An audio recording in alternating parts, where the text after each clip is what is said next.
Now, JRDA US presents the 2023 Junior Roller Derby Association Championships. Hey now, and good morning. From the Junior Roller Derby Association Championships. This is Game 7 of the tournament, the first game on Sunday. This is for 5th and 6th place in the open division. I'm Bobby Narco. The action today is going to pit the Fort Collins Junior Roller Derby Spartans against the Pittsburgh Derby Brats. And we are just about to get underway, so I will take you through the rosters when we get a break in the action. But right now, the Jammers are on the line, and that is number 13 in white out there. That is Sirius Pack jamming for Pittsburgh. Pittsburgh in white. And Fort Collins is black. That's number 138, Peter Pants, jammer for Pittsburgh.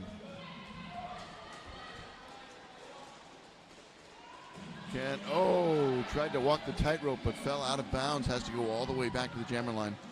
Both jammers still in their initial. It is tough out there. Huge hit at the top of the pack by 1776 in black. That's Kraken. And Kraken is cracking some hips out there. Finally, Peter Pants gets awarded with lead for the Spartans. Took nearly 45 seconds to establish lead.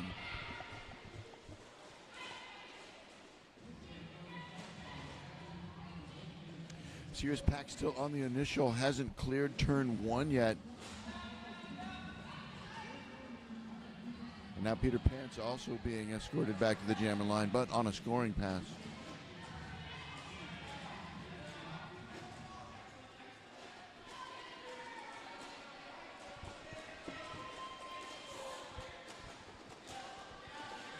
And that initial pass is complete.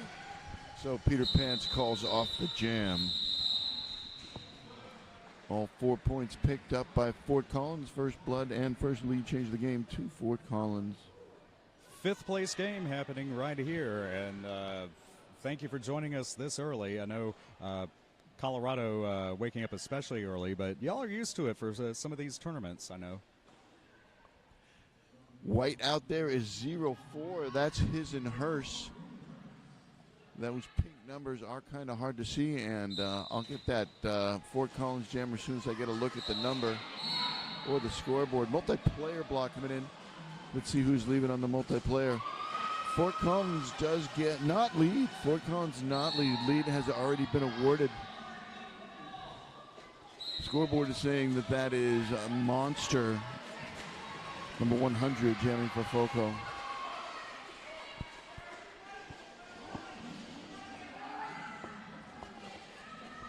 But his and hers is in the lead. Illegal contact being called. Illegal position also being called. Cutting the tracks. 2 penalties on the jammer. Jammer going to be serving a full minute. That was fast and furious. So this jam will go the full minute with the jammer in the box.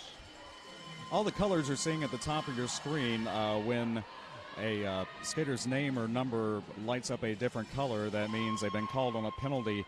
When it turns red, that's about when they've sat down. 30 seconds once the skater sits down in the penalty box. Blockers are scored upon each new scoring trip.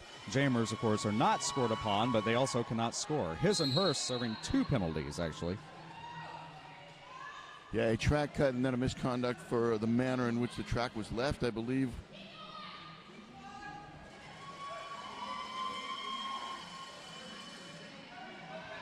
Trying to call off the jam but not lead. Did not get assessed a penalty because the ref did not take the bait. 18 seconds left in this 2-minute jam. And the Pittsburgh jammer is back on the track.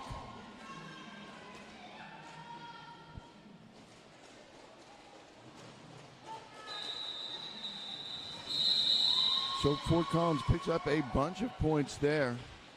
Let's get the final tally. Is it 24 or 28? It is 24 to bring the score up to 28. And Pittsburgh also on the board with 4 points of their own. Their high mark makes the score 28-4, heading into jam number 3. White jammer is number 55. That's Bigfoot. And we're going to have stoppage of play. That's going to be an official timeout. Tommy, can you take us through the rosters during this official timeout? Actually, yeah. Well, let me go ahead and put them up for you. Excellent. That'll be good.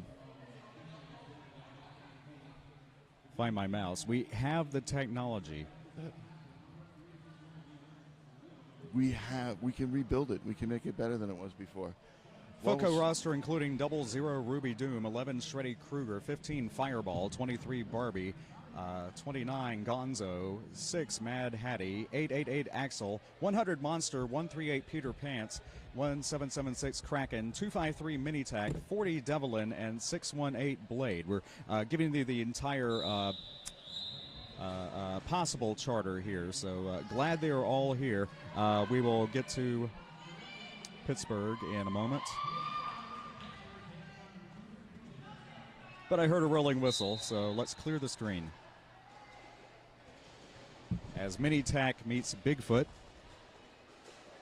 Yes, Bigfoot number 55 out on the jammer line, and Minitac is number 253.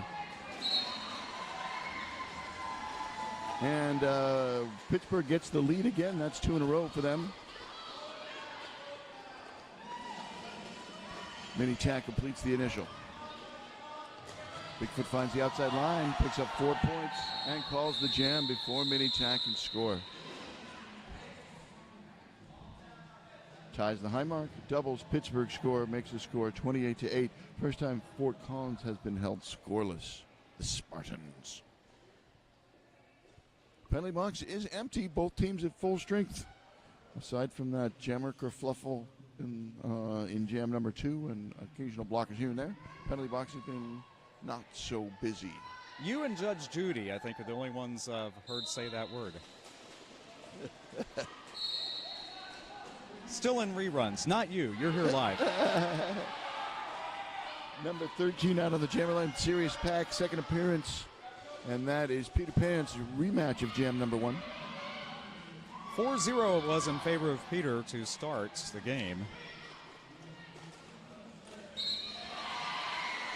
But this time it is a Serious Pack that gets lead.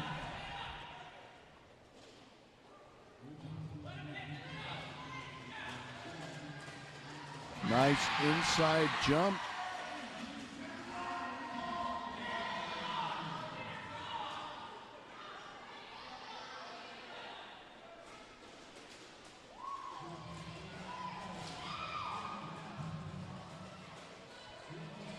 Some exceptional roller derby being played right now.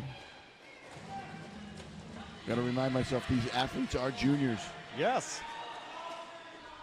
And some will be in the World Cup, and some will be going on to adult leagues, and all of roller derby better for it. All these years of experience.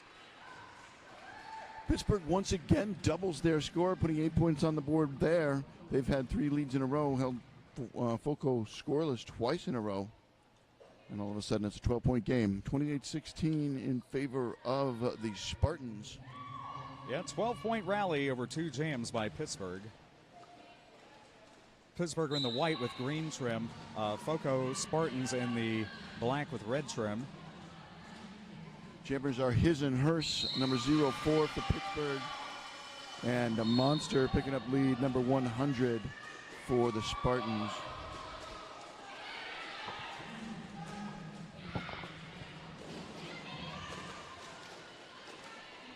Jammer versus jammer, and they all go down. Nice hit. That was number 6 on the Spartans. Right below me, Mad Hattie.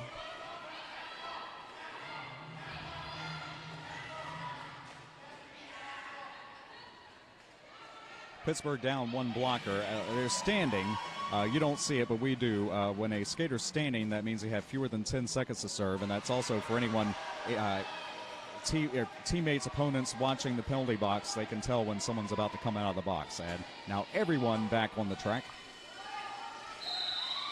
His and hers completes the initial, about to start a scoring pass, but had the cover off, so won't get any points for that attempted scoring pass.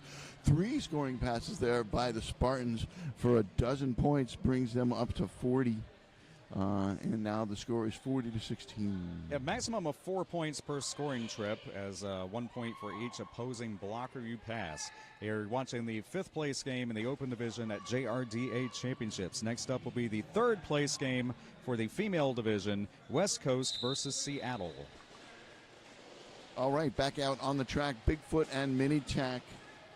Bigfoot number 55. Mini Tack picks up lead. And Mini Tack number 253. So leads are even after 6 jams. Oh, nice job getting down low under the pivot. Mini Tack shows the size advantage. In general, if you control lead jam, you control the game, but that's speaking to the defense. 44-16 the score. And the offense for that matter. But yeah, all those blockers angling for tournament MVP, put it that way. Yeah, it was really that double penalty is the difference. And just having your jammer sit for a full minute, that allowed Fort Collins to put on the 24 points in that one jam. Jammer penalty coming in. It's a track cut. Bigfoot heading to the penalty on the cut. So here's a power jam from Mini Tack with the lead. Maybe they can get some of the, oh no, they can extend those points. The X on your screen signifying the track cut. All the penalties have various letters attached to them. So Bigfoot's going to get iced in the penalty box. And then 12 more points on the board for the Spartans, brings them up to 52. 52 playing 16. Yeah, all of a sudden, 2-jam 24-point rally by FOCO following the 12-point 2-jam rally by Pittsburgh. Points coming by the dozens. Yeah, it was that 24-point jam number 2, that 24-4, that kind of spelled the difference. Taking advantage of this power start is Peter Pants, number 138. Peter Pants is 1 for 2 on the jammer line, now 2 for 3. Bigfoot now standing along with the other Spartan blocker. Only 3 Spartans on the track right now. Excuse me, only 3 Brats on the track right now. Spartans at full strength, but now both teams at full strength. I was getting my Spartans and my Brats mixed up there. Stand by.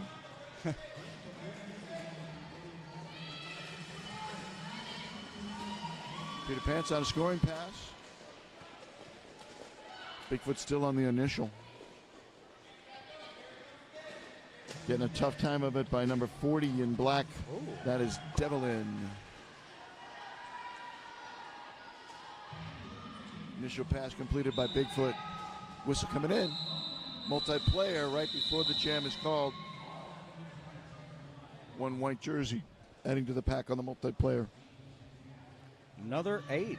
So 32.3 jam rally, 60-16. Winner of this game claiming 5th place in the JRDA Open Division for 2023. Jammer in white is number 13. That is, am I wrong? No. This was Sirius Pack.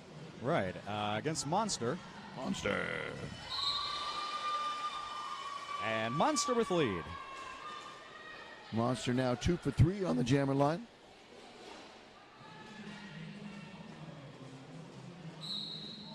Track cut on the jammer. This jam will go to full 2. Yep, when the lead jammer gets called out, they lose lead jammer privileges. So 2-minute time limit or until the lead jammer calls it off. Of course, if there's no lead. And that is the clock on the far right of the screen, counting down from 1:18 right now.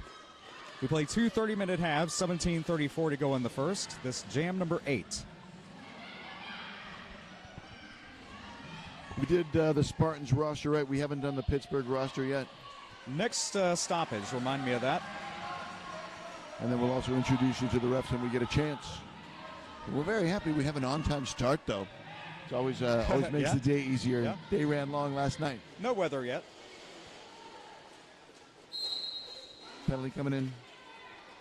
For Pittsburgh fans not here in the live studio audience, Carnage is on the mic here at the house. Yeah, pulled himself from the broadcast to be on the house call because he loves these Pittsburgh Derby Brats and he wanted them to hear him. Much respect for that.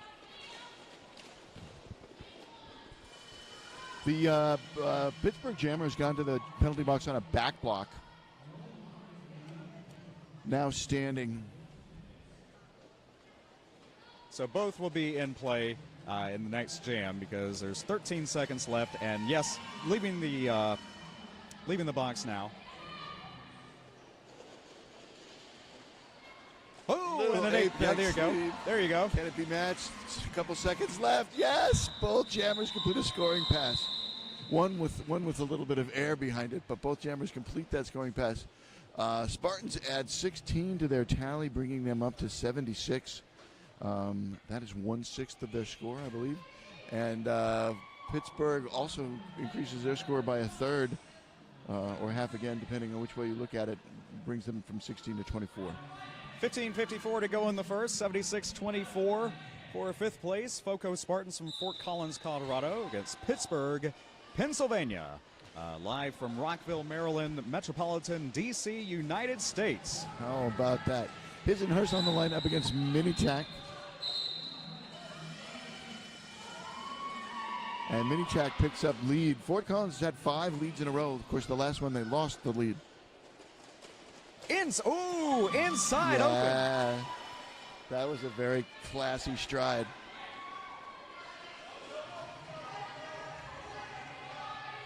Very smooth stepping right over that line. Oh, calls off the jam. A little bit of assist, but right into the blocker, and yeah, forcing the call off. 8 points scored. And Pittsburgh not getting any. Makes the score 84-24. 1 quarter down. Game number 1 of 5 today. Championship games at 2 p.m. and 4 p.m. Eastern. Female and open division respectively. But stay where you are right here on YouTube. 55 on the line is Bigfoot going up against Peter Pants, number 138. We are in jam number 10. Pittsburgh down 2 blockers, actually returning to play now. Track cut on the Pittsburgh Jammer. So power jam for Peter Pants, power jam and the lead. That's starting to spell a difference, just looking at the pen and paper stats. So if you're not on the track, you can't score. Yep. Peter Pants called on a cut, so Jammers will switch places. Both will serve the same amount of time. And this will be our third 2-minute jam and our second 2-minute jam of the last 3. Well, okay. Bigfoot could fly too. So you pick up where you leave off, and that was the initial trip. With some panache. Yeah. Finished the initial pass in the sky. We got some extra airline miles for Bigfoot. First 4 points of the jam, 50 seconds remain. Pittsburgh blocker saying, I'm good. Direction of play penalty comes in. That's 17-76 Kraken. After 30 seconds, the penalty box will, of course, release Kraken. Yeah. Direction of play penalty coming in again. Who's leaving? That's 4-1-2 on the white team, Van Yinzer. Bigfoot is on the track. The red was a little slow to clear there, but yes, on the track and scoring. Both Jammers on their 4th scoring pass. Neither can stop the action. Ooh, and on one skate. Yes, that counts if the skate is in bounds. No extra style points, though, as we say. But someday we'll do one of those games where you can make up the rules as you go along. But the points don't matter. 16 points each. That's the high mark for Pittsburgh and brings them up to 40. And it represents 16% of Fort Collins' score. For a wash, that was the most fun jam I've seen. Yeah. Still 2 brats in the penalty box, so distinct pack advantage to the Spartans trying to take advantage. We have Monster and Serious Pack. Under 12 minutes in the first. And Monster called on a cut, so Sirius Pack. Lead jam still open. There's the line around the outside, and lead is picked up.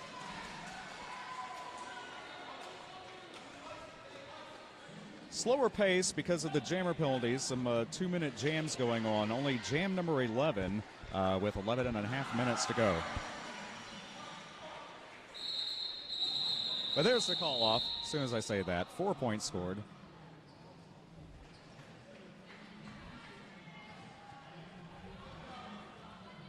That ices the jammer. You don't see it, but the jammer is standing, so it will be a power start, though a brief one.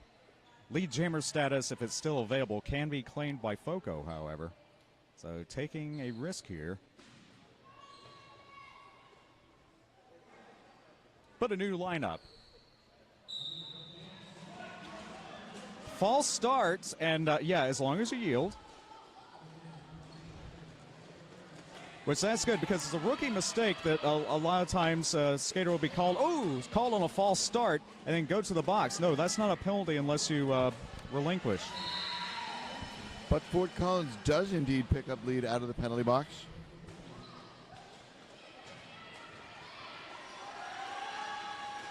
And the Pack picks up speed entering the home stretch.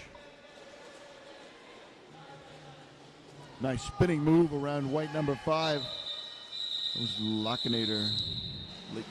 Lakinator? All right, Fort Collins puts up 4 to match the 4 from Fort Collins last jam and bring that margin back to 60 points, 104 to 44. Entering jam number 13, under 10 minutes to go. 5 on 5. Penalty box is clear here in the 5th place game in the open division. Up next, the 3rd place game in the female division. Right now we have Mini Tack taking on Bigfoot. 253 versus 55.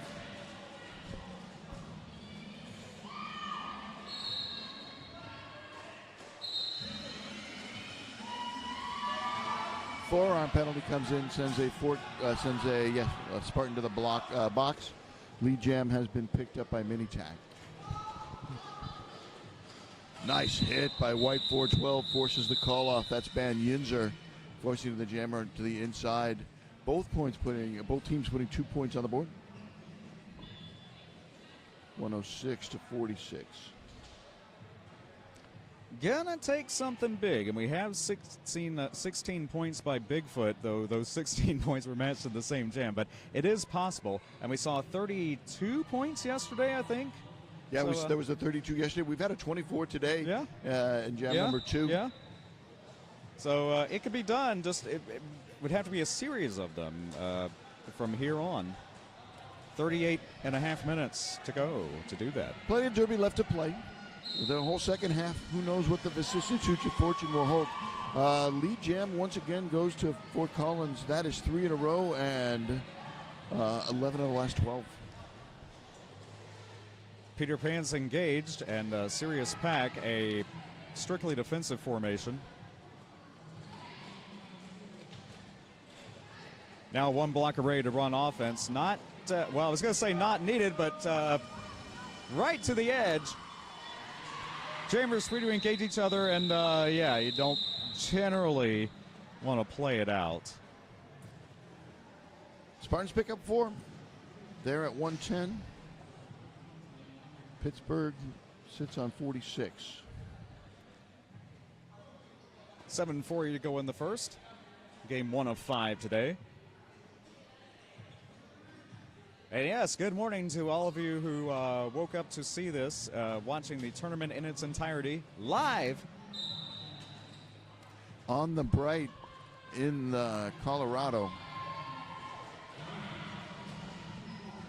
Been to Colorado for 2 tournaments, and I'm still not used to the sun rising so early. This East Coast guy here. The jam to Pittsburgh. That's their first since jam number 11, and only their 5th of the game.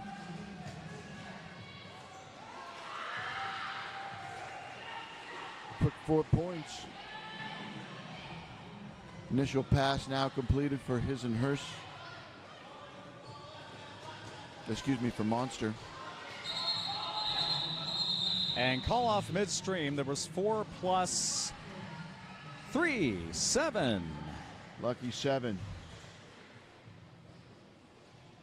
110.53, 6:35 to go. I'm going to try and take you through this Pittsburgh roster while we still time on the clock. Number 03, Jammer J. Number 04, Hisenhurst. Number 1, Squishy. Number 111, Sharkbait. Number 2005, Asian Persuasion. Number 21, Pippa Raygun. Number 3, Candy. Number 35, Knuckles. Number 412, Ban Yinzer. Number 5, Lakenator. Number 55, Bigfoot. Number 56, Violet Von Slaughter. Number 8, Forrest Bump. And number 928, Droid. Jamming right now for Pittsburgh and having lead is number 55, Bigfoot. And the jammer for Foco is Mini Tac, number 138. No, excuse me, one Mini Tac 253. Jam is called. No points. Official review. Our first scoreless jam of the game. Yep, 0-0 on either side. And I just raced through that. Now we have a stoppage of play. Well, during the stoppage of play, we will give you the officials. We have HBC, Galvatron, Bionic B, Less Than 3, Talia Up, Cheshire Stats, Captain Crunchberry, Misery Chop, Rocket Chop, Fours Musher, Noah Fallon, Richie Cranium, Rex Support, Bona Petite, Boom, and Peter.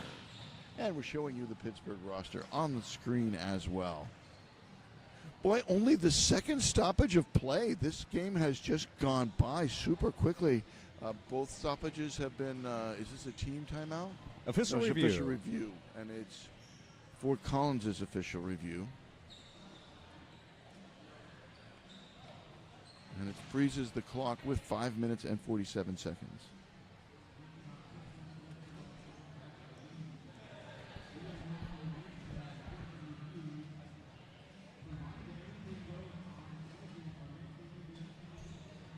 So far, yeah, the 24-point jam and, the multiple double-digit jams by Foco kind of telling the tale. That's a great graphic there. Well done, sir. That is CRG. That's not me. I just click the buttons. But yes, CRG, Carolina Roller Girls scoreboard, Carolina Roller Derby, if you will. I'll get that straight someday, but this has been an ongoing project for years in roller derby, this standard scoreboard. There is so much available to whenever you have operators and computers available, and here we have everybody has a tablet, so that's why the penalties are showing up live. It's labeled amazing. Points per jam, but it's also showing you who's had lead with the little star there and who lost the lead with the little X. I was just checking it against my scorecard. I'm actually doing pretty good. So as long as you have people to enter that information quickly, it can be called up on a broadcast, or even if you're announcing, you can call it up on your own device there at home. I mean, at the home venue. So it looks like the official review was 1. Yes. And it will be a jammer penalty. Sometimes they're easy to figure out, and other times not so much if we can't hear the announcement. Can we find out from your Fancy Pants technology what that penalty was that was on 55? Will it show up on this? Yeah, we'll find out. Excellent. Mystery penalty. Oh, track there you cut. Go. All right, so they win their official review. And jamming unopposed now is Peter Pants. Number 138, and picking up lead with Bigfoot in the box.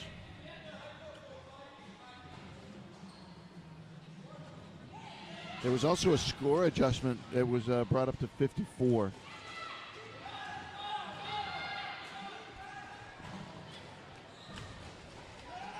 So gained a point but lost to jammer, did Pittsburgh. Everyone back in play now, however, jam called. So one scoring pass for free, all 4 points put on the board by the Spartans, brings them up to 114, back to a 60-point game.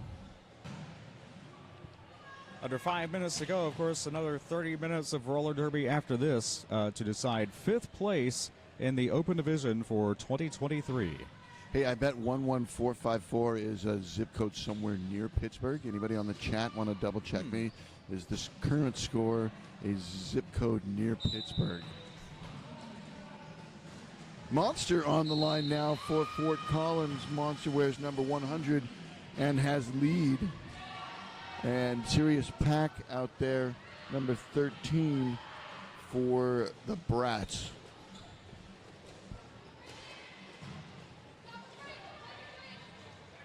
Woo, and yeah, one by one getting it done there. Pack definition stretching out. That's the blips on the floor. That's how the skaters can tell how far out they are and don't want to be called out of play.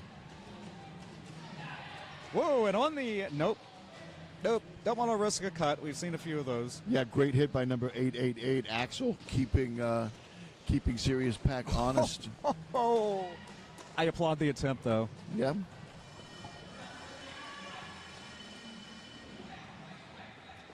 Of course, they skate better on one skate than some of us walk on 2 feet, so.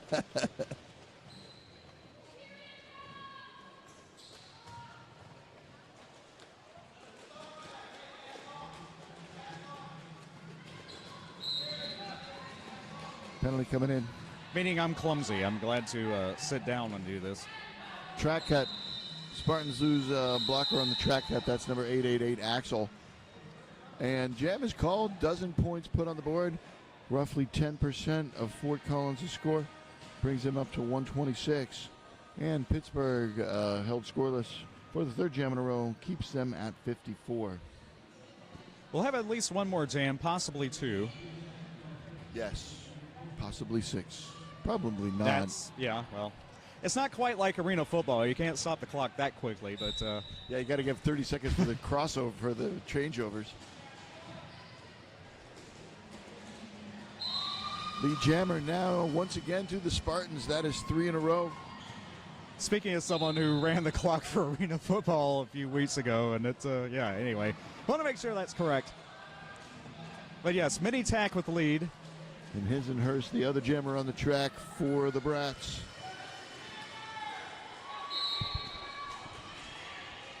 Penalty coming in. Illegal position on number 11. That's Shreddy Kruger.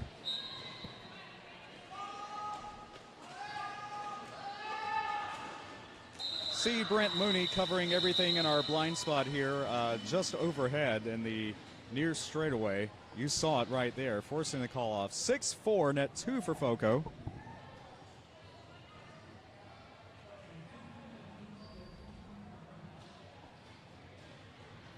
$132 to 58.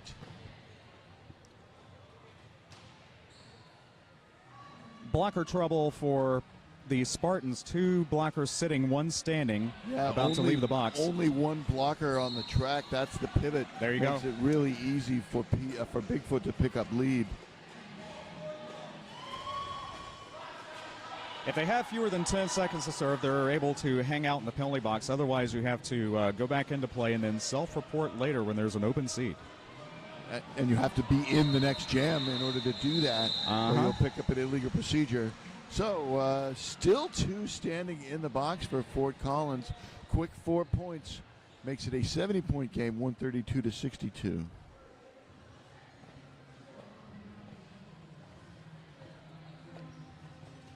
Back and forth momentum-wise, but the double-digit jams early on tell the tale, going to the first 8 jams specifically, and 24 in jam number 2. And the sheer number of double-digit jams, Pittsburgh only has 1. They have a 16-point jam, and Fort Collins has 5 or 6. So, Sirius Pack with lead. There you go. Track cut call. Who's leaving? Who's leaving on the cut? Have not seen anyone, Nobody at least from my yet. vantage Waved point, off. exit. It's been waved off by the All head right. ref. Oh, now here comes somebody reporting to the box. It's a pivot, number 21 for the Brats. Forearm. Pippi ray gun on a forearm. Okay.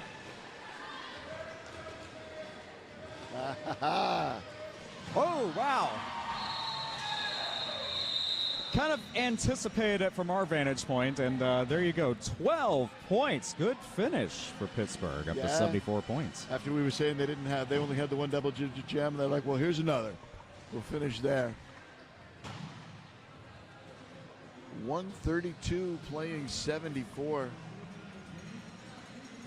48-point lead. 58-point lead. And that's the rolling whistle signaling intermission. More just like this. We'll be back soon. Cheers.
2, 1.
Hey now. Welcome back to the second half of the first game of the second day of the 2023 Junior Roller Derby Association Championships. We have a matchup here between Pittsburgh and Fort Collins for 5th and 6th place in the open division. And at halftime, Fort Collins is ahead 132-74. Some statistical analysis in terms of lead. The leads practically track the score. There's been 13 leads for Fort Collins and 8 leads for Pittsburgh. Neither team has passed the star. Fort Collins Jammers have made 3 trips to the penalty box, and Pittsburgh Jammers have made 6 trips to the penalty box. There was one jam with no score at all. That was jam number 16. There's been a lead jammer in every jam, and there are 3 jams that went the full 2 minutes. Those are jams 2, 8, and 10. High score for Pittsburgh, 16 points put on the board in jam number 10 by Bigfoot, and leading all scores with 24 points in jam number 2 is Monster. And we are underway in the second half. We have Monster on the line, number 100, going up against Sirius Pack, number 13 for the Derby Brats. Both established jammers, many trips to the jammer line in the first half, and Monster picks up lead this time. A lot of points to make up, but not an insurmountable lead. Yeah, and somewhat of a comeback there at the end. A 20-6 run in the last 3 jams in favor of Pittsburgh, so that augurs well for them. However, 4 points for the Spartans seems to shift, at least stall that momentum, if not shifted back in favor of the Spartans. Heading into jam number 2, number 55 on the white team is Bigfoot. Bigfoot, the high individual score, or highest single jam score for the Derby Brats. 4-3 update, 136.77. Oh, okay. Peter Pants and Bigfoot now. And it is Foco with lead, Peter Pants. But we have a race. And you see the pack moving at about the same rate. Well, most of the pack. Yeah, very rapid rate for one of the fastest we've seen. Got it. How many sets of hips were passed legally? 2. 2 hips. No, 4 hips. 2 sets of hips. 138.77.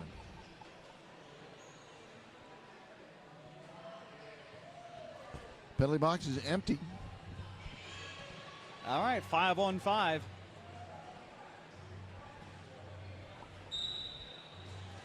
Mini tack on the line. That's number 253 in black. Going up against his and hers. Mini tack has lead. All leads this period have gone to the team in black.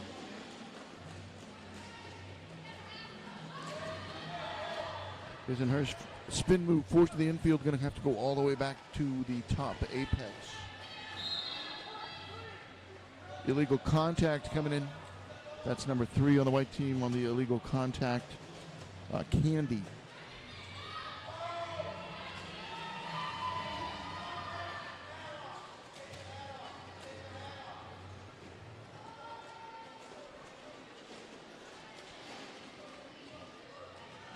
His and hers on lockdown while Mini Tack completes the scoring trip. Yeah, that was a great pass. Split the back 2 defenders and then went around to the left of the inside defenders. Really nicely played by Mini Tack. A little hop. That's a flourish at the end. A little hop there as well. No pass, no penalty. But not everybody, still all 4 points. Had passed the skater legally one time before to still get the point. His and hers called on a track cut in the midst of a power jam and icing the jammer. His and hers not standing yet, so at least 11 seconds being served right now. 16 points. How about that? And we have a true 2-to-1 scoring ratio using 7-77 as your common denominator. Wow. I went to art school, not math school, so. Shout out to my loving math major wife, Lily Soprano, suffering at home. Hope you're feeling better, though. Yes, I'll be there as soon as I can, sweetie. Meanwhile, back on the track, Monster taking on His and Hers. His and Hers starting from the penalty box. On the track cut from before, that leaves lead open for Monster, which is claimed.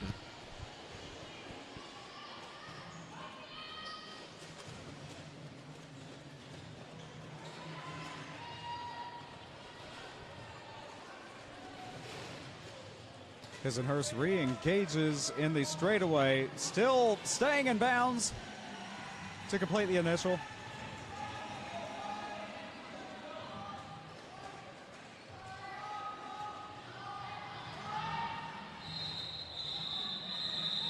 Monster comes flying into that pack at the end, but takes a spill, doesn't cause any damage. Does pick up 2 points. Yep, loud advice to call off the jam, but jam not over until the fourth whistle blast, so 2 points were scored by the opposition, Hisenhurst. On that last flying maneuver. Only 2 stoppages of play in the first half. One was an official timeout, was an official review. So, been a change from prior games this tournament, I shall say. Peter Pans picks up lead here for the Spartans. And that serious pack on the line for the Brats.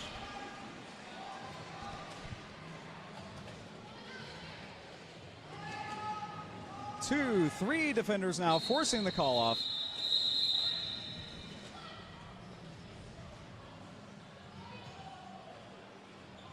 All 4. Yep, did score on all of them.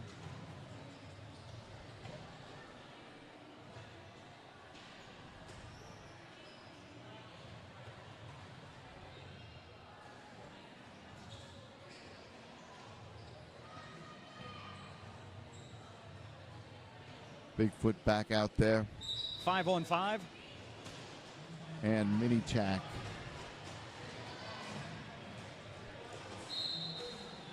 And it is mini tack with the lead. Pittsburgh still looking for their first lead of the period. Penalty came in, but it's below me, so I don't see the call or who's leaving. Jammer down hard, and Jam called. Officials taking a knee. Jam may have been called. Okay, yeah, official timeout. There's a low block being assessed to the Spartans Jammer as well. So the Spartans Jammer is going to start from the penalty box on a low block. Zeros, everyone's up. But yeah, starting with a power start will be Pittsburgh with unofficially, and they're always free to adjust the clock, but right now about 23-28 to go in the game. Winner of this game will be officially the 5th place team, the 5th best team in the Open Division in all of the JRDA US. Up next, the 3rd place game for the female division, the West Coast Junior Knockouts, TKOs, against the Galaxy, the Seattle Derby Brats. That will be about 10 a.m. Eastern, 7 Pacific.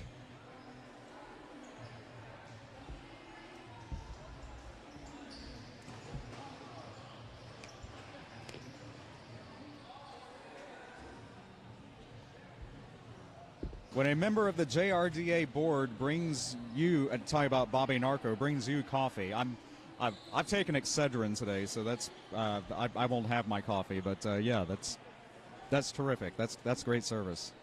JRDA, nothing but generous. I love this organization. I really do. I work the champs every opportunity I get. I work the World Cup every opportunity I get. I was very sad not to be able to go to France for the World Cup this year. But I was on my honeymoon, so I had a good excuse. Yes. Yeah, it's wonderful to be working with the Junior Roller Derby Association. They do take really good care of all of their volunteers as well as the athletes and parents. Wonderful organization. We're back on the track, and the Jammers are mini tack and serious pack. So same as no. Yeah, serious pack already earning lead. Now the scoring trip you see, and kind of recovers, spins through, but yes, that is 4 points. So the Brats get their first lead of the half. Foco 2 blockers down also. and they're automatically scored upon as each new scoring trip begins. Yes, But now back in play. ghost points. Once you pass the last blocker in the pack, you get all the points. Ooh, ref takeout. Those are always fun to see. Who had ref takeout on their bingo card? 4 each. And safety first. That is sitting in the front row at your risk, kind of like at Gallagher. There you go, the splash zone. No, that's 8 points total for Serious Pack. So 166 to 77.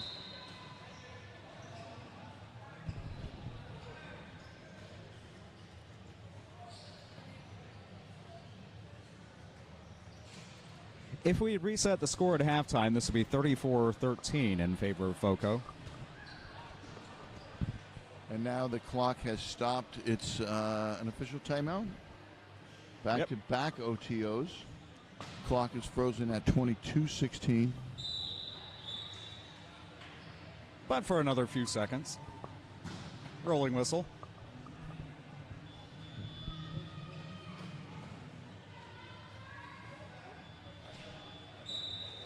Out on the jammer line, that's number 04, His and Hers.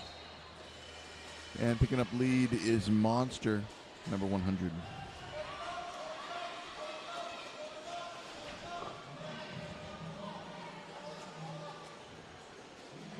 Monster dodges one more, and calls it off.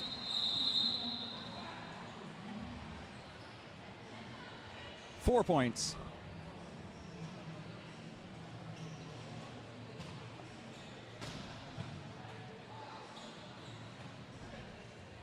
Talladega Nate sitting with the team.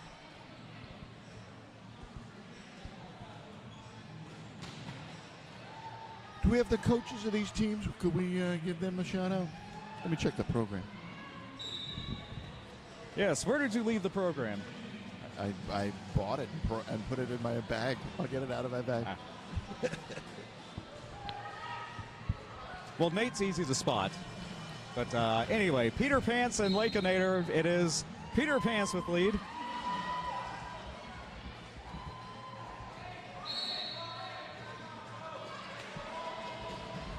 First jammer appearance for Lakeinator. Star pass to Candy. Both jammers free and jam called. Textbook 4-point jam 174-87 in favor of FOCO. Fort Collins, Colorado representing here in the fifth place game. Who did that star pass go to? Candy. First star pass of the game and first jam of the game for Lakeinator. How about that? Some interesting stuff going on. All right, I got my program. We can do the coaches if they're listed. We're going to stoppage and play here. Here's a nice opportunity for it. Is this a team timeout? No, it's an official review. No, team timeout. Yes, Pittsburgh calling the team timeout. Get 3 timeouts per game, 1 official review per half. If you win the official review, you retain it for that half. You can only use it again once. You can't keep using it. If you win all 4, I understand that's called the full muffin, in honor of Coach Muffin, who is apparently the first person to use an official review and win all 4 times. Wow. The coaches, as listed in the program for the Spartans, are Nathan Mayers, Hannah Bird, Leah Davidson, and the team captains are Blade and Gonzo. And I apologize if I pronounced any of those names wrong.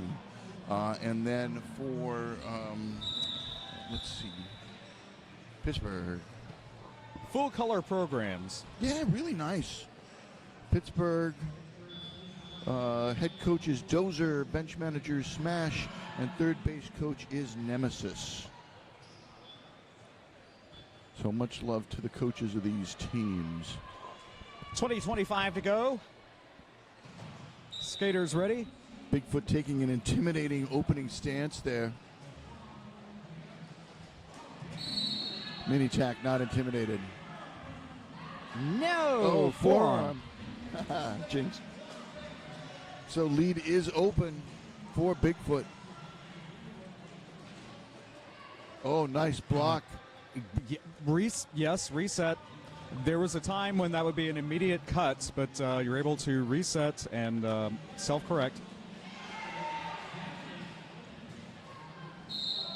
Now There's that was a cut. Got it. So this jam will go the full 2. Neither jam can get lead since they've both been to the penalty box. And it'll be our 4th 2-minute jam of the game, first of the half. And when that happens, both jammers serve the same amount of time, so we don't have to sit there and watch them sit and look at each other. Yeah, we get a discounted penalty.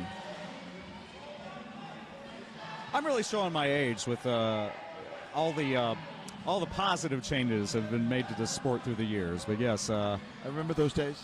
Yeah. Jammer sitting there, time just winding off the clock. I think that's why the scoreboard still says intermission, because we used to have 3 periods. But nonetheless, we were just talking about that off the air. And mini tack through. That was a scoring trip, 4 points. Kind of a palindrome, not exactly a palindrome in the number. Palindromy.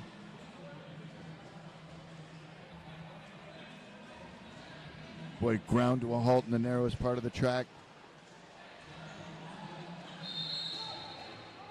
All 10 skaters in there. Multiplayer going to thin things out. That's a brat pivot. Yeah, the track does widen and narrow, as you talked about earlier. Nobody came and said what the angle is that happens, but it does happen. Yes, they are concentric, but not coaxial. That's the word. 8-0. 0. So Foco on a 3-jam, 16-point rally, following an 8-point jam by Pittsburgh.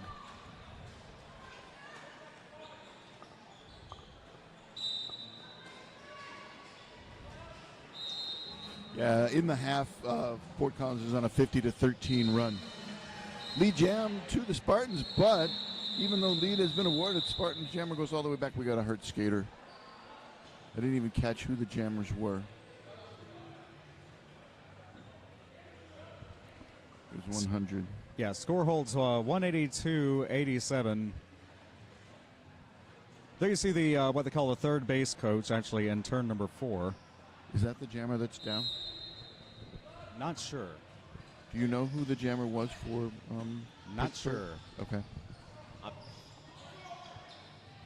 I was probably writing at the time. But will be practically a standing room only crowd once the championship games come in. We have the crowd downstairs, and then vendors and more fans underneath us, and then upstairs we have bleachers to our right, and again, volleyball behind us. So if you hear any stray whistles or anything hard hitting the floor that didn't match what you're watching, that is volleyball behind us. They have as we joked about, they have a net in front of us, but not in front of the volleyball people, because this normally is a hockey rink on this side. Yes, Nemesis, third base coach. Thank you, Sophie.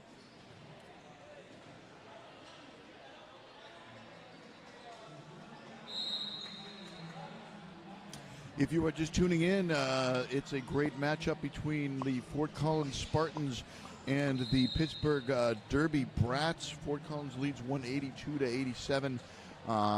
Some good jamming going on, some good blocking going on. It's been a great tournament. This is the matchup for 5th and 6th place in the Oak Division of the Junior Roller Derby Association. I guess U.S. Division. There's also going to be a European Championship. Okay, well, it's championship of the JRDA. Let's say it that way. Yeah, and of course, World Cup coming up at the end of the month, and a lot of these skaters going there. You can support them. You can support the JRDA, and you can do that knowing that it is wholesome and good for all. Yes. If we didn't love what we were doing, we wouldn't be here doing it. Yeah, absolutely. They say that it's amateur means the root word of ama is love, that an amateur is someone who does it for the love of it. And none of us are getting paid to be here, so we are all truly amateurs.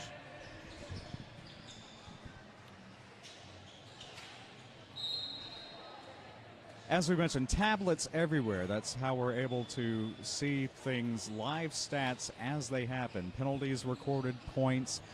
There's a penalty board on the far side. It's not so much legible as far as exactly what the penalties are and who. We have that information in front of us that we can call up on the screen, but at a glance, that changes colors when someone is in penalty trouble.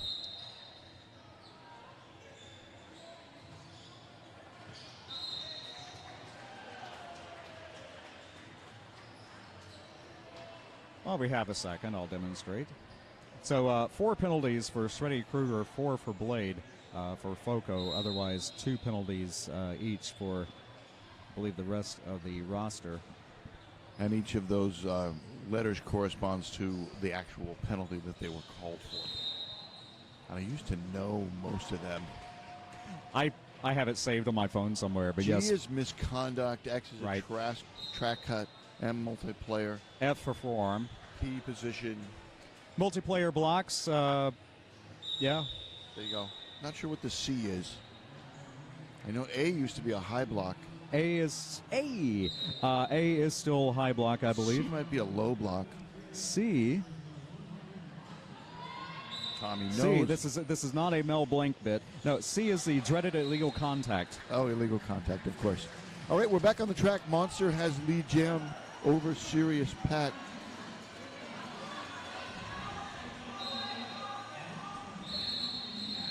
Well, that was quick.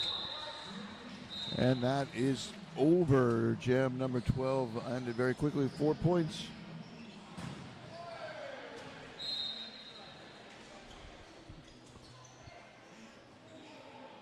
I'm also the technical director this weekend, so sorry for not seeing that initial pass. We're still looking at penalties, but we do have the technology. Glad to bring it to you. Whether or not you want to see it at any given time. See ya, 4-0, 186-87. 99-point lead. 99-point lead.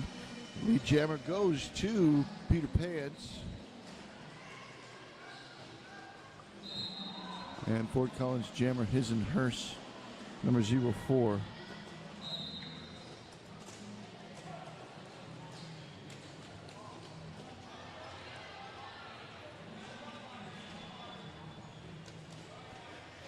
Hers engages, sent out of bounds. Jam carries on. Oh, and blocking all around. Stars, that's a stash. Nowhere near the pivot. Another scoring pass. That's second for Peter Pants.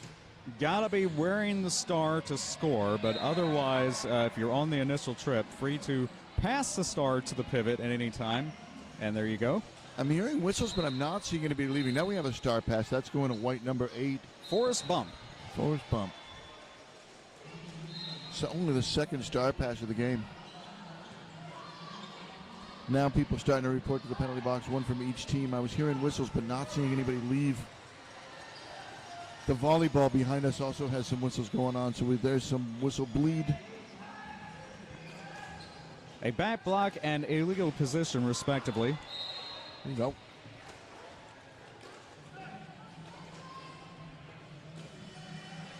Peter Pants carries on with 16 points.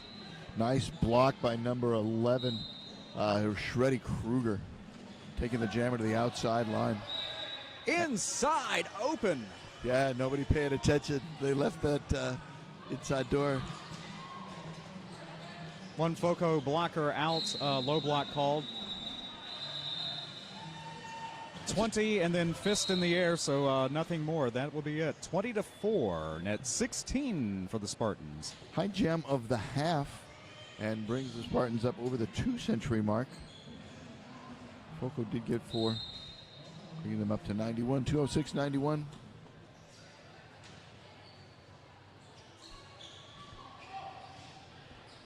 253 mini tack out there for the Spartans. And who is that? That's Bigfoot, number 55 for the Brats. Whistle coming in. Lead jammer and a penalty at the same time. Lead jammer to mini tack. I think the penalty was a forearm. Foco controlling lead jam in the second half, to say the least. Yeah, only one lead for the Brats. Now, yeah, that said, Pittsburgh scoring 4.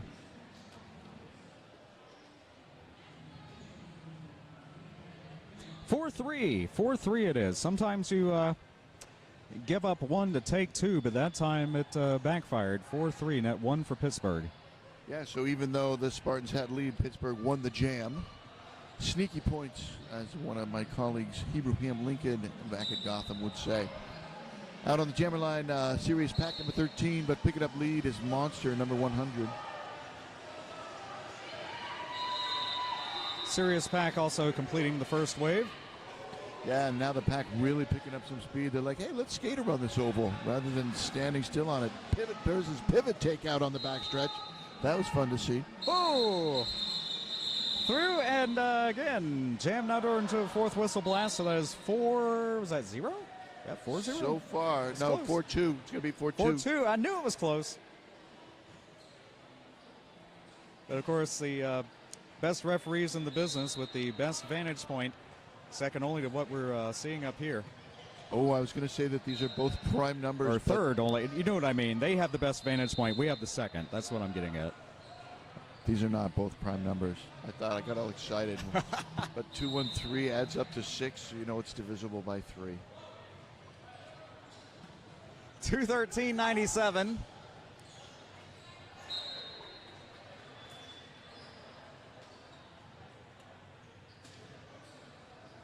$97 might be a prime number. I'm pretty sure it is. Stoppage of play is a team timeout. It is taken by, who's flashing? It is taken by Fort Collins. It is their first. Correct. 16-point jam, 20-point jam for Foco. Top here in the second half was 8.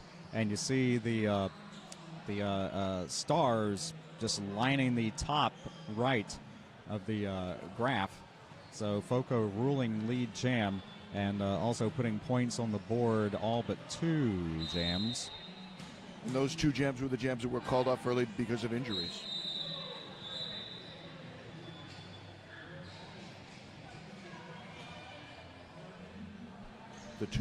We've had 2 scoreless jams this period, and both of them were scoreless because they got called off right away. Although not before lead had been awarded. So far, every jam has had lead. 213.97 deciding 5th place in the open division. Next, the 3rd place game for the female division. Outside, no, track cut it is on Bigfoot. Mini tack is the jammer left on the track. And picking up lead. No, track cut. This will go 2. Well, again, jammers will switch places. Both will serve the same amount of time. And yes, a minute 35 remaining in the jam. Still got to legally complete that initial pass. First jam with no lead.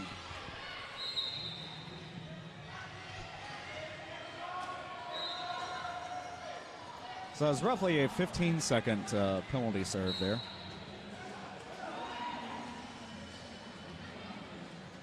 Oh. Bigfoot steps a foot down on the infield, has to come back or else he'll get the track cut. Oh.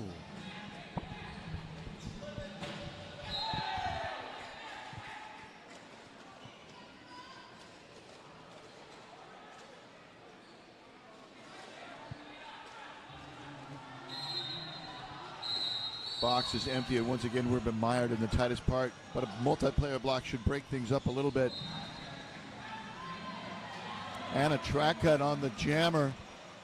Second one. 33 seconds remaining and sitting down just right now. So That's going to be close whether the jammer will start in the box or not. I think that they'll get out. My guess is that they'll get out.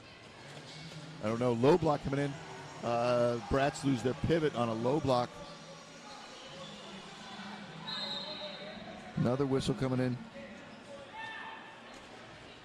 Woo!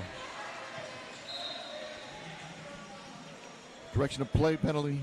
Sends a Pittsburgh skater to the box. Jammers are released. And the period ends. 12 points for Bigfoot, 4 for Minizak. 217, 109. Highest scoring jam for Pittsburgh this half. And net 8, that matches what happened in jam 7, if you want to put it that way. Very close to a 2-to-1 scoring ratio as well, using 109 as your common denominator.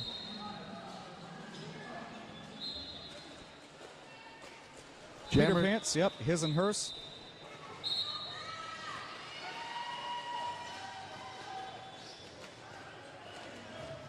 Two blockers out for Pittsburgh, one leaving the penalty box now. Oh, sweet spin by Peter Pants. Good for 4 points.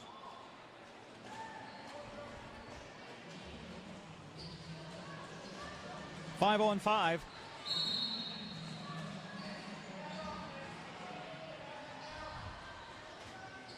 Illegal position sends white number 5 to the penalty box. That's Lakenator. Peter Pants with 8 points so far. Attempted star pass. Thwarted.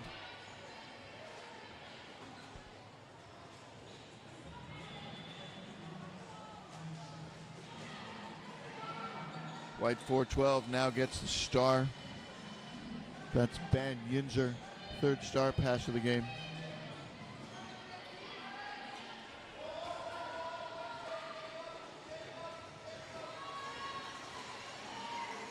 A Pennsylvania reference, I've been told. I knew the Yinzer was. I don't know what about the band. But Yins is like the Pittsburgh version of y'all. Yeah, I know y'all. 16 points for Foco. 233, 109. 8:20 to go. Pittsburgh not got no points on that jam. Yeah. All right then. Because of the star pass. Okay. No points and no points. 109. 8:06 to go.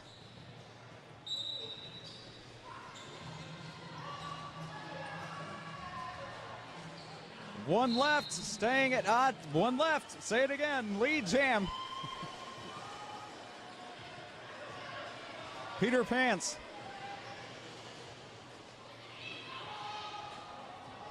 Or no, rather initial pass I was looking at. It was where's Peter Pants? There we go. 2 points.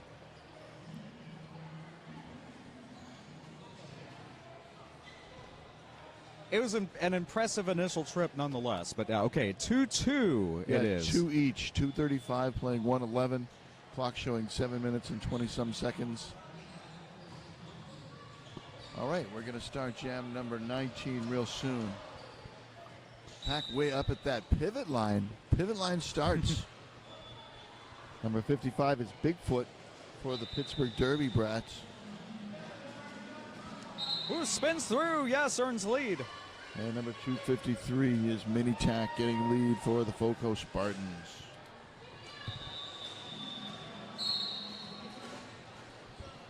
Track cut on the white jammer, power jam for the Spartans.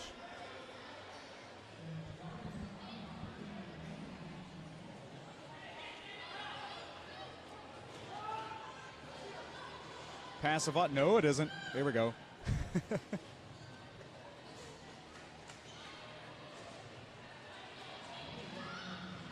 Two to beat at the top of the pack. Whistle coming in.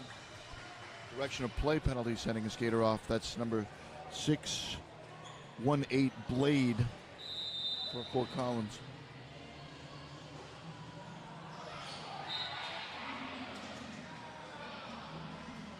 Two left. See blockers bridging.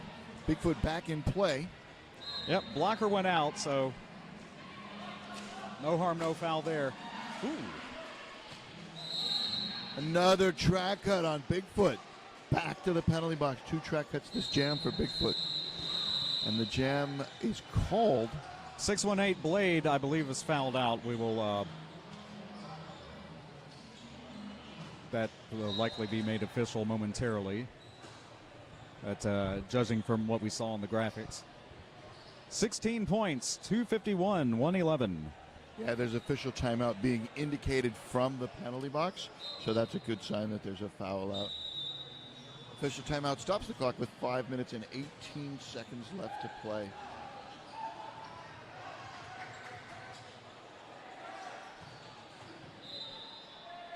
So let's see who's coming over to serve the penalty. Right. Whenever that 7th penalty happens, then the fouled out skater leaves and someone else comes to take their place in the box. Unfortunately, I'm not seeing the number. But Blade is the one that fouled out. I think it started with a 4. It might be 4-0 Devlin. I'm not entirely sure. Tallies are 16 points. Makes it 251 to 111, a 140-point lead. 5 minutes and 18 seconds left to play. Only denizens of the penalty box are the skater serving the penalty for the skater that fouled out. And number 55, Bigfoot, starting from the 2nd track cut, having a good 20-some seconds left on that penalty.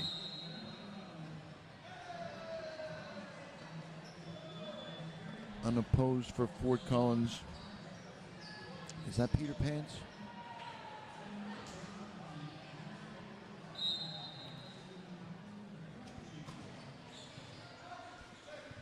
It is indeed. Official review now. Oh. Being called by Pittsburgh.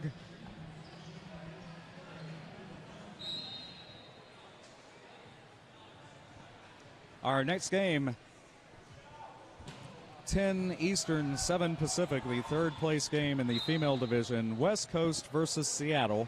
Then at noon Eastern, 11 Central, Des Moines and Columbia. That's the 3rd place game here in this open division. 2 p.m. Eastern, 11 Pacific. Thank you. Santa Cruz and Rose City, female division, all Pacific time zone this year. So yeah, Santa Cruz versus Rose City, the championship game in the female division. And then 4 Eastern, 1 Pacific, Philly versus Spokane, the championship game in the open division. Spokane upsetting Columbia yesterday. So Spokane versus Philly for the championship of the open division. Again, female division championship, 2 Eastern, Santa Cruz and Rose City. Great day of derby here in the United States Capitol. I think in what's going on, maybe let me speculate a little bit. All right. They're challenging the 7th penalty. Well, that gets the skater back in the game. They don't have to do the substitution. Not often that you would see a penalty, challenge a penalty that doesn't affect a jammer or the ability to score. That's my guess. Based on entirely nothing, based only on circumstance. well, if the blinking light goes away, the official review has been lost. Also, if you see someone coming out of the penalty box, but that too. If that is what you're speculating is correct, and that is totally possible. And if they win, it shows up as a plus, right? The dot goes away and it shows up as a plus, or does the dot just reappear? We'll have to see. Skaters are taking their places. There doesn't appear to be any change in personnel. All right, back to live action. Yes, official review lost. Don't know what it was, but the official review is lost, so no change here. Monster going to be wearing the star. That's number 100. Only jam on the... Oh, pick it up out of the box and into the lead is Bigfoot. Here's Pack. I'm confused. That's and well, a penalty was showing, but that was the lead jammer. 4 points, nonetheless. 115-251.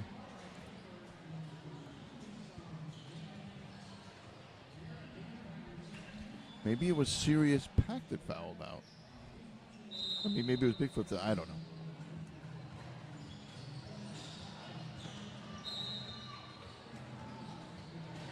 We'll check again at the next stoppage. Yes. Lakeinator back out there. Second jam for Lakeinator. And Peter Pants on the line for the Spartans. And Peter Pants has lead. Jam number 21, a faster pace as far as jams being called. Half. Track height coming in. Oh, And- it's on Lakeinator.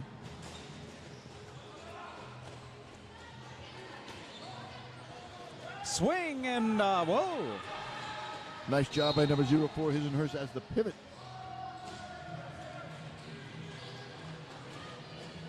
Nice spin by Peter Pants getting around the pack on the backstretch.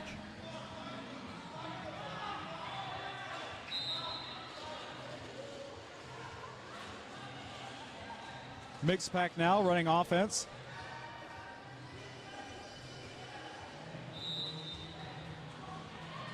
Lakeinator returns into the wall. Penalty coming in. I hear whistles. Illegal contact, white 200. 2005 Asian Persuasion.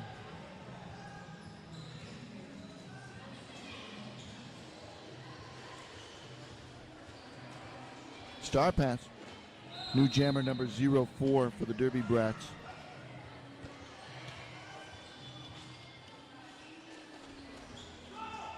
His and hers, remaining 20 seconds, up to.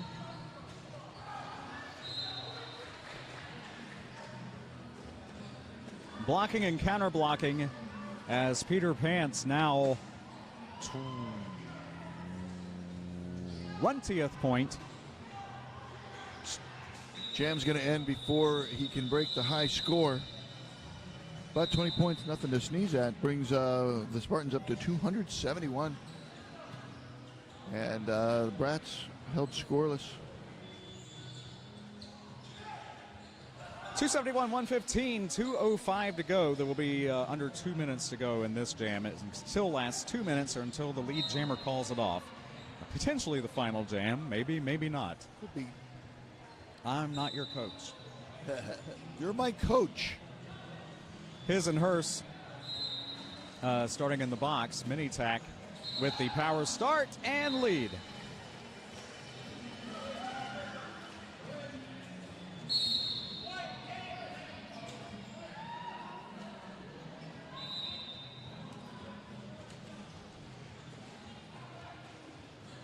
His and hers re-engages. F for forearm, that is. About an 8-second differential between the period clock and the jam clock. Oh, but the box is full. The skater has to return to the track until one of those skaters stands, then report back to the queue. Now that skater has to report to the box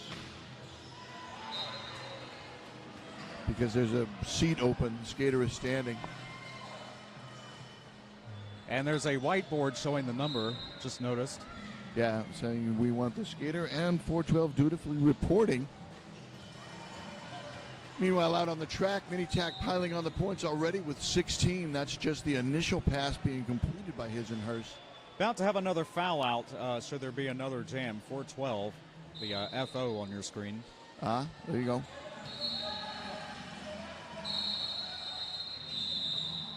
Oh, and a track cut.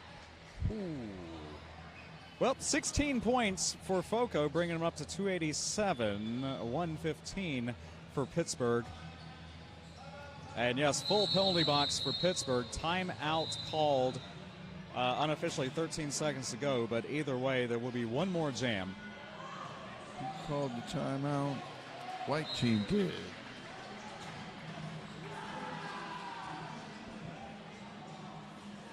their second team timeout. They could theoretically stop the clock again.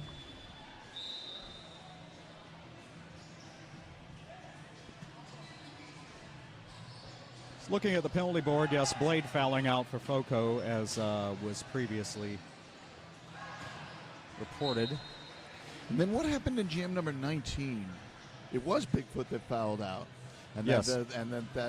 There we go. That's how 13 came back in and got lead, because 13 was serving the penalty all right. for Bigfoot. All right, I'm not crazy. They were all track cuts. Yeah. And Banyans are also fouling out. His and Hurst with 5, so that's the yellow versus the red.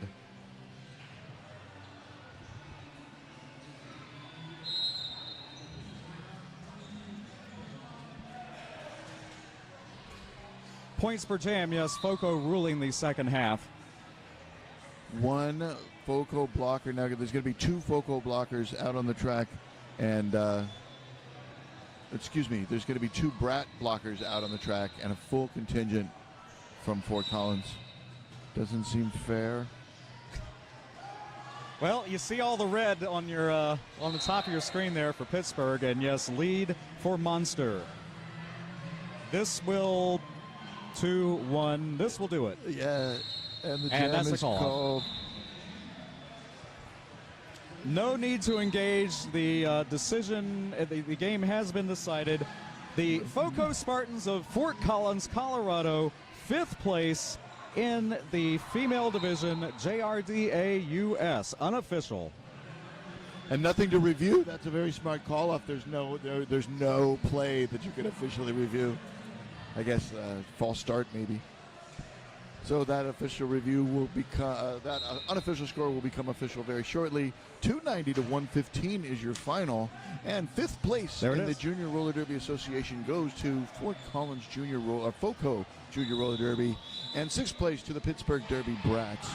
These teams are going to take a victory lap. I might be heading home very shortly. It's been an absolute pleasure working these champs with you. If I'm not back on the mic, I send you peace, love, and roller derby.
Nicky Gale's resetting his automatic way back.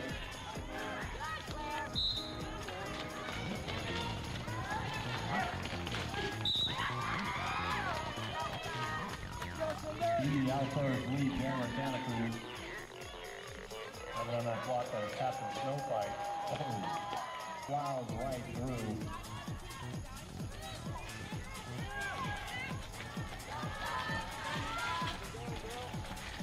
Another 4 point for Speedy in Santa Cruz. Very quickly. And Wynn makes it through up the middle and takes lead jammer for Santa Cruz. Wynn taken out of bounds by number 18, Maddie Hatter. Maddie Hatter goes down.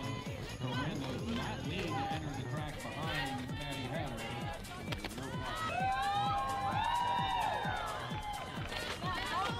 And we're back to roller.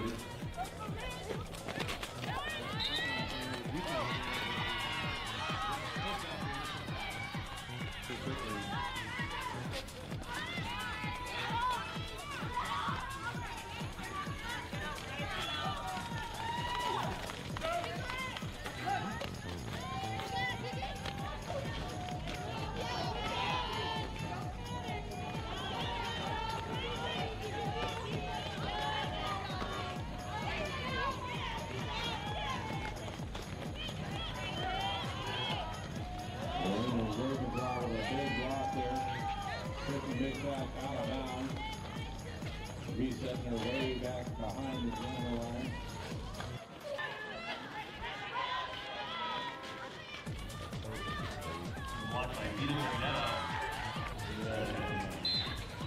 I don't think so.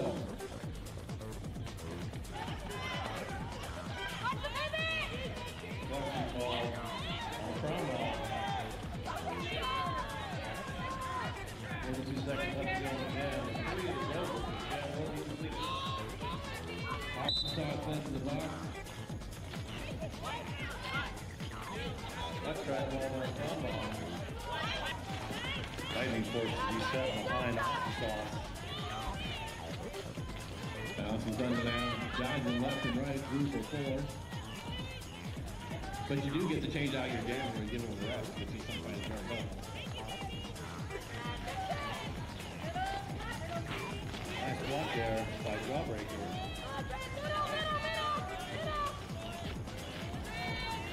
Cinderella stuck behind the Bromshell's 3 wall. Now a Bromshell's 4 wall. No fight coming in to give Cinderella some help. Apex up there. For Red.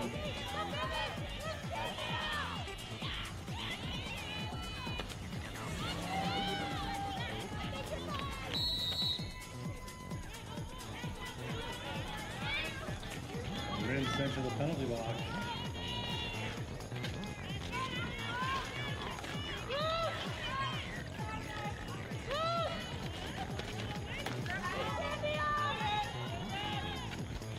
Gonzaga's left on the box.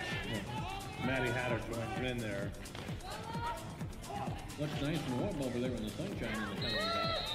Really does. I think we're in the penalty box. think we are.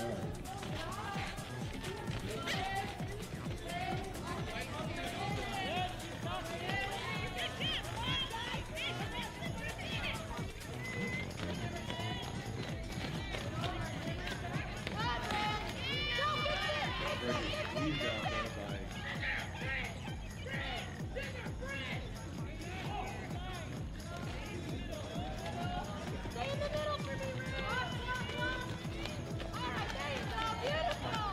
Ran through for 4.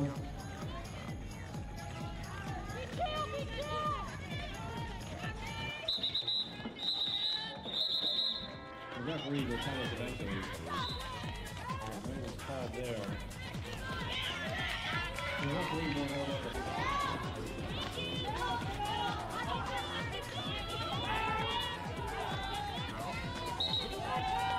Lead jammer 719 Coral Crusher.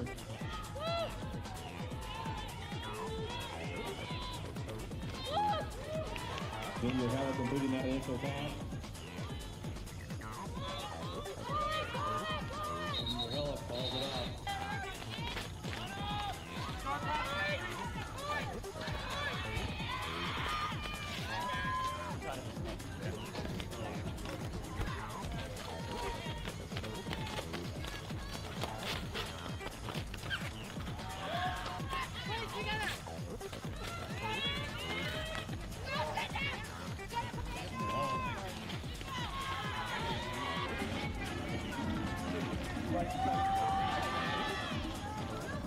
Really fighting out there.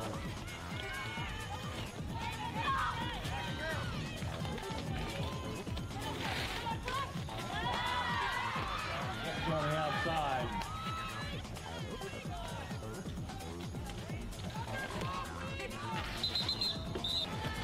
He tries to stand down. Where is that? Taken down by Snow Kite.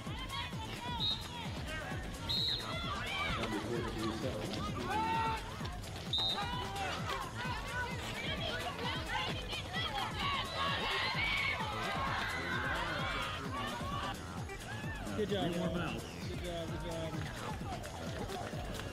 Good job, y'all. Good job, y'all. Good job. Good job, good job. Good job.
Hello, everyone. This is day 2, the championship day of the JRDA Championships 2023. Our first game that you saw was from the Open Division. We had FOCO taking on Pittsburgh. FOCO pulled out a win on that one. But now we're going to switch gears a little bit and see some teams play in our female division. We're going to see Seattle Derby Brats, the Galaxy, taking on West Coast Junior Knockouts, TKOs. I am Ripley Longstocking. I'm here with Standby. I'm here. You're here. I'm glad you're here. I'm glad you're here too. This has been a great weekend. It has. It has been. We are in the lovely city of Rockville, Maryland, right outside of Washington. And I'm going to tell you who is going to be skating on the track for this game. So for the Seattle Derby Brats, they will be wearing the dark jerseys. You see them out on the track right now warming up. 000 Kangaroo 008 Graham Reaper, 009 Millihertz, 024 Screamsicle, 101 Cuba Missile Crisis, 118 Sin, 2106 Mamma Mia, 214 Siren, 27 T Aaron M Up, 2700 Filipina Fire, 325 Lucille Brawl, 429 Lily of the Alley, 606 Nicoletta Vendetta, 732 Bone Ita Apple Boom, and number 77 Knocking Heads. And skating for West Coast Junior Knockouts, these are the TKOs. They will be skating in the light colored jerseys. You will see number 03 Tiki Torture, 10 Cinderella, 11 Rapunzel, 112 Slamby, 13 Grim Reaper, 18 Maddie Hatter, 23 Jawbreaker, 28 Sam I Slam, 317 Riled Up. They're riled up right now. 345 Snow Fight, 39 Rip Curler, 49 Killer Kiwi, 69 Nikki Jams, 723 Ms. Flash, and 95 Lightning McQuinn. I think you might be able to hear me now. That was some energy here first thing in the day. So while Standby is working on making sure you get lots of neat things to see on your screen while we're talking, I'm going to tell you about our wonderful officials who have come up here to spend all day, both days, here on the track with the juniors. We have Quick Grayson, Anya Arson, non-player character, Miss Overwatch, Scarbuck, Rocket Shop, Pterodactyl, French Thwarter, and Butter Popcorn. That's the non-skating officials. For the skating officials, we have Admiral Mayhem, Recordian, Bon Appetit, Whiskey Smash, Boom, Colin M. Fairley, Tim the Ref, and Peter. They've been doing a great job on the track. I really enjoy watching them. The best skaters, the best referees, the best officials, the best announcers. Yes, West Coast versus Seattle here. This is the third place game. We had 4 teams in the female division here at Championships. So this is the third place game. The championship game, Santa Cruz versus Rose City. That will be at 2 Eastern, 11 Pacific. After this will be the third place game for the Open Division, Des Moines versus Columbia. That will be at noon Eastern, 11 Central. So West Coast came into this tournament number 4, place number 4, Seattle place number 3. So now they are battling it out. Right. For the same ones. I think this is not too much of a shocker. But it's good to see these two battle it out here. I'm hoping this will be a very good game.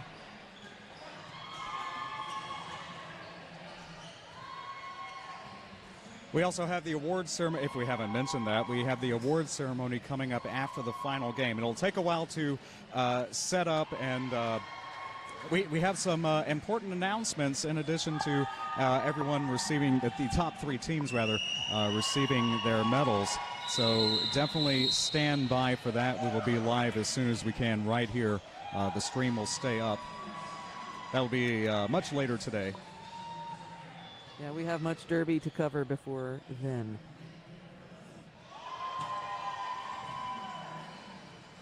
All right, everybody is set up here.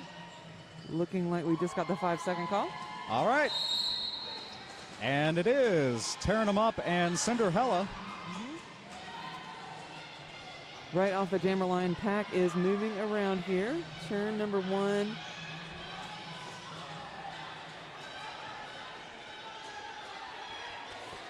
Oh, right on the line there. I think tearing them up did pick up that track cut.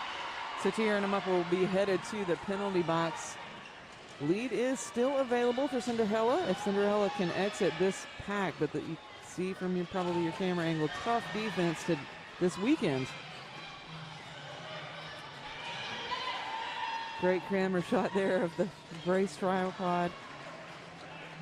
Cinderella getting a lot of assistance there from her teammates, but just, wow, the defense able to reform. Cinderella thought about taking off the star. But everyone said, no, lead is still open. Keep it on the helmet. Getting some help there from Slamby. But Slamby, there we go. There was a star pass to Slamby. So no lead will be assessed here. We'll go the full 2 minutes here for our jam number 1. About 40 seconds left on the jam clock. Nice little, that was like a little hop there from Slamby on the inside of that. Oh my goodness. Tiernan trying to make that jump. Didn't quite land it. Landed in the infield. Slamby stopped by the pivot. 2 blockers remaining. Wow, 13 seconds remaining and an intense first jam. Rapunzel there was trying to get what shoulder on Tiernan up, but Tiernan withstood the defense. Looks like it might be a no. I'm sorry, I was going to say it was a 4-4, but no, it's a 4-8. So West Coast picking up 8 points there. Seattle 4. 27:45 to go in the first. We play 2 30-minute halves. This is the third place game in the female division. Welcome to those of you watching on the West Coast. I know that's a lot of you right now. 7 Pacific. That's not bad for a Sunday morning. You know, you can sip your coffee while watching Derby. Huh? And we do have lead assessed there. Lucille Brawl. Lucille Brawl.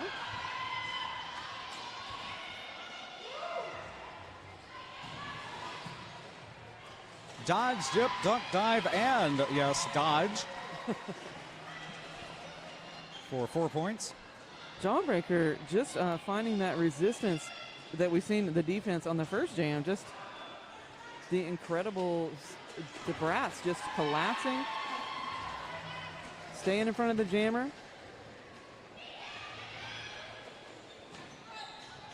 Jawbreaker is driven out of bounds right here on this, right below us, actually. Have to look down to see that.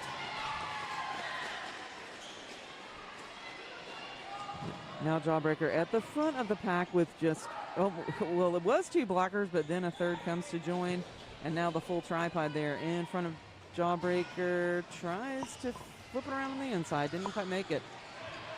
Lucille Brawl through for another 4. Wow. We've seen 20-plus point jams and, of course, 30-something yesterday, so it is possible. 16 currently showing, and back block by Jawbreaker. Tiki Torture getting a shoulder there on Lucille Brawl, but Lucille Brawl just shook it off.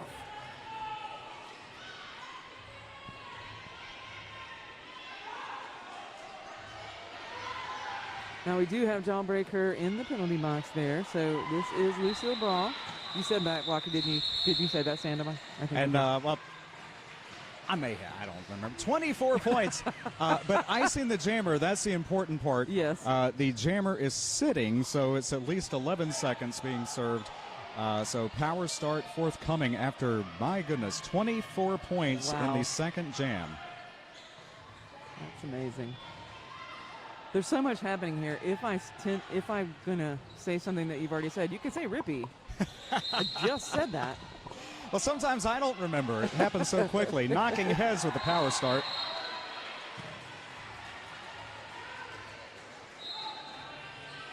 Jawbreaker, now standing, is released. Lots of whistles there. It looks like we will watch Knocking Heads head to the penalty box as well. Reversal of fortunes now is Jawbreaker out of the pack, but lead will be rescinded. We'll go the full 2 minutes here. Yep, forearm was the call.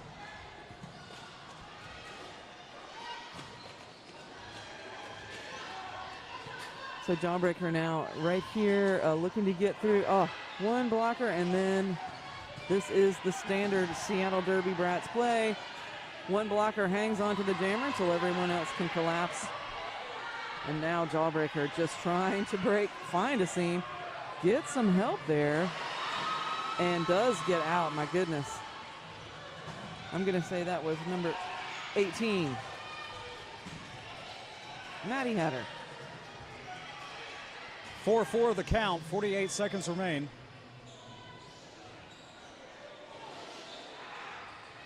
Knocking Heads back on the track, engaging with that pack.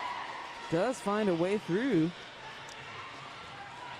Seattle running offense, otherwise defensive formation it was. Nice work there by the pivot. Is that 429? Is that Lily of the Alley?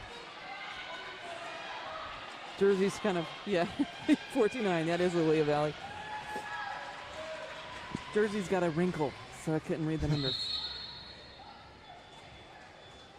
So seeing... I miss having names on the uniforms, but anyway. Ever since high definition became a thing. 12-4, 12-8 rather, net 4, but an intense jam. Yes. But yeah, net 4 for Seattle.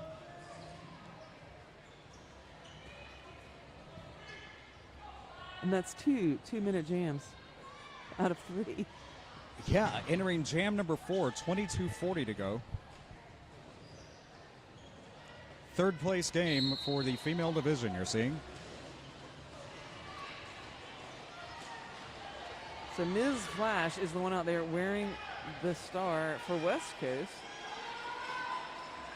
And that looks like 024 Screamsicles got the star on for Seattle. Screamsicle through.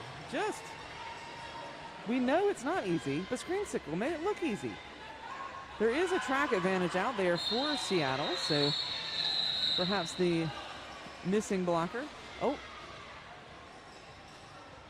Yeah, maybe the missing blocker made it look easy. It does look like everyone, nope. As soon as I said everyone was released from the penalty box, 2 people reported to the penalty box. Yeah, 4-3 net 1 there, 44-19 in favor of Seattle. So right now, I just want to point out, Seattle had 2 blockers head to the penalty box, including the pivot. So you'll see the track advantage out there for West Coast. And they'll hear this later. Apologies to the officials downstairs. Apparently we're in a war as far as what color the graphics are. So West Coast disappearing on occasion, but... That is Cinderella for West Coast with the lead jammer status, but tearing him up is also out of the pack. So that's going to pick up the 4 points there and call that. Oh, nope, sorry, 3 points. Picked up 3 points on that pass.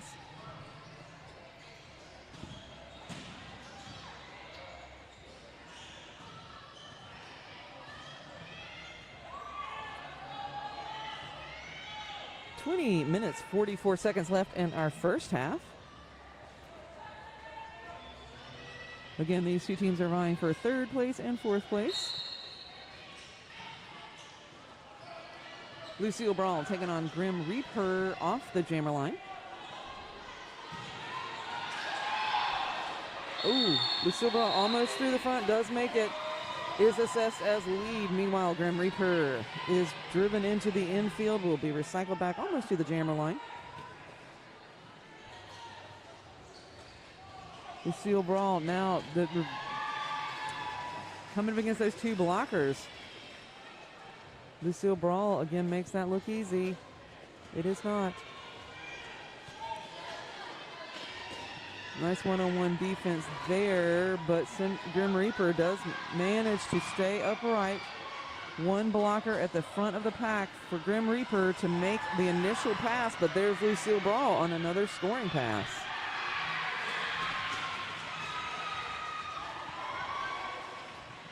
It's almost like they're angling for the tournament MVP awards, which will be coming up at the award ceremony. Yes, Wow. indeed. And blocker almost said, get back there. Oh, and through. No. Oh, nope, that will be a penalty. High block, I believe it was.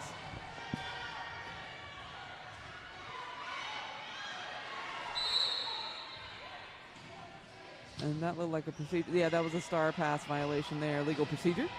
So Riled Up would have had it. Grim Reaper has it back. Yep, there we go. Grim Reaper's got to go pick it up. Does so. Only the jammer can recover the star. Also, the pivot cannot take the star away. Cannot say, you're not getting it done. I'm not gonna stand by and watch this anymore. I'm gonna take over. No, you can't do that. But the pivot did receive the penalty for that violation or a procedure. So you see the pivot now in the box. That's why we couldn't have a star pass happen. Right. Oh, and we did have a penalty there assessed for Lucille Brawl right at the end of that. So you can see just now sitting in the penalty box. I didn't see the call there. Did you happen to see that? Stand by. I did not, but we'll find out when the jam begins. 12-0, 56-22. Yeah, that was a track cut. Cut. So Ms. Flash is the one that West Coast has decided to field for this power start.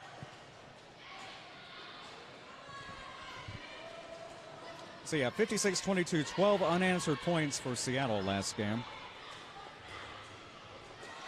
Now Ms. Flash is in the middle of a big glom of people. Whew, what a big hit there. So Seattle going to recycle back, and there comes Lucille Brawl out of the penalty box, has picked up that lead jammer status.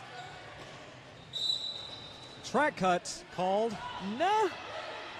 Oh, on Lucille Brawl? Okay, it was, I'm sorry. Ms. Flash. I mean, it's bad for everybody, right? But yeah. I was like, no, not Lucille Brawl again.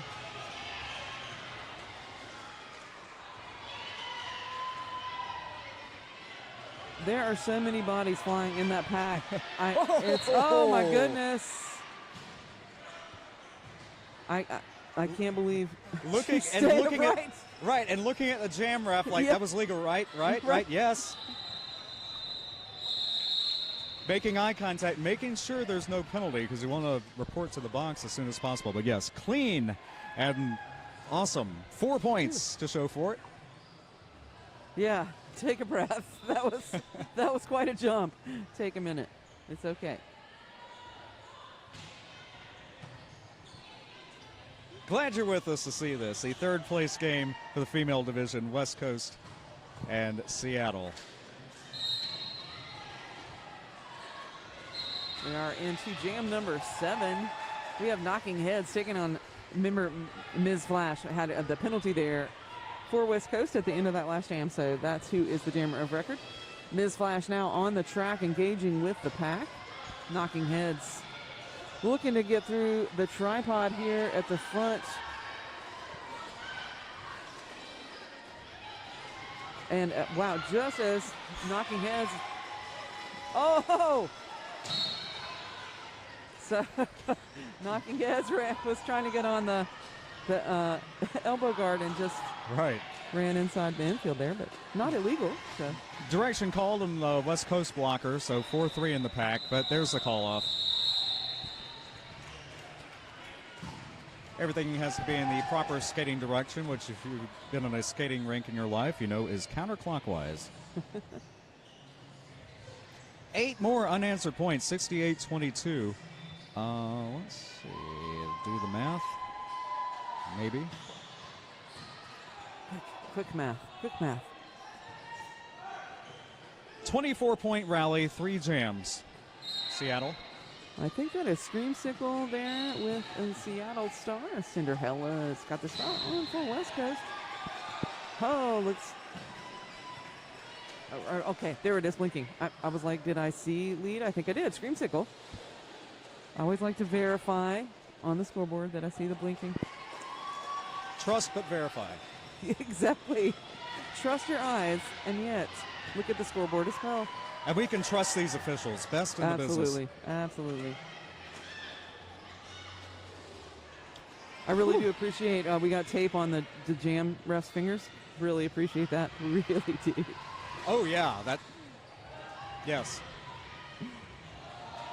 So Screamsicle's already got 8 on the board, but Cinderella's put a 4 also. So Screamsicle will get through for an additional 4 and call that off. And nothing more for the West Coast jammer. I was watching closely there. Jam not over until the 4th whistle blast. 11-4, net 7 for Seattle. 79-26. 13 minutes, 45 seconds left on the clock here in our first half.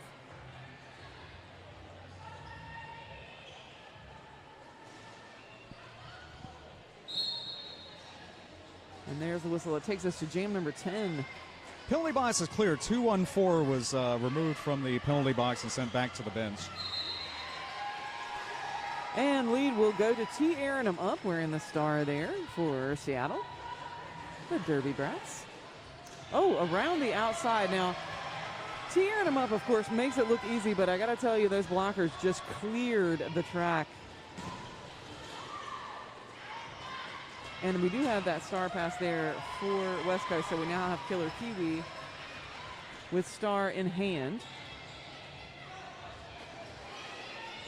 Of course, the Derby Brats are already aware of that star pass, and so are locked down here on Killer Kiwi.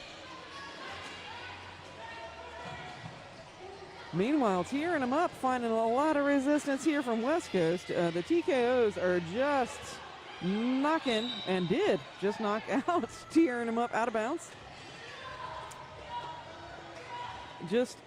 I'm so happy you're getting the camera angle so you can see all of this defense. I'm going to give a shout out to Mama Mia, who is in there breaking up the tripod for the jammer. Whew. 12 more. 91-26, 12:08 to go in the first. Another 30 minutes of Derby after this. The third place game for the female division. Up next, noon Eastern, 11 Central, wherever you are, Des Moines versus Columbia. That will be the third place game in the open division. Then we're back to the female division championship game, Santa Cruz and Rose City, 2 Eastern, 11 Pacific. And then the championship game for the open division, Philly versus Spokane at 4 Eastern, 1 Pacific. Just so much Derby. So yesterday, we'll tell you a little bit about how these teams got here, because we had both our female division games played back-to-back yesterday. So we have... I'm sorry, I've got to read my own handwriting. I apologize. So in our first game of the female division, we had Santa Cruz taking on West Coast. Santa Cruz did edge out West Coast there, and that's why West Coast is playing here.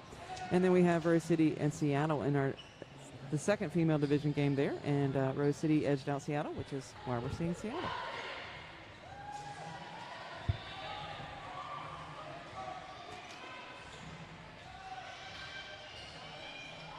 Yeah, the respective winners of those games advanced, and the winner went on to the championship game, and the runner-up to the third place game. Since neither of these teams has won yet, they're in the 5th place game right now. Oh, nice.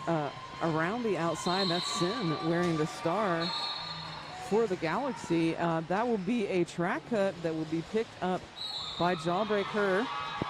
Jawbreaker taking a long way around the track. Yes. Oh my goodness! Wow! Wow! Sin. It almost looked like a large step. Is really what that looked like. Woo! Sin. Wow. Jawbreaker is in the penalty box, now standing. Sin around the outside. Nice job there by number 101. That's Cuban Missile Crisis. Opening up the lane, just keeping the lane open, keeping the defenders away, the West Coast defenders rather. Calling up from the floor. Another double-digit jam, and good sporting over there, helping the opposing jammer up. We're all good. Yeah, I mean, Sin just running a clinic out there. 2-jam, 31-point rally by Seattle. 10:41 in the first.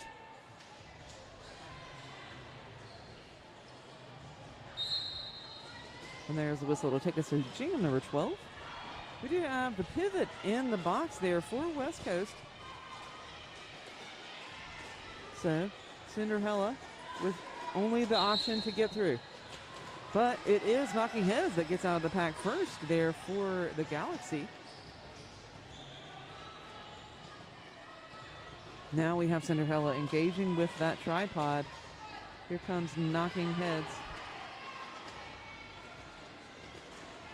Excellent defense. Now 3 blockers up front. See the pivots bridging to keep everyone legal.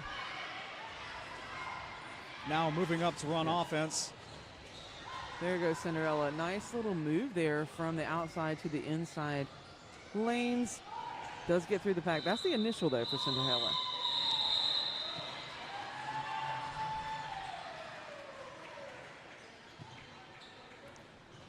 $114.26 after a 4-point jam. 35-point 3-jam rally by Seattle. Seattle wearing the black jerseys this time, and West Coast with the white and pink trim.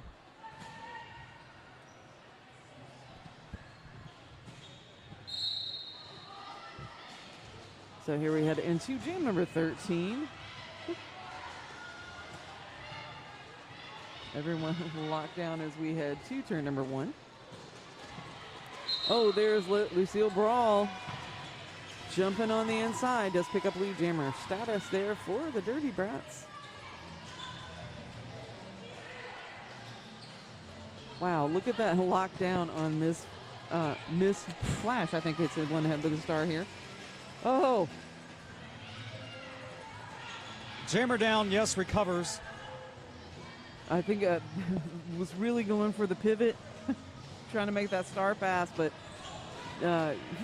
gosh, I mean, Seattle doing such a great job of keeping the pivot away from the star pass there, just locking down. That's number 23, Jawbreaker.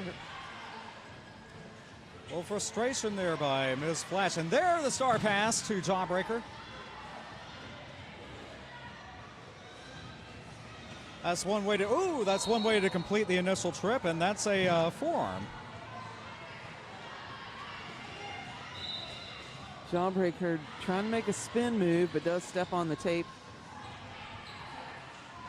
Good and recycled way back past the jammer line. Lead jammer was called out, so the jam will go the remaining 32 seconds.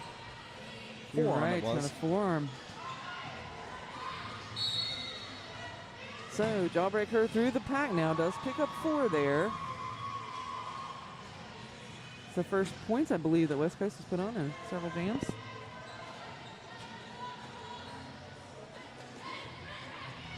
Oh, nice move there. That was number 39. We're going to call out as many blockers as I can possibly get. Rip curler. Trying to open up, but I'm telling you, the Seattle Derby Brats can really just reform that defense very quickly.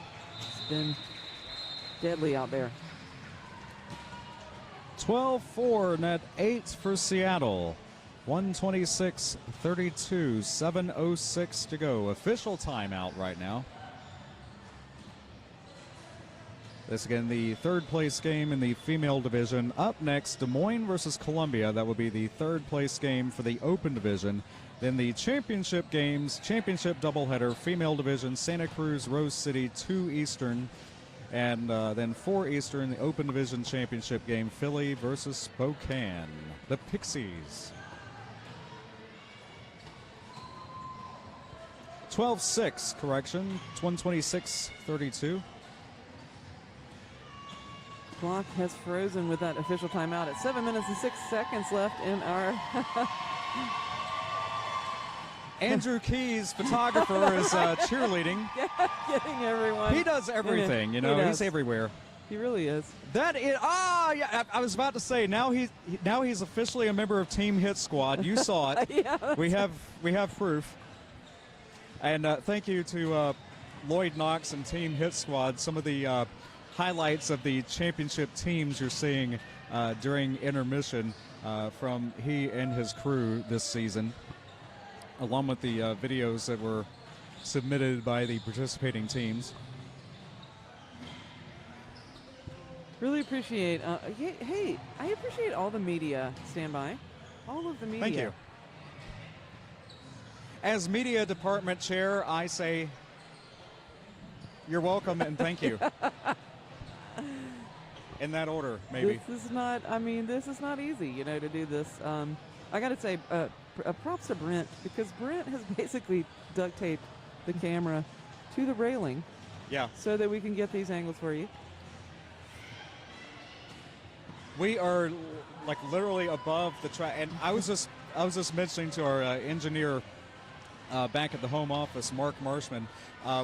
I used to produce roller derby that aired on Jacksonville television, and I had a nightmare many years ago that I showed up to shoot a game, and it was like some kind of optical illusion where I had to shoot from upstairs, but 360 degrees, no matter where I went, I couldn't see all of the track. I was somehow over half the track no matter where I was. So some kind of optical illusion happening in my wow. But anyway, no, we've got it. We've covered all the bases here, and that is totally on Brent. Thank you. Yes, props to Brent. And appreciate you staying here all weekend and operating the camera, by the way. It's tough to sit up there on that stool. But now we're looking at Screamsicle taking on Slamby. And that is Screamsicle in the penalty box there with a forearm. So I believe Screamsicle... That was from the last jam, right? I think that was new. I'm sorry, I got distracted with talking about the duct tape. Okay, and the optical illusion. Lead jam was open. Now, I was not sure about that, but yeah, Slamby with lead. Slamby's got the lead now for West Coast. Now Slamby back into the walls there. We do see Grim Reaper trying to open up the seams. Slamby gets a little bit of room here and will get knocked out. But that penalty will be called on the blocker. Slamby gets to come back in, but Screamsicle now out of the pack on the initial. Intensity. 4 points.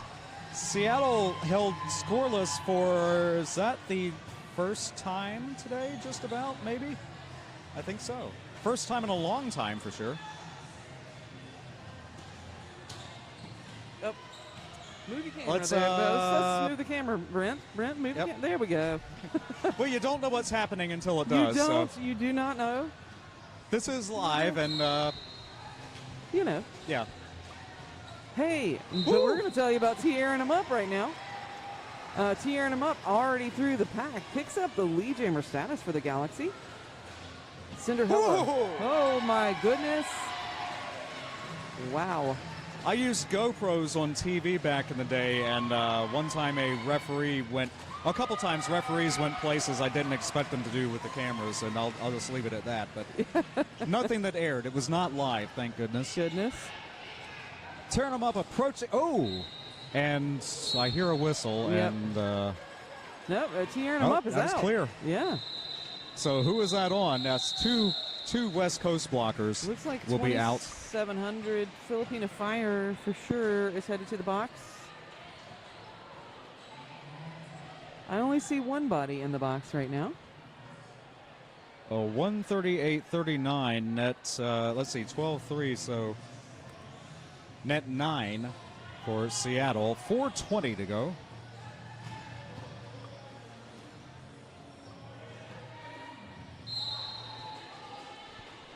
Knocking Heads taking on Riled Up right off the jammer line. Knocking Heads is here at the front of the pack, does exit and picks up the lead jammer status. Meanwhile, Riled Up getting recycled back now through on the outside. That's the initial pass there for Riled Up. Knocking Heads through the pack. Takes a look at the bench, and the bench says keep going. But there comes Riled Up also out of the pack for 4, so now we'll get the signal to call it off. And that jam is a wash.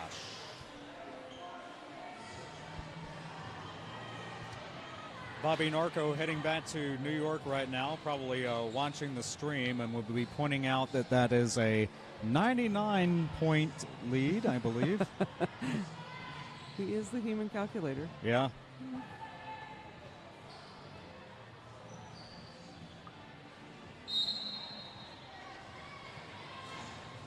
Lightning McQuinn taking on Sin. That's a good rhyme. Sin out of the pack very quickly.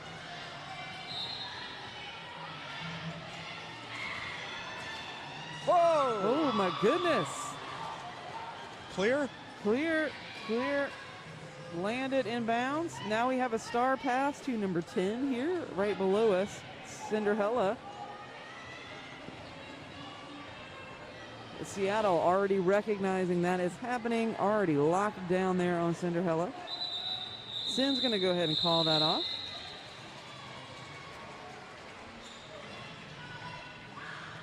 Four points on the board there for Seattle. 2 minutes, 19 seconds left in our first half. This could be the final jam of the half or not. They've been running them a little short, yeah. Yeah.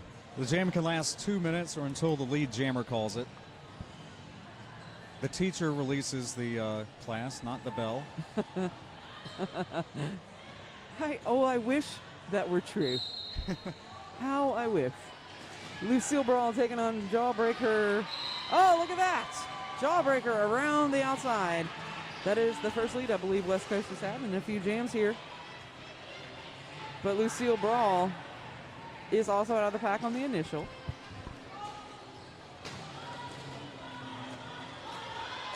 Jawbreaker through. Oh, my goodness. Oh, one little shoulder tap there and will be illegal. So that will be Cuban Missile Crisis headed to the penalty box as we start the next jam. So one blocker down there for Seattle. Oh, blocker and a jammer. How about that? We'll have that both. It is. So Powers start with the track advantage for West Coast here. Soon. Yes, as soon as the official timeout is taken care of. I think maybe clarifying some of those. West Coast looking to perhaps build momentum going into the second half. Game not over until it's over. This is just the first half. And since it was asked yesterday, sudden scoring only coming into effect if the opposing team has 25 points or fewer. So we're far beyond that. Right. Yeah, it's 20. But yeah, 100 winning by 150 plus other team having 25 or less. So yeah. Not happening here. Oh, look. Okay, they released the jammer there for Seattle. So I think that's what that official timeout was about. So we do have a scream signal, but we're not seeing designated lead, but I did see the jam ref hold up the lead signal.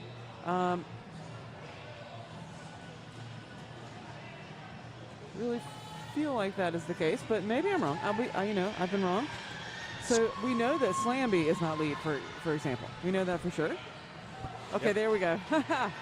Score differential of 150. I think I said 25, but score differential of 150 or more plus other team having fewer than 25. Almost had it yesterday, but yeah, not going to happen here Not quite. anyway. Well, watch the clock. Could be another jam or not. Somebody would have to stop the clock. 4 points. 150 to 43 otherwise will be our halftime score. And we're going to watch this rundown. I don't see anyone getting up to call a timeout or an official review.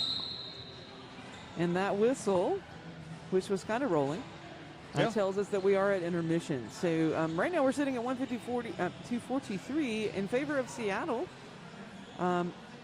Intermissions, are they still running 15 minutes? Standby.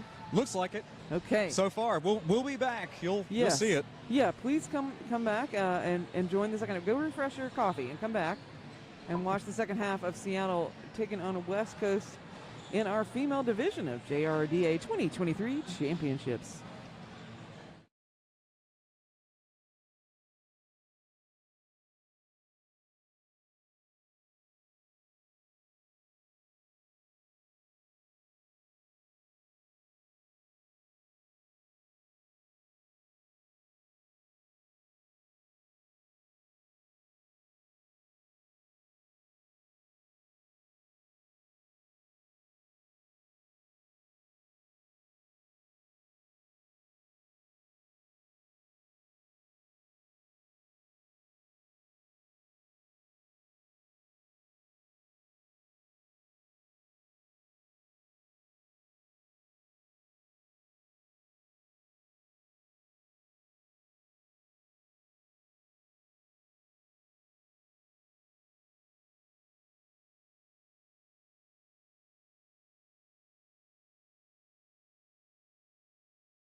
She will go and miss entirely. Nailed it. Okay, we're gonna wanna get like feel in between her eyebrows. Connect them. We're giving her a unibrow. Well, yours we're filling it in. Alright. Hey, walk with your feet pointed out. That's not touching your ankle. What do you think I'm touching? Going to, yeah. Give me your gritty. Do a gritty line here.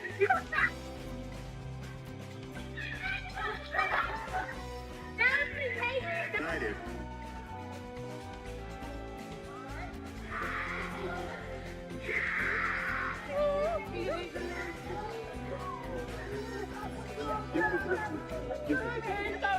Give When you're ready, please come over and present your MVPs.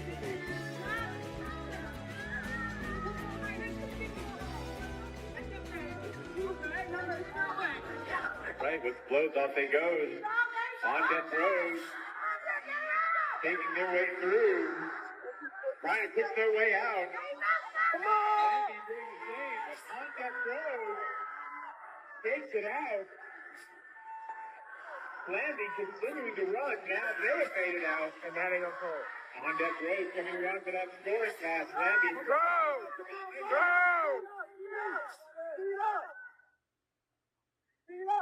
Let's go. Speeding up the pass. Yes!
Name and number?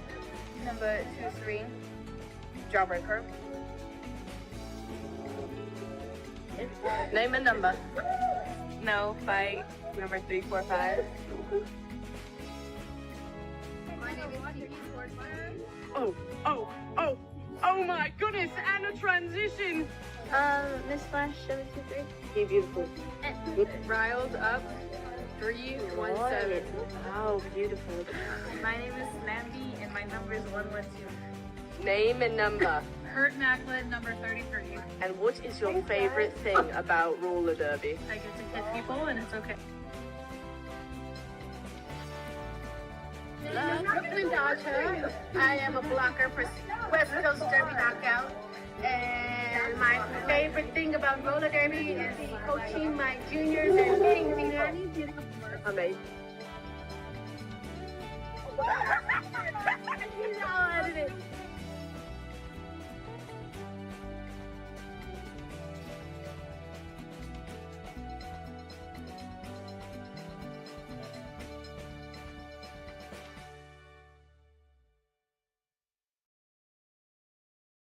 Of seeing what it does for the girls is that it actually builds this incredible resilience, strength, and empowered attitude that is just become part of who they are, whether they continue with roller derby as they get older or whether they go on and never play sports again after being 10 years old.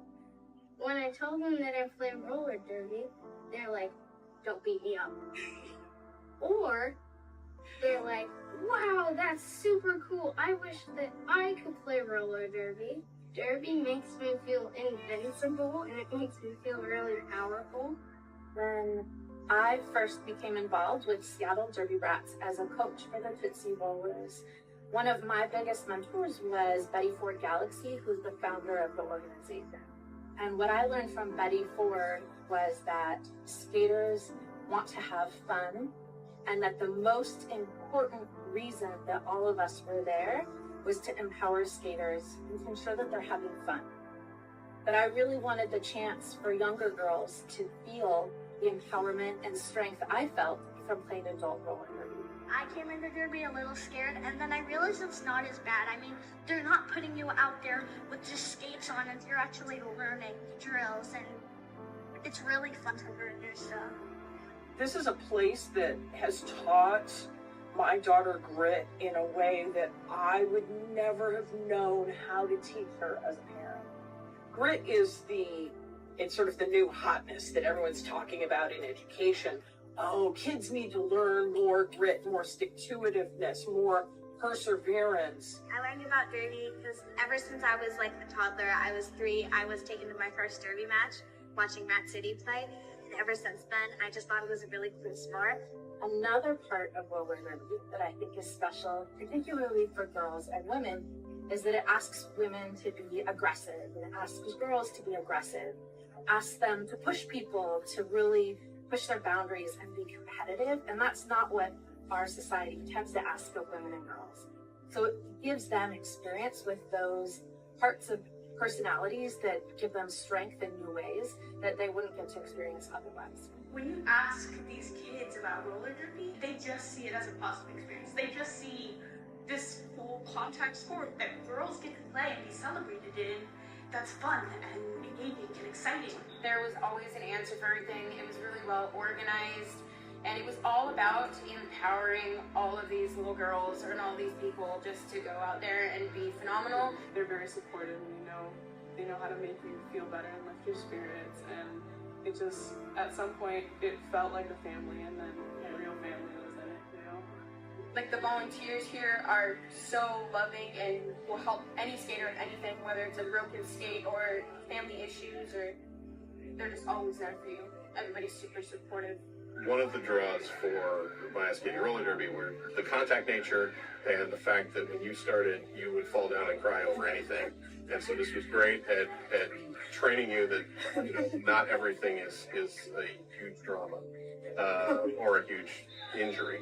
Without roller derby, I'm not sure that they would have had the confidence or the ability to be able to overcome a lot of the things that they have had to endure. There's derby everywhere now. It's become a global sport, which is great. There's global junior teams, and it's just a great way to be connected with everybody. I feel like I have a lot more courage, and I feel like better about myself. I've definitely made a lot of friends for all the 3 years that I've been on derby. She was not drawn to traditional organized sports in any way. She just didn't like how she felt in those communities. And this is a place where being a little bit edgy, being a little bit different was valued, was celebrated. And she's now working out 5 times a week. She's able to play on this elite team that has these amazing athletes that she has found a sisterhood amongst.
Welcome back, everybody. You are watching, this is game number 8 of the tournament, but it's the second game today. This is our female division. You are watching the Seattle Derby Brats Galaxy take on the West Coast Junior Knockouts, the TKOs. You will see Seattle wearing the dark jerseys and West Coast wearing the light jerseys. We come in with Seattle sitting at 150, West Coast at 46. We've already done our gear check because we know juniors have to have their gear checked. Want to make sure everything is safe, and it looks like we are doing a little bit of track repair here, so they may get done in the next 12 seconds before our intermission is officially over. I am Ridley Longstocking, and I will be here with Standby. Are you here, Standby? I'm here. Excellent. Third place for the female division. Next up, third place for the open division, Des Moines versus Columbia.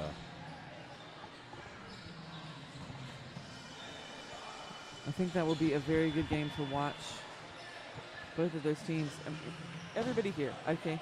Everybody here done a great job. But I just think that will be a good one because Columbia coming in at number 2 seed, Des Moines coming in at number 4. Just think it'll be a good, enthusiastic game. That's what I'm thinking. Oh yeah. And for those new to watching roller derby, it's could be, well, there you saw it, but track maintenance, part of that is there is a rope taped underneath that tape. That's how the skaters can tell as they go in and out of bounds, and that has to be touched up on occasion because it can't be too sticky or we would not be invited back anywhere. Right. Ever. But at the same time, like, they're really tough on that tape because it does tend to roll up over that rope. And it's not too thick. Now, first game I saw in person, Jacksonville Roller Derby, we had rope lights that were at least 1.5 inches thick, and as many people tripped over that and ate it, by the end of the game, the lights and the rope did not work anymore, and then we switched to regular rope. Yep, just rope. Good old rope. All right, so I think now we've gotten our repairs completed, and there's the 5-second call. T. Aronham up, taking on Cinderella off the jammer line. We've seen these two jammers before. It is T. Aronham up that's out of the pack first. Picks up lead jammer status for the Galaxy.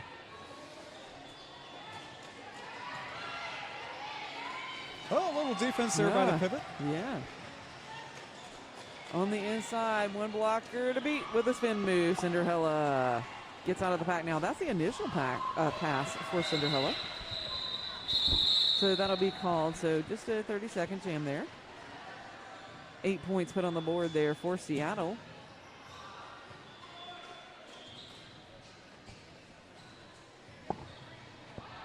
Haven't even cleared 1 minute off the clock yet.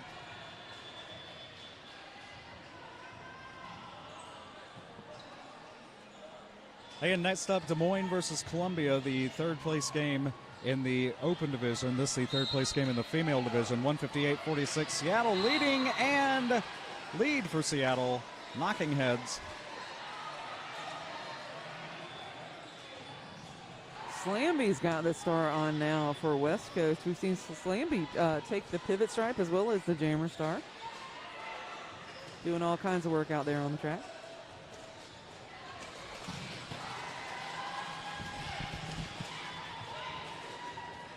Knocking Heads does pick up 4 points on that pass. Here we have Slamby looking to get past the 3 wall there. Nice work there. Can't see the jersey on that blocker at 009. That is Millihertz. Doing a great job. Just keeping a hip on the jammer, not letting the jammer clear that lane. Slamby tries to make a spin move, but there's Millihertz again. Just everywhere. They are just everywhere. Meanwhile, Knocking Heads through the pack again. That's 12 points so far.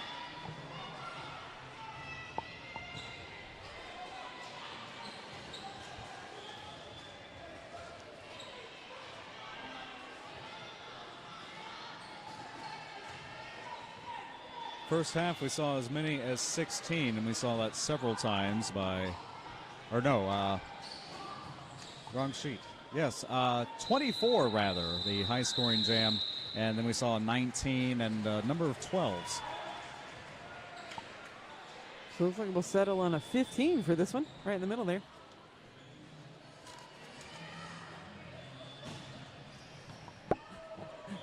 $27 minutes, so 14 seconds left on the clock here. This is our second half, female division. Looking for the third place.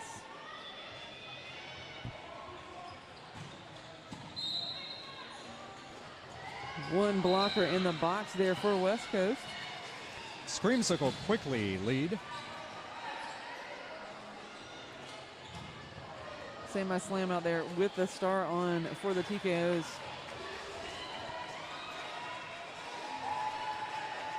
There goes Screamsicle through for a 4-point pass. Semi-slam getting held up again in that very, very powerful wall. High block called. Going against a Seattle blocker, 606. That is Nicoletta Vendetta. Sam I Slam is out of the pack now. That's the initial there.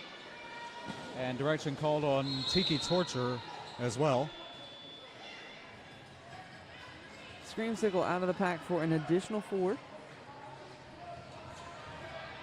Multiplayer block by Rapunzel.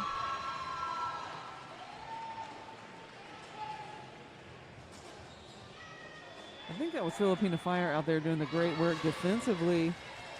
But Sam I Slam did get out of the pack eventually, did pick up 4 there for West Coast.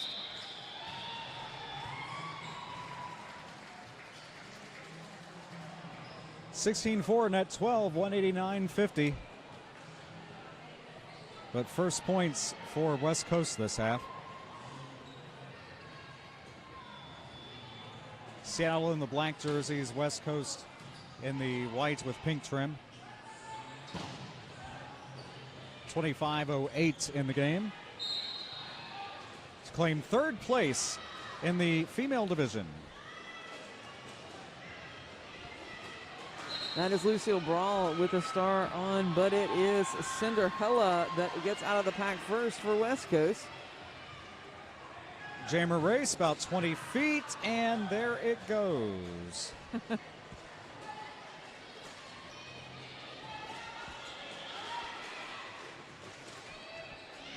Around the outside goes Cinderella. Does pick up 4 on that pass.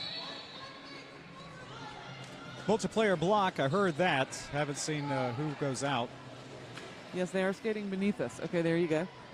Number 18. Who is that on my roster? It looks like Maddie Hatter. 4-4. Nope. They just added the sneaky point. 6-4. West Coast, net 2. Every point counts as the clock runs down. 24 minutes in the game. That's a nice backpack. It is. Has skates. It does. A little helmet.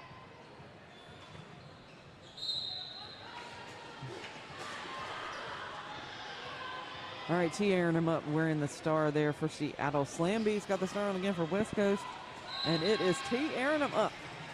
That is T airing it up the side of the lane there. Does pick up lead jammer status for Seattle Derby Brats.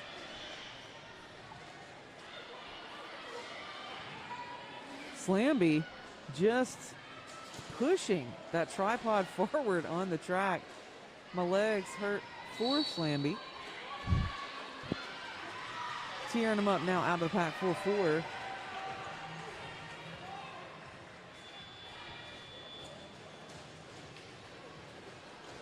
Maintaining, oh, nope. Maintaining speed until that. Yeah.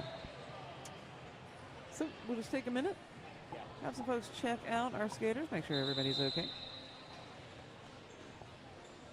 Yep, timeout for safety. There's always time for safety.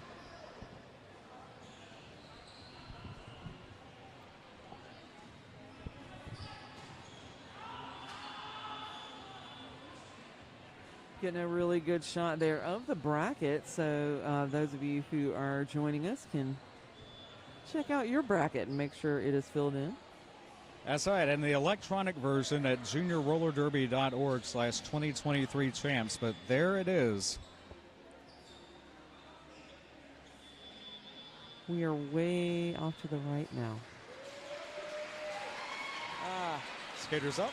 Love to hear the applause. Love to hear the applause. Do think we'll, just have the medical professionals check out the skaters, make sure they're absolutely okay. Want to give a shout out to the medical professionals who come out here to these tournaments and spend all of their time just helping people, taking care of some bumps and bruises, but also directing people if they need additional support. This timeout carries on.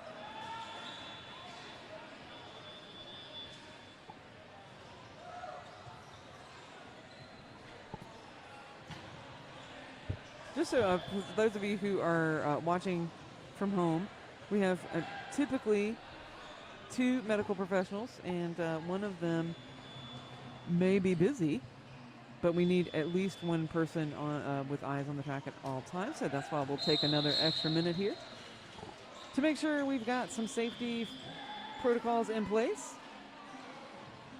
But that rolling whistle tells us that the official timeout has come to a close. 7 points were scored by the end of that jam, 196-56 here in the third place game for the female division. Knocking Heads is taking on Cinderella off the jammer line. Is Knocking Heads that comes out of the pack first, picks up lead jammer status for Seattle.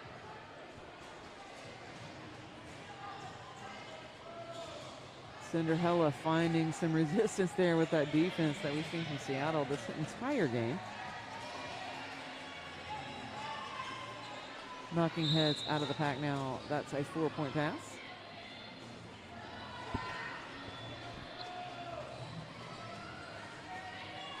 Here's Knocking Heads here, right beneath the camera. Will pick up those 4 points and call it off.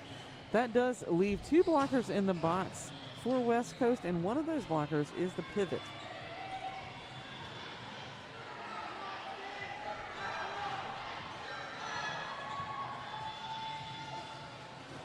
This period, 50-13 unofficially, favor of Seattle.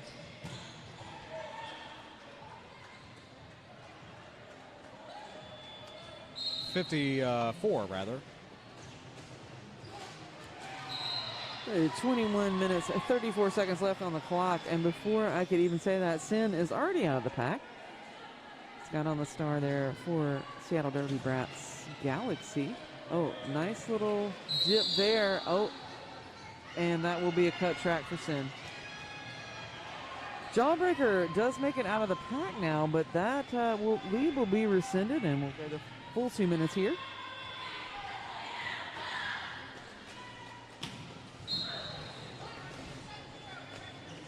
Big pile up right here beneath us. There is Jawbreaker, almost got out of the pack, but I'm telling you, that defense by the Cuban Missile Crisis so all over the track.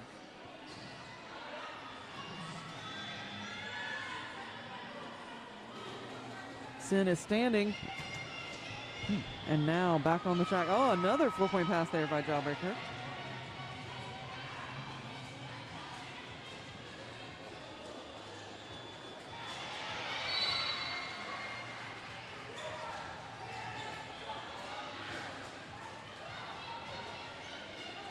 All kinds of bodies coming in and out of that penalty box.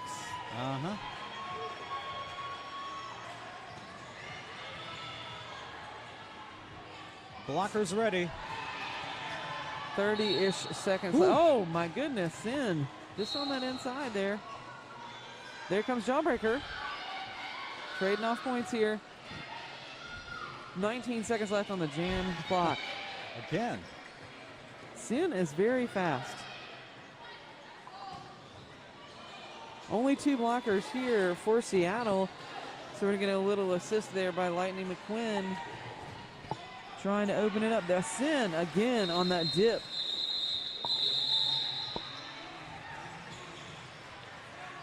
We'll wait on the official count, but right now 16-16. Fun to watch, but having no bearing at all on the outcome. Looks like that's it, 16-16. Yeah. Scorekeepers have put their arms down, which tells me they have gotten what they needed. 19 minutes, 9 seconds left on the clock here as we head into jam number 8 of the second half. Screamsicle taking on Slamby, and it's Slamby that is out of the pack first. Does pick up lead jammer status for West Coast. Now Screamsicle is also out of the pack. Yep. One black reach in the box. Slamby gets driven into the infield. We recycle back. There's Screamsicle out of the pack for the 4-point pass. There comes Slamby. 4 all. Again. Yeah.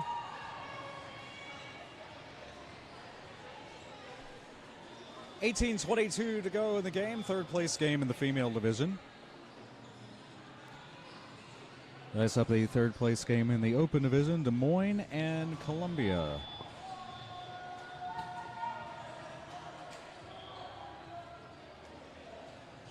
Yeah, we hope you'll be able to hang out with us on the stream for that one and the rest of them today as well. Lucille Brawl. I'm sorry. Oh, I heard a whistle, but that was actually for a penalty. So Lucille Brawl will head to the box for a forearm. Cinderella, wearing the star now for West Coast, is out of the pack to pick up that lead designation.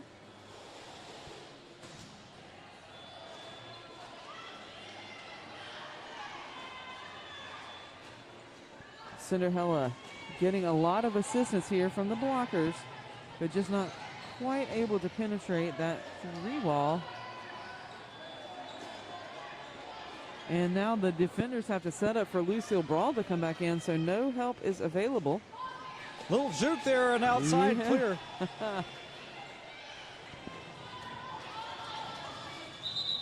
So Cinderella's going to call that off. I think was able to put 3 additional points on the board. 79 now, 224.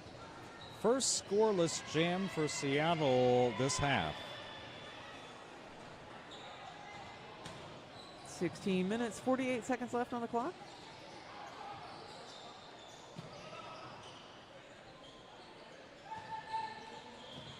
We're in our second half of game number 2. T. Aaron Up's got the star on for Seattle. Jawbreaker is wearing the star for West Coast.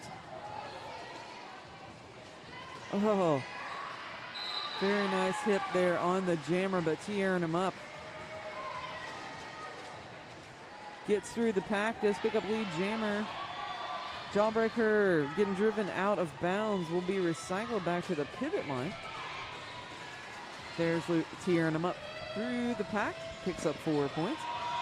And there's Jawbreaker out on the initial pass. Woo! Wow! Yes, all the sounds. Yeah, all the sound effects. Ooh, ah, ooh.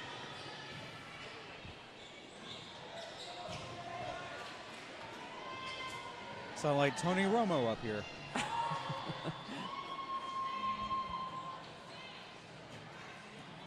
And that's how you call it. That it is is hands on hips repeatedly. Right, yeah. And you want to do it big enough for the referees to see it. Not because, just tiny. You need to do it all the way to the Nuke back in the day used to kind of do that. Just kinda, All right, knocking heads back on the line, and that's Slamby with the star for West Coast.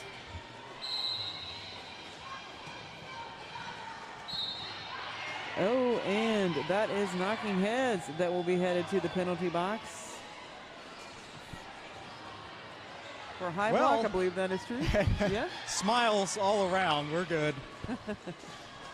Slamby looking to get through the pack. I don't think lead had been assessed, so I think we do have lead available to Slamby. If Slamby can get past this defense, and you have seen this the whole game. Well, look, I still stand by my statement. It's really good defense.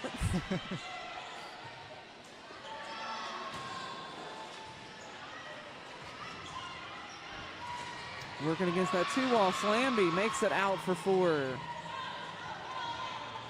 Knocking Heads is back on the track now from the penalty box.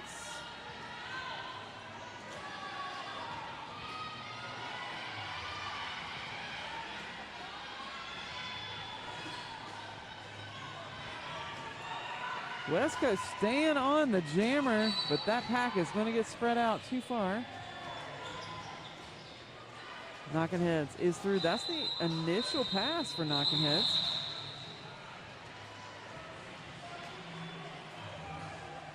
Fun jam, 4 points to show.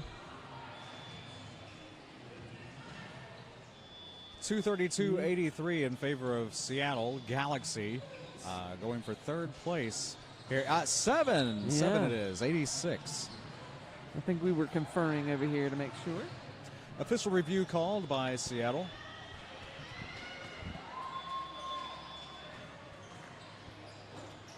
Again, coming up next, Des Moines versus Columbia, the third place game in the Open Division at noon Eastern, 11 Central. Then championship doubleheader, Sunday, 2 p.m. Eastern, 11 Central, Santa Cruz, Rose City in the female division, and 4 Eastern, 1 Central, Philly versus Spokane championship game in the Open Division. Then the awards ceremony after that. So stay tuned wherever you are. Use your data or Wi-Fi, depending on your plan. But thank you for watching and joining us all weekend long. The best derby and the best dancing right here in metropolitan Washington, D.C.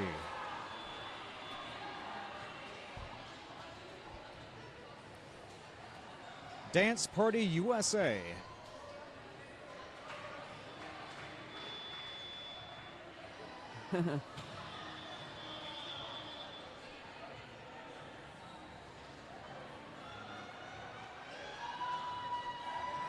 I really love a good officials huddle. They're really in there. They're really working hard. I appreciate them.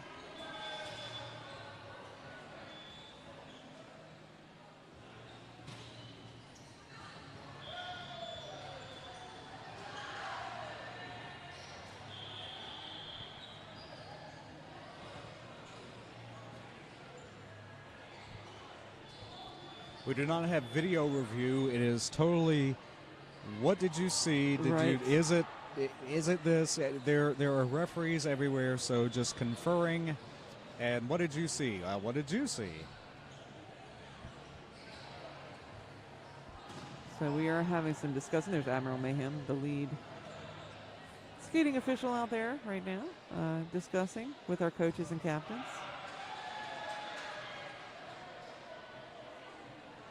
And Seattle never loses. They either win or they learn. That is correct. I appreciate that shirt.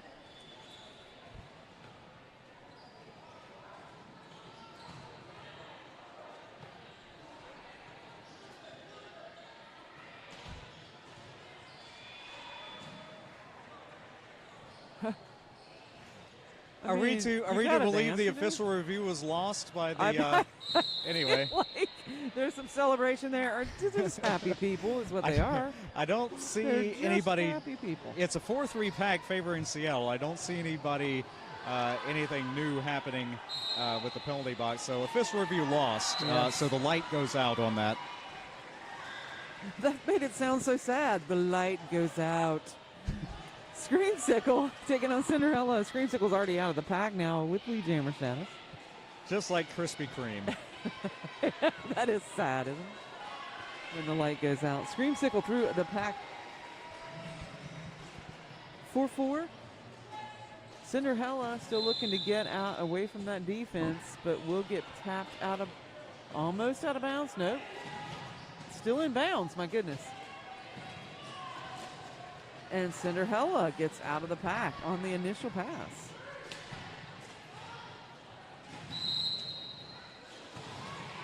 Oh my goodness. Screamsicle was trying to call it off and picked up the cut track. We'll head to the penalty box, and we'll go the full 2 minutes here. Yep, forearm it was. I'm sorry, I thought it was a cut track. I'm sorry. You know, the forearm call and the cut track call, very close. Use both arms. Meanwhile, Cinderella out of the pack now on the second scoring pass, right? Yep.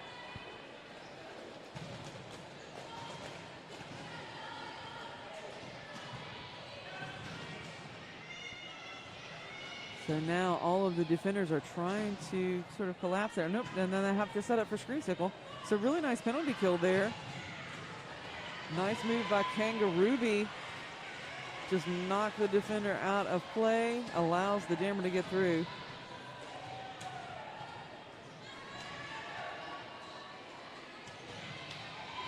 Caught. Both jammers caught. 8-8 the count, 7 seconds remain.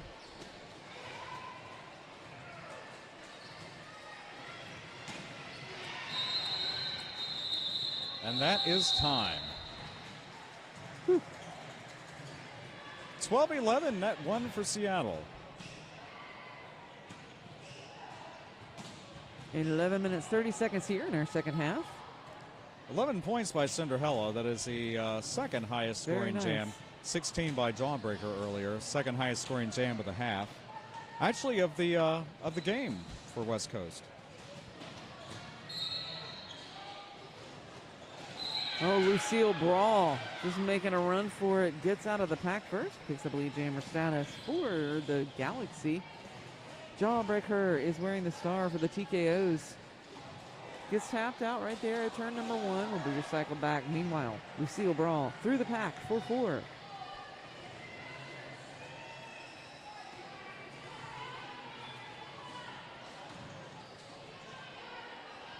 Wow, look at the pushing there by Jawbreaker trying to open up that tripod. Not budging. Nice assist there by Sam I Slam trying to open it up. Meanwhile, Lucille Brawl through the pack for 4. Now we do have that quick star pass to Sam I Slam. Ooh, stay up jammer engagement. Goodness. I don't think they planned that. They did not, and neither one of them seemed to have noticed. No. But Sam I Slam did get absorbed a little bit back into that defense. While Lucille Brawl threw for another 4. Ooh. Oh, so one hand down outside is okay. Did just one hand, that's amazing. 4 points go on the board there for Sam I Slam. Oh, right into that tripod. Just whew. One of the more fun jams this half. 16-4, net 12 for Seattle. So if you don't watch Derby much, just to clarify, you can put one hand down out of bounds, but no feet and not 2 hands, or any other part. Just one hand down, as long as that is all you got. And I'm really impressed that they know that, like that they have the presence of mind in a moment of getting hit to go, if I just put one hand down, I'm still good. That Sin out there again wearing the star for Seattle does make it out as lead jammer. Slammy's got the star on again for West Coast. Brent, our camera operator, was just asking about that earlier today. That's how detail oriented he is. Oh! Sin finding some resistance here, but does manage to find a way out of the pack. Slamby looking for the pivot. Looking and not seeing. or seeing the pivot, but not really being able to reach the pivot. Now Slamby sees the lane. Oh! Rolled into the infield. Oh, yes. Woo, woo.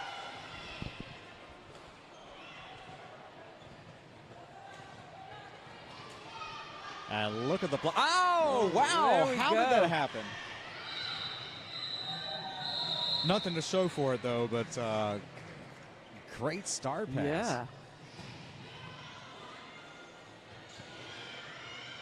12 unanswered points, 14 rather, 274-103. What they got out of that was the great practice of star passing and to show everyone on film how to do it. So everybody just like take that little snippet of the video, show it to your teams. This is how you do it.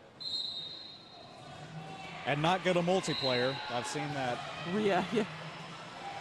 So tearing them up now back on the line again for the Galaxy. Riled up, Scott the star on for the TKOs. Tearing them up will get dragged back here, recycled back to the jammer line.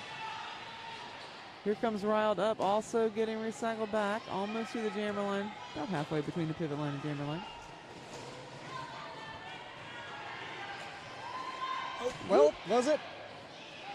I think it was. Everybody got up. Okay, so that's tearing them up through the pack there for 4.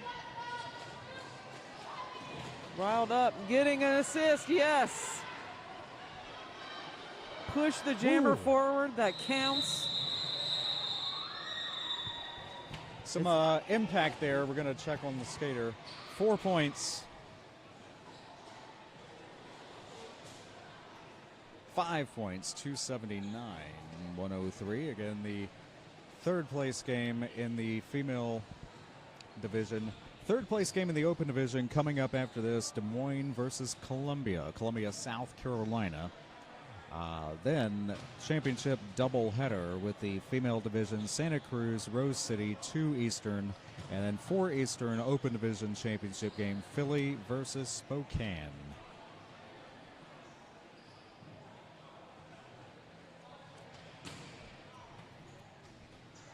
If you would like to make sure your bracket is correct, you can go to juniorrollerderby.org. The brackets are there, as well as, lots of information about the organization, code of conducts. There's a volunteer sign-up form, I believe. Yeah, and registration for the new season for league starts September 1st. So if you're not a member of the Junior Roller Derby Association, where are you? Join us. Now's your chance. Ruling the lead jam calls, so Seattle West Coast having about as many so far, pacing-wise, but Seattle ruling that, and that goes along with the multiple double-digit jams you see.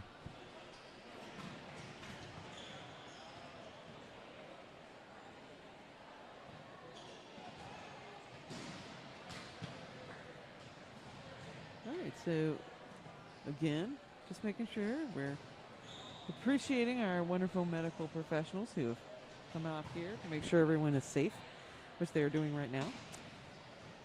The standby showing us the penalty tracking here. There's an LED board across from us. It lights up as far as if anyone is in danger of fouling out or has fouled out, but that's more just for general purposes, looking through the nets here. But we do have the technology. All these stats are, you see all the tablets around. All these stats are being fed to us immediately. It is nice. So we're looking, nobody really in trouble right now at all. A couple people with 3. I think on Seattle we had a couple folks with 4, but I mean, just really clean game. A couple of penalties came at the timing of those penalties caused a multiple point jam there.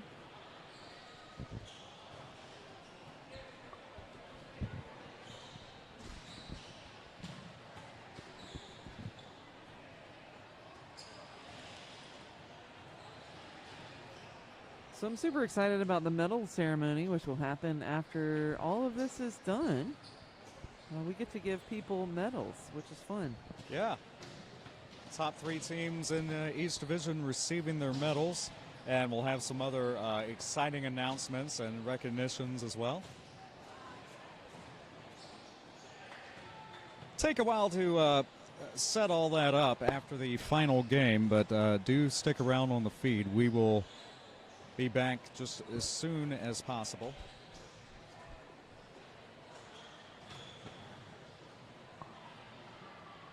We do have 3 more games first. First up, yes, finishing the remaining 6.5 minutes to decide third place in the female division. Championship game for the female division will be Santa Cruz and Rose City, 2 Eastern, 11 Pacific. 4 teams advancing to championships for the female division. 6 teams were in the open division, as FOCO over Pittsburgh earlier this morning for 5th place, and that gives FOCO their first and only win this championship tournament.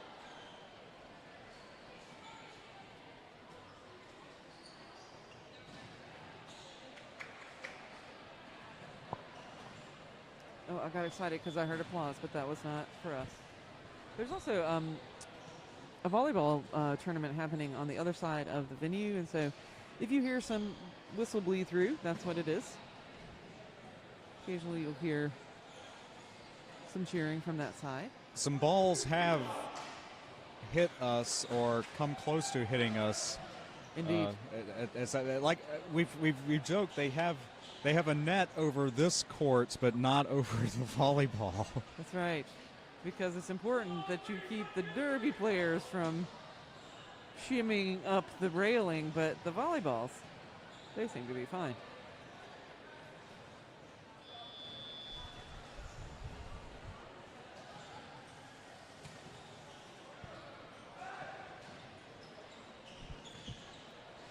So glad you're here. All the cliches, the future is now, all that. Well, no, it is. Yes, it is happening right now.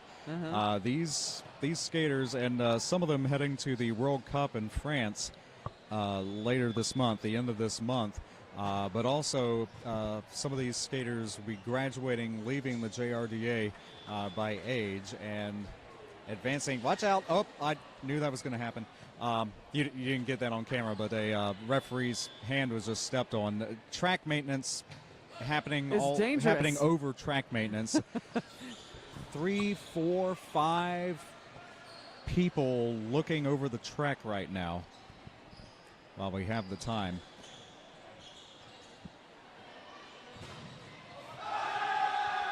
Again, the skaters are kind of tough on that tape with their toe stops, and they're running over things. So we're just going to make sure the tape is absolutely secure. The purple lines are what you're watching or should be trained on if it's if you're just joining us. That's right. That's an excellent thing to point out. There's a lot of colors down there, so we're trying to look for purple. I like that more and more skating rinks are putting the roller derby lines on the floor when they revise their floors. That's happening more and more now. Oh, that's kind of exciting. That's less measurement to be done. Yeah.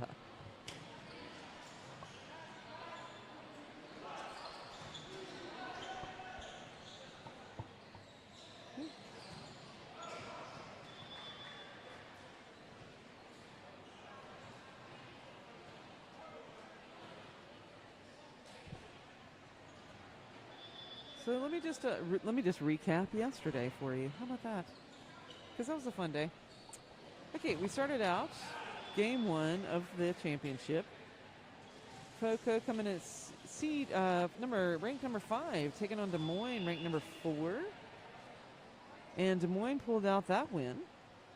And then in game 2, we had Spokane taking on Pittsburgh, and Spokane won that game. Then we went to, that was the open division. Then we went to the female division. For game 3, Santa Cruz taking on West Coast. Santa Cruz pulled out that win. And then in game 4, we had Rose City taking on Seattle. Rose took the win there. And then we had our games last night, which was game number 5, back to the open division. And Philly playing Des Moines. Philly took that one. And finally, last night, Columbia played Spokane. Spokane taking the win there. And that is how we arrived at today. So now you all can update your brackets and make sure they're on par.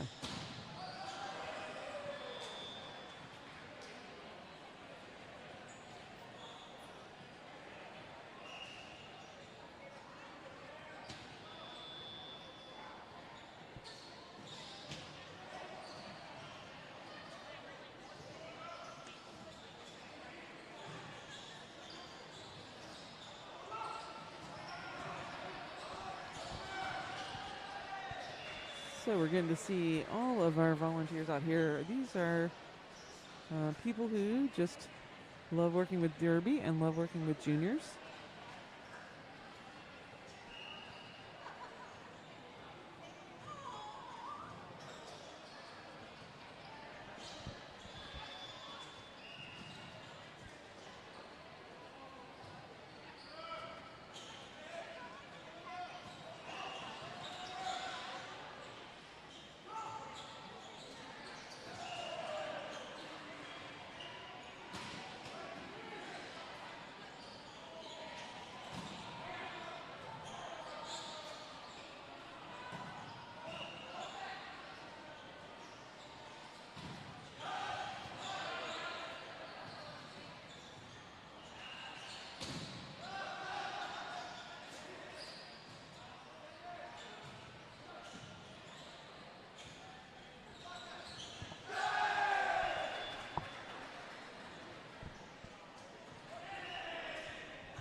Again, we do appreciate your joining us here on the stream.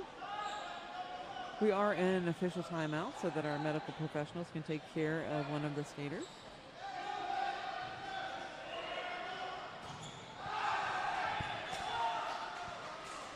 The noise you hear in the background is I'm sitting right next to a volleyball tournament that happens to be taking place at the same time as the 2023 JRDA Championships.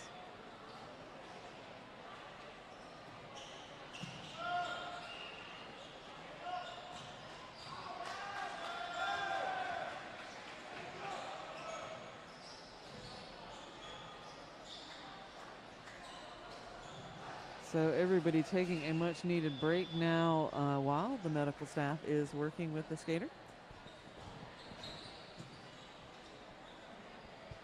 It's been a tough weekend. Everybody has put in 110%.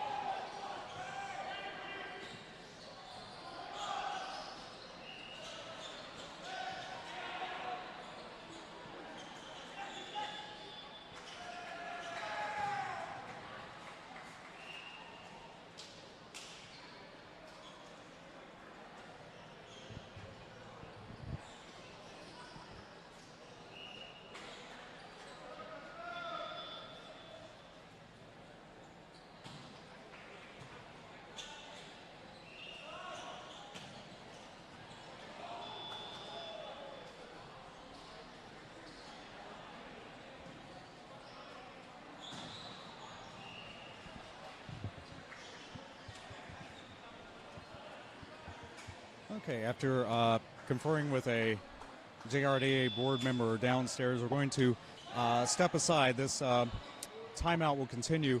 We will be back as soon as Derby continues. Do stay tuned here at JRDA Championships 2023.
Okay, Tsunami and Tony working side by side during the 2-ball against Native.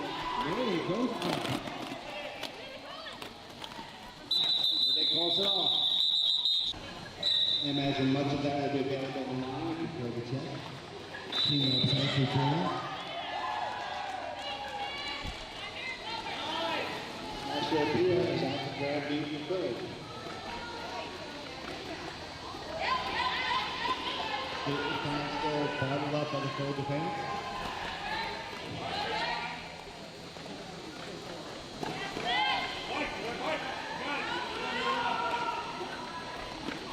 Jailbreaker moving in the half to take this time to 2.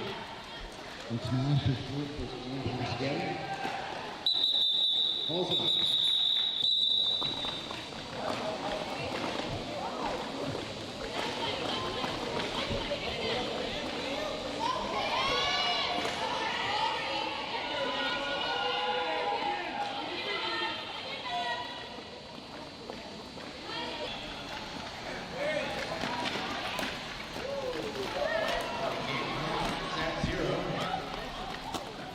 This will be the last game, and Beaston calls it.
tries to get through the inside and gets shut down by Rosie's defensive blockers. And now Scully is stuffed all the way back. And we have a star pass to number 211. Bailey's not only the captain, but she is graduating. And clockwise blocking penalty being given to a jammer. That's not something you see too often, but and Hippie just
Well, we interrupt this highlight reel soon.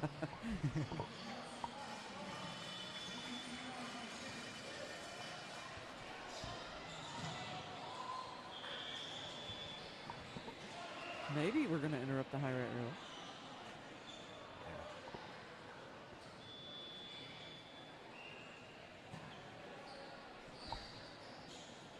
Yep, we interrupt that highlight. It was right at the end, so that was actually good timing. Yeah, we never want to rush injuries, safety issues. So thank you for standing by. But the teams also, since we were stopped for over 20 minutes, they were entitled to a shared 10-minute warm-up. So 6 minutes, 33 seconds on the clock. This game will conclude momentarily. So I want to give a special shout out to Rockville Fire and Rescue, who was here very quickly, like very impressive. Very quickly here, doing what needed to be done.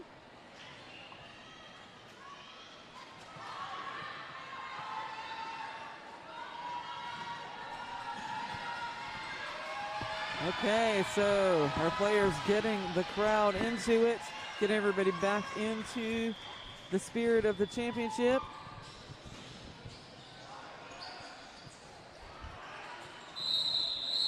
There's the rolling whistle. Yay! Yep.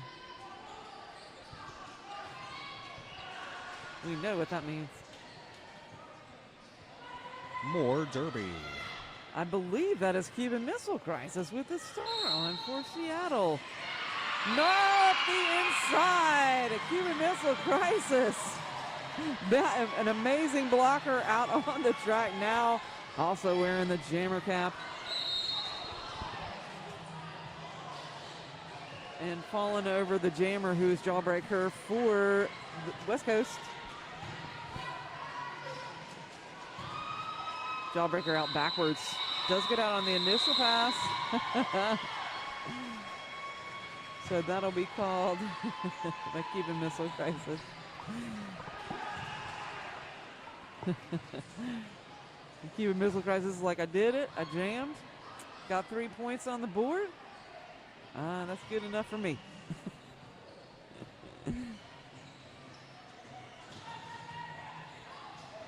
So this is the second half of our second game today. We have Scream Sickle off the line, picking up lead jammer very quickly there for the Derby Brats.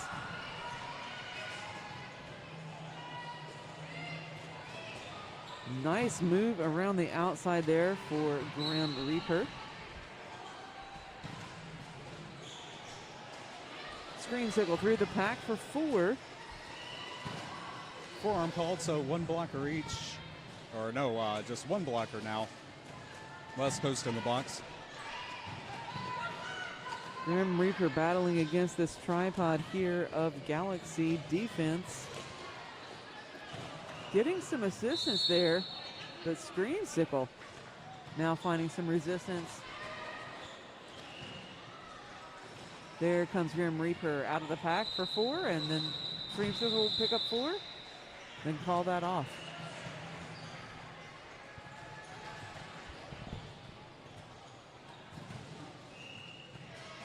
Four minutes, 29 seconds left on the clock here in the second half. It is 290, 107, 8-4, net 4 for Seattle. Yes, finishing the third place game for the female division, West Coast versus Seattle. Up next, Des Moines versus Columbia, third place open division. Sin wearing the star for Seattle is out of the pack already as lead jammer. That's Slamby. He's wearing the jammer cap for West Coast. I'm sorry, I misspoke. That's Sin to the penalty box for misconduct. Now, misconduct could be called for a variety of reasons. Doesn't mean Sin is a mean person. Not necessarily egregious. Because Yes. if it is, you could expel someone at any time. Just could have been not leaving fast enough or something Right. like that. But that leaves lead open for Slamby to get, and Slamby does. Now Sin is back on the track again, engaging with the defense. Does get out there on that pass. That will be the initial there for Sin. Slamby picks up 4. And we'll call that off. I don't think Sin was able to get in there. That's 0 points for Sin. Multiplayer block call on a Seattle blocker, so it'll be 4-3 favoring West Coast. After that 4-point unanswered jam, 111 to 290. 2:45 to go after this timeout.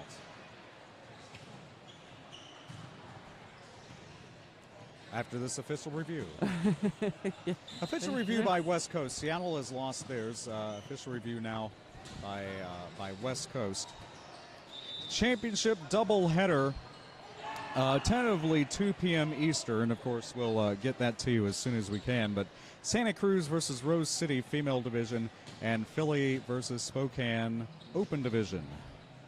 Again, starting tentatively 2 Eastern or as soon as we can. But first up, Des Moines and Columbia to decide third place in the Open Division.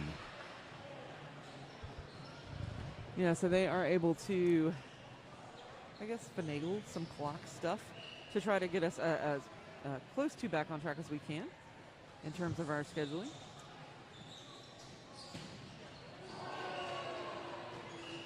But of course, as we mentioned before, we always want skaters to come out here and have an opportunity to warm up, get those muscles nice and warm before we head into gameplay.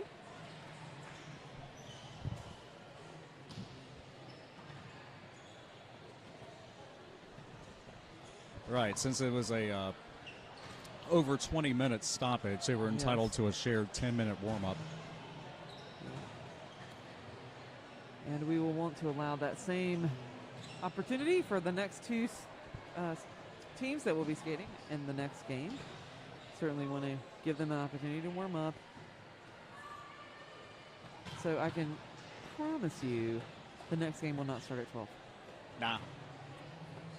But I know you're watching, you're keeping the stream up all day, so just stay here. Yeah. We'll bring it to you as soon as it starts. Just, you know, prop it open on the laptop or have it on your TV and just, you know, go about your day and just keep Derby on.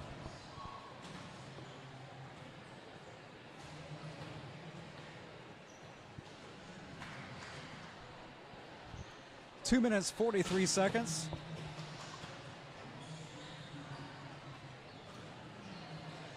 Until we decide third place here in the female division. 2 championships being decided this weekend, championship weekend, JRDA Championships 2023. So it does look like Admiral Mayhem is telling the jammer for Seattle to return to the team bench instead of being in the penalty box. Oh, and so they'll just put put it on the line. That's so maybe that was the outcome of that official review there. Interesting that West Coast called that official review, and anyway. The official review was won. Was the won, that's light is right. still on, yes. It was retained. But then losing one blocker to the box, multiplayer, or a forearm rather. Tearing him up is the one with the star on for the Galaxy and is already out sleeve jammer, but will also pick up a penalty.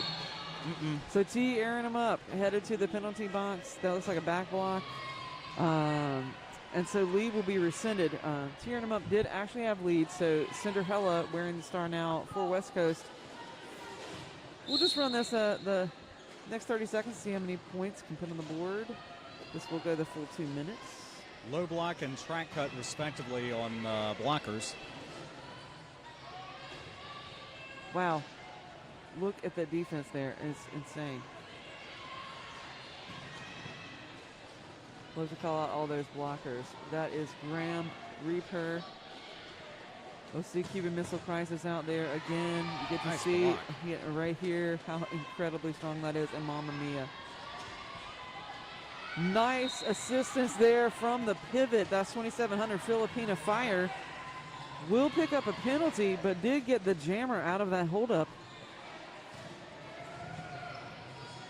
Oh my goodness. Woo.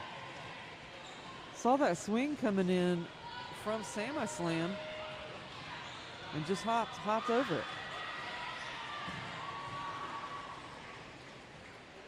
So the game clock is at 1 minute. Jam clock is at 15 seconds.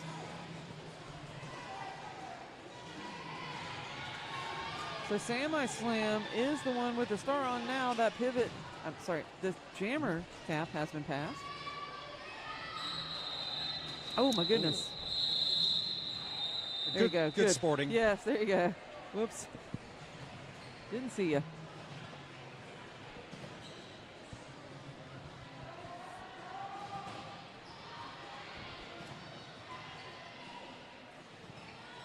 305, 118 in favor of Seattle Derby Brats, the Galaxy.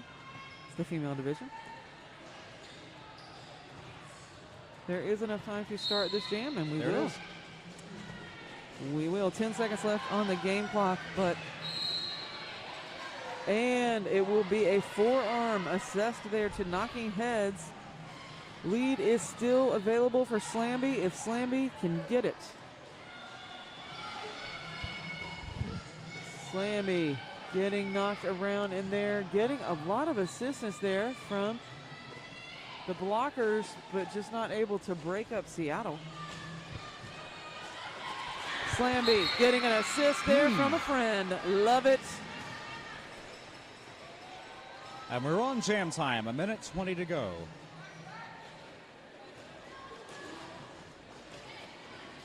Defense has got to come back and set up because here comes Knocking Heads. They've got to let Slamby out there on the defense. Knocking Heads through the pack now on the initial pass. Woo, my goodness. That was Kangaroo Ruby. Woo, that was a big shoulder.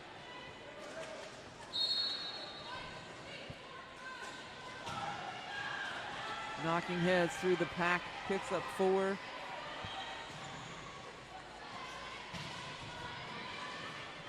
Ooh. Slamby slow to get up. We'll call it. And unofficially, that'll do it. 4-4. 8-4. 3-13, 122. Unofficially, Seattle. Third place, bronze medal. Here in the female division of the 2023 Junior Roller Derby Association Championships.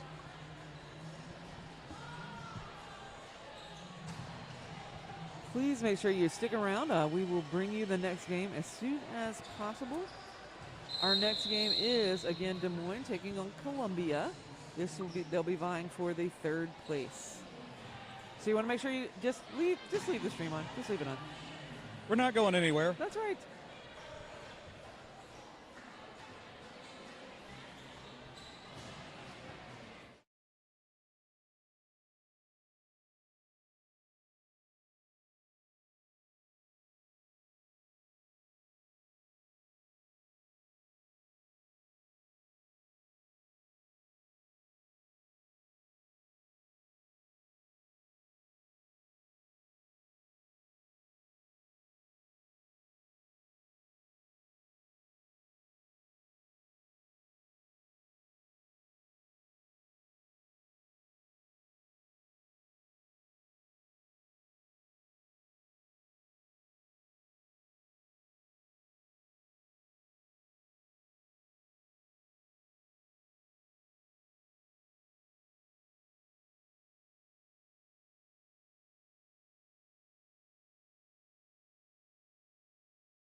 taking off, tries to get through the inside, and gets shut down by Rosie's defensive blockers. And now Scully is stuck all the way back. And we have a star pass to number 2. He is not only the captain, but she is graduating. And clockwise blocking penalty being given to a jammer. That's not something you see too often, but and Hippie just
Welcome back, JRDA Championships 2023. This is the third place game in the Open Division.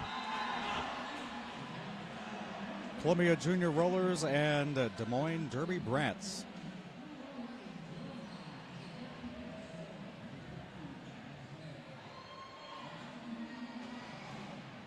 Following this, the championship doubleheader with the female division and Open Division respectively. But first, yes, the third place game here in the Open Division. My name is Standby. You're here at the right place, right time for more of the best roller derby you'll see anywhere. Past, present, future, all the cliches. Yes, the future is now here in the Junior Roller Derby Association. Columbia Junior Rollers from Columbia, South Carolina. Des Moines Derby Brats from Des Moines, Iowa. The final S is silent. As other announcers have been told, I thought it was, but I wasn't an authority on that. Though I know some people who say Illinois also, and I know that's wrong.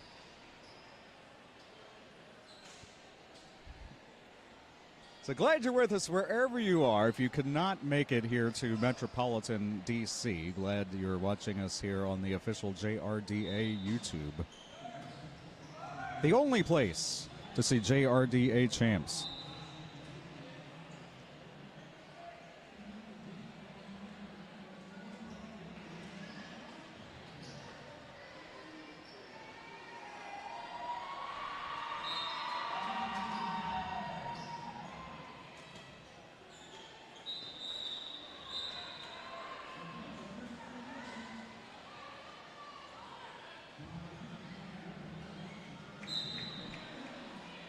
And off we are with Yeti and Tackleberry.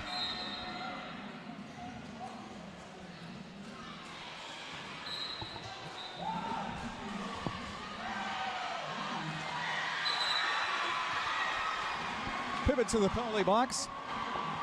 Yeti with lead for Columbia. And calling it quickly, not leaving anything to chance. Just that quickly, 2 blockers for Des Moines in the penalty box. So Columbia with the advantage. Yes, good sporting there at Columbia with the advantage on this next jam. Always 30 seconds between jams.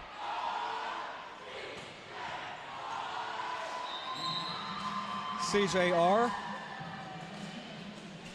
Almost had a flashback and thought they were saying CQS. No, CJR. Bug with lead over Miggy.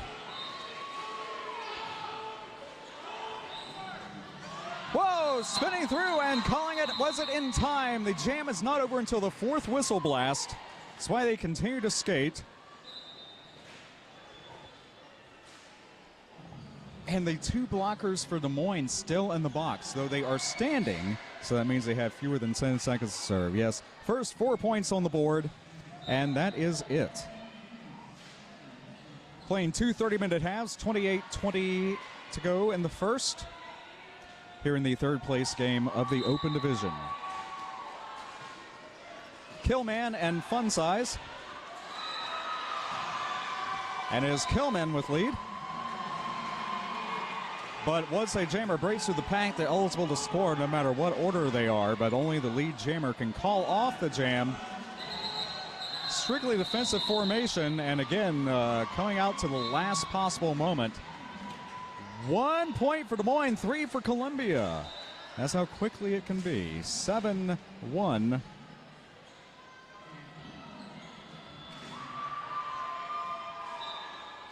Penalty box clear, 5-1-5, 4 blockers and 1 jammer per team. You also see the pivot with the stripe in their helmet. They can take over for the jammer if the jammer passes a star.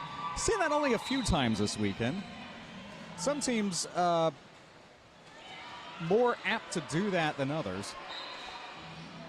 Yeti versus Tackleberry. This is a rematch from the first jam.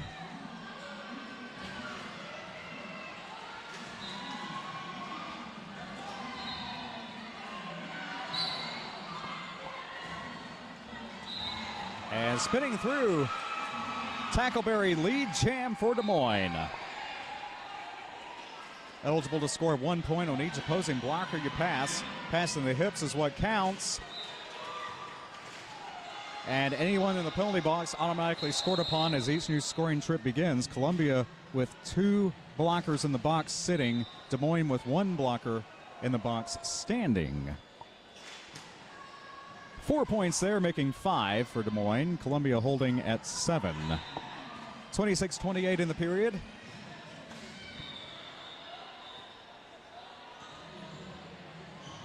To decide third place in the Open Division.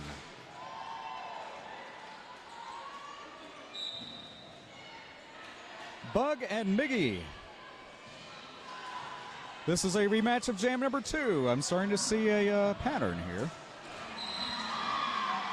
And lead for Bug. Kind of back and forth, at least the last few jams on lead calls.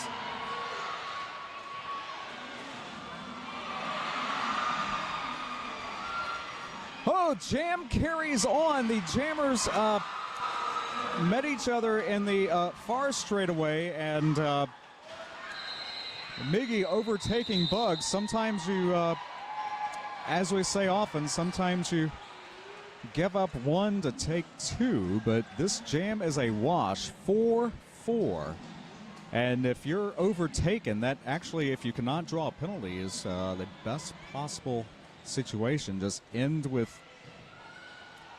no harm at all. 25-15 in the period, entering jam number 6. Des Moines, high-scoring jam, 4 points. The last 2 jams it was. Bing Bong and Fun Size. 5-on-5, penalty box is clear. Penalty box in turn number 1 for those watching closely. And Fun Size with the lead. When the jammer name flashes, they have lead. Jammers approach inside. Oh, now more defense right there by the whistle.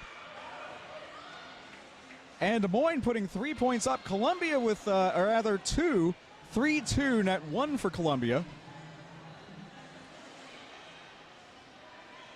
14-11, 3-point game, just like that. Hasn't been this close since jam number 2, or 1 for that matter. 24-12 in the period. Entering jam number 7. with Yeti and Tackleberry. Third time we've seen this matchup. Yeti with lead. Yeti 2 out of 3 on the lead jam calls against Tackleberry. Whoa!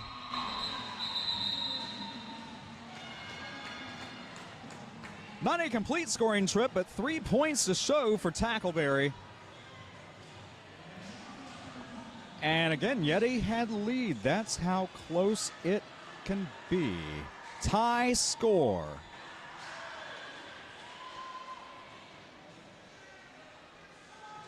.23.5 minutes to go. Could be the game of the weekend. Who knows? Glad you're here. Bug versus Miggy. Third time we've seen this matchup. However, Miggy to the penalty box for a back block. Thug, or it's Bug rather, Thug Buggerson, full name, lead jammer, and power jam.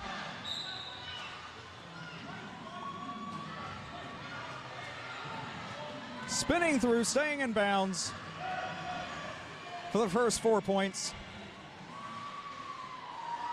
Forearm also called. Des Moines with a blocker in the box.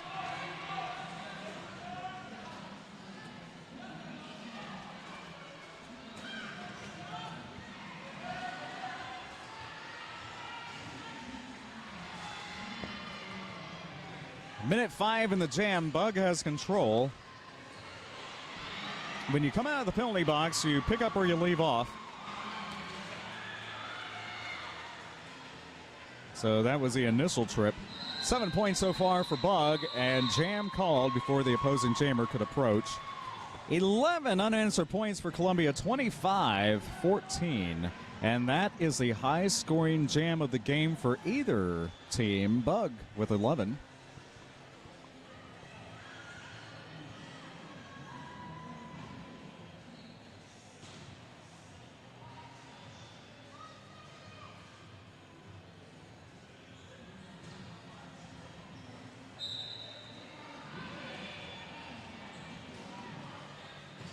Bing bong fun size once again.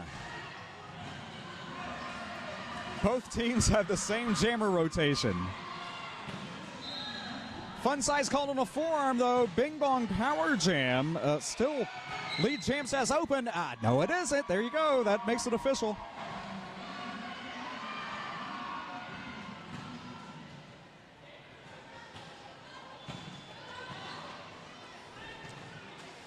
Scoring, calling it midstream. 3 points scored, 28 to Des Moines, 14. That is a 2-jam, 14-point rally by CJR right now.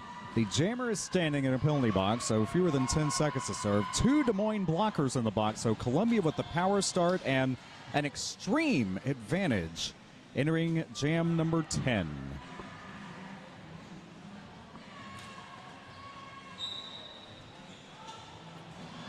With Bug. Bug scoring 11 points previously. 19 points so far of the 28 for Columbia and lead.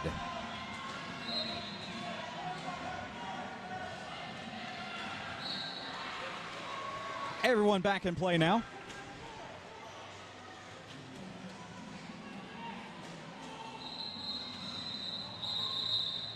Four points for Bug, calling the jam. 20 minutes to go in the first, 10 minutes elapsed. Another 30 minutes of derby after this. 2 Columbia blockers in the box, 1 for Des Moines.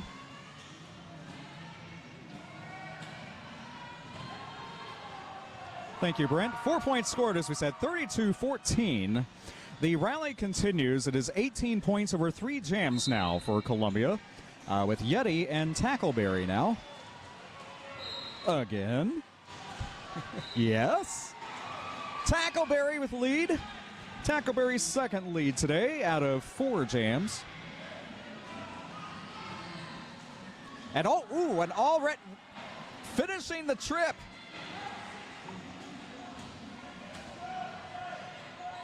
instant recovery.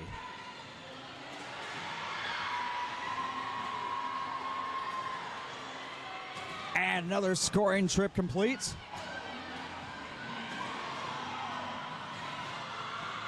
Chambers approaching together. Blocked out was Yeti. Careful not to cut track. Tackleberry on the scoring trip. And through. That is 12 for Des Moines. That's a high-scoring jam of the game, and definitely high-scoring for Des Moines.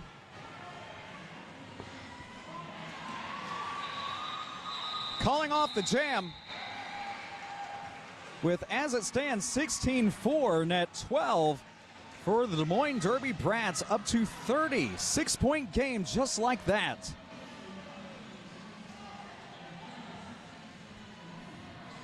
$18-10 to go in the first here in the third place game of the Open Division Junior Roller Derby Association Championships. Again, 16-4 in that last jam. Des Moines with the highest scoring jam of the game so far. Killman and Miggy now.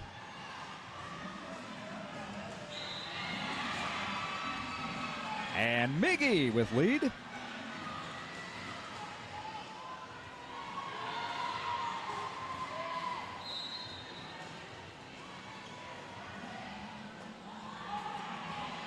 Miggy continuing to push, calling off the jam. Oh, I don't know. It's, again, watch those fingers. 3 Des Moines, 2 Columbia, net 1 for the Brats. 5-point game.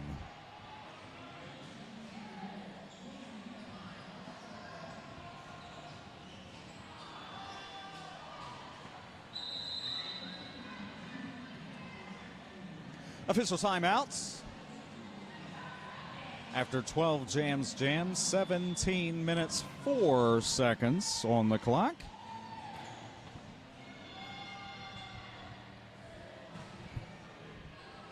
Here with Columbia and Des Moines in the third place game of the Open Division.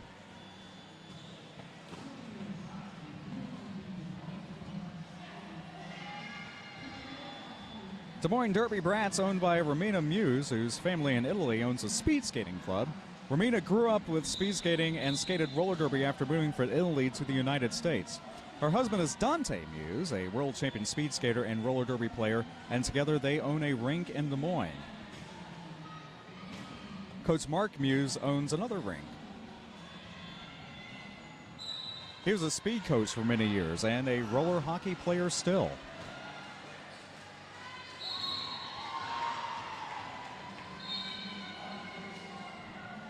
Biggie called on a track cut. Bug with lead. Unopposed jammer-wise.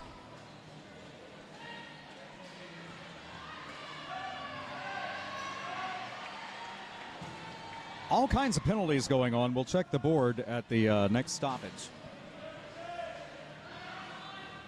It's, oh! And did you see the attempt?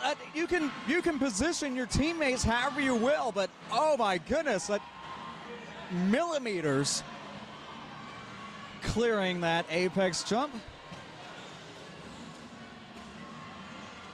8 points for Bug and calling it off.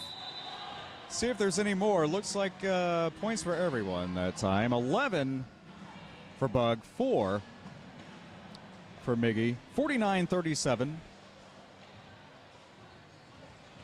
That's 7 for CJR. 1 Des Moines blocker in the box.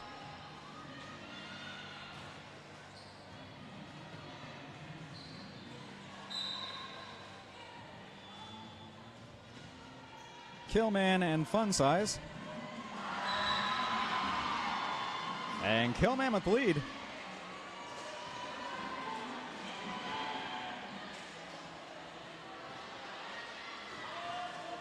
Oh, into,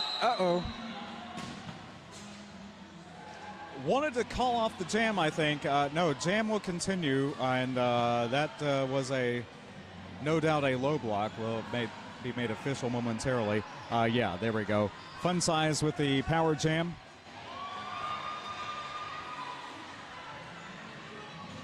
And 4 points.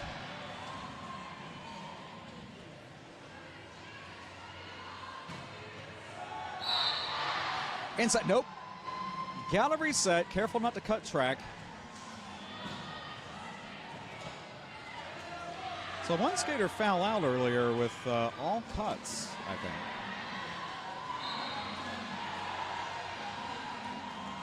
Kelman back in play. 4-4 the count so far. Made that 8-4. We good? Nope. Killman called on a penalty there.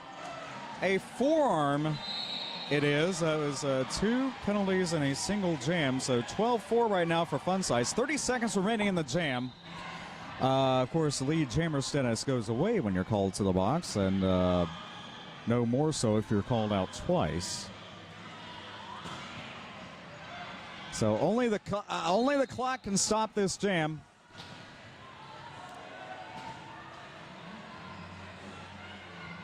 Penalty trouble for Des Moines right now, as you see the colors lighting up on your screen.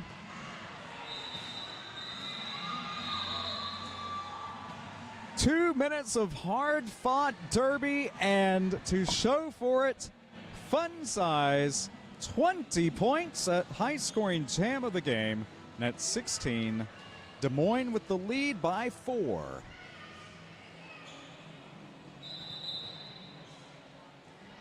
(57-53) in favor of the Des Moines Derby Brats over the Columbia Junior Rollers in the third-place game of the JRDA Championships Open Division. Our championship doubleheader coming up after this. Female Division Santa Cruz, Rose City. Open Division Philly and Spokane, the Pixies. Then we'll have the award ceremony live right here on YouTube. So after the championship game, just leave the stream up. We'll be back as soon as we're set up. See everyone receiving their awards and some exciting information. And I'll leave it at that.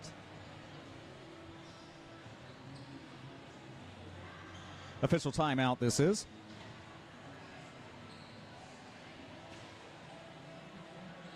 Bug's been playing roller derby since he was 8. Brother and father currently play for the Carolina Wrecking Balls, and Bug's mother played for the Columbia Quad Squad.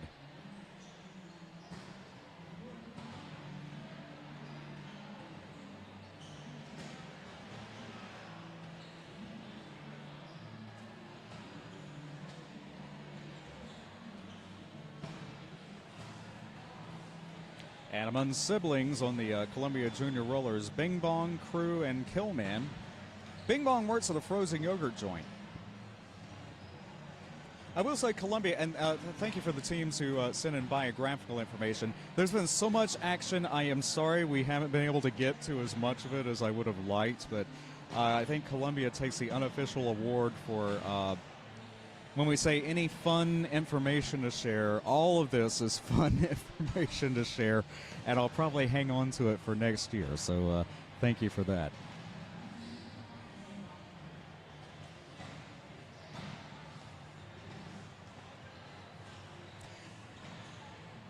Some siblings on the Des Moines team, Storm and Honey.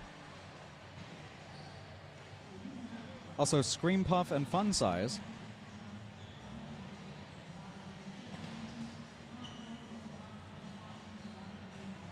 Deslea and Miggy, 13 years old and 12 years old, respectively.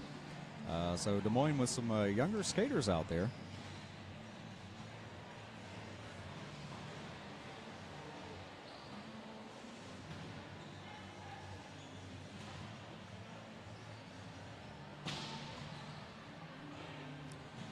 Number of World Cup skaters, USA team skaters here on Des Moines. That includes Fun Size, Hopeless, and Miss Mayhem. Probably seen some highlights of Miss Mayhem during a couple of the breaks this weekend, as submitted by Des Moines.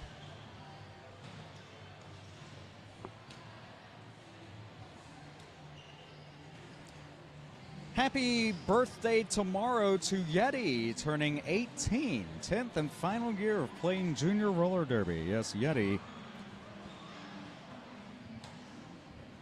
Currently studying engineering at NC State.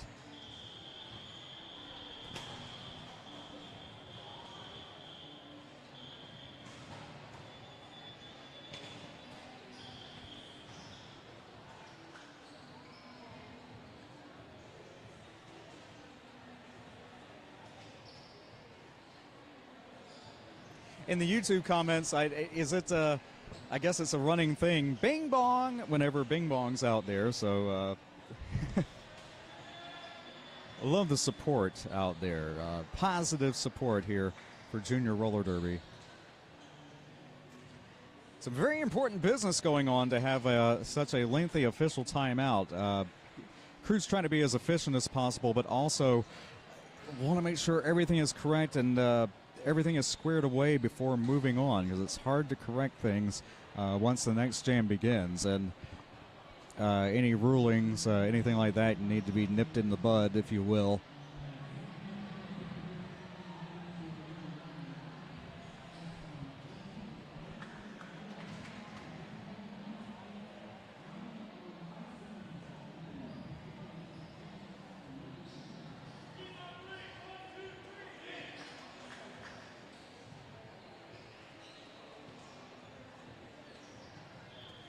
Let's say we want to check out the penalty board, and Columbia Junior Rollers, just 2 skaters with 3 penalties. True Blockia with 3 track cuts. And okay, I thought I saw some color on the far board there. Scream Puff with 6 already.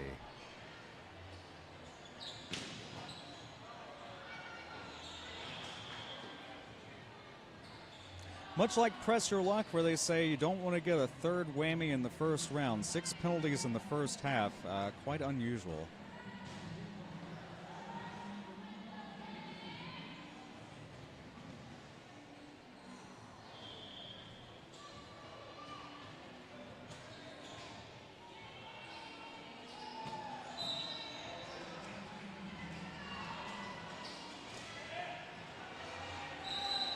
Back to live action, Yeti and Tackleberry.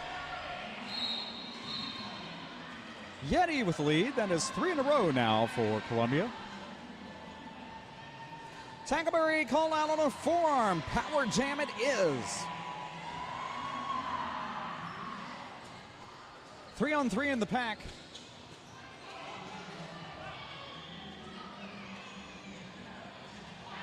Woo! Maintains control and stays in bounds to complete the scoring trip.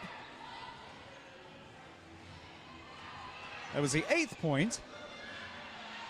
And again, this time backwards. Did not finish the trip, but more points, 2 more. 10, 63-57, lead change. First scoreless jam for Des Moines in 5. Of note, Columbia has scored in every jam last 8.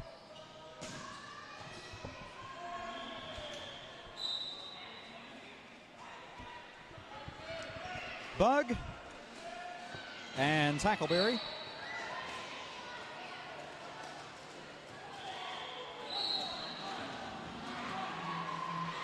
And it is Bug with the lead. That makes 4 in a row now.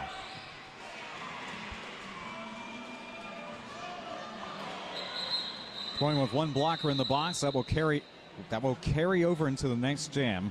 Penalty time pauses. Time in the penalty box, rather, pauses between jams. 11.5 minutes to go in the first. No score to show for that. 63-57 score holds. 6-point game.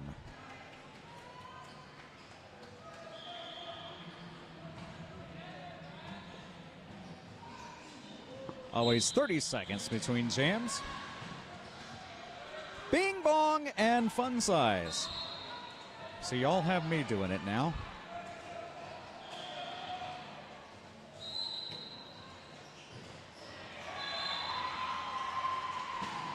There you go. Say it. That's 5 in a row for Columbia. Fun Size breaches the pack. But being chased. Yet. Was going to be chased about a pivot. Thought better of that. Jams over. 4 points scored.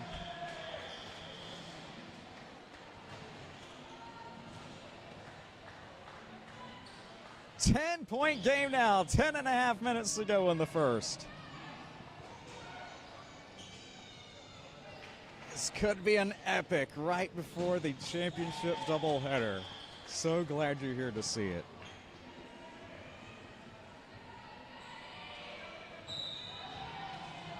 Yeti, Tackleberry.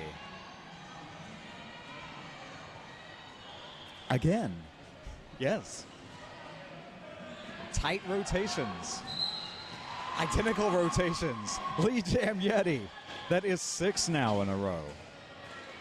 And you think it would be bearing out in the score, but remember that 20-point jam by Fun Size because of the 2 penalties in that jam. 4-0, 71 Columbia, 57 Des Moines. 2 jam, 8-point rally following a 0-0 jam before that.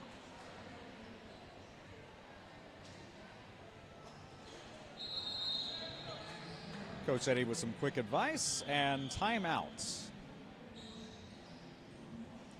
A team timeout by Des Moines. Championship doubleheader coming up after the end of this game. Of course, skaters still need to warm up. We're running a little behind today, but you'll leave the stream up. Santa Cruz, Rose City, followed by Philly and Spokane. And whoever you're cheering for, go ahead and let them see it. Let them hear it wherever you are. Share the link and who you're watching.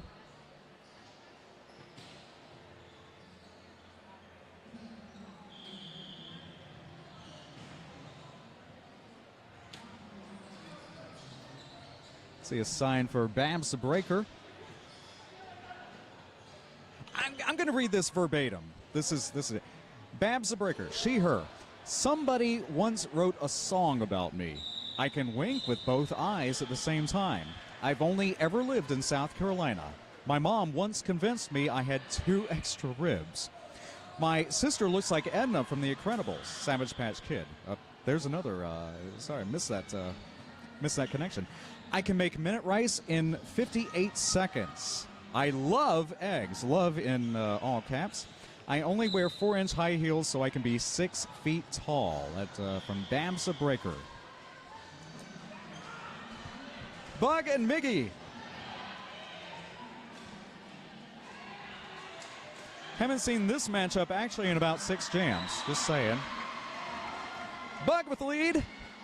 Wow, that is 1, 2, 3, 4, 5, 6, 7 in a row. Starting to show in the score.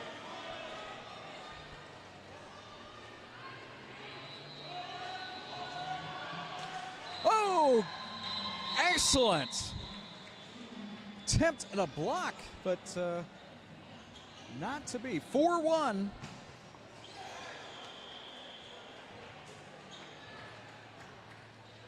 $75.58, 8.5 to go.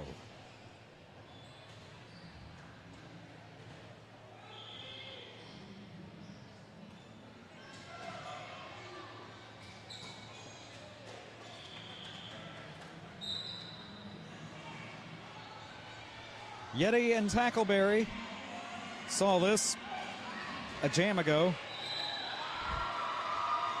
It is Yeti with the lead, continuing the streak.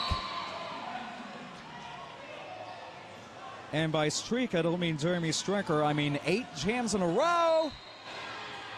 Wait a minute. Yeti to the box on a cut. Tackleberry.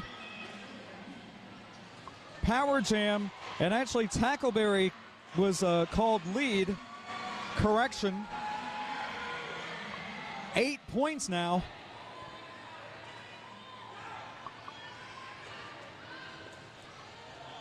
And misconduct by Yeti. So that's a minute. Huge opportunity for Des Moines, and trip complete.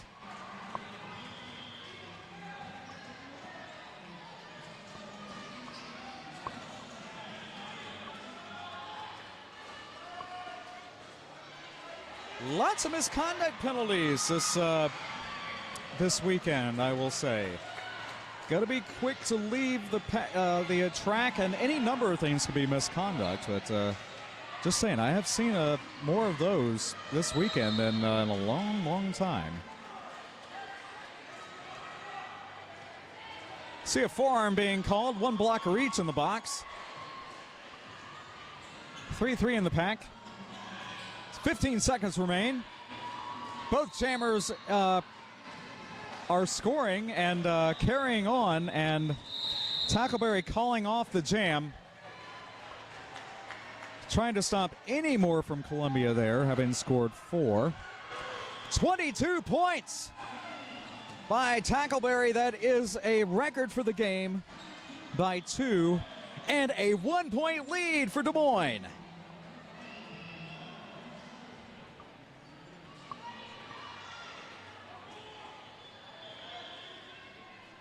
$80-79, Des Moines Derby Brats. Bing Bong and Fun Size.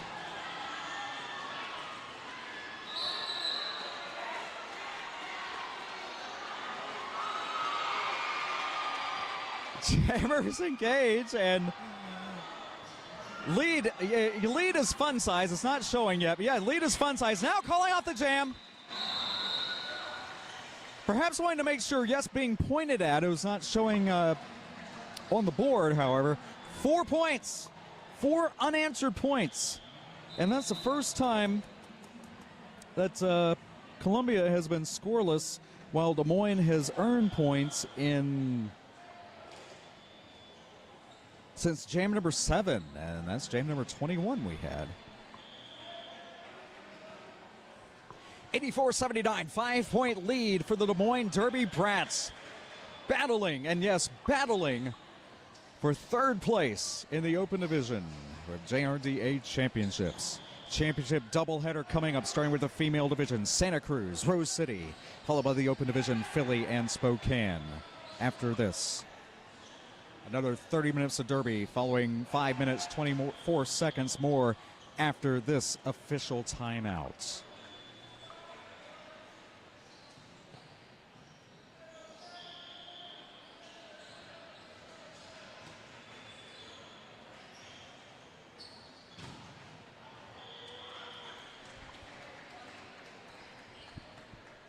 Among the coaching staff for Des Moines, Riley Meyer, who is an aged-out junior in 2021, 2nd year of coaching the Brats All-Stars. Also, Chase Frederigill, aged out, a junior 2019, 5th year coaching the Brats Bravo team. 1st year coaching the Brats All-Stars, he is. Jane Hernandez, 5th and final year coaching the Brats All-Stars. Dara Sophia played for the Brats All-Stars before aging out in 2019. Jane also the treasurer of the Junior Roller Derby Association. And, of course, head coach Mark Muse.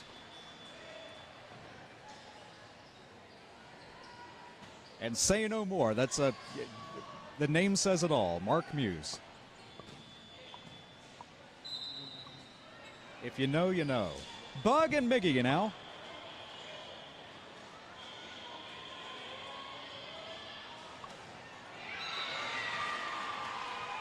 And it is Miggy with lead. Looking to build on a momentum of a 5-point lead. However much that is, it is a close game, you know.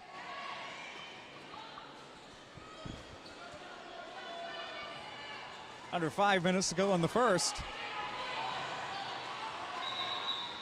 Calling off the jam in time. 3 sets of hips were passed, 87-79. 2 jam, 7-point rally by Des Moines.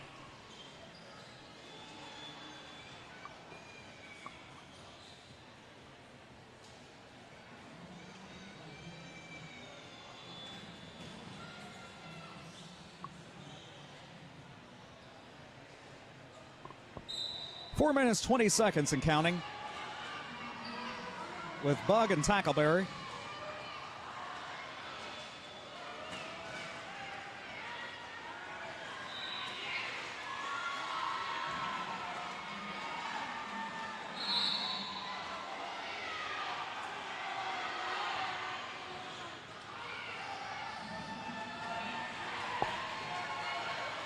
Tackleberry Power Jam following that bug track cut, building on the lead. 4 points. Approaching the wall, now more of a mixed pack. Staying in, and oh, wow. Applaud the defense, though. 8 now. Bug standing and on the track.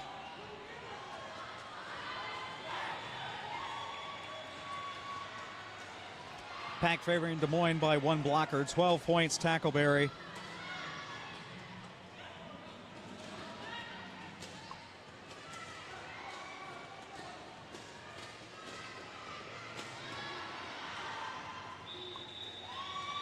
And with both jammers out, jam called 16.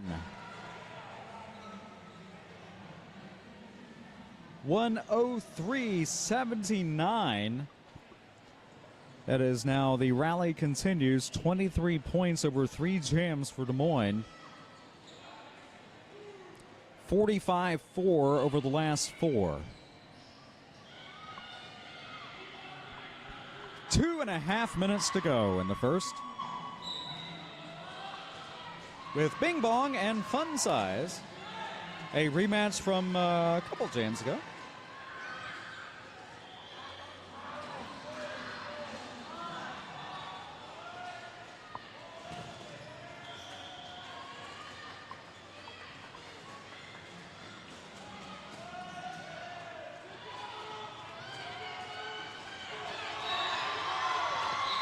Through,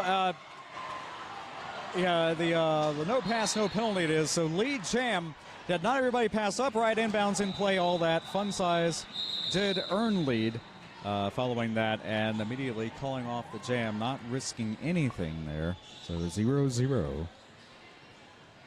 Minute 40 to go. The final jam possibly coming up. Can last a full 2 minutes or until the lead jammer calls it off. It'll be jam number 25. Fast-paced first half. Here in the third place game of the Open Division.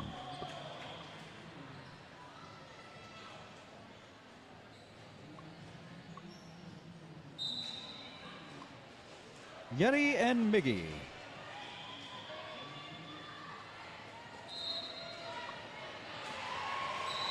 And it is Yeti. First one in a bit for Columbia. However, 2 blockers in the box. That will affect the offensive power. Of course, both jammers out, as you see, and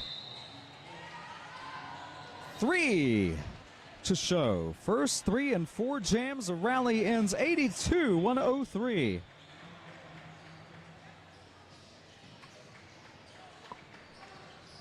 Clock ticking down. Time for one more jam.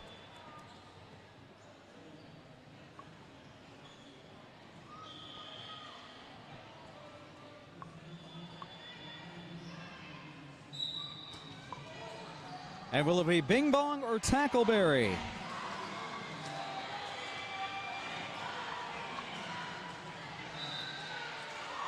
It will be Tackleberry.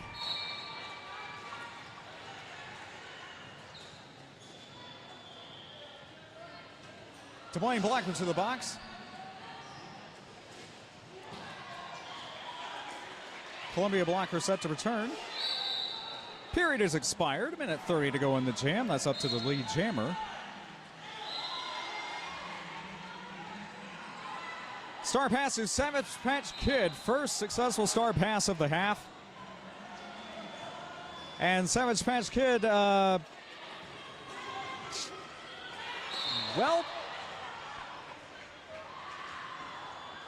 through.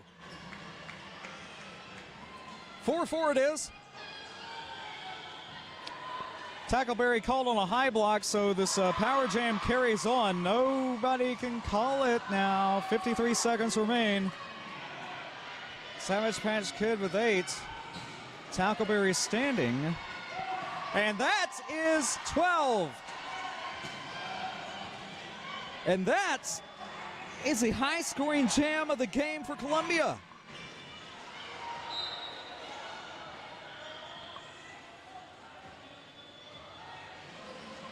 Jam carries on, 27 seconds.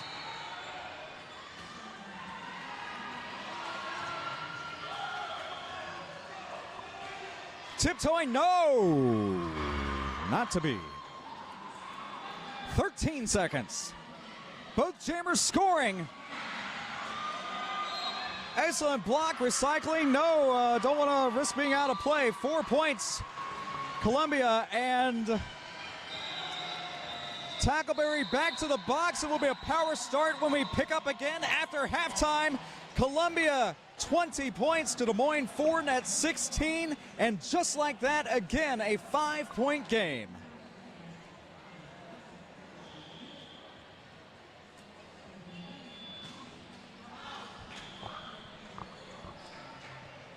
Official review being called. Don't go anywhere.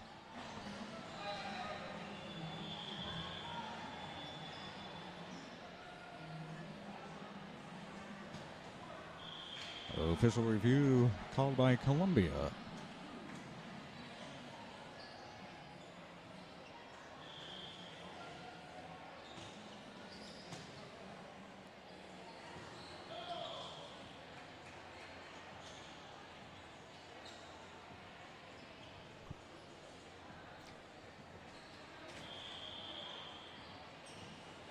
Some huge jams for Des Moines,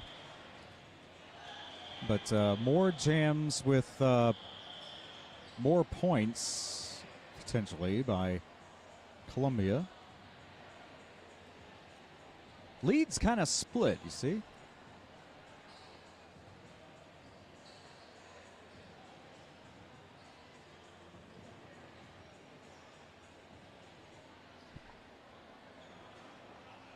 Plaka and Valentine Massacre with 4 penalties each.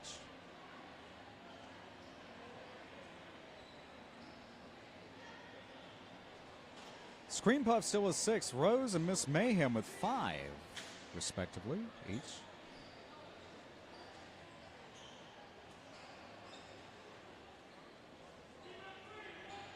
You see the tablets everywhere all weekend. That's how we're able to get the instantaneous information.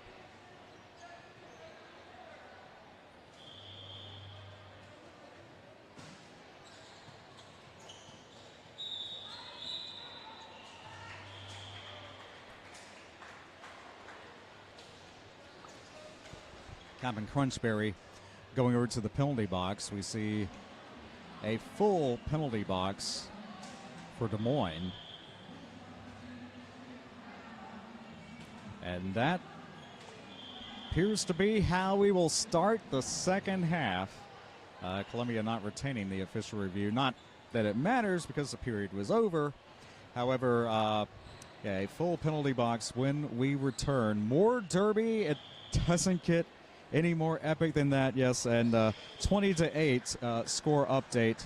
So still net 14 for Columbia. Just like this, more of that. Intermission has been shortened, so let's take a break. Don't go far.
5 for junior team made the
We're back. Third place game right here. Junior Roller Derby Association Championships 2023 in the open division.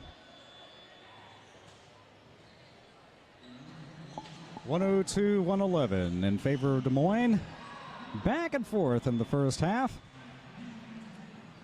Standout jammer, I believe, and this is unofficial, but Tackleberry 73 points of the 111 for Des Moines.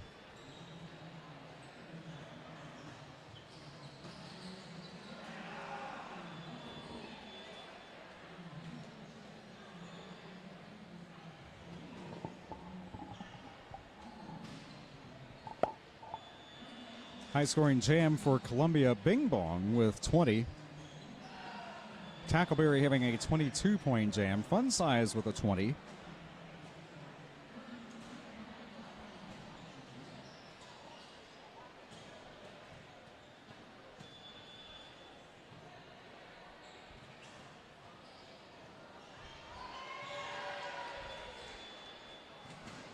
If you think this is fun and intense, just wait. Championship doubleheader coming up after this. Female division, open.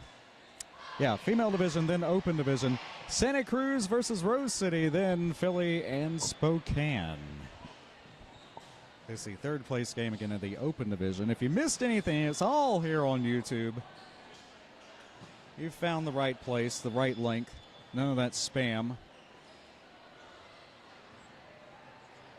And the penalty box as we left it, except they switched sides.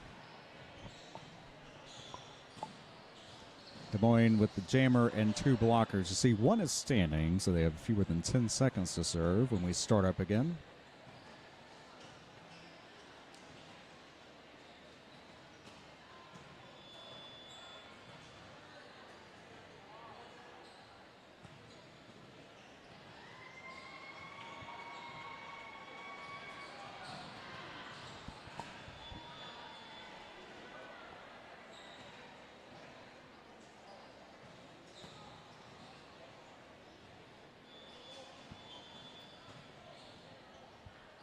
Saw one of the Columbia Junior Rollers downstairs carrying around quite a large Bucky beaver. Those who don't know about Bucky's, it's as if Walmart and Cracker Barrel went in on a gas station together. Just, if you know, you know. But there is one of those in Florence, and may have taken a detour to go to the Bucky's in Florence to get that. Most important thing, it had a Columbia Junior Roller shirt on. So that's what makes it official. That's what made it stand out. That's among the more fun attire I've seen all weekend. And, of course, Greg Dunn, the photographer, with the multicolored pants. No doubt you've seen him in the periphery also. We do it up for champs. Come as you are. As you were. As you want it to be.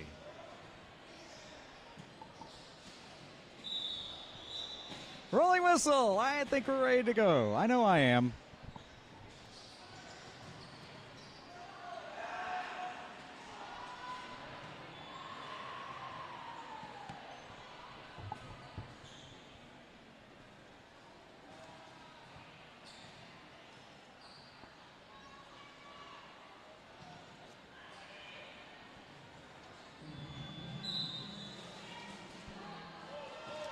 And there it is, Bug and Tackleberry. Of course, Tackleberry having a low block at the end of the last jam, so that carries over.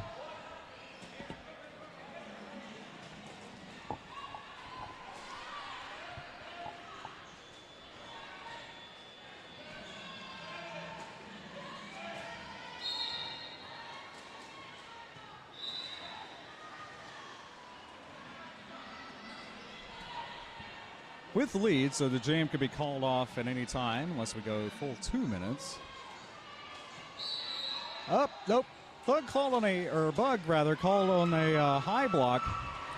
So the jam will go the remainder of the time limit of 2 minutes.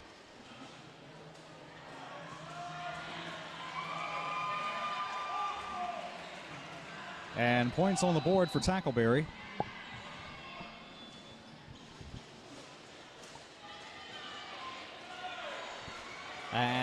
again, that will make 8. Yes, all 4 blockers pass. Bug out.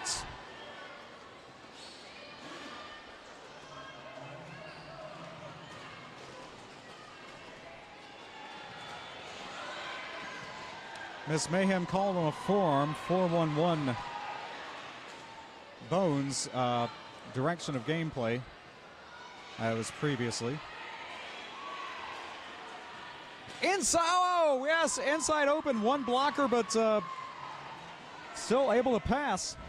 12-12 the count. Oh, and again, did you miss it? Well, there it is again. Bug looking to match those points, but look at the defense. A little bit of offense being run.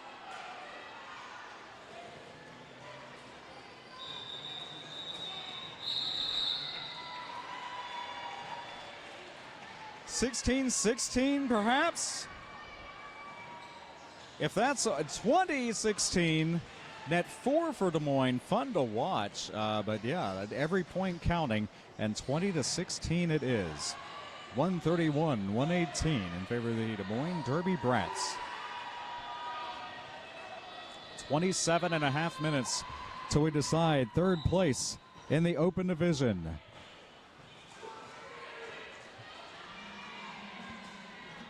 Yeti and Miggy.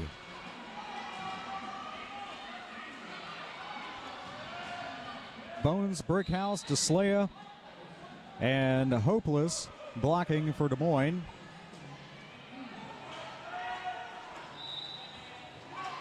Mad Danger, Chew Blockia, Valentina Massacre, and 934 Tank joining Yeti for Columbia.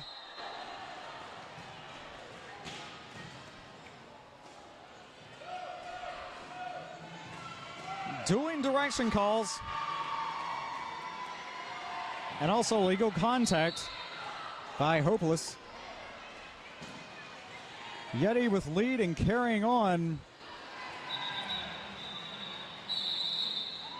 Miggy had completed the initial pass, but nothing to show for it. 8 points for Columbia. 126-131. 5-point game, just like that.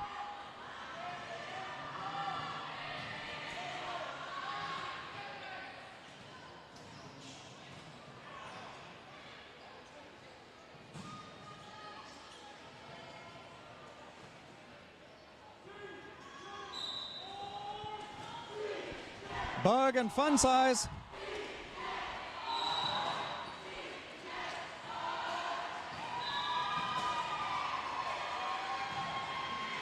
And Jammer. Oh!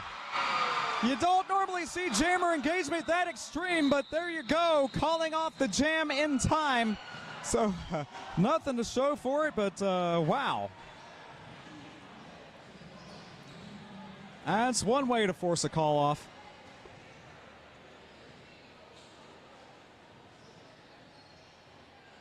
I don't know if Mark was saying good or don't do that, one or the other, but don't see it too often anymore. Bug and Tackleberry.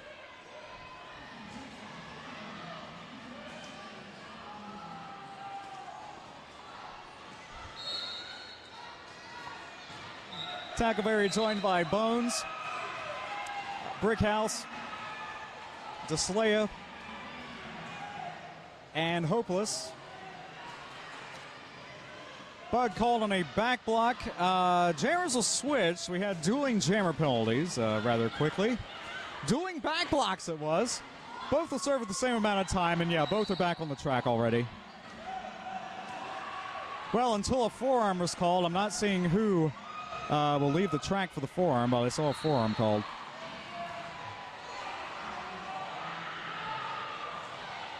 Oh, I was on Tackleberry. So Power Jam Bug. Watch the good recovery from the maneuvering. I was afraid there were some skate issues. Low block called on Brickhouse.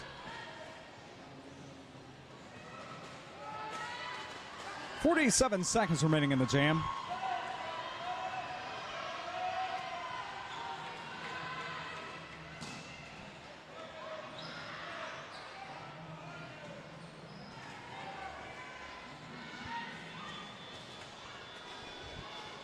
30 seconds remaining in the jam.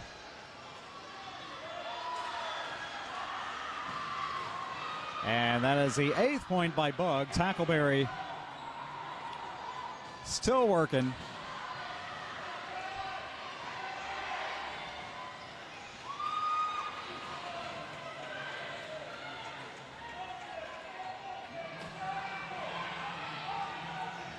And great defense there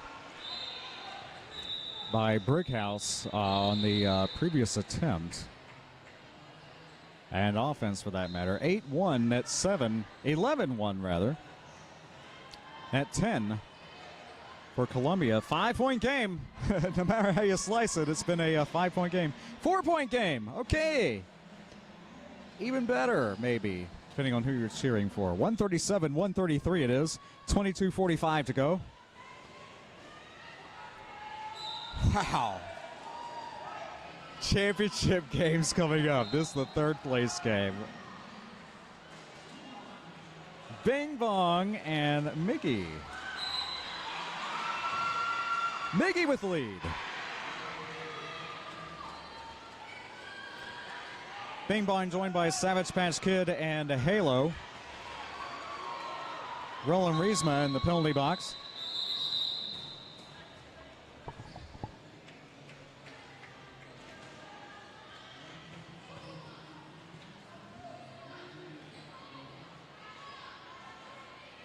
Roland Riesma had been called on illegal procedure. 4 points, Miggy. 136-137, 1-point game. After this team timeout by Columbia. 21:54 to go in the game. Again, championship doubleheader. Sunday, right here. Female division and open division, respectively. Santa Cruz, Rose City, followed by Philly and Spokane. We'll also have the award ceremony right here on the stream, so keep that up.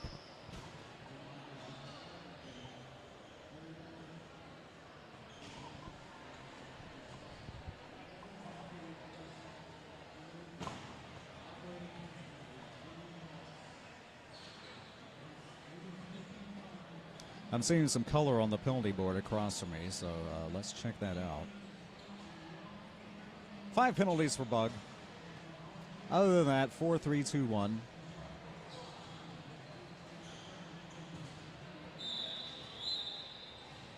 Ooh, okay, that tells the story. Scream Puff and Miss Mayhem with 6. Rose, Tackleberry, Bones, Brickhouse, all with 5.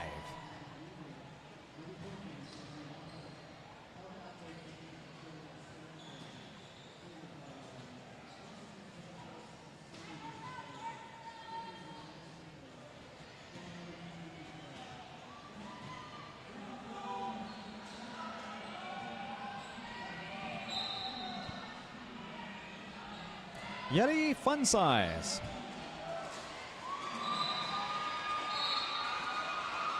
And Fun Size lead 2 in a row now for Des Moines.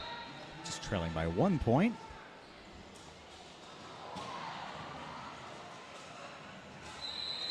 Calling off the jam in time. Forearm called on Joe Mama.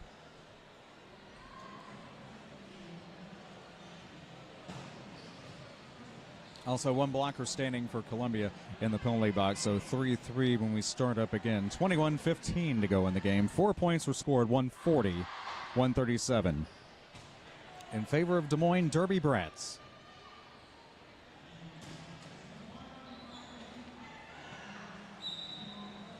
In position in time, yes, Bing Bong and Tackleberry. And Tackleberry with the lead.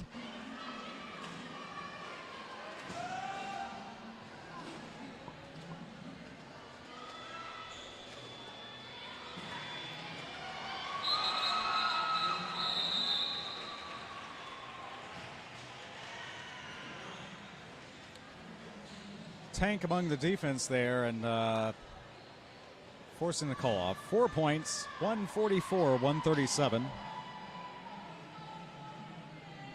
20 minutes, 18 to go.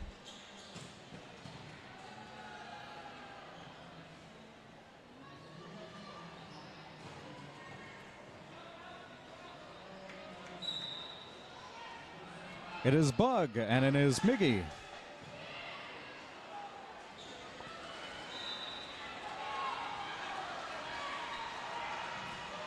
No pass, no penalty.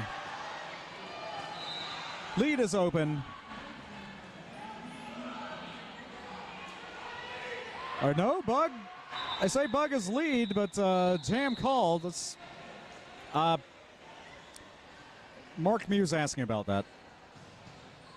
Because I saw no pass, no penalty, but then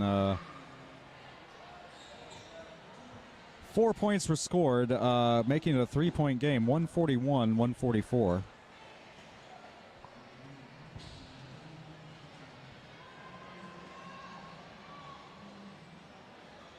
(19-14) and counting. We're going to. Is the game going to continue with the referees? And all right, yes. Still watching the game. 2 penalties for Des Moines currently. We'll make that fun size with a back block. Bing Bong with the lead.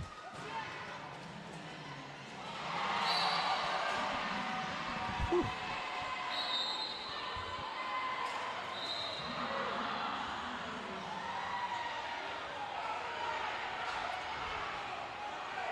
Fun size with a back block. As we said, so Bing Bong carries on. Brickhouse out of play from a high block. Oh!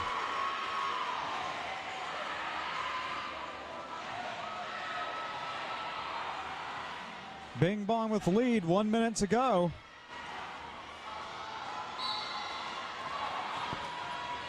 Fun size out of the pack.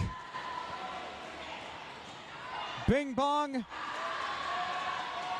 completes the scoring trip, 16 points. Jam continues.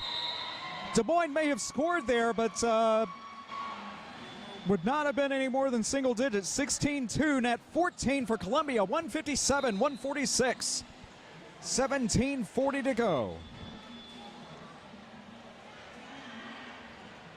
Ties a high-scoring jam of the period for Columbia, that 16-point jam. 17.5 minutes on the clock. And timeout.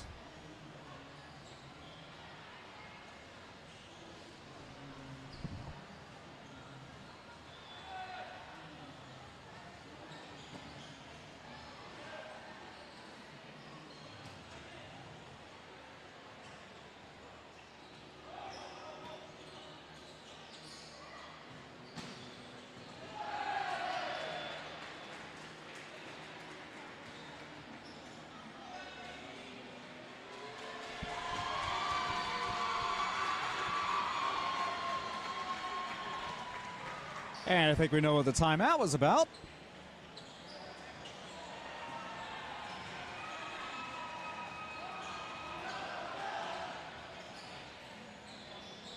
Brickhouse, yes, fouling out. Screen Puff with 6 and more of the team than not with 5. Is that everybody? Yeah, especially now.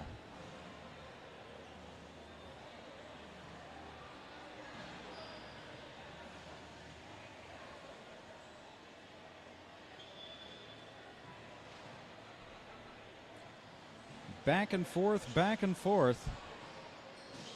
As you see it graphed out. Des Moines with more huge jams. Columbia more consistent on scoring something.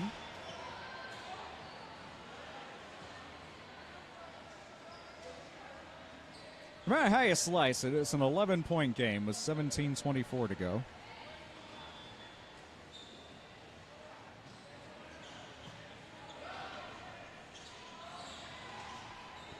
Nine jams jammed.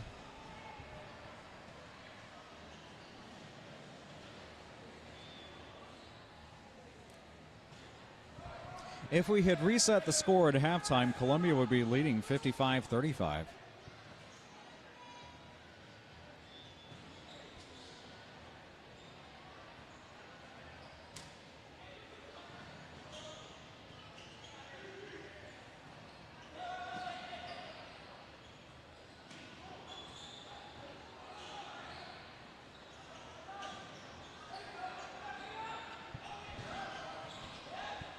And if you didn't know, you better call somebody. The doubleheader, championship doubleheader coming up after this. Female division followed by open division. Santa Cruz Road City, then Philly and Spokane. Right here. Metro DC, Rockville, Maryland, if you will. Rockville Sports Arena. If you're local still, time to come on out.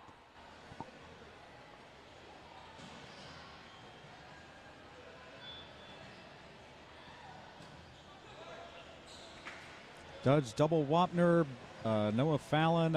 It's a who's who. HBC, Bionic B, Galvatron, Captain Crunchberry, Misery Chop, Rocket Chop, Less Than 3, Talia Up, Cheshire Stats, Shebra, Noah Fallon, Horse Musher, Will Ryder, Boomerang, Trueback Offia, Rex Support.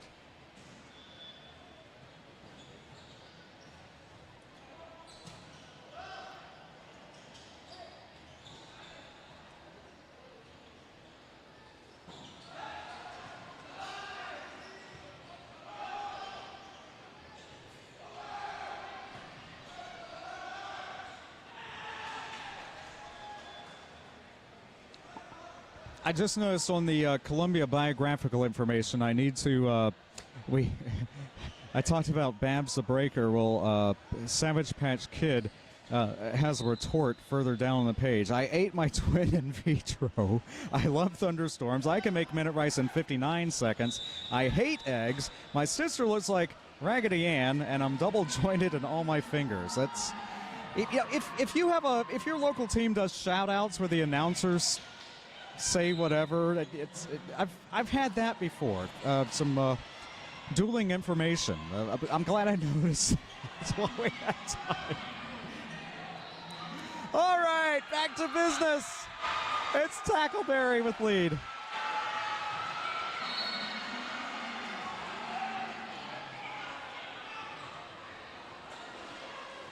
Tank got the star and called on a forearm.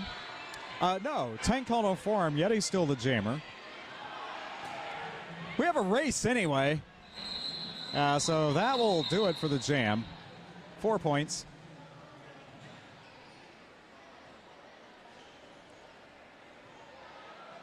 $157, $150.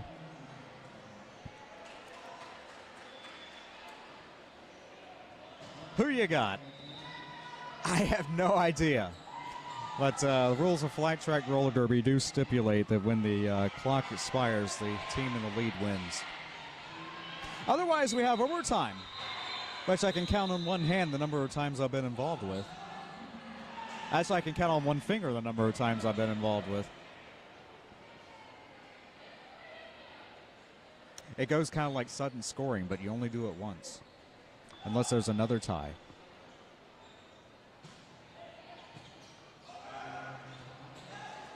Team timeout by Columbia. 16-16 to go. Oh, just building the suspense.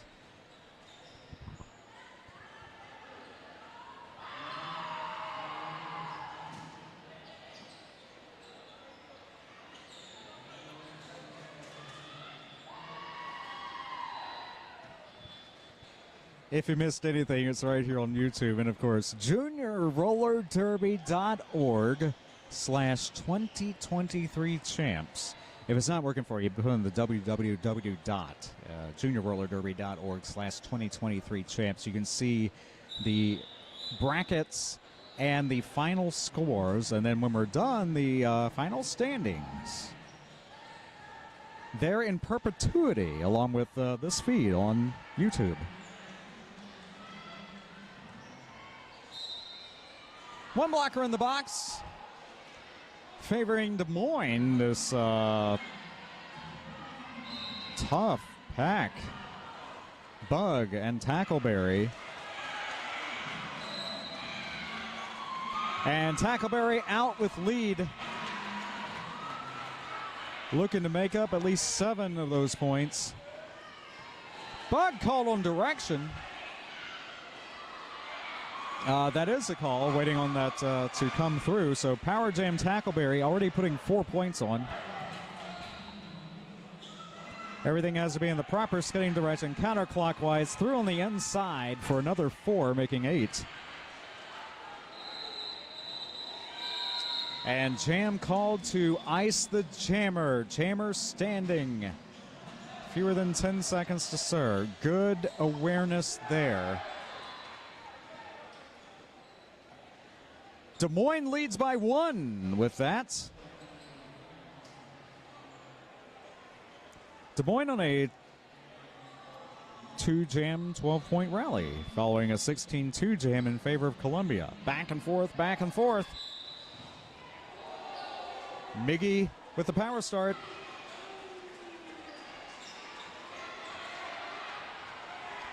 Bug returns.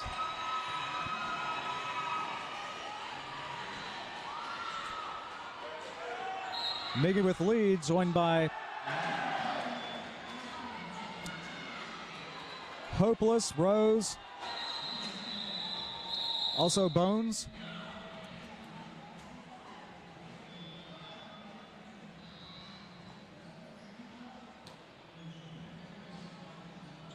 And a what happened there kind of look, 0-0.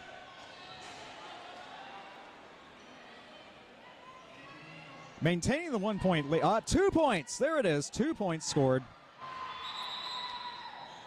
Timeout. 160-157. 3-point lead by Des Moines.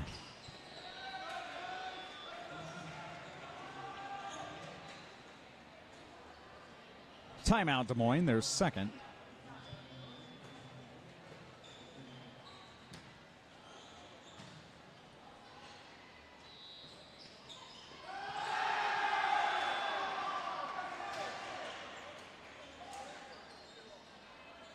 Roller derby is more exciting than volleyball, though sometimes during timeouts it doesn't seem like it.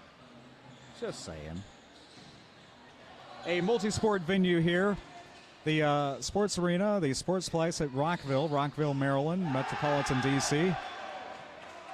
Excellent venue. We are like right over the track, but it's turned out to be a unique view, getting some compliments on it. I know a lot of the skaters worldwide, yes. We're getting ready for World Cup. A lot of the skaters watching, and they're checking out strategies, positioning, and all. Glad you're here. And parents, grandparents, aunts, uncles, siblings. You too. Yeti and Fun Size now, 14 minutes in the game. And it is Yeti out and lead.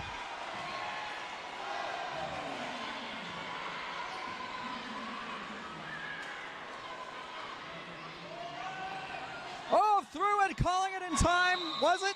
I don't know. Was it?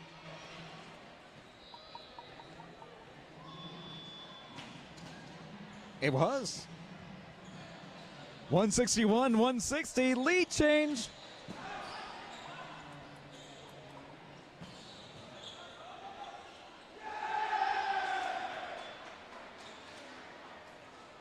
Both teams with 1 timeout and an official review remaining. 13-16 to go. Yep, jam is on. Bug and Tackleberry. 1 blocker in the box for Des Moines. Tackleberry with lead, though. Joined again by Hopeless and Rose and number 15, Deslea. Bug will be looking for some offense and defense by, well, not anymore.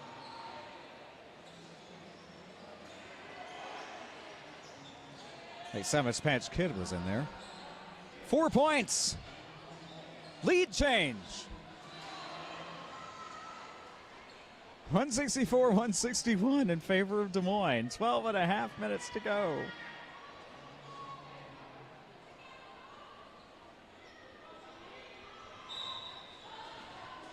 Bing Bong and Miggy. Bing Bong, yep. I thought so. Bing Bong did false start just by a hair, but did hold hands up and say, okay, and then carried on and then earned lead. Again, that is not a penalty unless you do not just hold back for a second, say, okay, sorry, and carry on.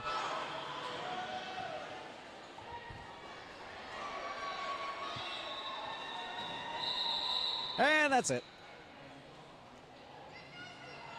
4 points for Columbia. 165, 164. Lead change.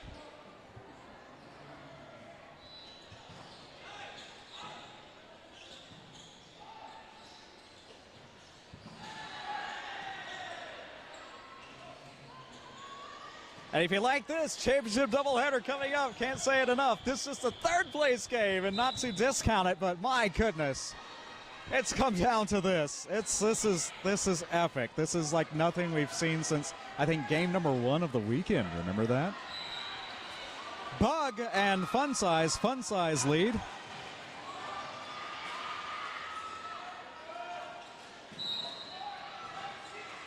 Bug looking for help from Savage Patch Kid, also 1989 Bams the Breaker, 28 Halo, and 14 Roland Riesma. Meanwhile, Fun Size joined on the track by Hopeless, Rose, 411 Bones, and 15 Deslaya. So we're seeing, just as we did with the Jammers, we're seeing a lot of the same lineups coming back about every other jam. Direction called on Rose. Bug called on a track cut, and from the FO, that appears to be the 7th penalty and will end Bug's weekend. Fun Size with the power jam, 50 seconds remaining in the jam. Fun Size with lead, though, and calling it off.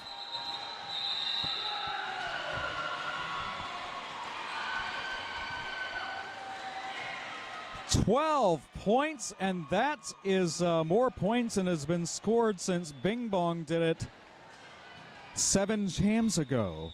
Lead change.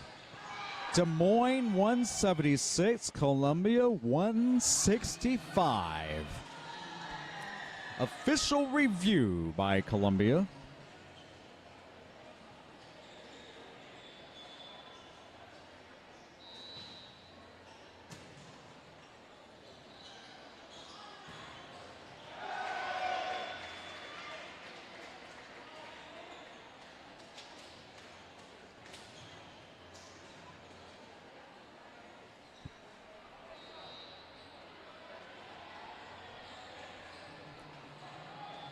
Track cut by Bug, spelling the end.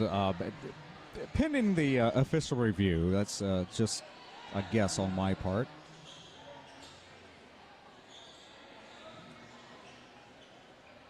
Brickhouse had fouled out 1, 2, 3, 4, 5 skaters with 6 penalties and 1 with 5.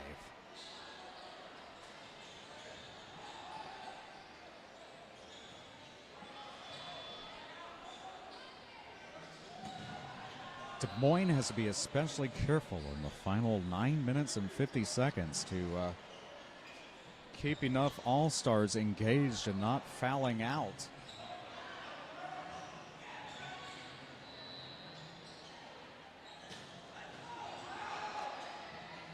I do remember a postseason game with the Hoosier Bruisers, who were almost, this many years ago, maybe 15 or so, 15, I think, were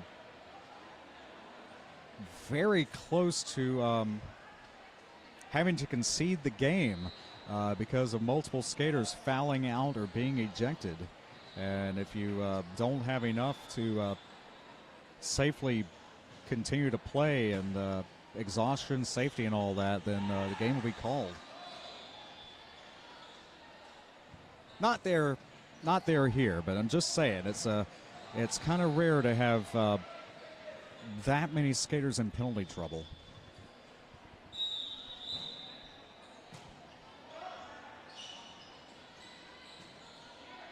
.165, 176. 9 minutes, 50 seconds to go.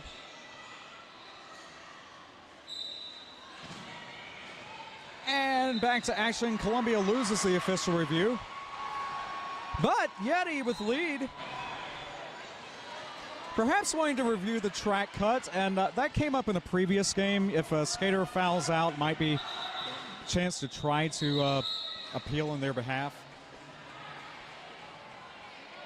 168, 176. So Columbia chipping away. 9:21 to go.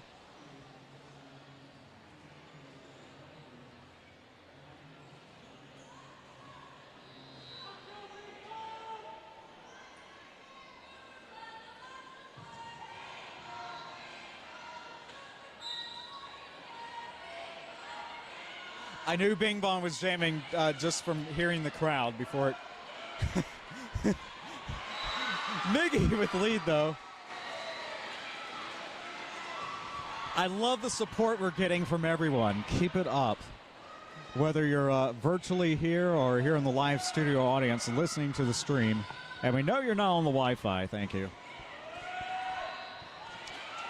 Outside open, Miggy with 4.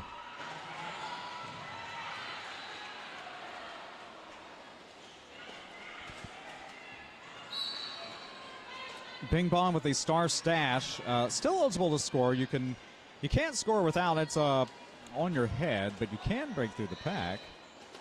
Inside, no! Caught by Hopeless. 999 Miss Mayhem with a low block, and that will be the final penalty and final jam for Miss Mayhem. Also 2-4-7 Hopeless with a low block and 7th penalty as well. An official tie. This is not official yet till there. I see it called, but it hasn't been. There we go.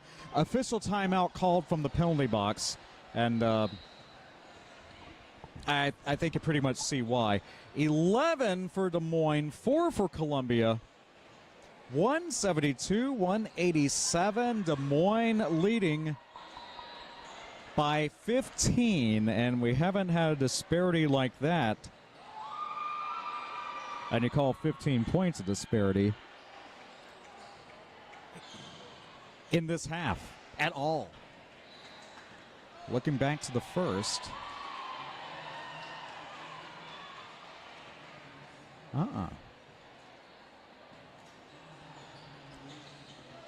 Going into the second, third, the final 10 minutes of the first, one team was ahead by about that much, a little more.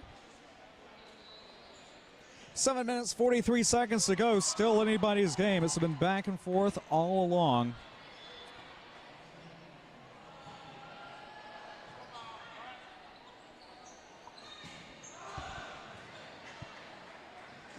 Thank you for joining us wherever you might be. The best against the best all weekend long. Glad to do it for you. Someone asking about the roof. No. Weather's good outside at last check. But the reason for the 1 hour delay yesterday morning was a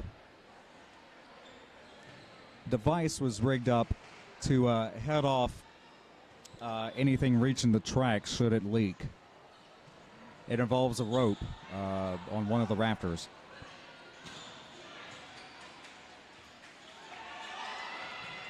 But I'm not that kind of engineer. Des Moines foul-out skaters do not have to leave the building, but they do have to clearly not be affecting gameplay or parts of the game. And they will, of course, be escorted by a designated escort for safety purposes. Make sure everyone knows where everyone is. So 11-4, net 7 for Des Moines. That's how that last jam ended. 172-187 it is. 7:43 to go. And of course, when there's a foul out, that means someone has to serve the remainder of the time in the penalty box. So still 2 blockers in the box, as you see, showing in red.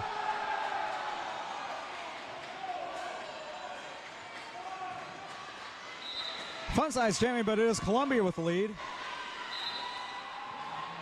Identifying the jammer, that is Yeti.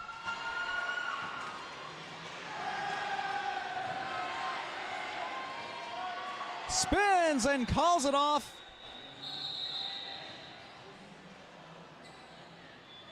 4 points, but, 4 points is 4 points at this point. Point taken, 176-187. Entering jam number 20, 7 minutes to go.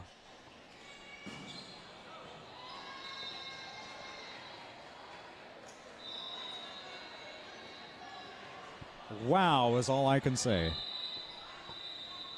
Timeout!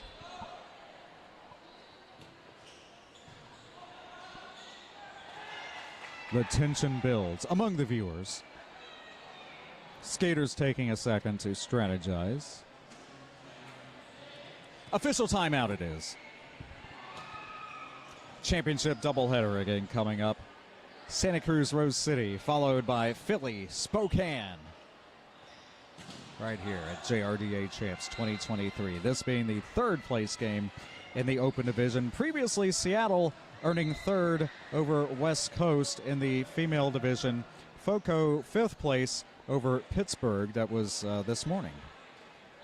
And all of this, the stage was set yesterday among 6 games, which you can see on YouTube. Separate link here on the official Junior Roller Derby Association account. Yeti and Tackleberry. Yeti staying out. Going with what works. Yeti with lead. 11-point game, 6.5 minutes to go. Inside. Oh! Passing to Slayo in the air. And that ices one blocker for Des Moines in the box. Another 4 points, 7-point game.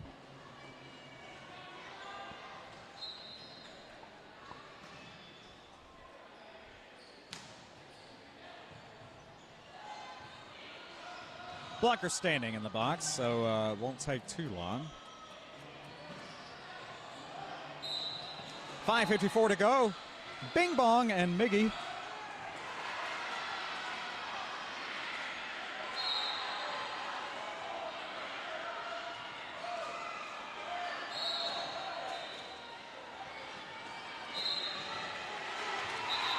High blocks on either side.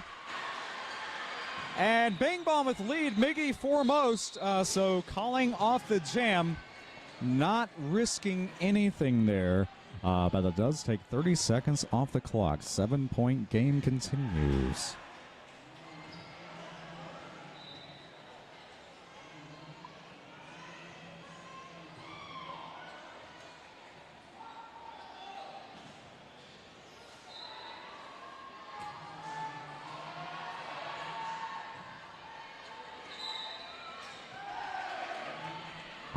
Yeti and Fun Size. Columbia 2 blockers in the box.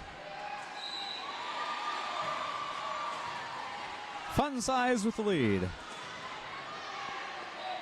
Remaining on the track for Columbia, 0-1-3 in 1989. Savage Patch Kid and Babs the Breaker. That's it for the jam. As Des Moines scoring 4 and calling it 191-180, 11-point game again. 4:28 to go. 1 Des Moines blocker sitting in the box, 2 Columbia blockers standing in the box. Official timeout being called from the penalty box. As there's a switch out, and Joe Mama will carry on for Rose.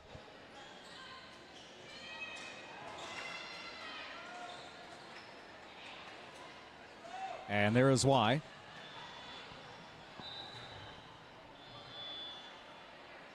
Unless that hasn't been, let's say no.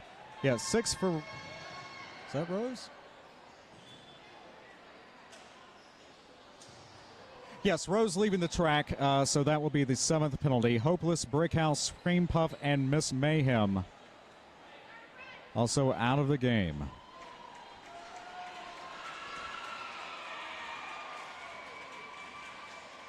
And there it was, as soon as we switched away. Penalty trouble, roster trouble. dare we say, for Des Moines. But 4 minutes, 16 seconds to go. And hanging on potentially 2 jams, perhaps more. 11-point game, still leading, despite the lack of depth anymore. Rolling whistle, let's do it.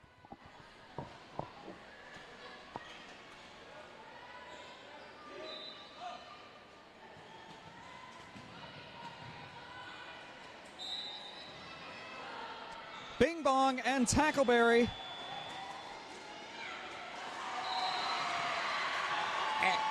Yeah, and that is Tackleberry, yes, lead jammer.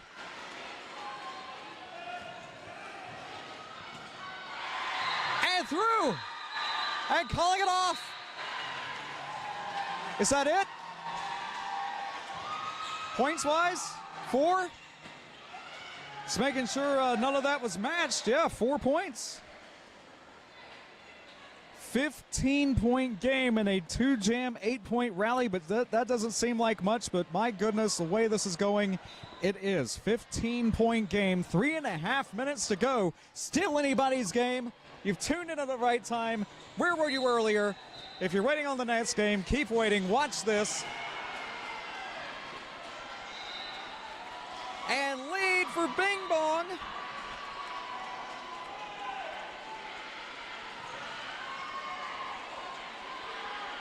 Two Des Moines blockers out. Stormin DeSlaya in the game. Joe Mama coming back in, but jam is called. 4 points, Columbia. 184-195.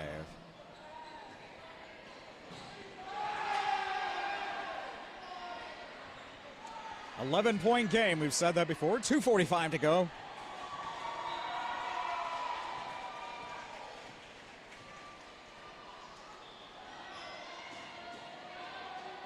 Tackleberry and Yeti.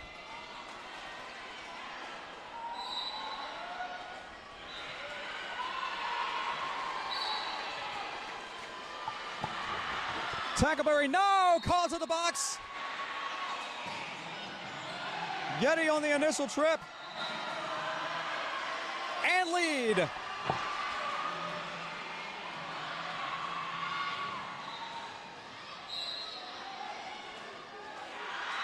Whoa! Yes, 4 points. It's on the board. Tackleberry with a back block. That was the penalty. Yeti again. 8. 3-point game. Both jammers out. Tackleberry on the initial. And jam called. Nothing on the last attempt. 12 points. Columbia regains the lead. 1-point game.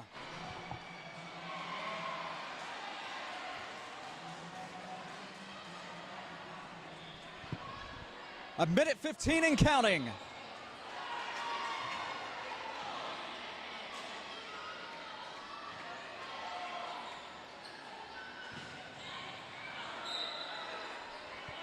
This could be it or not. Jammer race, but it is Tackleberry with lead. No, it is Bing Bong with lead. Make sure that's right. Jam called. Either way, that's going to take time off the clock. The clock is running. I'm not a coach, but this would be a good time to, I don't know what, but don't listen to me. 1 point. There it is. Clock stops. I was about to say, let's get as much derby in as possible. But again, I'm not your coach. Wherever you are, let them hear it. Let them see it. 196-195, 1-point game. Columbia leading going into what probably will be the final jam. 34 seconds remaining. Des Moines calling its final timeout.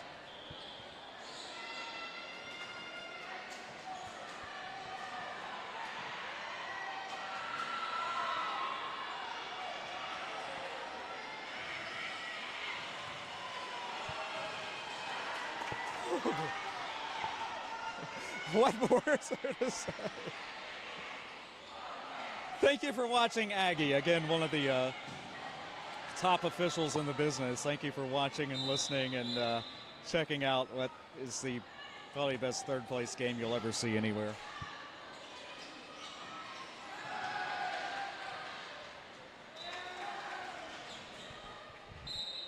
Here it is. Yeti and Tackleberry to skate us out. And it is Tackleberry.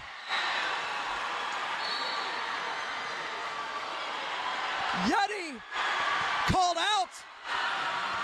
Tackleberry with lead and scoring.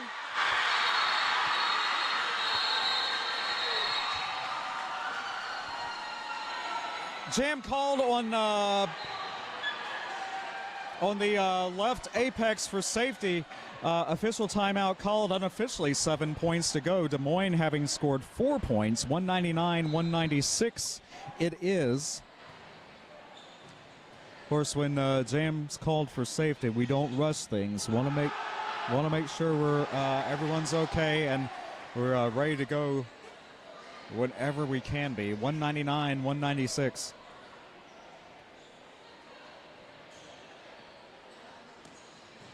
Wow.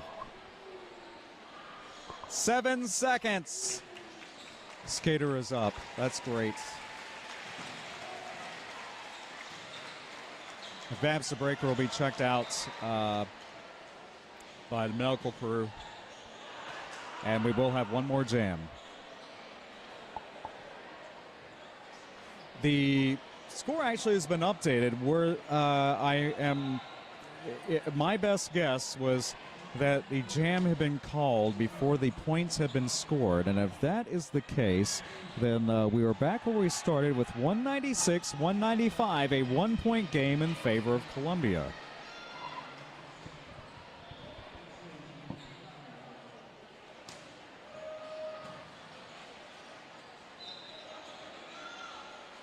The penalty whiteboard is out. 0-1-3. Savage Patch Kid will need to report to the penalty box.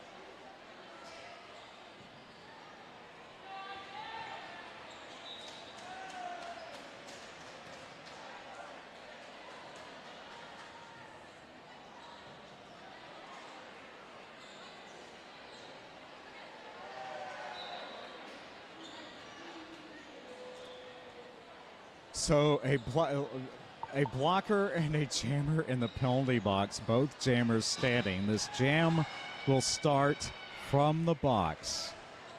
And remember, lead jammer status is open, no matter where you start.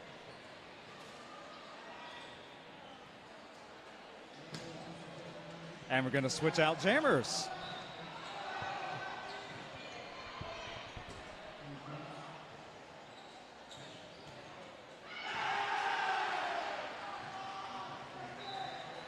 Ice Pack Shakur in the penalty box. I don't know if we're checking on another skater or what, but okay, either way, yes, we have the Des Moines jammer is sitting, the Columbia jammer is standing. Make note of that. Nope, now both are standing. Oh my.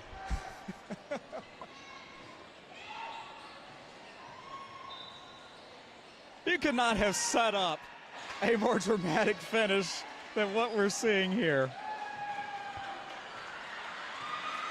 Starting the final jam from the penalty box. We're definitely going to look at that penalty board even before we sign off. Des Moines hanging on with just the just about legal minimum of skaters, I think. But a 1-point game it's been. Okay. Jam. Yeah, we're up to 27 jams. A lot of them called quickly, as you saw.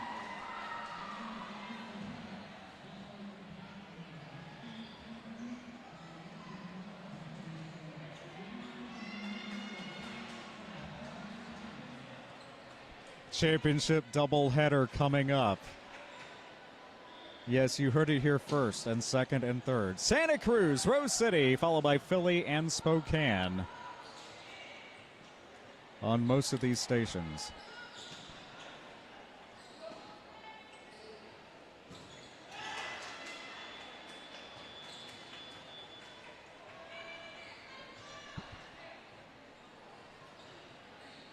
Even on the West Coast.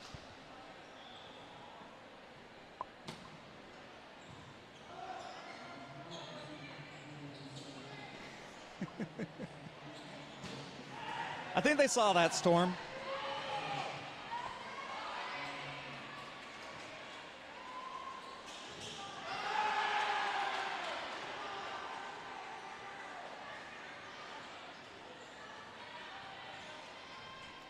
Columbia leading by 1. I hear a rolling whistle, and it's not volleyball. Here we go.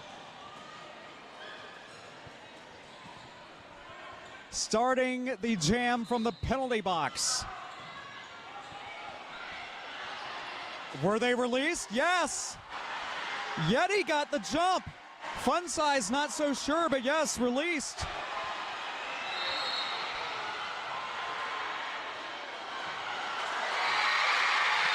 Fun size with lead. Des Moines needs to make up 1 point, 2 to win. Yeti is through. Those penalties have been served. Both jammers are on the track. Never mind the colors. Racing pack. 1:24 to go. It's up to Fun Size. Passes one. At least one. Calls it. Let's see. There was one blocker each in the penalty box. So that would mean that they were scored upon, as well as that one other blocker that was in play on the track. Overall, it appears to be 3 points and a 2-point win for Des Moines. That is unofficial. Don't you go anywhere.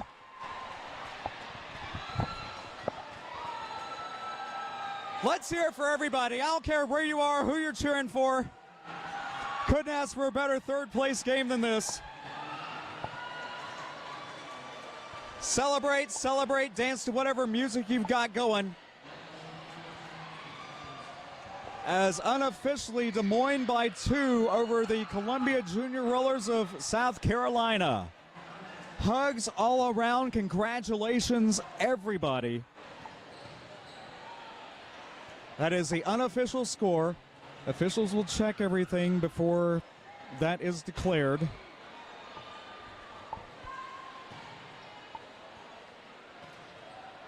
But you had the points in the penalty box, the points on the track, totaling 3.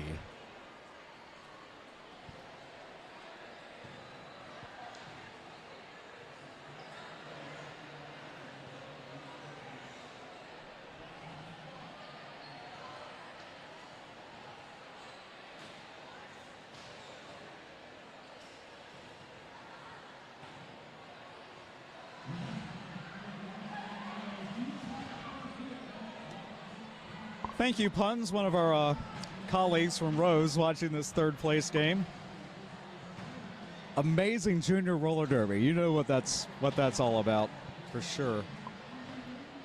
Still unofficial. We're not going anywhere till that's declared. But Des Moines 198, Columbia 196, as it shows on the board.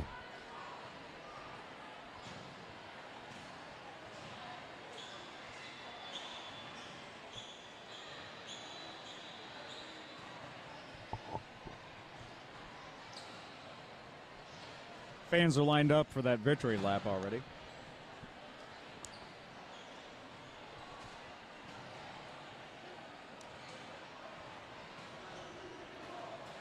Could not ask for a better game, and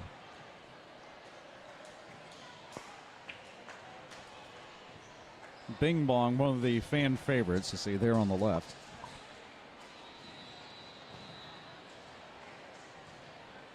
If you ask me, they're all winners, even if they have to do push-ups. Is there a side bet going on to this? Anyway.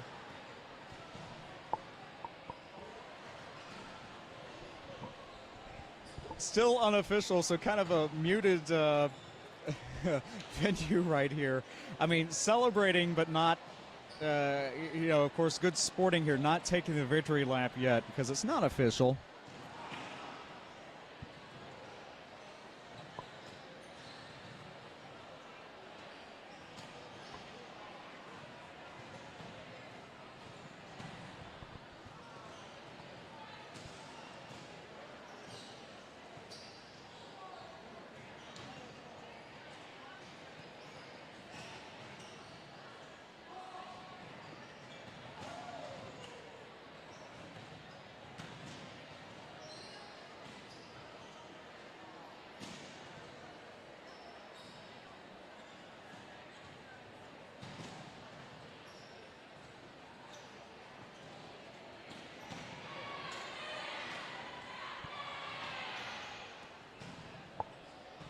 198, 196 if you're just joining us. Yes, championship doubleheader coming up. We're a little behind, but it's been worth it.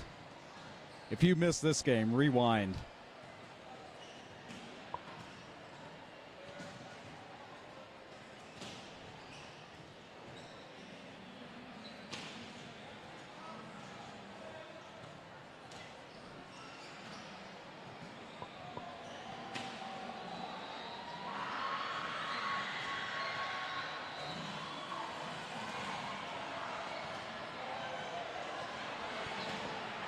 Will Ryder just passed the fans and told them to back up and sit down, and then 1 point has been put on the clock.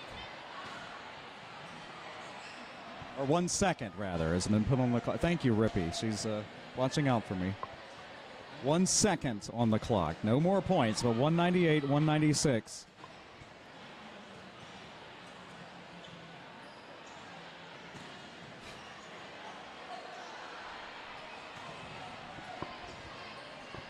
Yep. Well, if there's 1 second on the clock, that means that there's time for one more jam.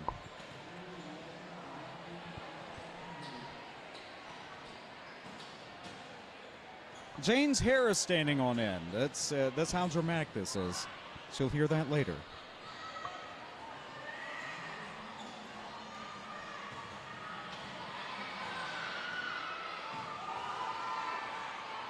Well. And that's Welp with the P. Columbia down 1 blocker. Des Moines down 2 blockers in the penalty box. Columbia blocker standing. 2187 fun size. And number 5, Bing Bong. Des Moines ahead by 2. This is it. Bing Bong with lead. I waited until it showed up on the screen. Pack stopped. Bing Bong calls it. That's, oh my goodness. That's too close to call, I gotta say. Well, definitely the clock has run out.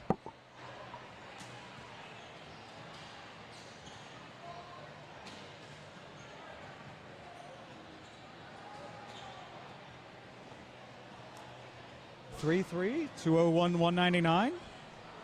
If that jam is a wash, Des Moines unofficially the winner. Don't go anywhere. We thought it was over before, didn't we?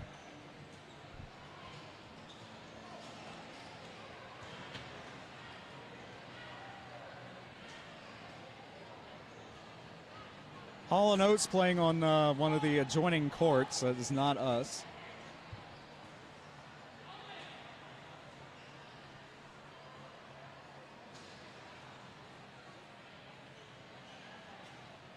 Well, I wouldn't mind throwing back to a game like this anytime. So 3-3, if that jam is a wash, again, Des Moines maintaining that 2-point lead that we thought may have decided the game earlier.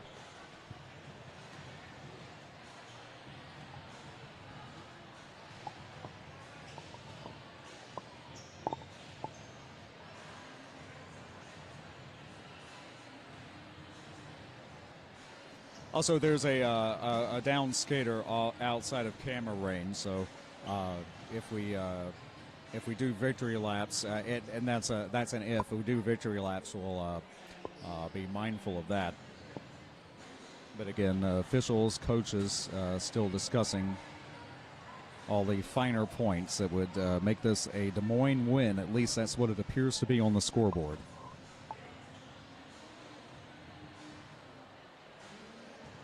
And look at all that red on the tablet. Those are fouled out skaters.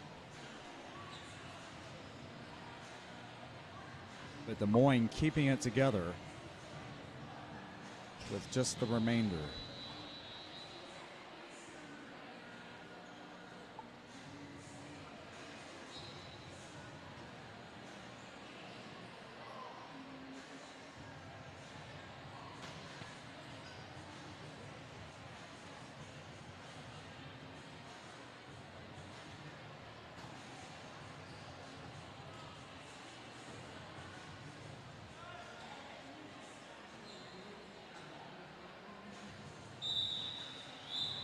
rolling whistle.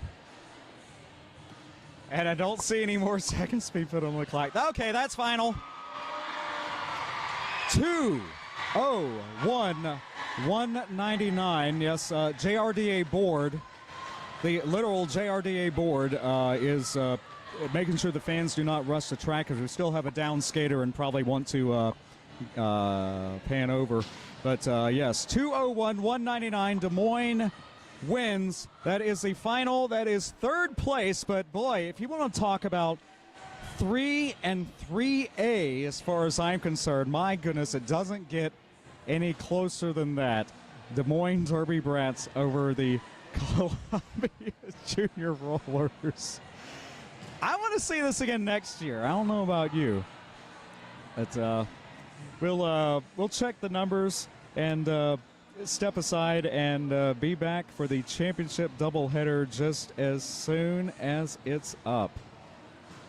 What a game. Glad you could see it live.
Savage, 2 up and inside, 4 more.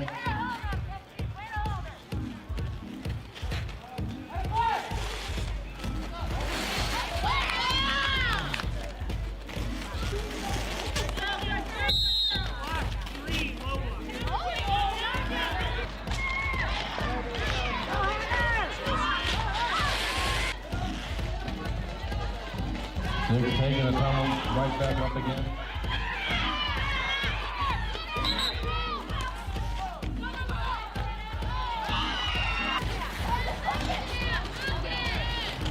They return to the top end of the box. Your power jam. Down to 4 points. Stop rolling! Stop rolling! Whoa!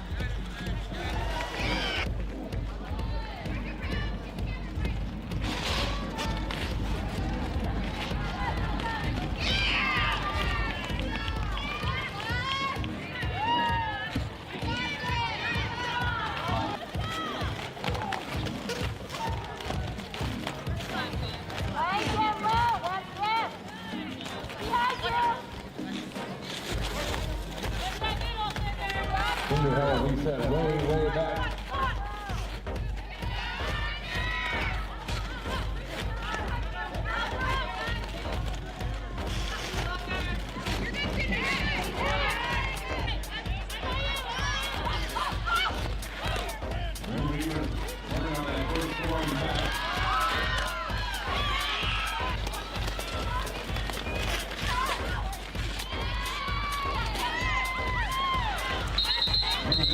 Another 4.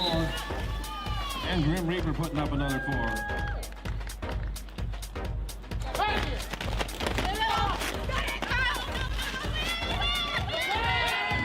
Mad Hatter jamming for the Pixies. Mad Hatter lead jammer.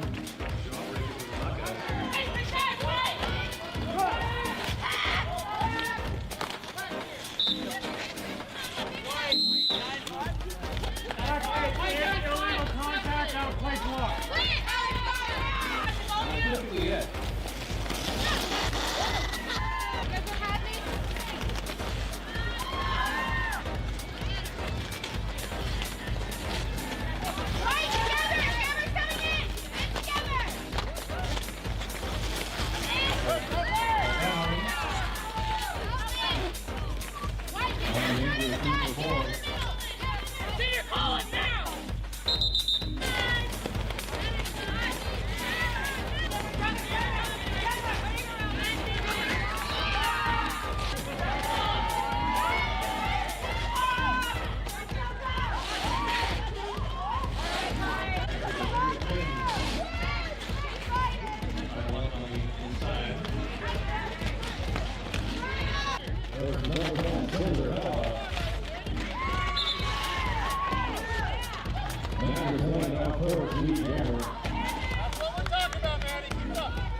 And he goes down hard. Headline.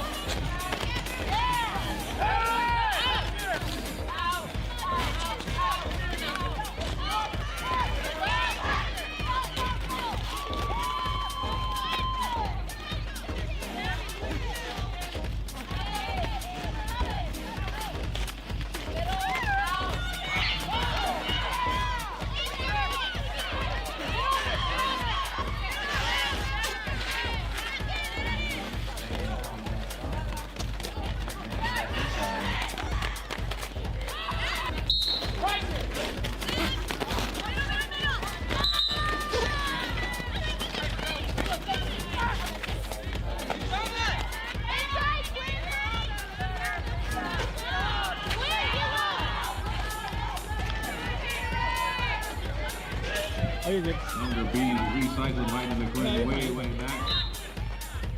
Come on, Quinn! Stay in the middle, Quinn! Go,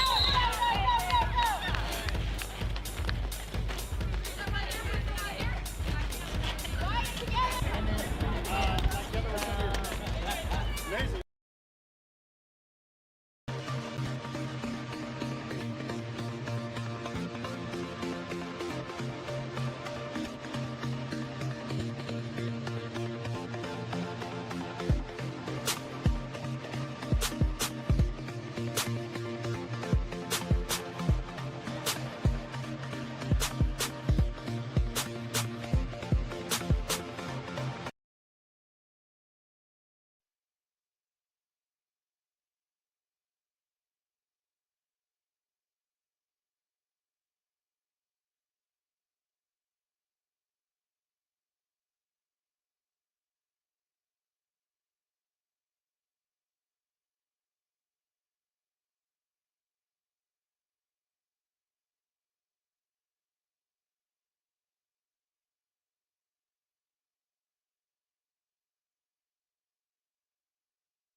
2, 1.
Yeah, we are back. I hope you were able to tune in for the last nail biter.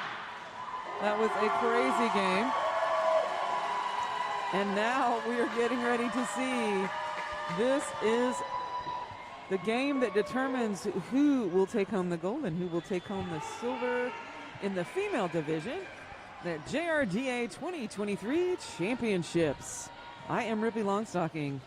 Here with Standby, and before we get too far, the final seconds, the second added to the clock in the last game to clarify, and got with my colleague downstairs, Pops, who pointed out that Columbia had called a timeout before the time had expired. That was acknowledged, but it was after the clock had expired, so one more jam was run and one more second was added to the clock. That was made good, but ended up not having a bearing on the final because the final jam pretty much played out the same way as the previous final jam.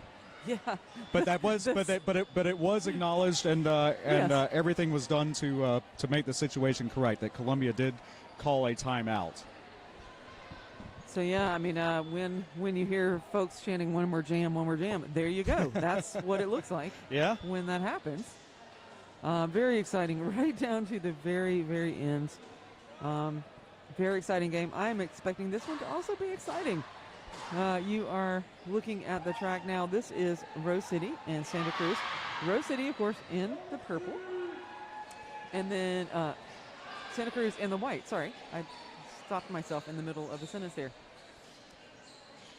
So we're going to get some cheers here, I think, first. So I might wait a second.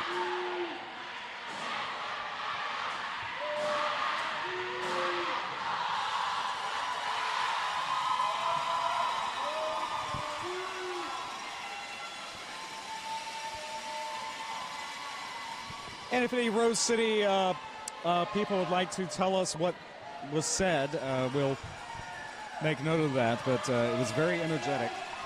Yeah. Or Santa Cruz, either one. Both really great cheers. You see there's a lot of Or energy Santa in the Cruz, house. rather. But Rose, yeah. I'm kind of both frazzled did. from last game, Well- forgive me, but I tell you, and maybe I shouldn't say this, but looking at the record books, last year, this is a rematch from last year, Rose 140, Santa Cruz 136. Oh, my goodness. Just be ready. There is some history. You know, I'm going to try to talk to you a little bit, but I may not. I may just let the crowd do it for me. Yeah, it is that loud in here, Yes. and we're not even counting volleyball behind us. Right. So, lots of energy in the building. Super exciting to be here at the JRDA Championships 2023. You're looking at, this is the female division right now. This will decide gold and silver. And right after this, we will have the open division for also the gold and silver. So just a lot of exciting, the next two games are going to be loud in here. Yep, Philly and Spokane. So if you're waiting on that, we had a couple delays, safety and what have you. Don't want to rush anything. Everybody gets their time on the track. So again, this doubleheader beginning now.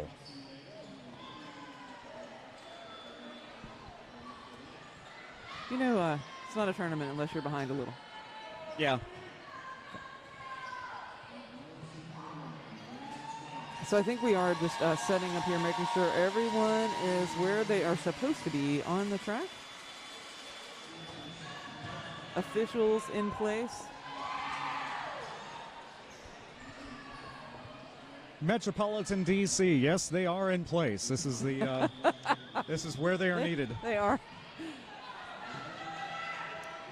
I have to tell you, my friends in Rockville, lovely city, beautiful city, but air conditioning here. I think we need to get down into the 60s a little more in that air conditioning unit. For those of you in Fahrenheit land, We're Southerners. I like the air to be chilly. Chilly.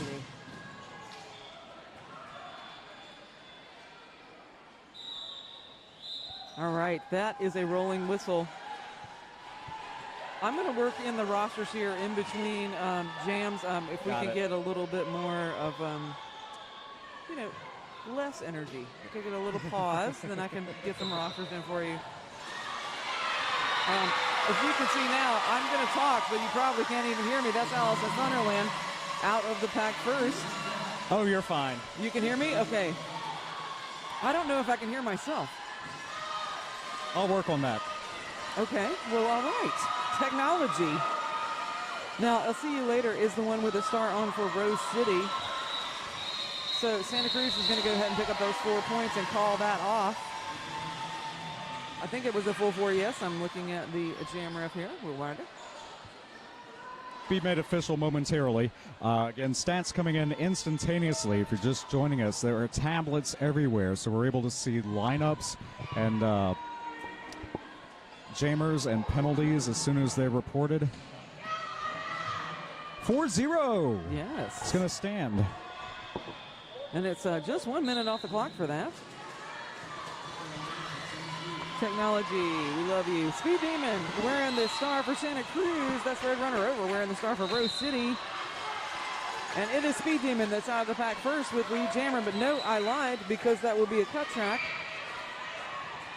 I believe Lead is still available for Roadrunner Over if Roadrunner Over can get through the Santa Cruz defense. Just lock down everyone there, even though Roadrunner Over is getting some help there from the defenders. It's just piles of bodies. Roadrunner Over now getting recycled back to the jammer line. Whoa. And through the front of the pack, that is Lead. No, and we have a cut track assessed for the other jammer, so we'll go the full 2 minutes here. Roadrunner Over and Speed Demon both picking up cut tracks. Speed Demon back on the track, so it will be a full 30-second penalty served by Roadrunner Over.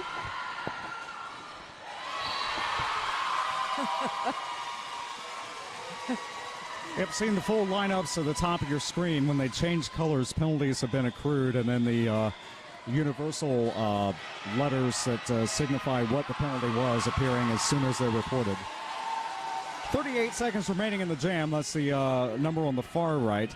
Just to the left of that, the period clock, 27:36 in the first. Played 2 30-minute halves to decide the championship right here. Wow, Speed Demon. I believe that's another scoring pass there. So the first pass through was the initial because remember Speed Demon picked up that cut track. Nice little hop there. Speed Demon going back into the infield to recycle. Roadrunner Over now back on the track. Look at that tripod. Just locked down. Roadrunner Over not getting much purchase. Oh my goodness. In bounds. That's amazing. All right. Whew. That jam will tick down to a close. 12-point score. That was the smaller number next to the big total score. 12 points, making 16 for Santa Cruz. Whew.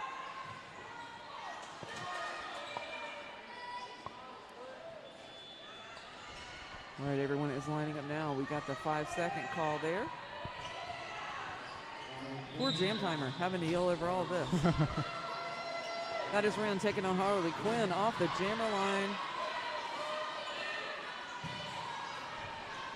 Everybody coming in here. Woo! Oh, little tap out there. That'll send Ren back. But, man, Harley Quinn not getting a lot of purchase there. And Ren will pick up the penalty. That illegal contact. Illegal contact, okay. Harley Quinn still looking for a way through that defense, not finding a lot. 2 penalties in as many jams. Getting some help there from the pivot. That's Annie Mom. But nothing doing. Nothing doing. Look at that Santa Cruz defense.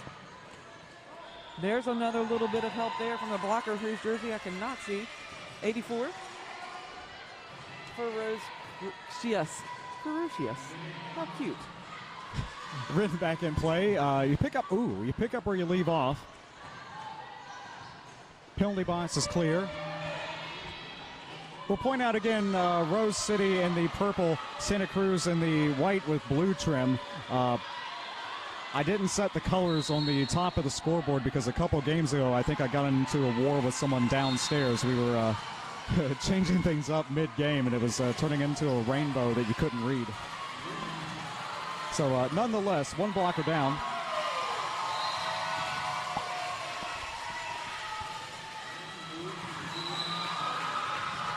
Now both jammers are up. It is Harley Quinn, of course, that could pick up the lead because Wren had served time in the penalty box. Oh. Big hit there. And Wren having the time there, but they scored 2. That was a very difficult 2 points.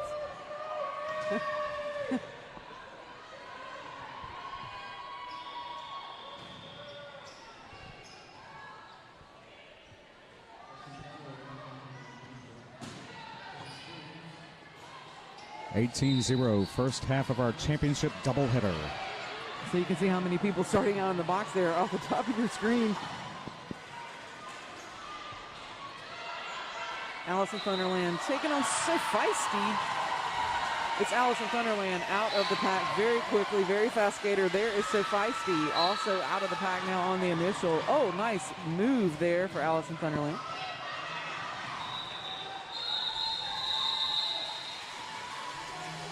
I don't think So Feisty was able to pick up any. No. 2 points, but again, 2 points making 20. 4 jams in, 20-0.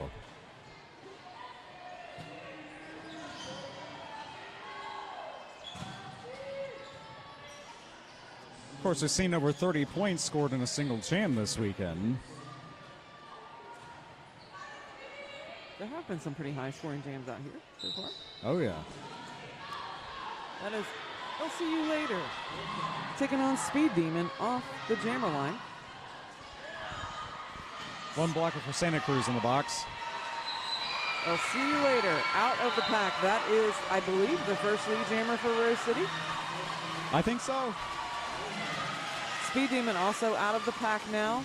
I'll See You Later coming in looking for a score, but that pack is really flying around, trying to stay out in front of those jammers. Grabbed onto a player there. There's I'll See You Later through the pack. 4 points and calls it. Jammed out her until the 4th whistle blast, so that's why you continue to move, sometimes calling it midstream. 4 points. 5 jams in, 22-10 to go in the first. Another 30 minutes of derby after this. We are ticking down to 22 minutes. Did you just say that, Samuel? Something like that. Okay. Sorry. It's There's loud. Excitement. That's and, all right. It's very loud. I can tell by the look on your face when it's like, Rippy, I just said that. Am I that obvious? I appreciate it. So that's Wren taking on runner over. Looks like there will be Roadrunner over. We'll be picking up that penalty and headed to the penalty box for a cut track.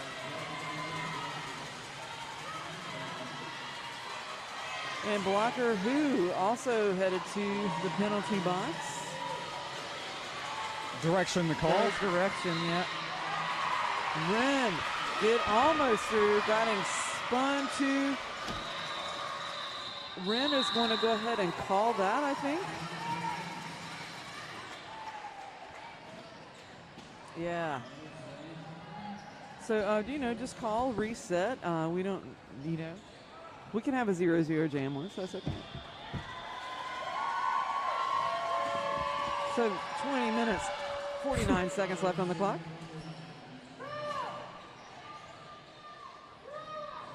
Wow.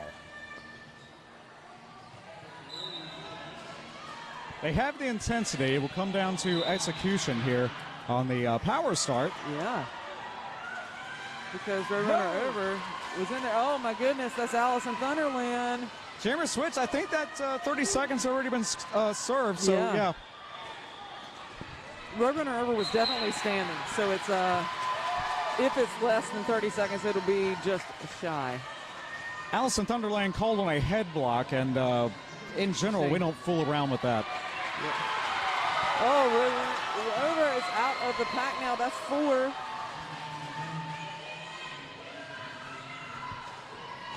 Allison Thunderland standing.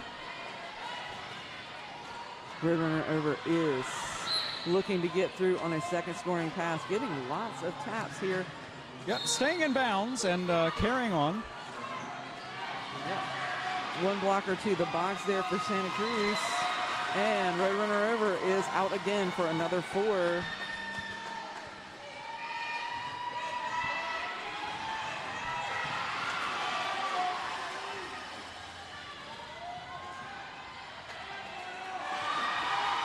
One blocker to beat for Roadrunner over, and now Roadrunner over has put 12 points on the board that brings them within one scoring pass to Santa Cruz. A star pass now on Santa Cruz. That is Curl Crusher with the star now. Biggest jam for either team in progress.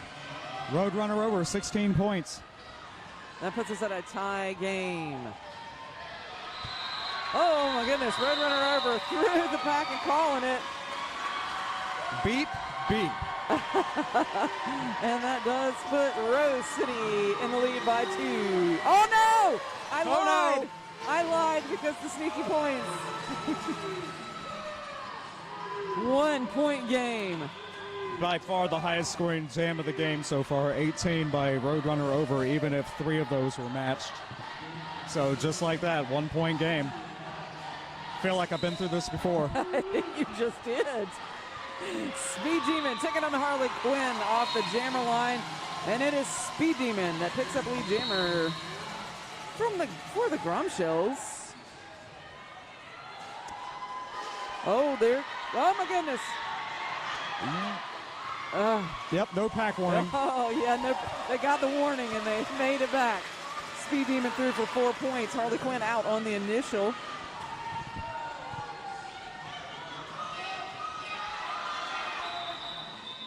Oh, Harley Quinn was coming in very fast there, but I'm not sure. Yeah, 0 points on the jam. Ref's hand there. 29-22, 17-35 in the first.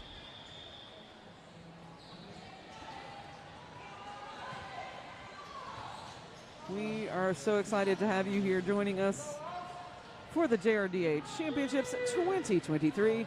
You're watching one of these will be the gold medal winners and one will be the silver. The best against the best.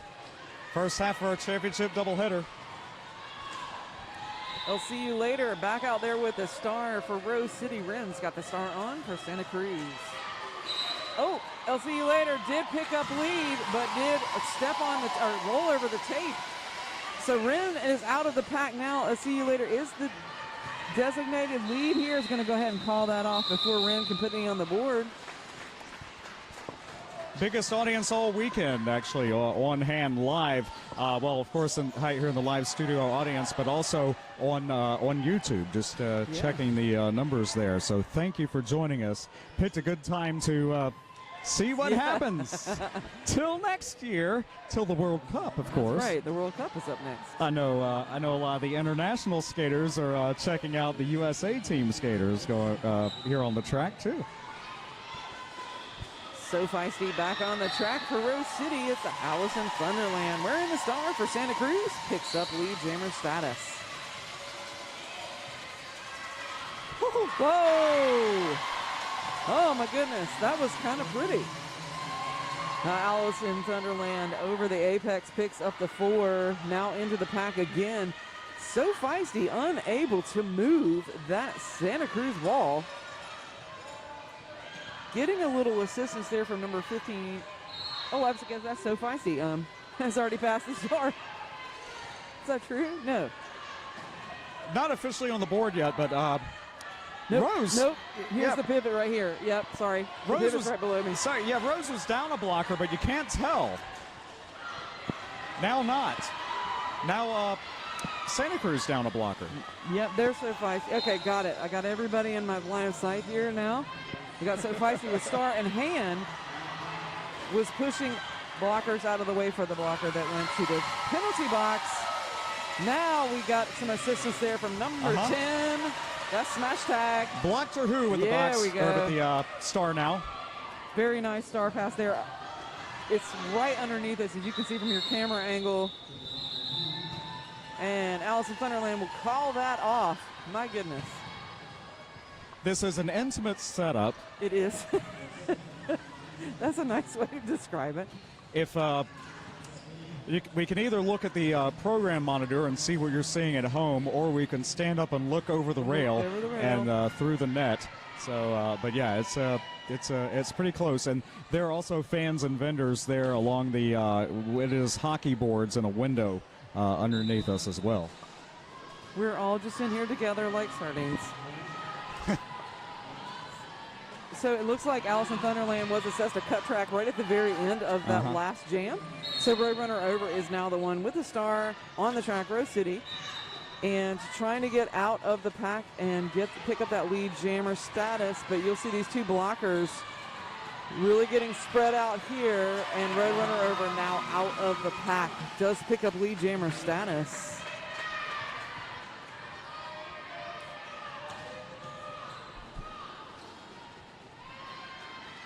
Allison Thunderland back on the track now.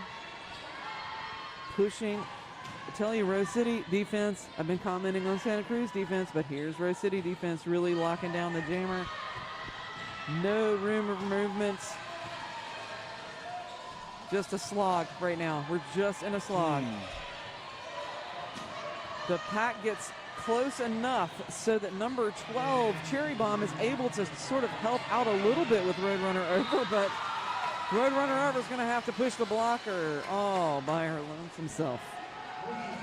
And you can see Roadrunner Over getting the breath here. 4 points on the board. Illegal procedure, and Santa Cruz loses the blocker to the box.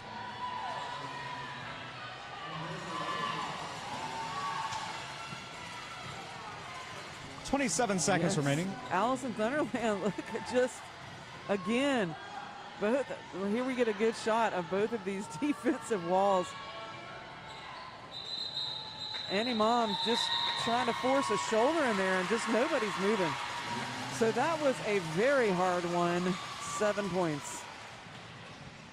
Wow. 29-38 though. Chipping away.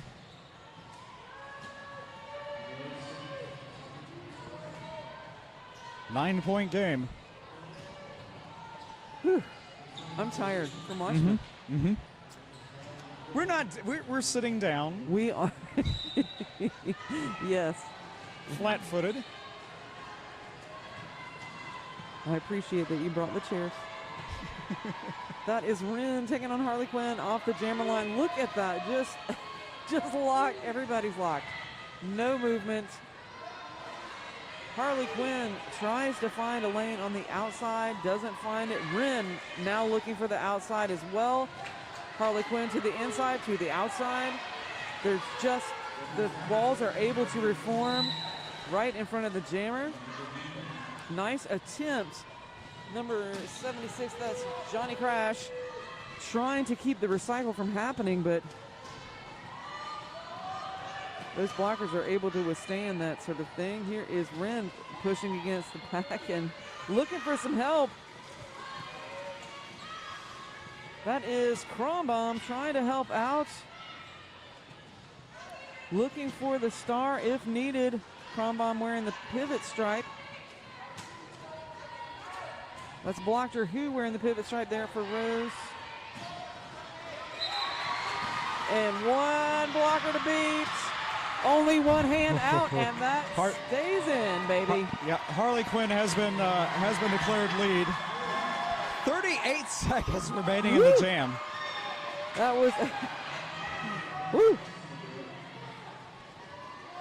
So I think we covered this 2 games ago, but if you put one hand out of bounds, just one hand, you are still in bounds. If you put down 2 hands or your foot or knee, any of that stuff happens, then you are out. Ooh, big hit there on Harley Quinn. I'm sorry. Okay, she was like, I thought she was heading to the penalty box. No, Just recycling. And that is time. Wow. Woo. Anything?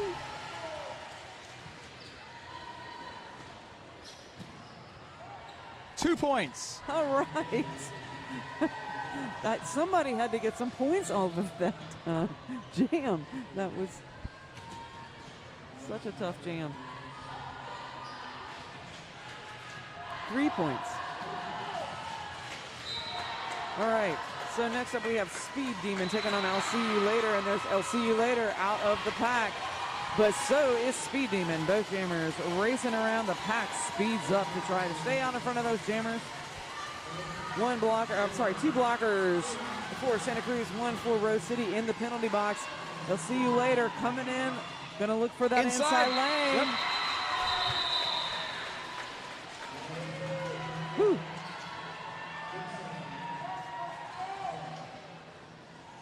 I hesitate to say this, but fast-paced and fast-moving first half. It seems like we just got started. 8:57 to go. This is so crazy. 2-point game. You're making me nervous.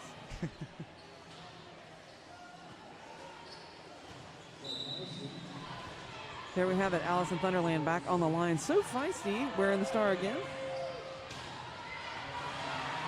So feisty is battling against those two blockers, but you can see Santa Cruz all coming back in from the penalty box now. Penalty box is empty, and that's Alice in Thunderland. It's out of the pack, is declared lead for Santa Cruz. So feisty, also out of the pack now. That's the initial pass. Alice in Thunderland coming in hot. He's going to go ahead and call it.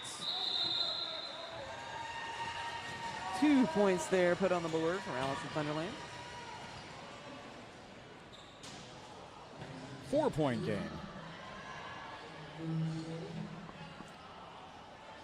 Only 2 double-digit jams, 1 per team so far.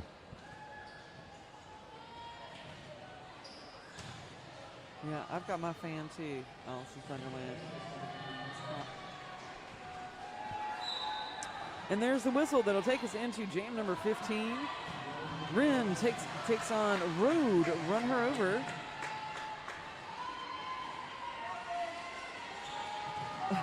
Just Rose with one blocker in the box, but that does not seem to matter. Meanwhile, Roadrunner Over is just pushing against the Santa Cruz defense. I think Annie Mom just kind of got sandwiched between those two tripods. Nice hit there by Scandium, trying to break open the tripod. Tripod able to reform. Now Roadrunner Over on the outside.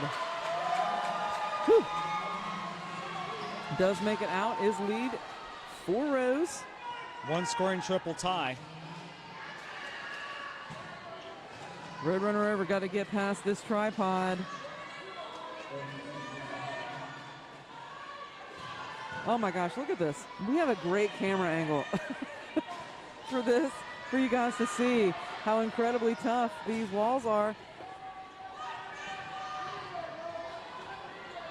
For Rose Curious, kind of bridging, kind of being the little bridge. Now it's going to run up, try to open up a seam there for Roadrunner Over. But boy, Santa Cruz just locks back down. Meanwhile, at the back here, Ren pushing against the same kind of tripod. Oh, nice hit there. That was 120 Tinker Hell trying to break. Look, the just reformed. I mean, Tinker Hell, that was a solid hit there. And the tripod just reforms, and everybody gasps for the air. Look at that. Look at that.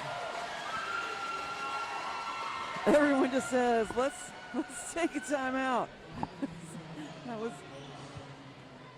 I guess we got halfway around the track that time. Tie score, 5:18 in the period. Whew. Getting a little energy here in the moon. 24 minutes and so of good warm-up here, but Speed Demon and Harley Quinn it is.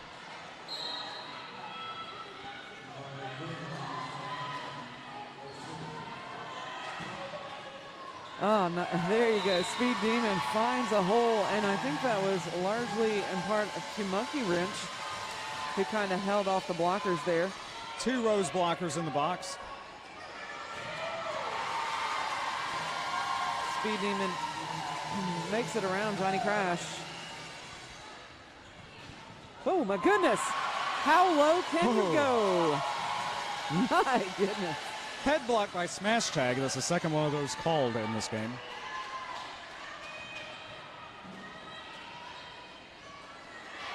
Speed Demon so fast at well, the name comes honestly. It does.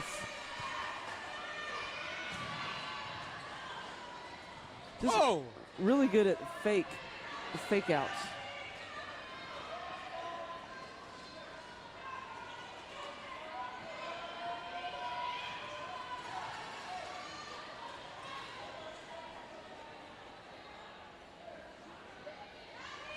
Five on 5.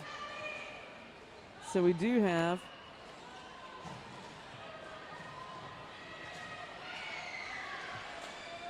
or is it? Just yeah. There is a star pass right there. There you go. That was to Blocker Who with the pivot star on.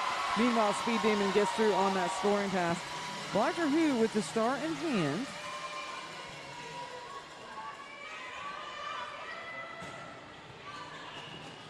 Oh, nice move there by 975. That's where Rowena Raging Claw. Opening up. But, oh my goodness. And that jam will come to a close. Can you believe we're at 3 minutes left in this first half? No. 18 points. That is, well, that ties the high-scoring jam as Roadrunner Over had 18 earlier on for Rose City. So, wow. Take that out and, yeah. So, Rose is putting El See You Later back on the line, but it is Allison Thunderland that is out first as lead jammer. Allison Thunderland, a very quick jammer is what I was going to say. And that was probably the quickest call-off so far because we'll be under 2 minutes to go soon, and 17 jams jammed, which is kind of low. It is, yeah. All told. Well, they've been, it's taken them a minute and a half to get the lead jammer status. Yeah. 21.2 jam rally by Santa Cruz. And there you go. That's the difference. It is, in fact. Bryn taking on So Feisty.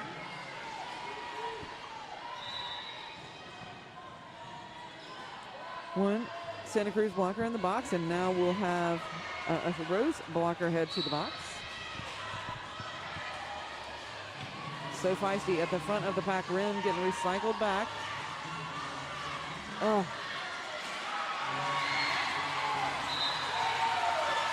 And it's Rin, wow, that picks up from the back of that pack. Comes out the front, emerges as lead jammer.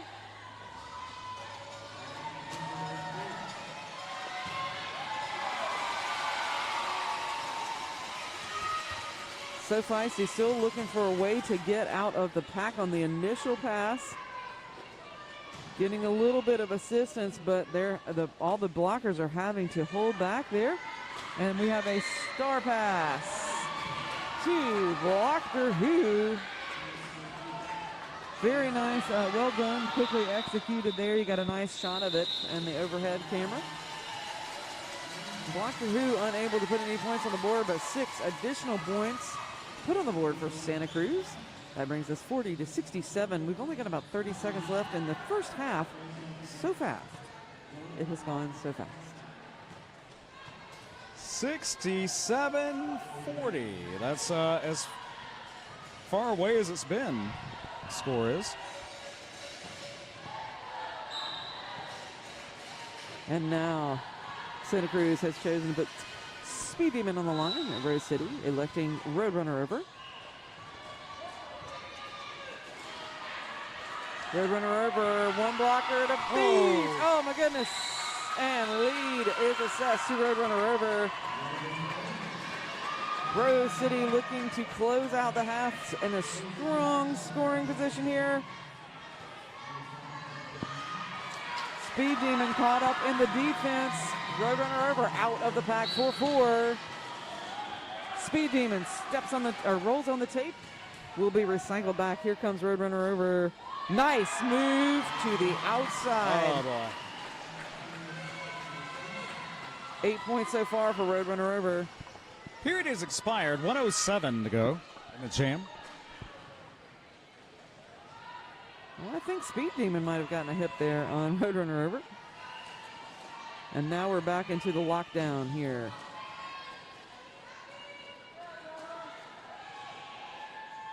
Whew.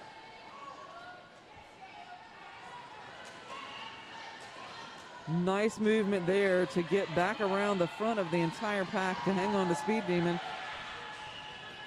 Meanwhile, Santa Cruz locking down Roadrunner over.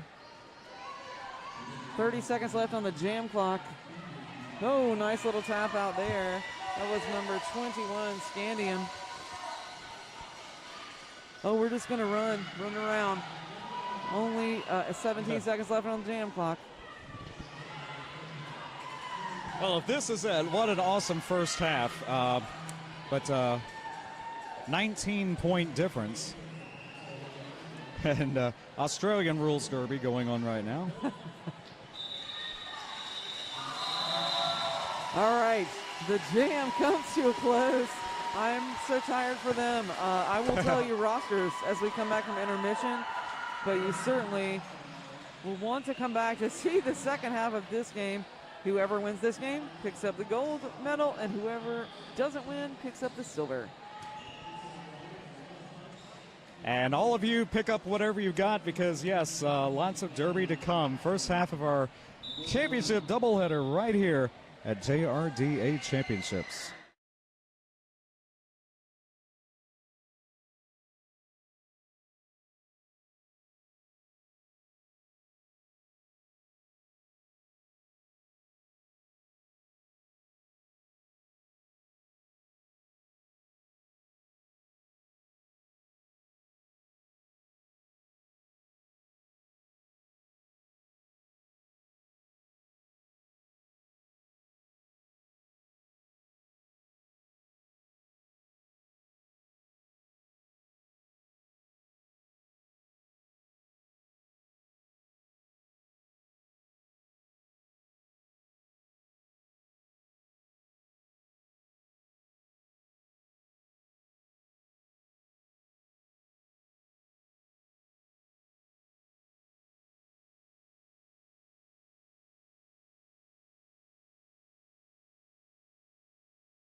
right, everybody, welcome back.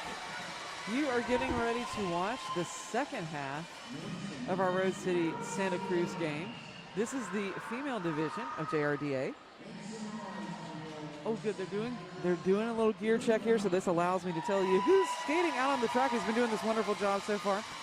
For Santa Cruz, of course, in the white jerseys, we have 066 Allison Thunderland, 0815 Monkey Wrench, 120 Tinker Hell, 1234 Charismatic, 1330 F-Bomb, 17 Ren, 1958 Speed Demon, 21 Scandium, 214 Cool Whip, 376 Crom Bomb, 666 Skull Crusher, 719 Curl Crusher, 778 Evil Eve L Knievel, 781 Awesome Sauce, and 975 Rowena Raging Claw.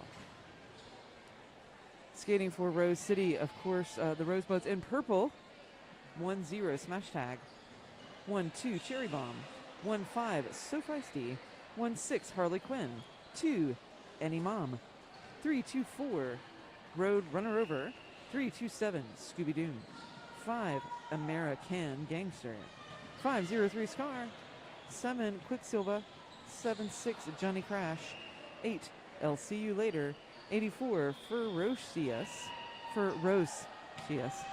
that's really great. 9 Had, 900 Fizzgig, and 926 Blocker Who. I'm Rippy Longstocking, and I'm here with my good friend, Standby. Yes, as I sit down. Please sit down, Standby. There's only 5 seconds left for our next half. Actually, I need to switch the monitor. We're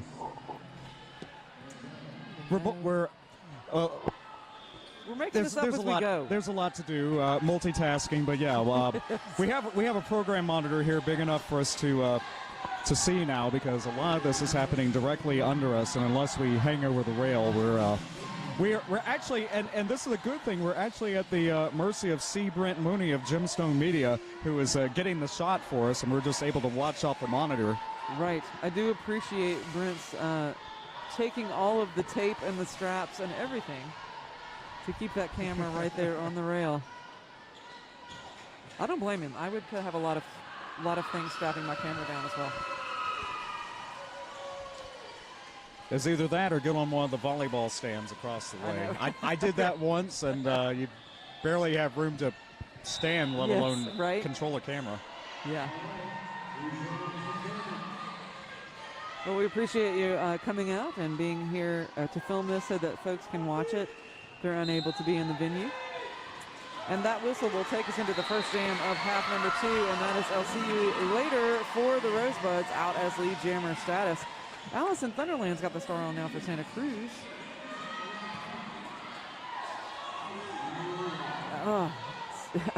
Allison Thunderland just like sandwiched between those two blockers. Getting a little assist there. That's number 21 from Scandium. And it's I'll See You Later that gets out of the pack first. On the scoring pass, sorry. Already lead jammer. Star pass now. That is Curl Crusher, right? With the star, yes. Curl Crusher. Yeah. And there's I'll See You Later through the pack again for another 4.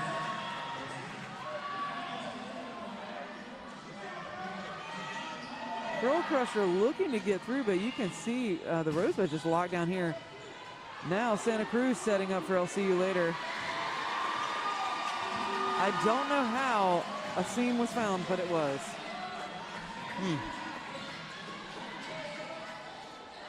We'll have Lloyd Nice do one of those run that back on this. Yeah, that's right. Now everybody locked down, both packs sandwiched. I'll See You Later between. Nice hit there. That was number 84 for Rose. Yes. I like the Rose in the middle. It's nice. Yeah, just enough to like shake up the pack a little bit, but look how that tripod just reforms like a gear. Now everybody just stopped.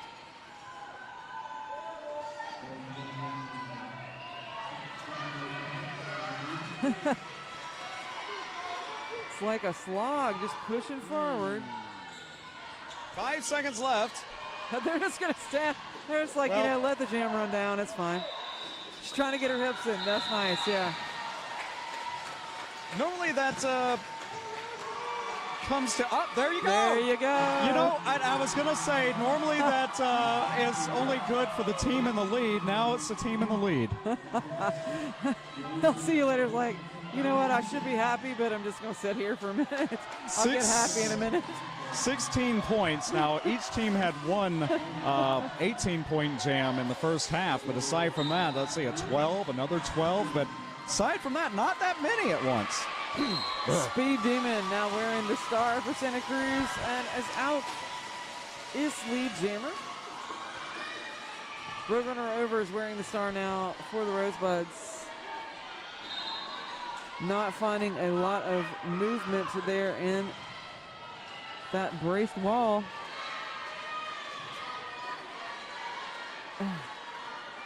Just so much work here. Look at the front here, Speed Demon working against those blockers. Whew. It's just like, and with that forearm penalty, that will loosen up enough for Speed Demon to get through for the Grom Shells. 4 on the board so far.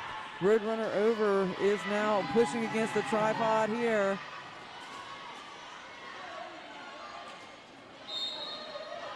Speed Demon now back into the defense, and that will be a high block assessed for Roadrunner Over. Speed Demon, having earned lead, could still call off the jam at any time. 45 seconds remaining.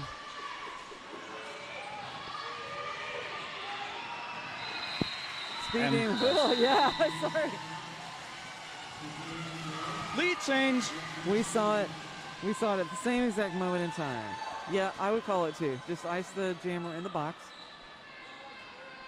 Jammer's sitting, so it's at least 11 seconds.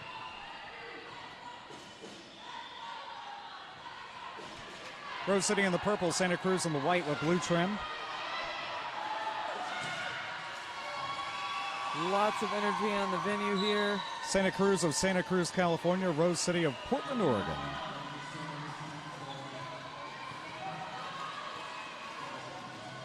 Whew.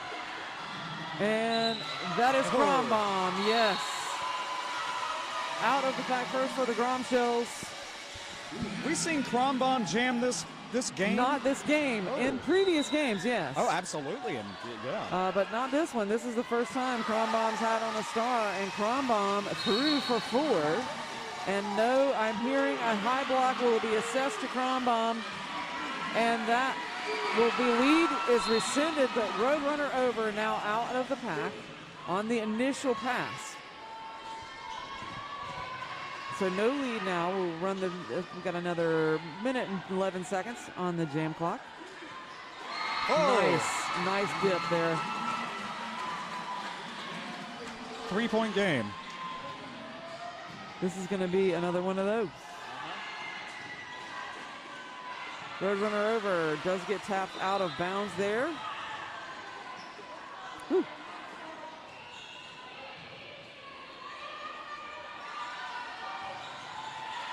Here comes Crom Bomb. Yep, you pick up where you leave off. 40 seconds remaining. Of course, lead jammer called out, so this will go the remainder of the time limit. Always 2-minute jams otherwise. Roadrunner Over out of the pack. Picks up an additional 4 for the Rosebuds. There comes Crom Bomb. Just a bit of. 4 points on the board for Crom Bomb and the Grom Shells. 8 points on the board so far for Roadrunner. Oh, nice! Wow, very nice move there. 8 apiece now for both of our jammers. And there's the end of that jam. I'm not sure Crom was able to get that last little point. But, maybe I lied. The information wasn't there yet, but yeah, 10-8 net 2 for Rose City, 5-point game.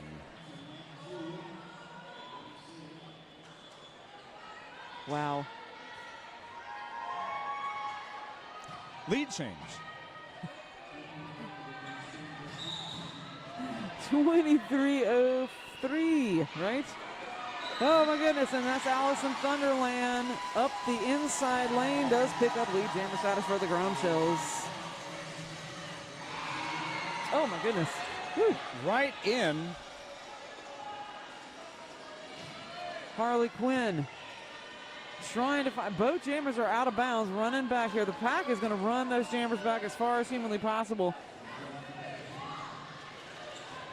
That was Blocker Who trying to stop the recycle back, but both jammers just going to go all the way back here to turn one. And now we're in the lockdown again.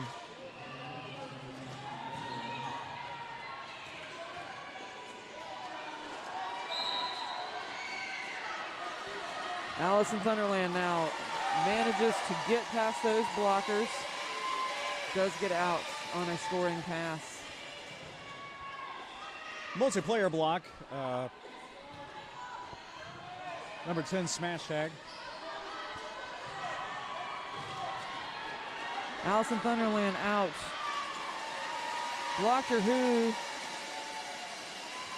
trying to stay out there in front of the jammer in case the star pass is happening, but Harley Quinn can't get a movement.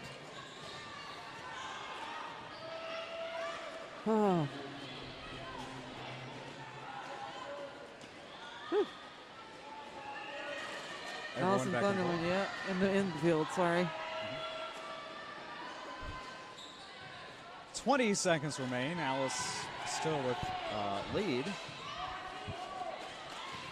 8 points. There's Harley Quinn, finally out of the pack. Wow.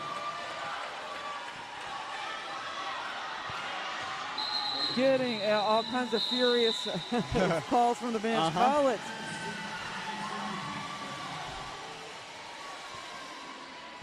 $12 points. Highest for Santa Cruz this period. 95-79.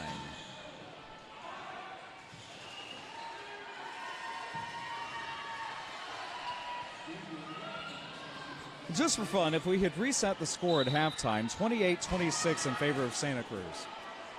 Wow. Speed Demons got the start on there for the Grom Shells. So Feisty is the jammer of record for the Rosebuds. So Feisty pushing against, and lead is declared because that pack was split up so much. So Feisty is the jammer of, lead jammer.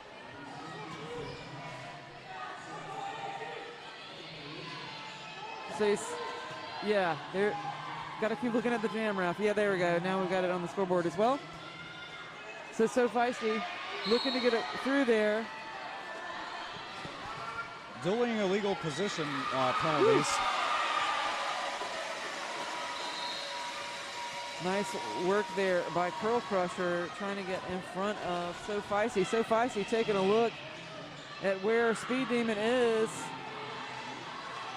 Gonna need to call it if that's going to happen, but now Feisty allows Speed Demon to get into that pack.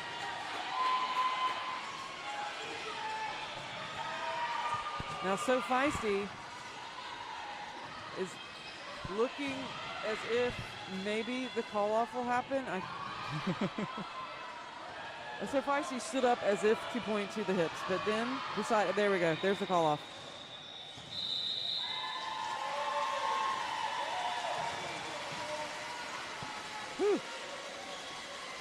Crowd continuing to grow online, watching live. This a rematch from last year, the championship game of the female division. 79-99, that's a 20-point lead now for Santa Cruz.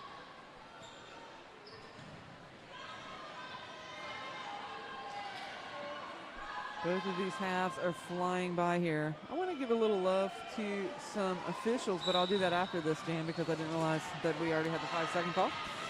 Chrome Bomb taking on LCU later. Oh, big hits there on the track.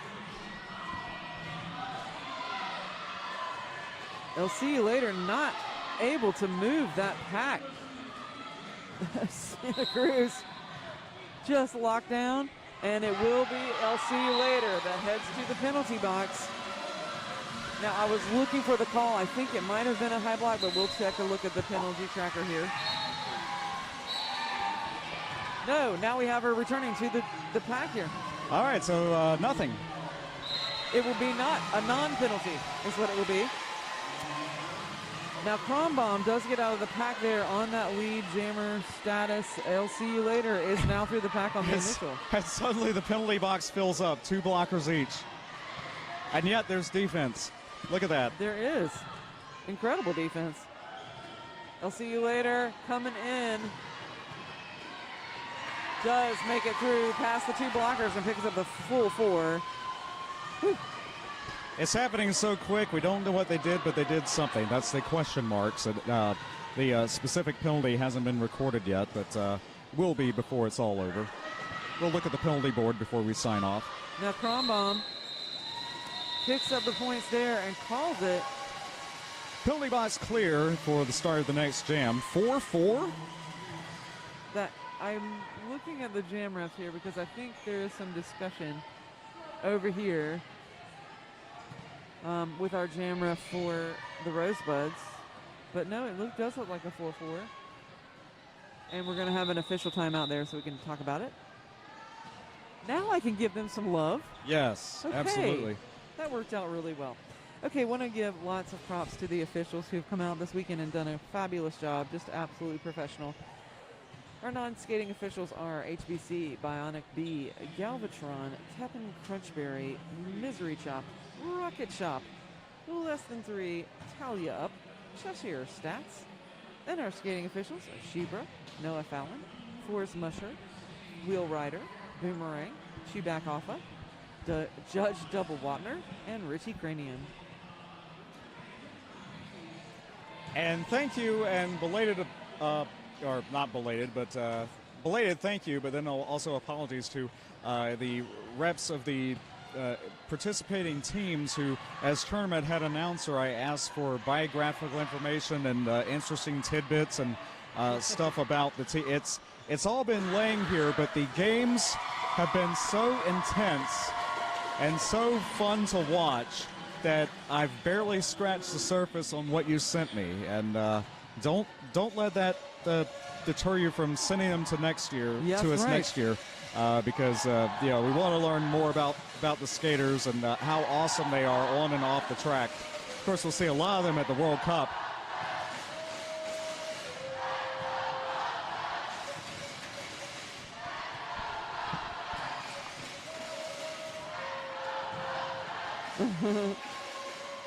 We've got fans for both teams here in the venue.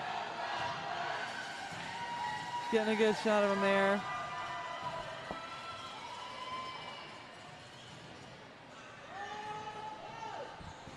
Five penalties for Kronbaum.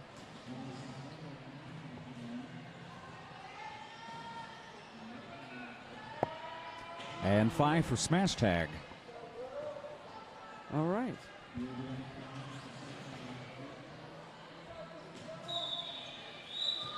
All right, that rolling whistle tells us we're getting ready to head into jam number 7.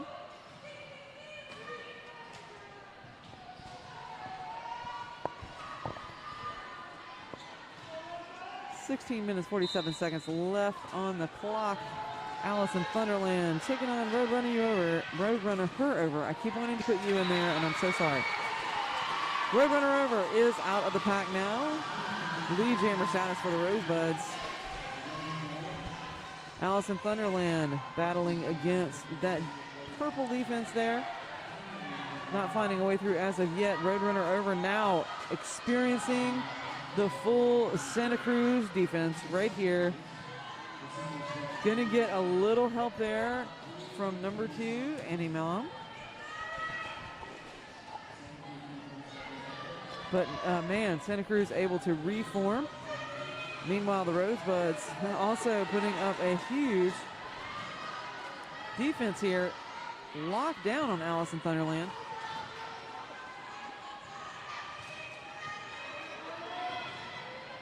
Okay, so our two bridging blockers are now going to try to help the jammer. Whew.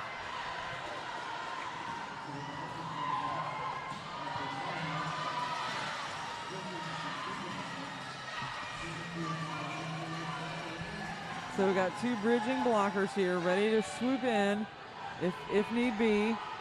Ferocious, a good track awareness, was running offense, but then stopped to bridge. Right. And like almost right on cue, back in for offense. But look at that. I mean, both walls just reform instantaneously. It's such great teamwork there. Allison Thunderland gets tapped out of bounds. I think that one, wow. I don't think that was actually called. I think it was kicked down. Yeah. I think there were seconds left. It was close, but yeah, 103-87. 16 points. Where's Bobby? 16-point game. 14 and a half minutes to go. He's on the train back to New York. He's watching. He's shaking his head. Tommy, you're a numbers guy? No, I'm not. Speed Demon and Harley Quinn.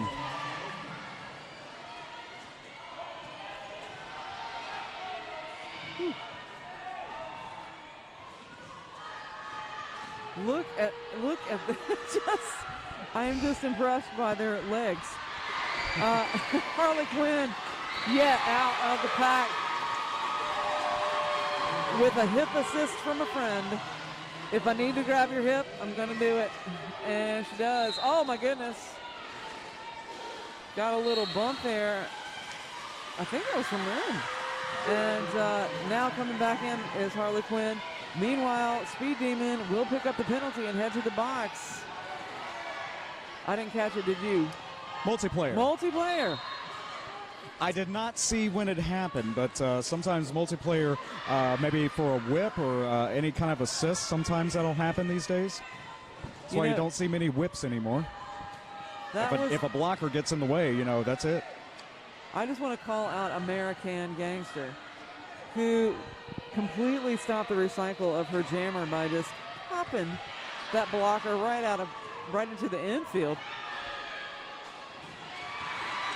Now Harley Quinn on the inside lane picks up those 4 points. Oh, and you saw that coming. You saw it coming. You see the wheels turn in Harley Quinn's mind. I'm going to take the apex, and did it. Now that Speed Demon back in from the penalty box does get through the pack. That's the initial pass there for Speed Demon.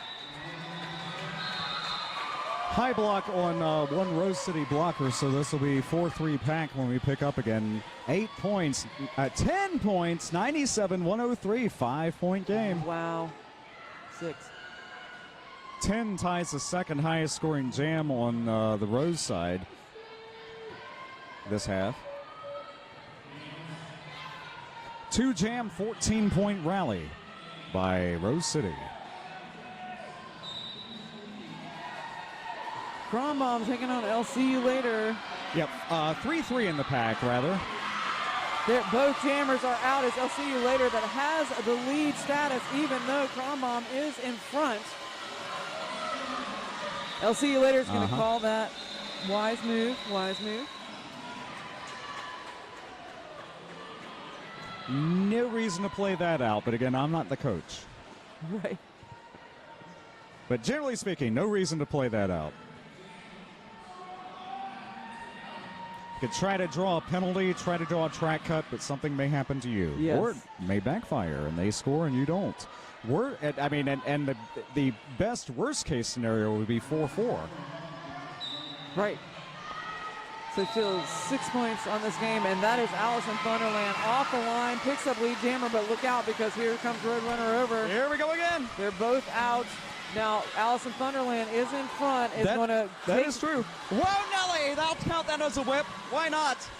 I mean, that pack is going so fast. Allison Thunderland can barely get through. Going to get through and call it off. I do think the whole 4 there.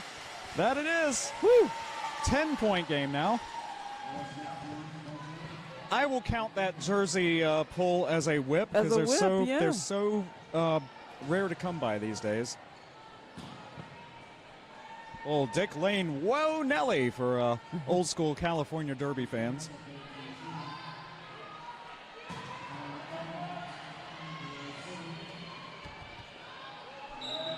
All right, that whistle brings us in to jam number 11. Speed Demon taking on Harley Quinn. I mean, it's only jam 11. Wow. 10 minutes to go. Because we're looking at you're looking at the reason for it. Just locked down walls here. The jammers are just having to push with all their might. Nice little job there by Scandium trying to break off the brace. That did not open up enough of the Rosebud defense to get out the jammer. Meanwhile, similarly, Harley Quinn running up against this, getting some assistance there from number 10, that smash tag, but just not enough to break it up. That will send Scandium to the penalty box, but still 3 blockers for Harley Quinn to contend with, and and it will be a cut. A cut. Harley Quinn thought that the tape was far away, but it was not. 40 seconds remain in the jam. Whew.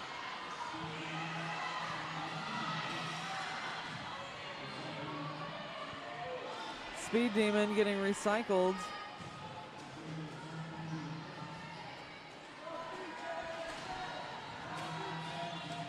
I tell you, the penalty break might give you enough of a break to catch your breath before you have to come back in and battle with this defense.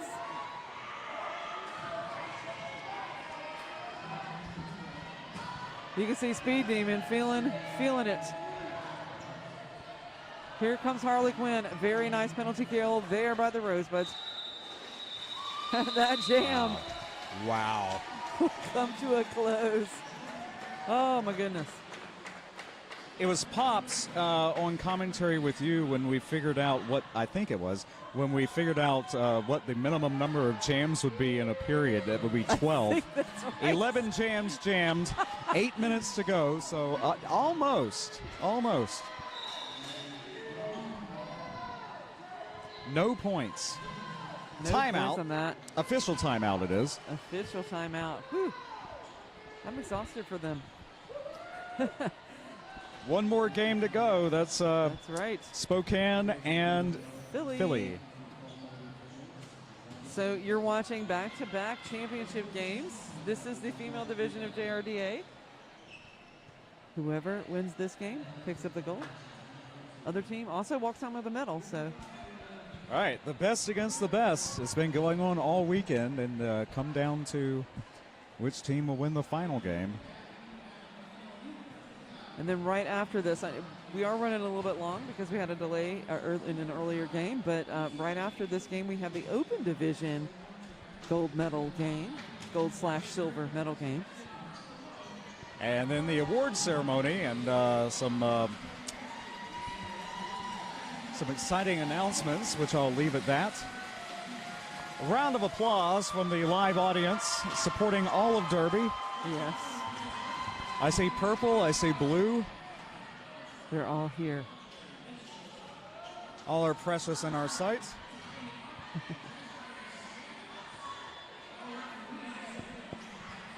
The very particular color of blue there for Santa Cruz. Female division was all West Coast this year. Santa Cruz, of course, Santa Cruz, California, Rose City Rollers of Portland, Oregon, Seattle Derby Brats, of course, Seattle, Washington, and the West Coast Junior Knockouts, the TKOs of Ventura, California, in the sunshine.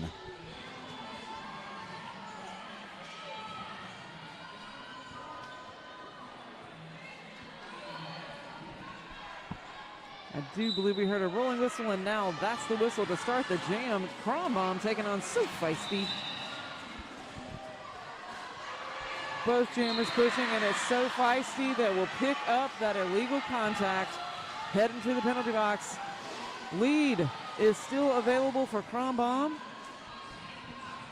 but Crom Bomb has to get through this defense first. Now, lots of help there by the blockers. You can see the blockers just coming in, busting up the wall.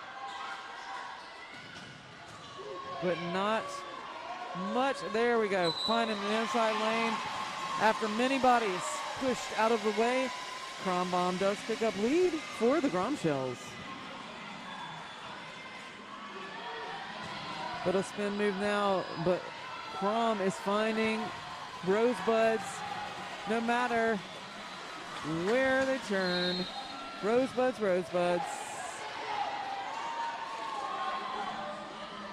Oh, I think that was Scar thinking that Crom was already in the infield, but none, not so.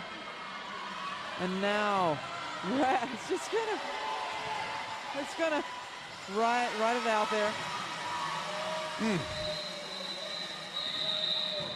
Defense. Whew. 4 points, Santa Cruz.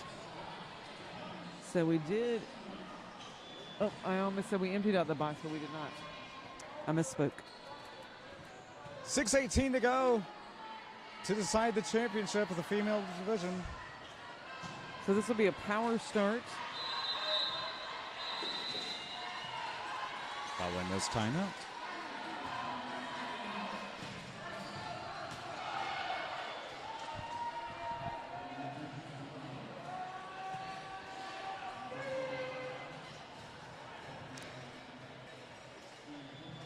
So just glancing over at the penalty themed board, I will say. I'll get it up over here. Oh, okay. You're going to get it? Just looking at, no one's in serious trouble, but we do see a couple of folks with 5. 3 folks with 5. On Santa Cruz, I think we have 2 with 5 on Rose. 3. Oh, I'm sorry, it was that one, that blocker who was off the screen on the other one. But yeah, so pretty even with penalties, but that's so feisty that you're looking at right now. Did I say that right? Yeah, so feisty is the one you're looking at on the camera. Gonna start this in the box.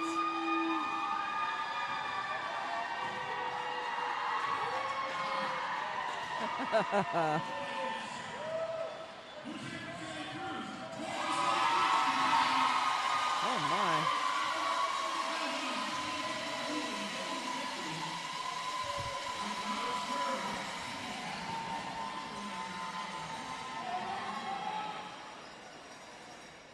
Whew.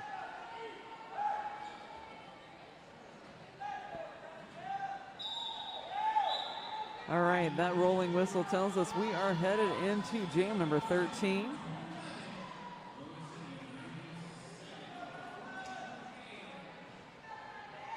There's the 5-second call.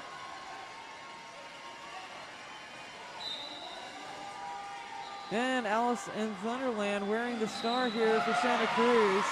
As we pan the camera around, you can see so feisty still in the box. Alice in Thunderland gets driven into the infield. Rosebuds all in front of Alice in Thunderland. Here comes So Feisty. Alice in Thunderland unable to get a lot of help here because all of the blockers for Santa Cruz are trying to hang on to So Feisty. But Scandium doing a great job of just staying with Alice in Thunderland, trying to break up that tripod. So Feisty now just pushing the tripod forward here. Also can't get any help because of all the blockers. They've got the whole brace wall at the front, the Rosebuds. So Feisty just out here working the tripod.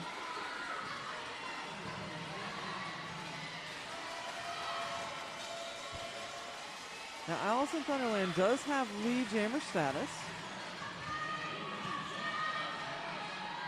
45 seconds remain of it. Right. Look. Scandium holding on to. Is that number 8? Yep. Yeah, to try to keep the pivot, the star pass from happening, but there it was. They'll see you later now with the star in hand. That's what was Scandium. Just great awareness there of all of these skaters. saw that happening before I could see it from the bird's eye view. And a forearm will be assessed to I'll See You Later, who will be sitting in the penalty box as the jammer of record. I'm sorry, forearm. I apologize.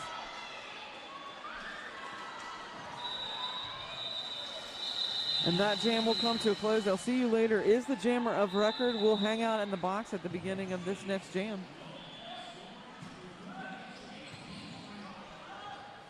Zero, 3:57 to go. TS team timeout by Rose City. 14-point game. Rematch of last year. Rose 140, Santa Cruz 136 then. But yeah, 4 minutes remaining. Amazing. I mean, not just gobsmacked and just sitting here, mouth agape, like. You know, I'm sure you're like that at home, just amazed by what you're seeing. And yes, the best in roller derby happening right here. And Philly and Spokane coming up in the open division for the gold medal there.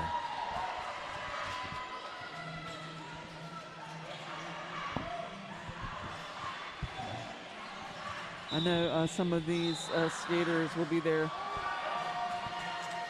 last play as they have reached the age of now going on to adult derby if they would like to. So really giving it their all here on the track for their last tournament as a junior.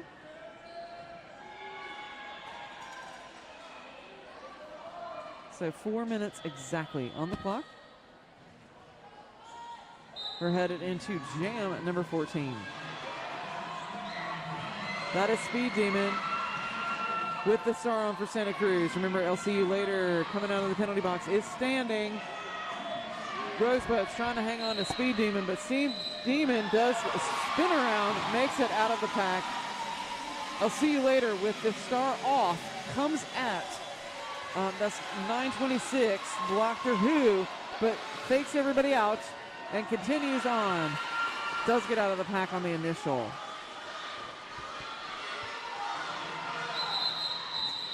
Speed Demon getting the direction from the bench to call it and does so.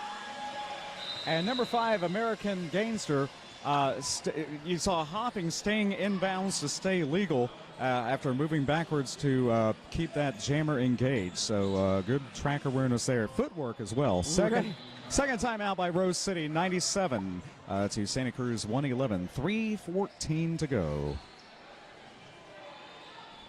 Did I say 113, 97? Yes, 2 points scored there. They love to sneak those extra points in right at the end. So this is, well, not kind of count this. It's been 4-0, 4-0-2 to 0-0-0-0-0 from Santa Cruz to Rose City. So 10 points over 5 jams with the advantage. Santa Cruz.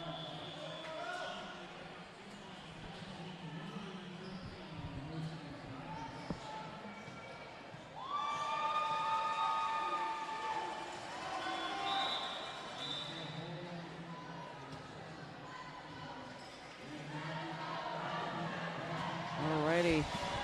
Looks like we are chipping down to the end of that team timeout. Clock updated to 3:15, not 3:14. Every second counts, as we've seen. That's correct. Yeah, truly. And there's the 5-second call from your jam timer.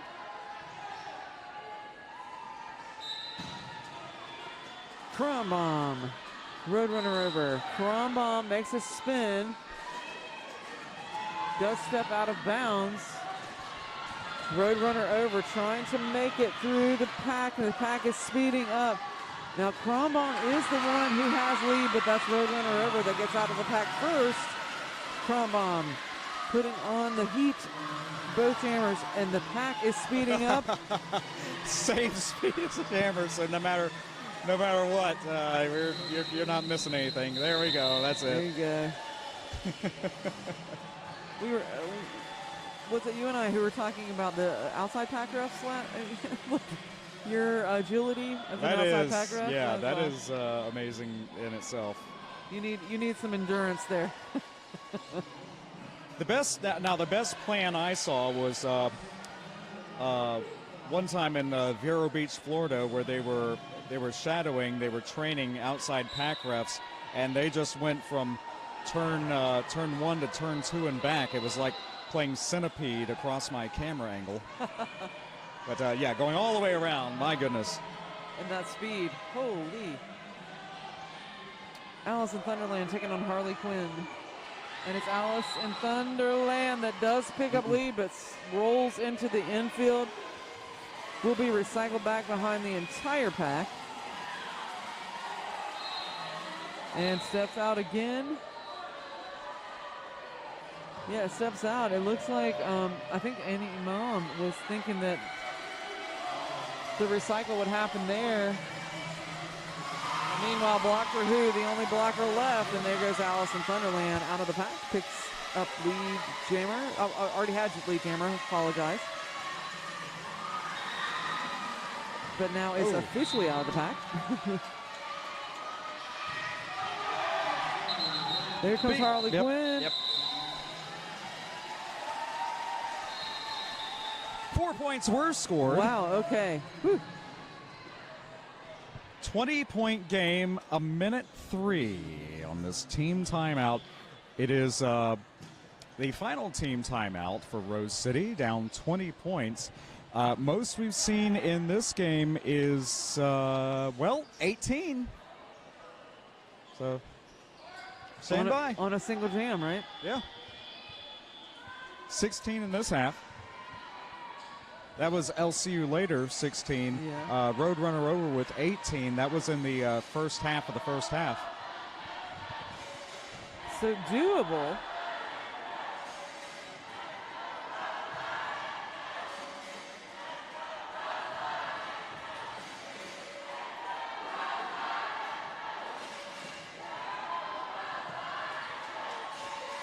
Lots of fans in the building with us. Yes, glad to have everyone here in person. Of course, the USA teams are having a practice tomorrow as well here in this venue while a lot of them are here. And that's a good idea. Yes, this will do it. Kenny Logan said it best. This is it. Kenny Loggins. All right, we're under a minute left. Oh, but lead. But still lead. Speed Demon, lead. I'll see you later with the star on is out of the pack as well. Speed Demon, about half a track ahead, a little bit less. Pack is now very fast, trying to stay out ahead of those jammers. A very big track advantage to Santa Cruz. Whew. I'll see you later. Now coming into the pack. This is a scoring pass for both jammers. Speed Demon is still lead jammer. Still playing it out with a 20-point lead, 15 seconds in the game and counting, a minute 9 in the jam if they so choose to continue. So lots of people just locked down there. That was 84 for Rose. CS trying to break up that pack. Speed Demon slows and calls it off. There we go. Woo. To the excitement of the bench. 4-3, so 121-100 as it stands.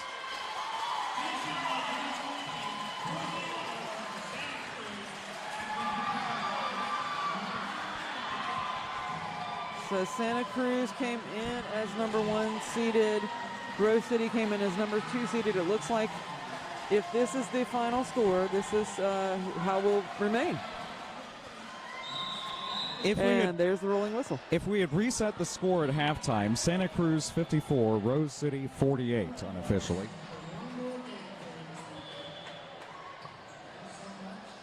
So really great work out there by both teams. I mean, they're both winners. Gold medal and silver medal. Yes. They're both medalists. I mean, my goodness. If you ask me, we're all winners. I think we're watching this. It's true.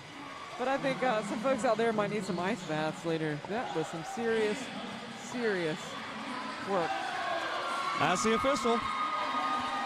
Okay, we do have the final score, so that means Rose City will pick up the gold medal here. Santa Cruz, of course, will take the silver, and Seattle will have the bronze. I'm Rippy Longstocking. I'm here with Standby. We have more Derby. We have one more game. Oh, yeah. Totally want to come back for that, so go refresh your beverage and come back by all means. Don't you go anywhere. We'll be right back.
Two, one.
Okay, so we're getting ready now to bring to you our final game of the 2023 JRDA Champs.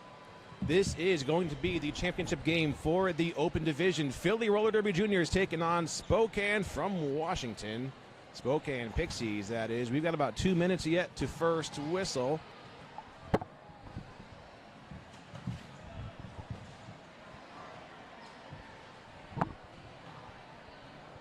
Looking just after 5 o'clock here in the Eastern time zone. Our team's taking their warm-ups and getting together on the bench here. This is going to be an intense game. If you've been following the past couple games, they were very close, specifically 2 games ago.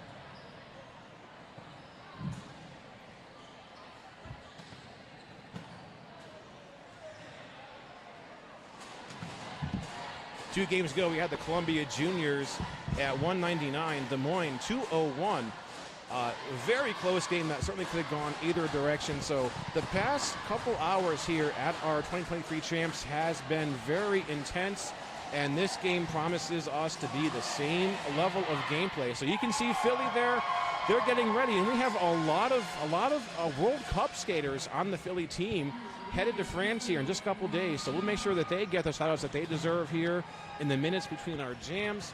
And now you can see this is the Spokane Pixies coming to us from Washington. They're getting pumped up. So I don't know if you can feel the intensity from where you are, but it's radiant here. We got 50 seconds left to our first whistle.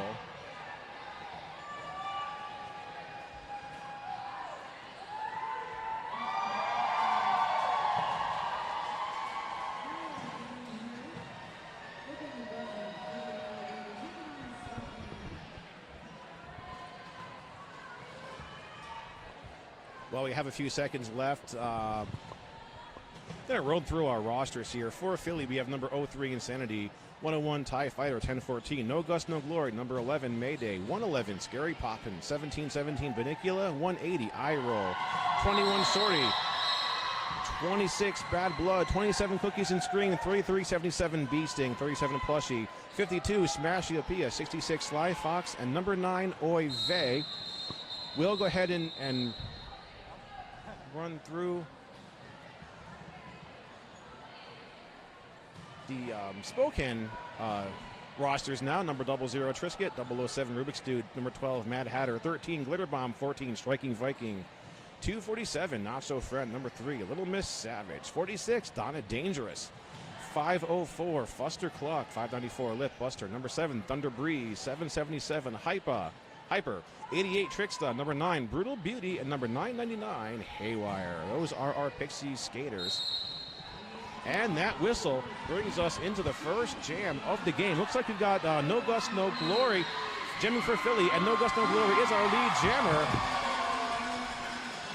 Now, No Gust, No Glory is one of our skaters who's headed to Valence, France here in just a couple days for the 2023 JRDA World Cup. No Gust, No Glory working in front of the pack. Trixie doing some solo blocking there for the Pixies, but it's a 4-point pass for No Gust, No Glory. Pixies jammer breaking out of the pack with 4 points. No Gust, No Glory is on a second scoring pass. No Gust, No Glory getting some pushback there by the Pixies defense. Looks like Hyper working that inside line, bringing No Gust, No Glory all the way to the back of the pack, forcing the restart of that scoring pass. Cookies and Scream doing some defense against number 007, Rubik's Dude, who has the star for the Pixies. Gus coming in now on a third scoring pass. Taking that pack, going right up the middle, but Pixies reforming a tripod against Gus, a tripod and a catch. TIE Fighter thinking about going to help No Gust, No Glory. Choosing discretion over valor. Looks like TIE Fighter may have been trying to maintain that pack, standing right in the middle there. And there's Gus through again without any help at all. Yeah. So Gus now responsible for 12 points on the Philly side of the scoreboard. Oh, no, Gus, no glory. Taking a trip over. Looks like that was Cookies and Scream, so it's one of his own teammates.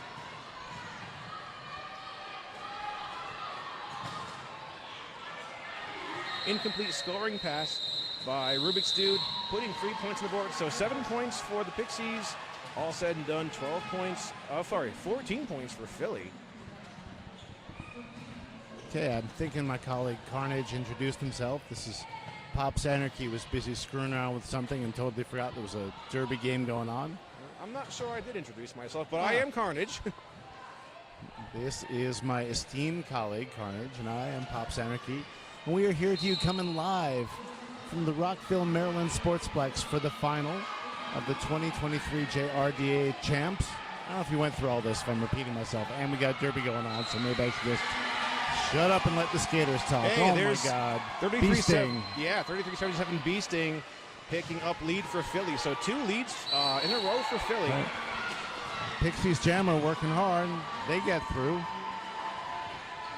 Yeah, that's number Little Miss that's Savage. number 3, Little Miss Savage. Savage is the captain. They are a remarkable skater. They're capable.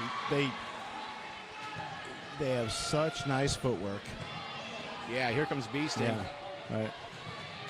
Thunderbreeze doing some defense against Beasting. Beasting being brought all the way. Oh, we got a reverse pack. Everybody's going backwards. Time has ceased to have any meaning. Beasting going backwards. Little Miss Savage going way back behind TIE Fighter. Yeah, so they're both being forced to restart their scoring pass. Looks like Thunderbreeze goes on a play and back.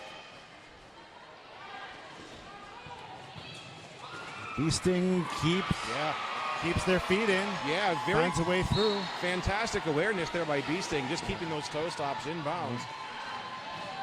And Philly, as is their wont, seems inclined to let the Jam run all the way through. They're still scoring points. They're still skating.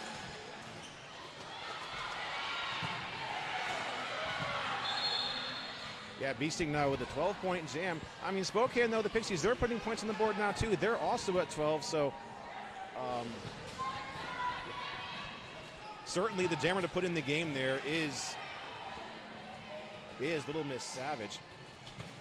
Yeah, for those who are in the area, this is the home of Free State Roller Derby in Rockville, Maryland. They have their home games here.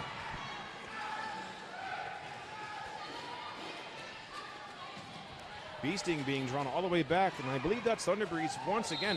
Thunderbreeze colliding with number 37, Killer Plushie, just as that jam comes to an end. So is that two full-length jams? First 2 jams both go 2 minutes? I believe so. So here's our trivia question for anyone out there in YouTube land.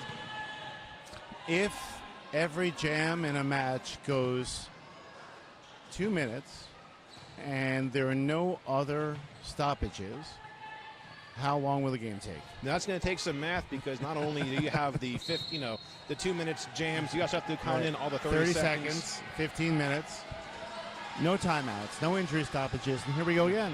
I mean, no Gus, no Glory is back on the track, and Trisket jumps out and grabs lead. Yeah, now we've seen Trisket and number 007, Rubik's Dude, doing their lion's share of jamming and scoring a lot of points. I believe we've seen both of those 2 jammers score some pretty bulk jams between the 24 to 32 point range in their earlier games this weekend. So there's some time management by the Pixies. They choose to stop the clock and figure that they're going to take their couple of points and walk. I think they're net 1 for that one. Still trying to figure this out. Who do we got? We got Smash UP. Now, normally Smash wears number 444, but today Smash is actually wearing number 52. So it's taken me a minute to recognize a different number. Look at that.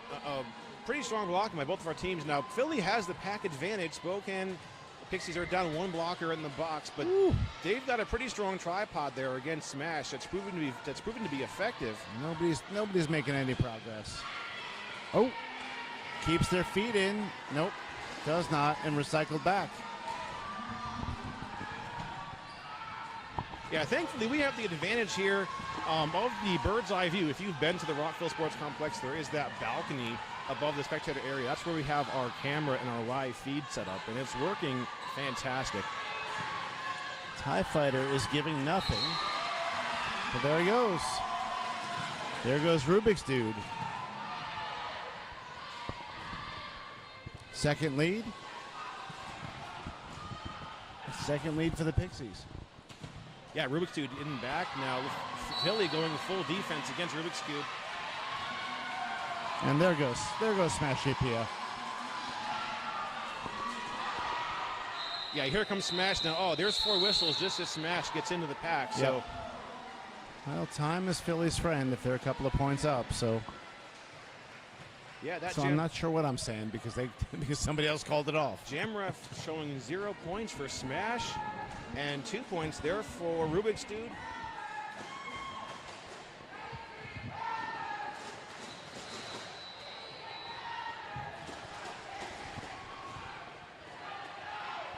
Little Miss Savage back out there on the jammer line. No Gus, no glory has that star for Philly, and Gus is ahead, but the Pixies are not letting go of that defense. They've got that 3-wall, and they are just running back and forth with Gus. Okay, and Gus is out, so we're back to Philly taking the lead for this jam. Little Miss Savage gets taken down and now has to contend with that tripod of Philly blockers, but Gus is out with 4 points. Looks like Thunder Breeze coming in there to Little Miss Savage's rescue, trying to break up that defensive wall. So Miss Savage breaks 3 of the pack. Trickster putting a hit on No Gus, No Glory. All right, and Gus is out with another 4. Oh, look at that. We just saw Little Miss Savage take a bit of a hip check, go down a little bit, but stays in bounds, just kind of rolling with that hit. And a bit of an apex dump by Little Miss Savage, so a very action-packed jam. Little Miss Savage getting a hit by Cookies and Scream. Cookies and Scream forcing the rollback there on Savage. No Gus, No Glory is at the front of the pack. Gets some solo blocking by Trickster. Again, No Gus, No Glory has every option to call off this jam, but is just running out that clock. Gus is going out and re-enters behind the tripod. Fantastic blocking by Cookies and Scream there at the back of the pack. She's had a couple good hits here in this jam, keeping that jammer at the back, but Little Miss Savage breaks out. 20-12, Philly with the 20-point jam there. You can see Oive there, and one of the coaches, that is Teflon Donna on the bench.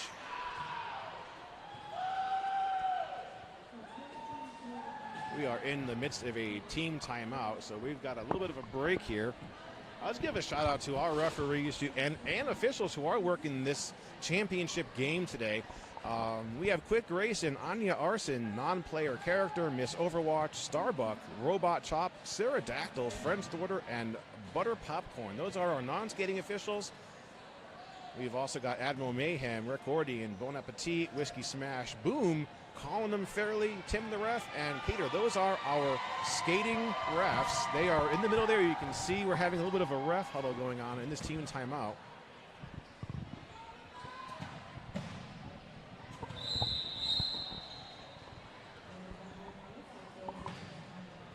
But we've got number 11, Mayday, coming out for Philly.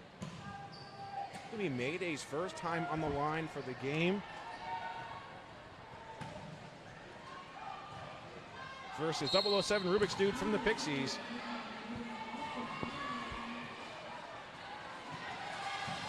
And Rubik's Dude is stuck behind that tripod of Philly blockers.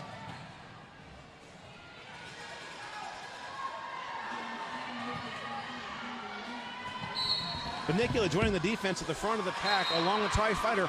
But Rubik's Dude is our lead jammer for the Pixies.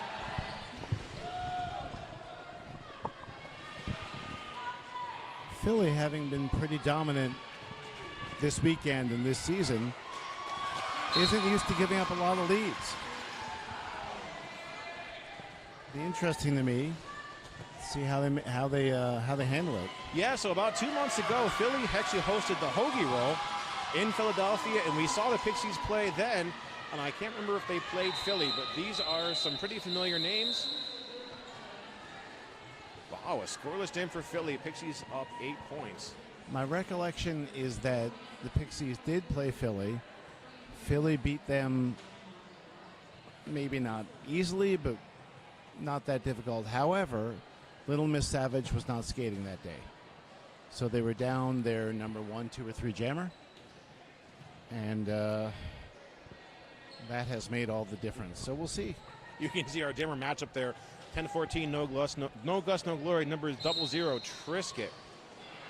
And this is Trisket got out to lead before. And geez, gets out to lead again. Yeah. Went through like you know what through a goose. Wow, Trisket coming into that pack to full speed. That tripod of Philly blockers absorbing that momentum by Trisket.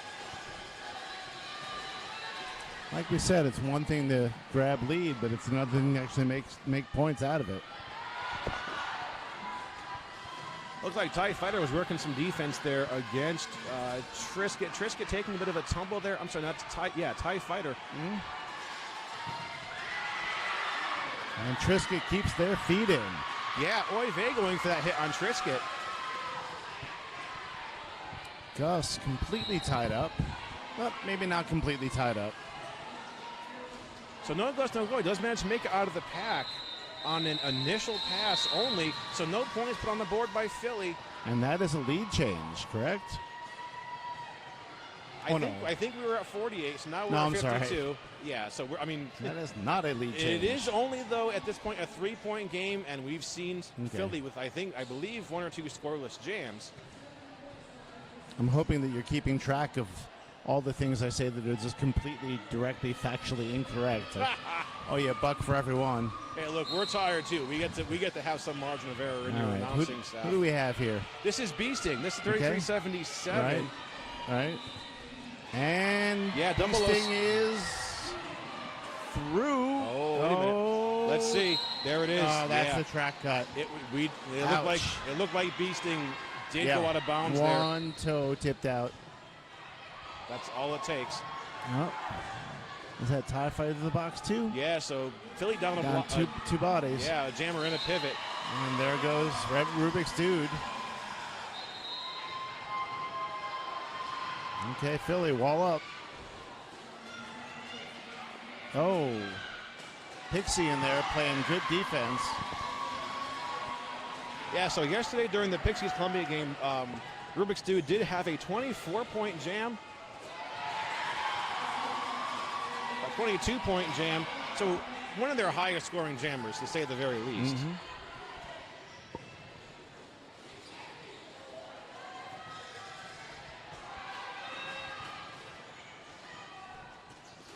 Looks like TIE Fighter just kind of baiting that hit on Rubik's Dude. Just waiting to close in that door. Here's Cookies and Scream. Is that Cookies and Scream? No, I'm sorry, that's number 111. Okay, that's Scary Poppins. Yep.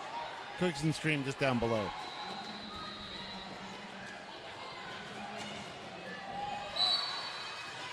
Beasting getting hit out of bounds.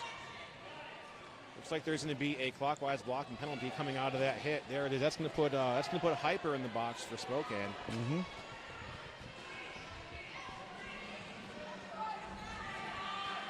So it looks like Philly's able to put some kind of defense on the track against Rubik's Dude. Jam that's a jam. And there's our lead change. Yeah, there's that lead change we were just talking about. Not only by a couple points, it's a 12-point. Yikes. Yeah. 55-67 in favor of the Pixies. About halfway through our first period, if you're just joining us, we are live in Rockville, Maryland for the Open Division Championship game of the JRDA champs. No Gus, no glory is out there. And Trisket or the Dude? Yeah, this is Trisket. Okay. And I admit that I, from a distance, get those two confused. And Gus is through on the outside. Survives a hit from 88, who's got the roster there. Yeah, Trisket having some trouble getting through that pack. Looks like. Oh, and Gus is through. Gus getting some block in there by 247. That's Nacho Friend. Oh, there's a track cut being called on Trisket. So that's going to put Trisket in the box and giving a power jam over to Philly. Hey, this is how these games go. Mm-hmm. These jammer penalties in these games like this, where it's almost a championship game, almost always right, make a difference.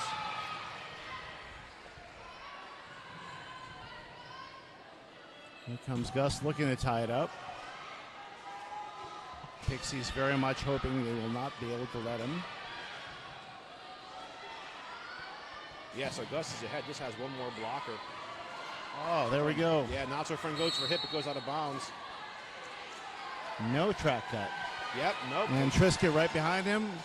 Yeah, Trisket coming in. Looking for a hit on Gus. Yeah, picking up that speed.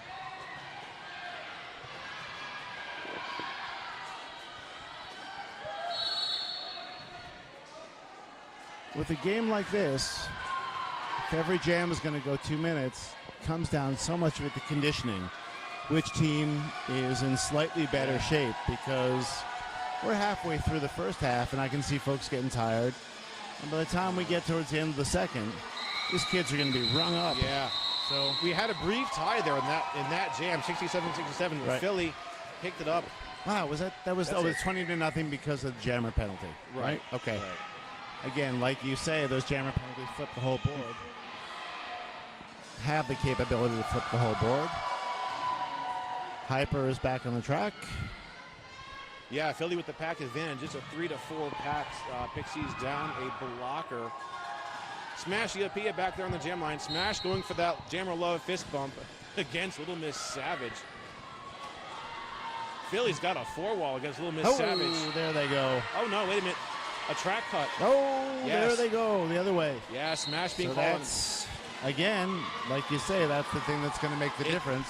You get the adrenaline pumping, and sometimes you Right. might be more focused on what's ahead of you than where your wheel is, and next thing you know, you're getting Pixies that can track tie cut. it up here. Yeah. Well, not quite here, but in this general zone. Philly's going to try real hard to kill this penalty. Woo. Spins to the inside. They're through. All right, Little Miss Oh. Savage. Little Miss Savage with the call off. Smart call off. Ice's jammer in the box. Yep, that's they gonna start with power start. That's going to freeze Smash Iapia there. Time is ticking away. I'm pretty sure the first time I ever saw Philly play was in Pittsburgh at the Neville Rollerdrome. They were playing the Pittsburgh Derby Brats. Mhm. I'm pretty sure that for at least 3/4 of the game, I called Smash Smashiopedia. I don't know. Also a good name. I don't know where that came from. I think maybe the roster wasn't clear, or it was handwritten or something. And the plan worked because Rubik's dude is out to grab lead immediately. Bad With blood. Smash coming around the track to make her entrance at the proper spot. Yeah, Cookies and Screaming Bad Blood there working in that tripod for Philly against Rubik's dude. Now they've got him bottled up pretty good. Although the Pixies seem to have Smash bottled up pretty good.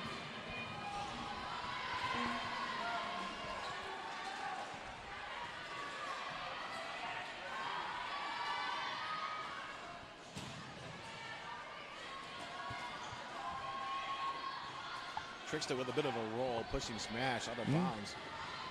And there's Smash with no track cut. One blocker to get by. Oh! One more blocker to get by. All right. That's the initial pass, right?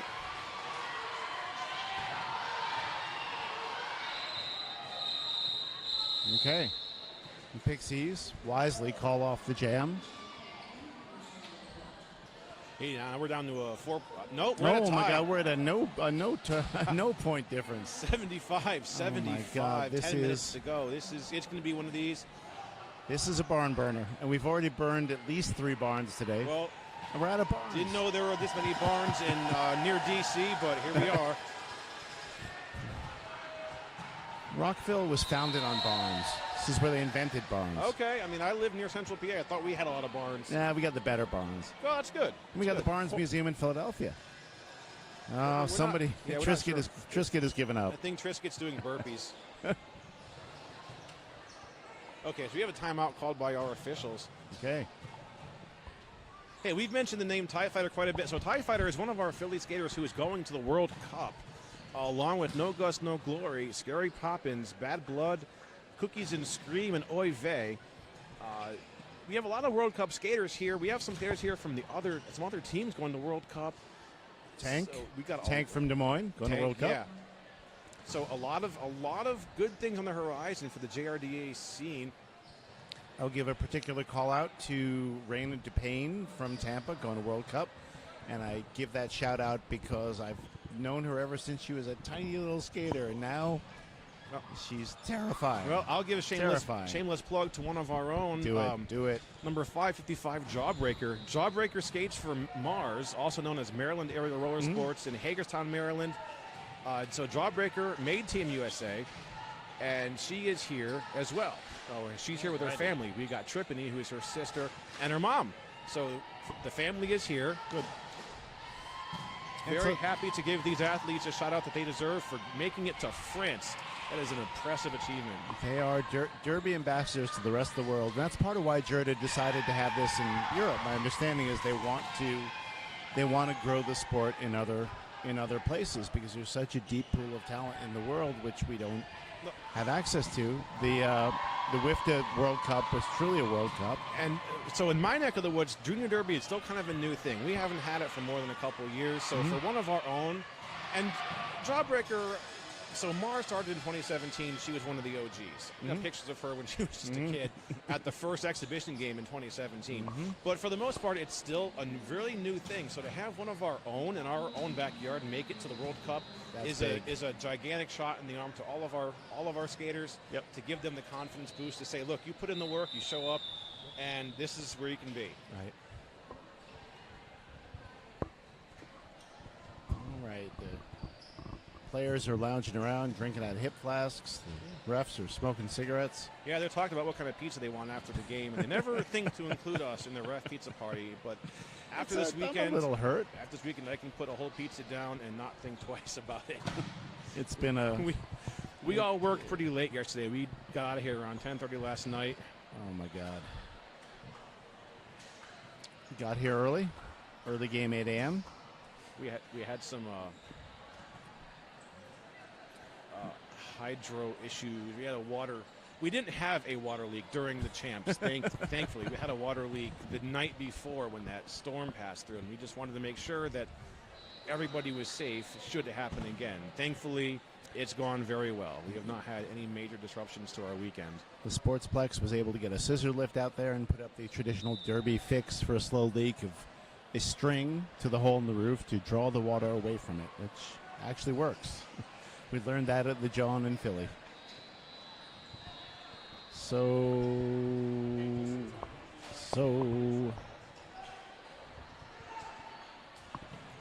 our refs are fanning themselves. Thank you. Thank you for rescuing me. Stuck in a rut. It is warm. So we've had volleyball going on behind us. So a lot of people are in here playing sports. Have we lost our scoreboard again? Oh, I'm sorry for the first time. All right. I believe the scoreboard is hung in tough. Well, hey, we've got some of the best officials here working the tournament, so I don't anticipate this is going to be a major disruption.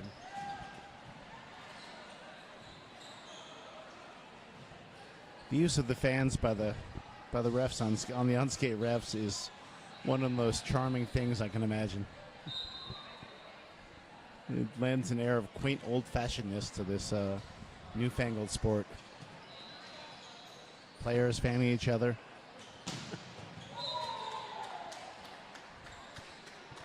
That right there is teamwork. Shout out to Bee Sting. And that is just good sporting conduct right there. Not only are you fanning your own teammate, but you're fanning your opposing jammer. Survival skills, you know. That is good. Share the air. Yes. Share the air. We got Andrew Keys here taking. We've got some very good photographers here. We've always have Lloyd Knox from Hit Squad TV, always here on top of the action with those live action videos that Lloyd does. Tina Donovan Photography is here, and Andrew Keys, two long-time standing derby photographers here, capturing everything on pictures and video. I don't see them fanning Andrew though. He radiates heat. That's the whole, the whole idea of having the access to the top of the head. So I see. Oh, good. I see what might resemble a pack there on the pivot line. I'm not sure if that indicates that we're moving on. Oh, no, look at that. That right there is some MacGyver skills, using the lid to fan the entire officiating crew.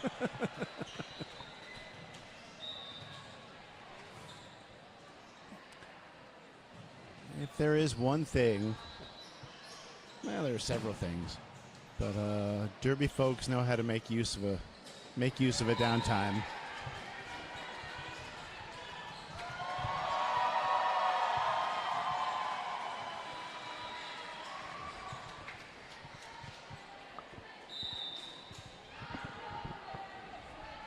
Just wonder if you should tell jokes, sing songs, more facts.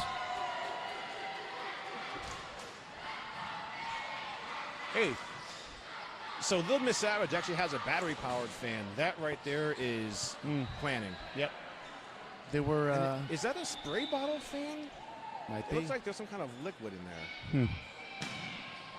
Misty. Play Misty for me. There were a couple of the kids on the Des Moines team who had little battery-powered fans with like grippy tripod feet that they could put wherever.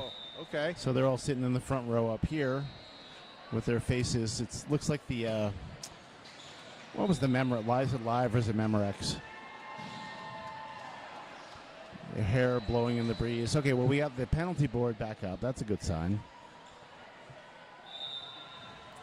Although I think that's the previous game, because I don't think 8 people have fouled out this game yet. Well, he's still young. And I'm wondering if the heat has anything to do with scoreboard going down. Oh, that seems likely. It's happened. Highly likely.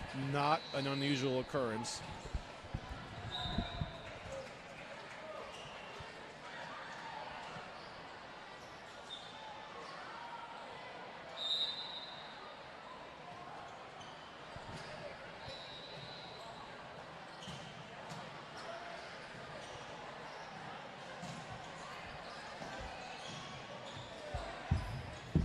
So looking at Philly's roster, we got about 4 graduating seniors here getting ready to age out. Jelly, Shorty, Cookies and Scream, and Julia Gulia. So, hey, fantastic. A lot of these skaters have many years in. So Julia Gulia, for example, 11 years in Derby. For a junior, that is fantastic. A lot of the Philly skaters are lifers. I mean, again, we're talking about Rain to Pain, but I remember Gus and Ty when they were knee-high to a grasshopper. Barely get around the track, and now look at them. We had about maybe 8 or 9 age out last year from the Pittsburgh Derby Brats, and those who did had about 8 years under them. They kind of scattered and went into different directions, and some have come into the adult team and then gone to college. We still have one. We still have one who would have moved up to Pittsburgh's adult team. That's Smalls, and you can see the 8 years in this kid.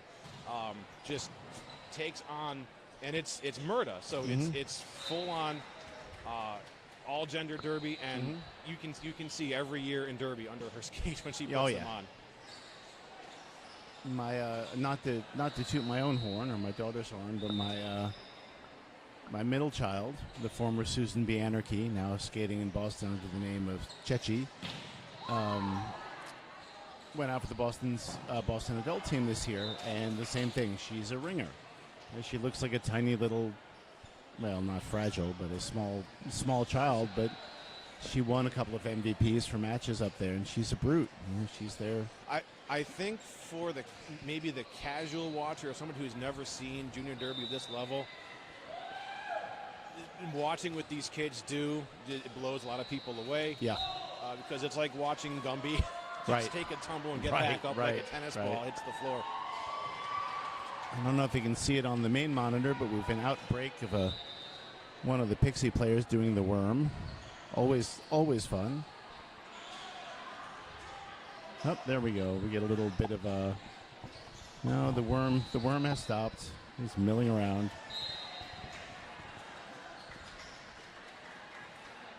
I also don't know if folks can hear the occasional bouts of cheering behind us, but the volleyball action has been intense here at the Rockville Sportsplex. Yeah, there's a lot of whistles I'm finding in volleyball. It's every 3 seconds, and it's just, thankfully, it's just that right there. It's Right. that very one long blast, whistle. not the four. Right. There's little Miss Savage, kind of staring. Wondering if they will ever skate again. I might. Oh, well. Oh, that's that got up close and personal. Yeah, we don't need to have that on camera. Or maybe we do. I don't know. Wow, that was a real bad side eye. Thanks, Hyper, for that dirty look. I'm cleaning your helmet. It's what friends do. They're going to watch this, and they're going to say, what's with these announcers? Who's directing this mess? Looking at you, Tom or Jeff.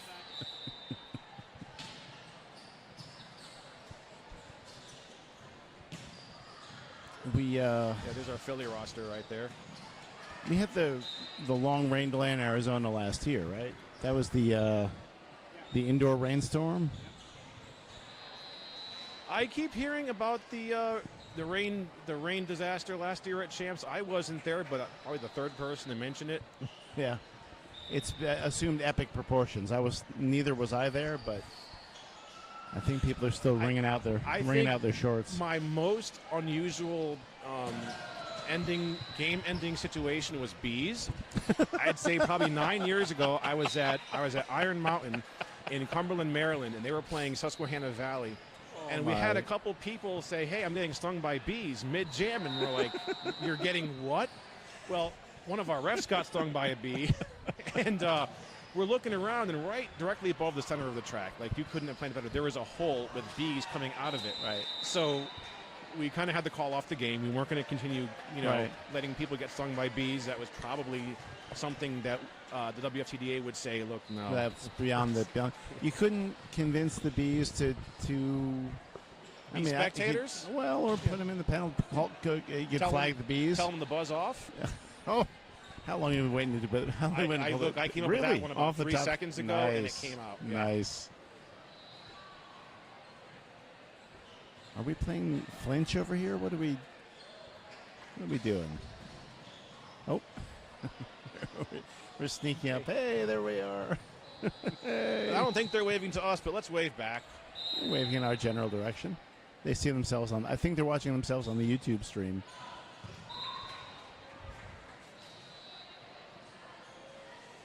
Well, the penalty board is back to blank, which I think is a good sign.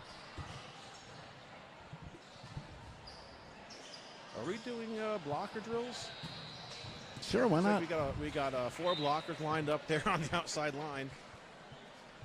It's looks like the traditional kids game of hit each other. I mean, if I had to vote, I'd say Red Rover would probably be the most appropriate game you can play for Derby right now. We could switch over to something that doesn't require a scoreboard. Yep. Skater down. Another one bites the dust. I think that's Mayday still wearing that Jammer star. Right. It's about to get. Oh, there's some skater love. Yeah, bad blood and bee sting. And the fans are out.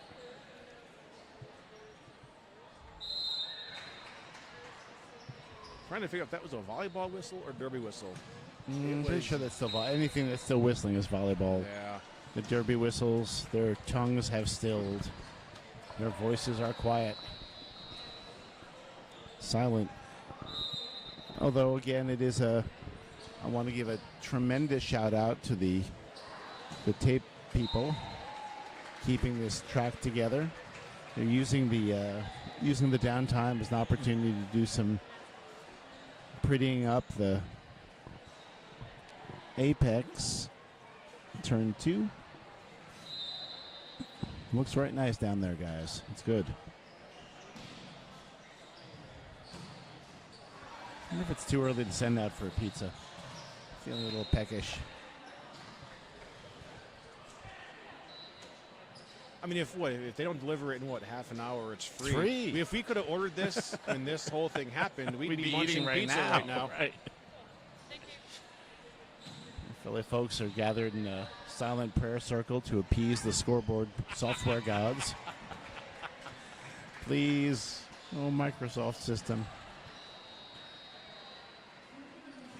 In everyone's defense, this is really one of the only major hiccups we've had so far on the weekend. I think the only one. Yeah. A couple of injury stoppages. Nobody badly hurt. Very nice.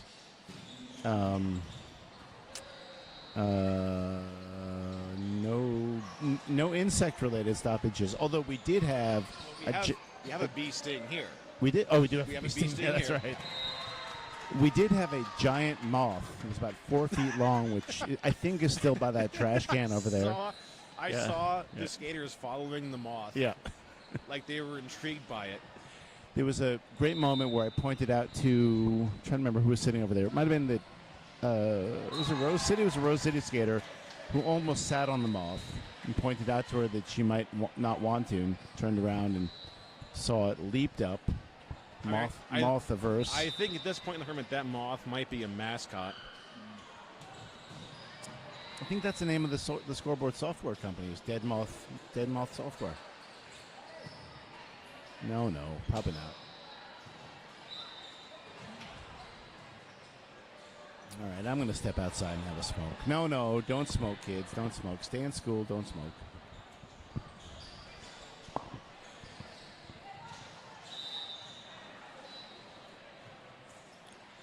It is interesting. It's like watching a giant derby-themed Coach Boom kicking back. Boom put himself in the box. And he gives us a side eye. He can't hear us, but I said he's in the box, and it's just the perfect timing. Just looks right at us. Like, So Boom coming to us from Reading Roller Derby. Very good guy. Boom is everywhere. He refs, he coaches, he does everything. He's been a godsend to the Philly program. He comes down. So his daughter Jalen was a junior for skater for a while, aged out a couple years ago. Right. And she was reffing. Right. She was here. She's here today. I think she packed up and left before this game. She went to Worlds, whatever her year was. I think you can see you can feel Boom's emotion right now. I know, right?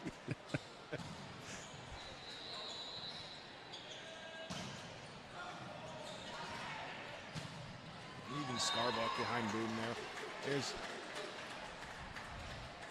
What do we do? Do we go to a manual, the old-fashioned manual paper scoring? Nobody knows. Well, Who knows how to do we it? can take that flip the flip thing from the from the volleyball court. I think they're going to defend it with vigor. Those people. I'm not sure if that's a JRDA approved method of keeping track of scores. Nice transition there by Hyper. Yeah, it was like nice footwork.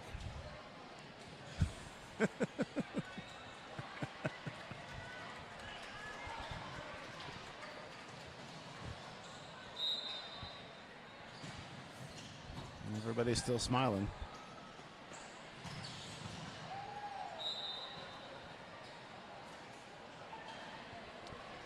The main clot of referees seems to have dispersed itself around the court. The tape repairs are finished.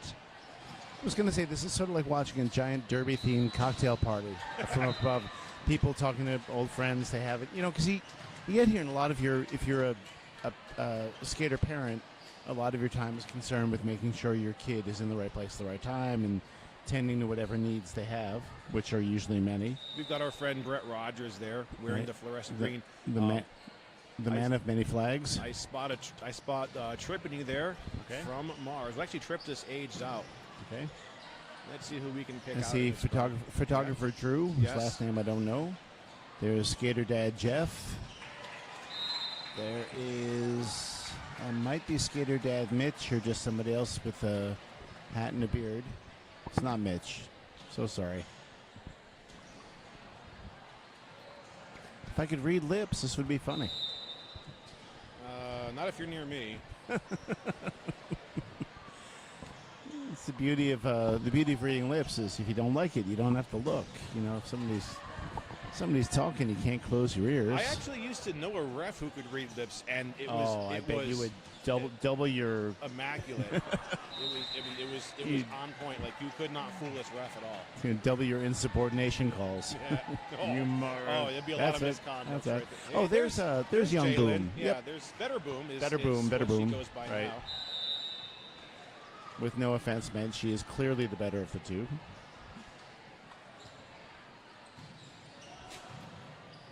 No, that's a terrible thing to say. I withdraw it. I retract it. Let's see. There are JRDA folks up. So we're back to I don't want to pick Boom favorites. Yeah.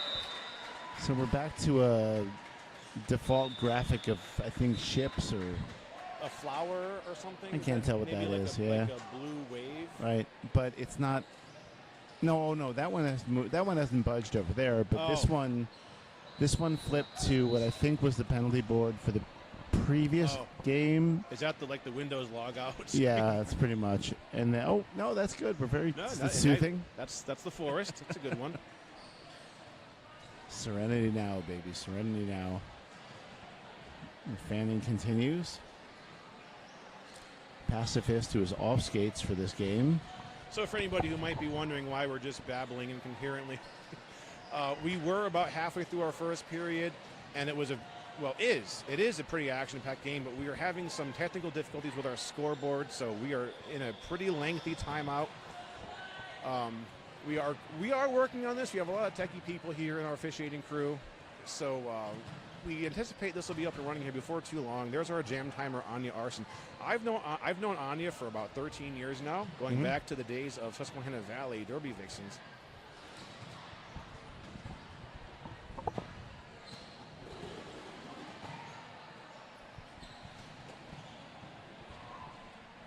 And turn the camera around. We can watch some volleyball.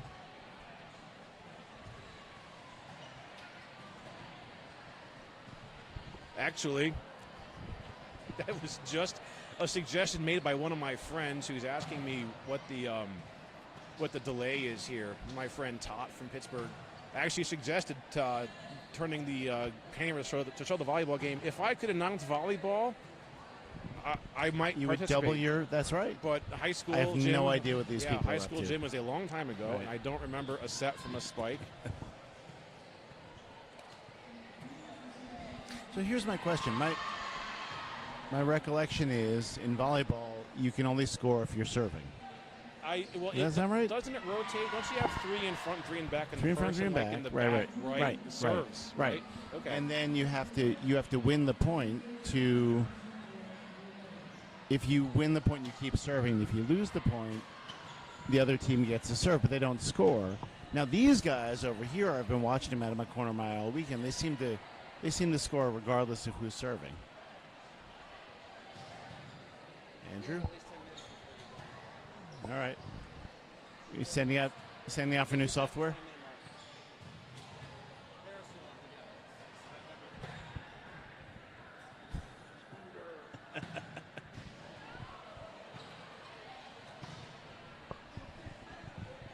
You think they're giving away each other secrets out there? I mean, you have 2 jammers side by side.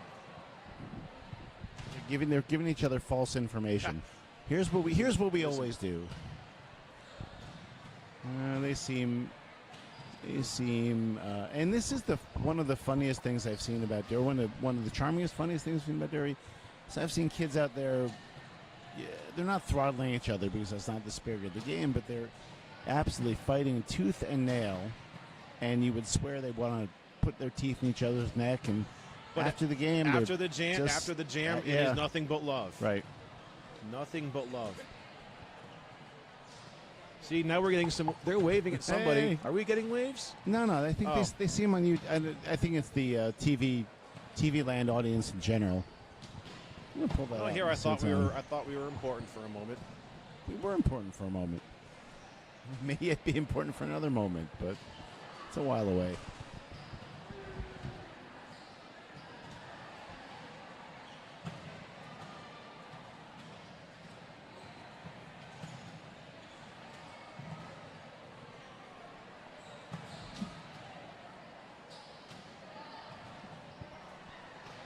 So there's our house announcer down there, also Also, Rippy searching for material. Yeah. Although there's a little bit less of a... There's plenty of entertainment just, visually around the place, so... I don't think she needs to keep the patter going. And really, we don't need to keep the patter going. We just kind of want to. Oh, I want a shout-out to Nalin from Rose City. He's the uncle of...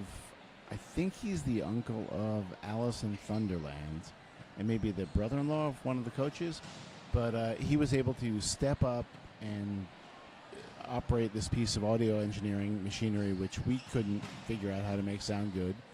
Tweaked it, and granted, it was a little, granted, it's funny to come in at the very end of the thing, but for the last 3 games, we've been much more audible than we were. So thank you. Big shout out to. Yeah, I got some noise out of that on Friday, but I got more vibration out of that.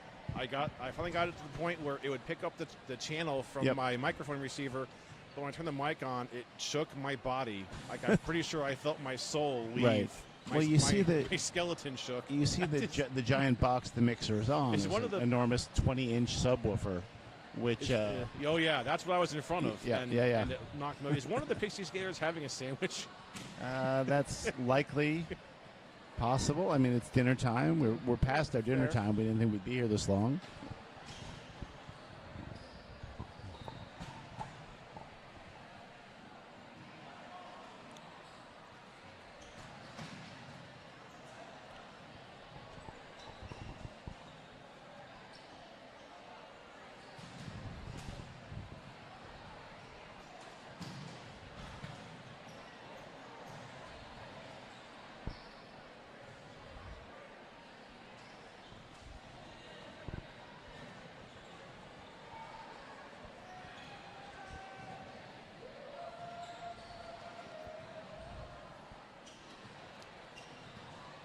I wanted to pull up the YouTube feed, and I realized we're watching the YouTube feed. It's not no need. Nothing to watch helpful, it again. right? There may be a couple second delay between them and us.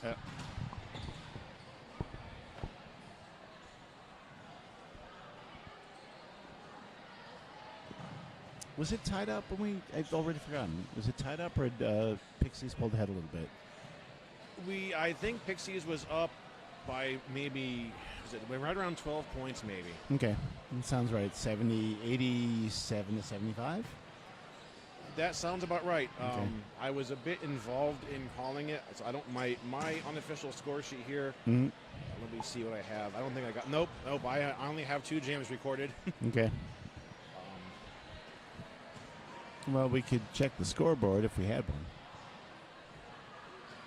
Oh, look, a new default image. It's some kind of tree. It's nice.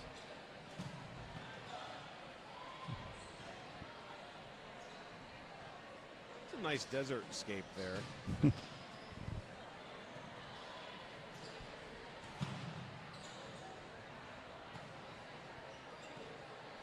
So we don't have the net behind us for the volleyball courts. We have the net downstairs, and I did get nailed at least twice in the head. And Rippy said she took one for the neck. I got high blocked by a volleyball.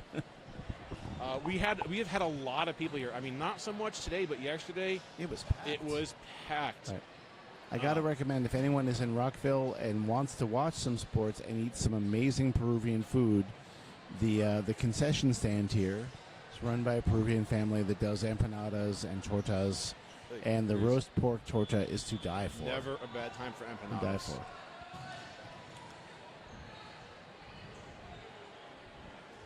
Brett is consulting Jane, is consulting Brett. Yeah, I'm sure at this point, once everything's back up and running, we're going to have to do warm-ups again. That's what we do. Yep.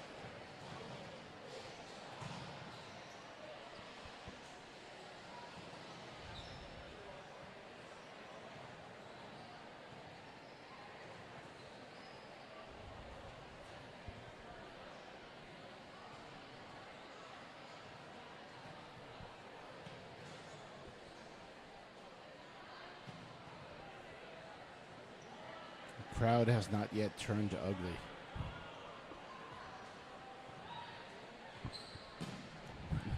Whatever it was, it seems to have been worth a shot.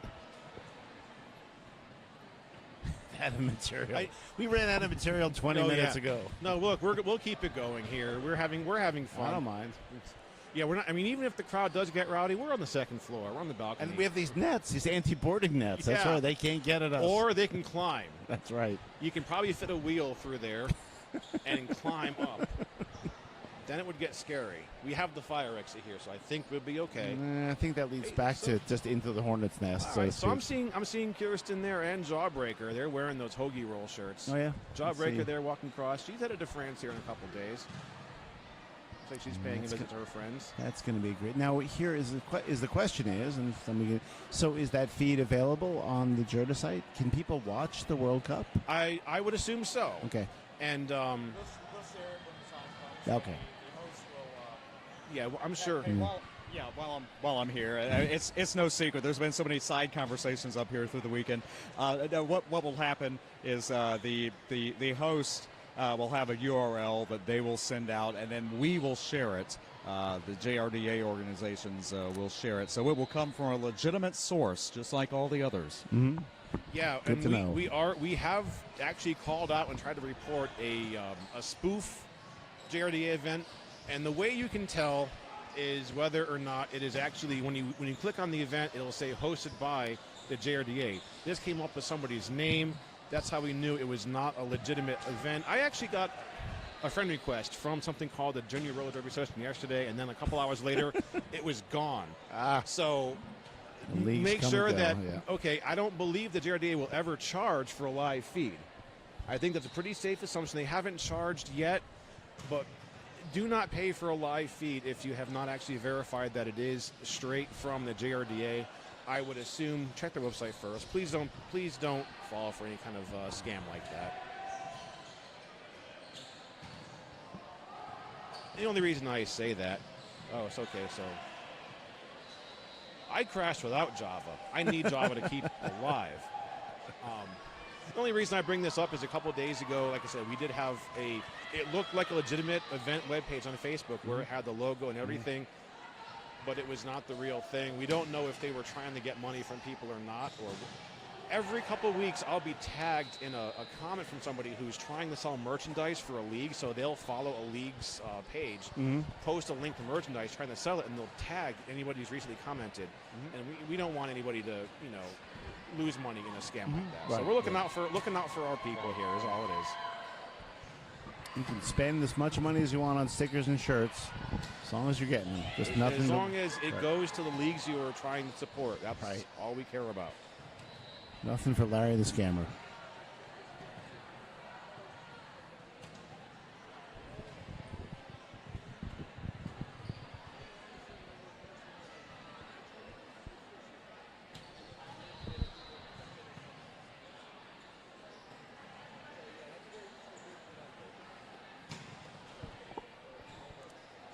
I'm getting a lot of messages asking what the score was before it went down, so still doing our commentating here.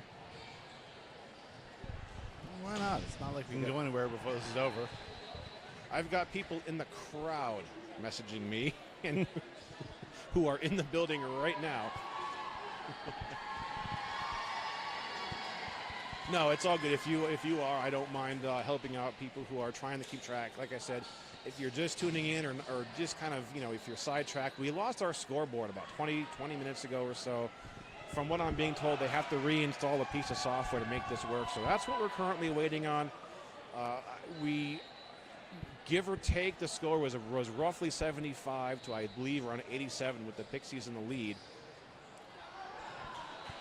Oh, look. Yeah, so it might have been a tie. There was a 75-75 tie there. The weird squishy thing went away. That's a good sign. No, I see a Windows screen. All right. There were 10 minutes left?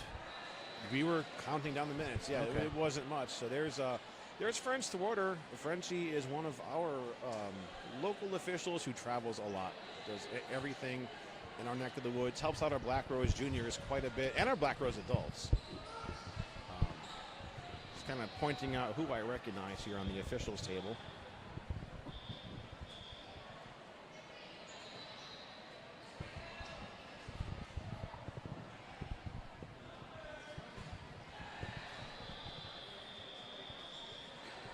I see a Windows settings adjustment page. That's good. I think that's good.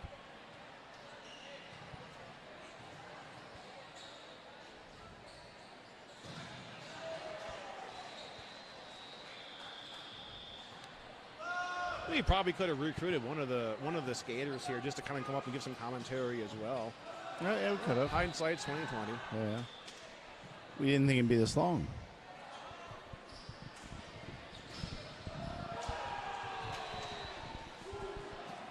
I see something with the WFTDA logo there on the scoreboard. So Also a good sign. Yes.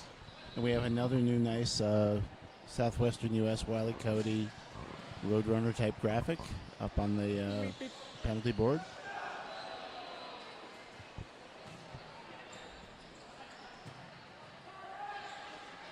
I have to say, I'm going to be a little bit disappointed when we get rolling again. This is a very yeah, we're having some good times here, and we're Nice. going to have to go to talking shop again with Derby. right.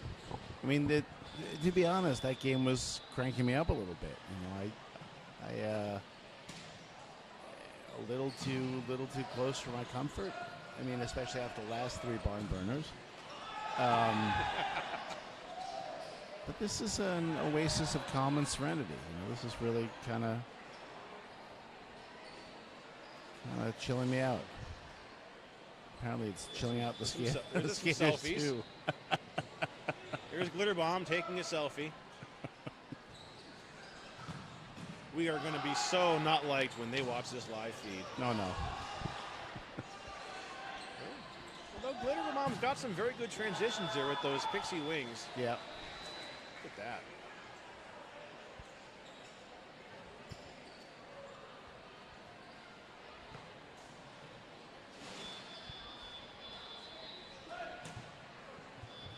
Screen has gone dark, which I don't know if it's a good sign or a bad sign. I feel like there are a few more people milling around the injured piece of software.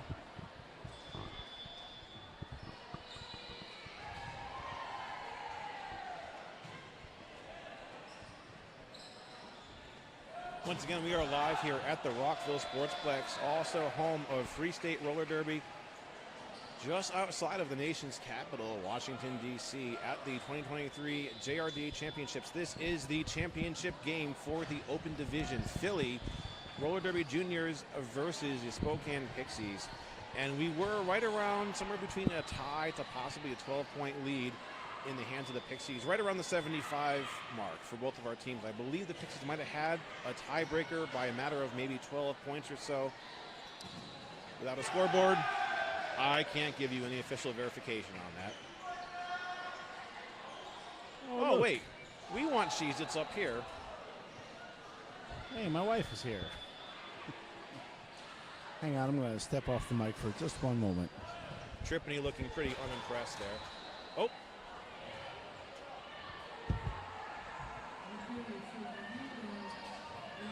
Well, I hear a house announcer.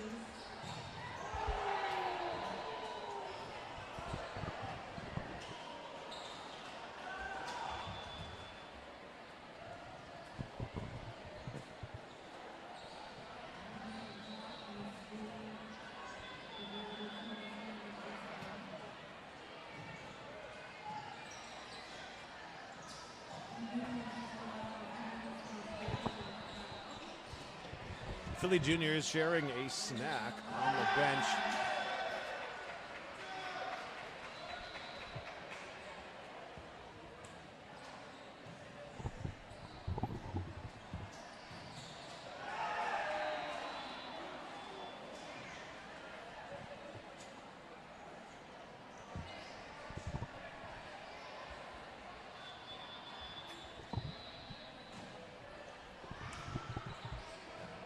While we're waiting, let's talk about some of our Philly skaters who are headed to the World Cup here in just a couple of days.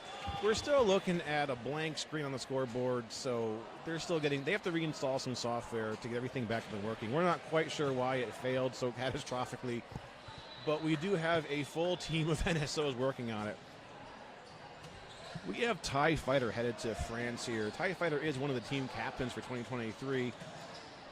Ty has 10 years of experience as an on-skates official and has also served as an announcer at several tournaments, including the 2017 JRDA Championships. No Gus, no glory. Also headed to France. Gus has 8 years in Derby. So Philly Roller Derby, one of our older junior leagues here in Pennsylvania, that is. Scary Poppins. Scary has 7 years at Derby. Also helping with some bench managing there for the level 1 and 2 skaters for Philly Juniors. So certainly always helps to have your senior-most junior skaters helping out with the new recruits coming in, getting them up to speed.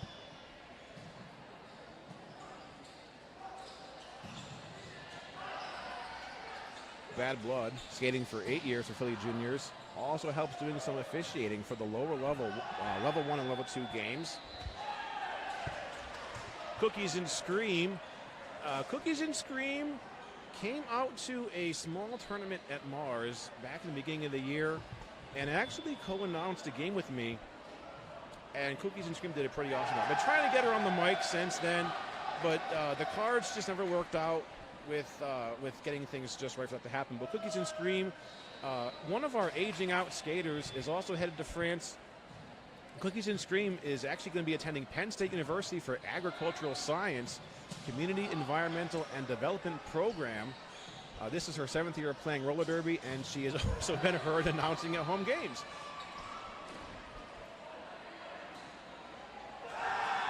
We also got number 09, Oy Vey, also one of the 2023 team captain. She is also a graduating senior.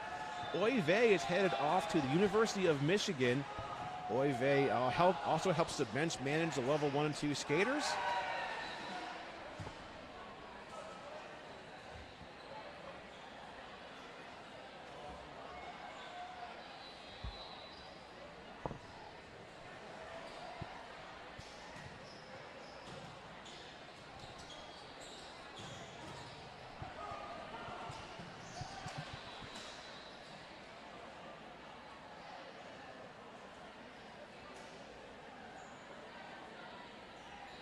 Now, I also believe Nesquik headed over to France too. Nesquik, I believe, will be NSOing over at the World Cup. I don't believe I've seen Nesquik here. If so, we didn't cross paths. And if you're here, Nesquik, I apologize. I didn't get a chance to see you.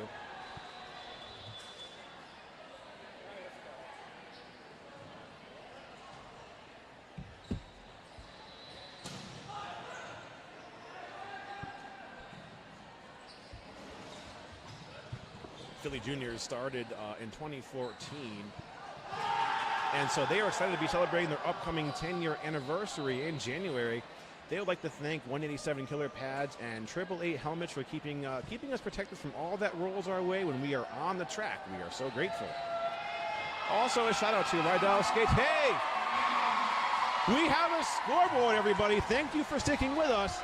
You can return to your computers now if you're listening. We have a scoreboard back up and running. It is official. 10 minutes left to our first period, and it is a tie. Philly and the Pixies at 75 points each. You can hear everybody cheering. But I'm not sure if we are going to have to go into a break while they do warm-ups. That's probably what we're going to end up doing because they've been off, they've been down for probably half an hour now. That they're going to have to do warm-ups again. Yep. That's just what we have to do. So I believe we're going to move into a break on our live feed if I'm getting the messages correctly from our operators here.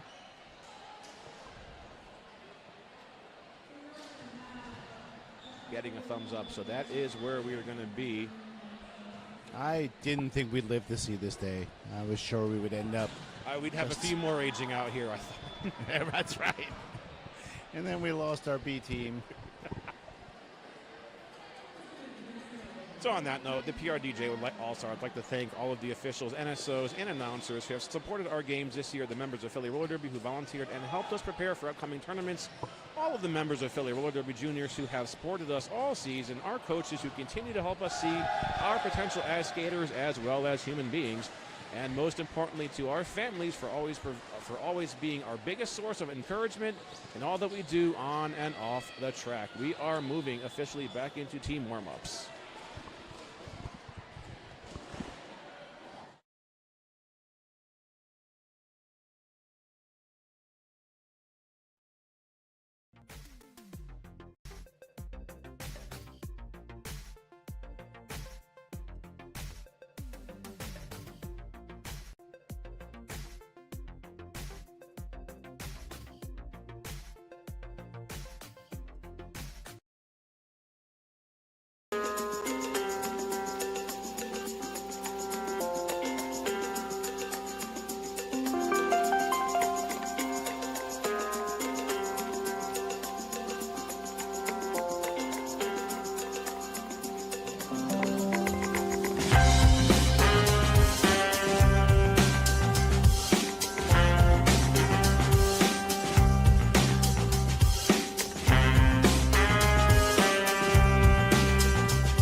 taking off, tries to get through the inside, and gets shut down by Rosie's defensive blockers. And now Scully is stuffed all the way back. And we have a star pass to number 2. He's not only the captain, but she is graduating. Hey, clockwise blocking penalty didn't get into a jammer. That's not something you see too often, but and hippie toss.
And we return. Okay, so we're coming back live. Our teams have warmed up. I am Carnage, and I am here with Pops Anarchy. We are your snarky comment makers there during that very long time out, but we're going to be back to being Derby live feed announcers. We're at a tie, 75-75, Philly All-Stars and Pixies. This is, once again, the championship game of the championships for the Open Division, JRDA. About 10 minutes to go in the first half. As Carney said, the score is tied up. I think it's no Gus, no glory on the line for Philly. I think we have the makings of a jam in progress here. Number 007 Rubik's Dude has that jammer style. Rubik's Dude has all of those Philly blockers to contend with.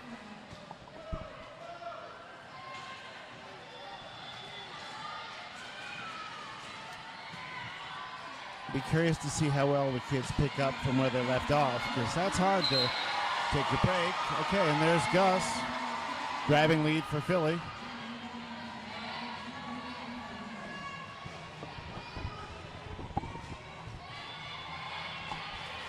Yeah, no Gus, no glory. Attempting to go right up the middle of that tripod. That wall broken up, so no Gus, no glory does have a 4-point pass. A star pass for the Pixies to... This is number 7, Thunder Breeze. Okay. Well, now we lost our monitor. We're hoping that the video feed is still unaffected. Going out there. We'll keep talking, though. We'll keep talking until it tells us to stop.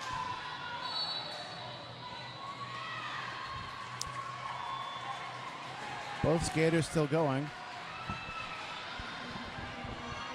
The Philly theory of just keep skating seems to be in full effect. No Gus, no glory recycled back by the Pixie blockers. Yeah, Trickster with some blocking there on Gus.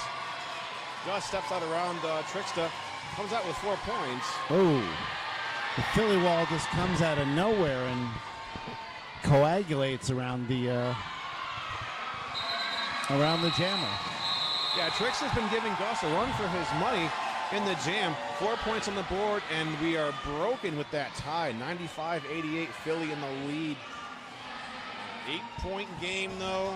And look, the last 2 games have been right around that mark. Now, thankfully, we're also only in the first period, so a lot more derby to come. Beasting on the jammer line now, number 3377, and 00 Trisket out there to jam for the Pixies. About 7.5 minutes left, which is, with these two teams, a whole lot of derby. Hey, imagine taking a halftime after all that. Yikes. Should probably just skip it, right? Beasting is down, Beasting is back up. Yeah, pretty stagnant pack no, there. Okay. Yeah, nope, that's going to go to Trisket with lead. Yeah. Beasting still tied up in the pack. But like we say, it's one thing to get lead and it's another thing to put some points on with it. Philly defense is pretty vigorous. Yeah, we saw Shorty there bracing a tripod up against Trisket. Beasting holding up a star stash there, but Beasting, they're not fooling anybody. And Beasting is almost through. No track cut.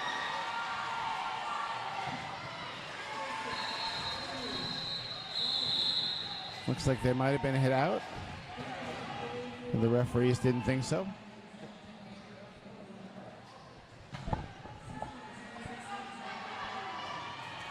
I'm not sure if the points are right for that jam. I thought Philly put a couple up. But according to the scoreboard, it's Philly 95, Pixies 87.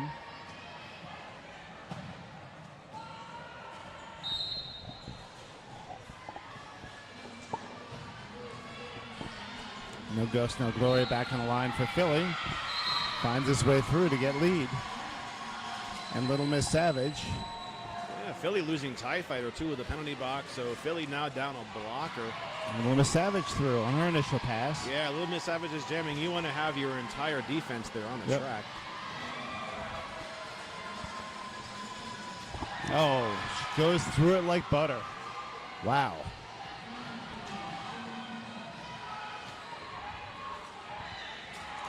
Oh. Full defensive strength there against No Gus, No Glory. Little Miss Savage, looks like she came airborne there for a couple of seconds, landed in bounds. Couldn't stick the landing. Gus still looking for a finish off the scoring pass. Nice defensive work there in the back of the pack by number 27, Cookies and Scream. There's a multiplayer block being signaled to somebody. Ooh, Okay, that's three that's Pixies hyper. off the track. That's Yeah, going to be a 2 blockers couple and a of jammer. points, right? We'll see if Philly can stop Little Miss Savage this time. They seem to have her bottled up.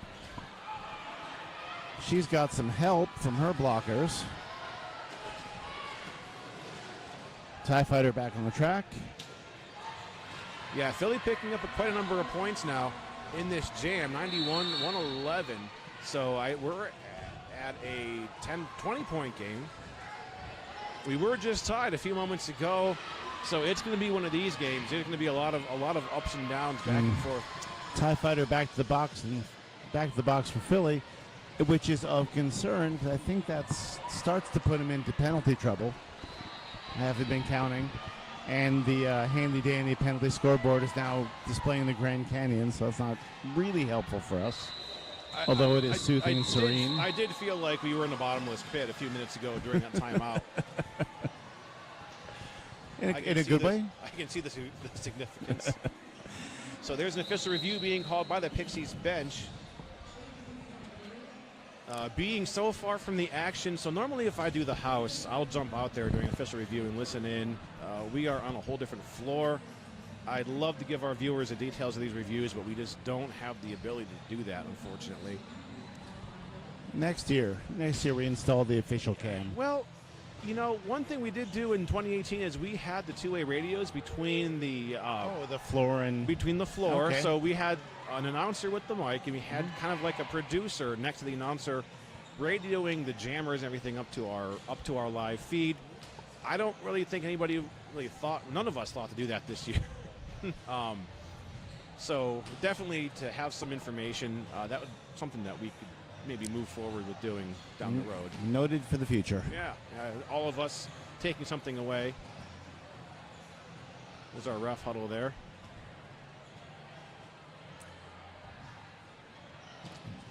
Getting the timeout dance from, who's that? I'm sorry, what was her name? Amber? Anya Arson? Anya. Our jam timer with the Anya, with the jam with timer. The flaming red hair down Right. One of my favorite Derby artifacts is the timeout dance. Apparently no timeout really is official without somebody making the gesture.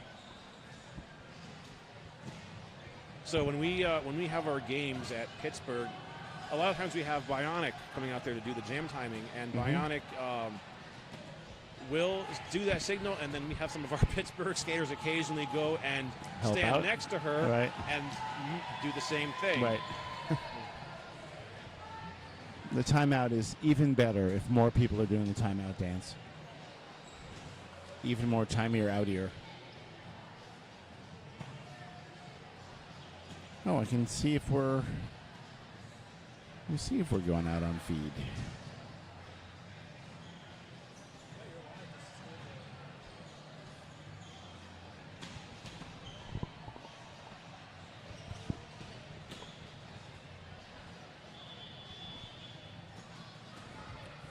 A little under 4 minutes left to go on the first half. Philly up by about 20 points, 22 points, 117 to Pixies 95. But as we've seen, one jam is a big shift, big tectonic shift. And we've seen a couple of 10, 12, 16 pointers rearrange the order of things out there. Yeah, there's the rolling whistle, so I think we have a ruling on our review. Unfortunately, we apologize to our viewers. We don't have the details of this review. Number 11, Mayday, has that star for Philly, and it's 00 Trisket for the Pixies. Mayday looking for room, and Trisket grabs lead. Mayday still bottled up. Philly walls up, looking for... Trisket gives him a spill. Yeah, Oy Vey with a sweeping hit right on the apex against Trisket. Right. And Trisket calls it off. Yeah, Trisket calls it off just as there's a star pass from Mayday over to TIE Fighter.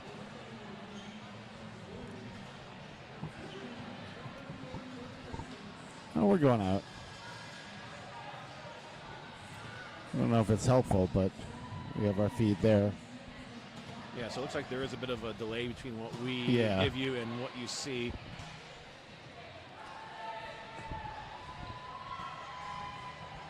So 117-97, Philly still in the lead. Just under 3 minutes left to our first half of the game. No Gus, no glory out there. And 007 Rubik's Dude has the start for the Pixies. Again. That's 2 leads in a row for the Pixies. Gus finds his way through. 247. Not So Friend opening up a hole for Rubik's Dude. And Rubik's Dude not even sneaks through, just walks through insouciantly without being touched. 4-0 there, bringing the Pigs up to 101 to 117. Knowing the way that this game has been going, this is probably, if Philly gets lead, this will be the last jam of the half. Yeah, we still have another half hour derby after this. Okay, and that's Smashopia in a different jersey number than usual, correct? Yep, Smash wearing that number 52 jersey today. Okay. Normally Smash is 444.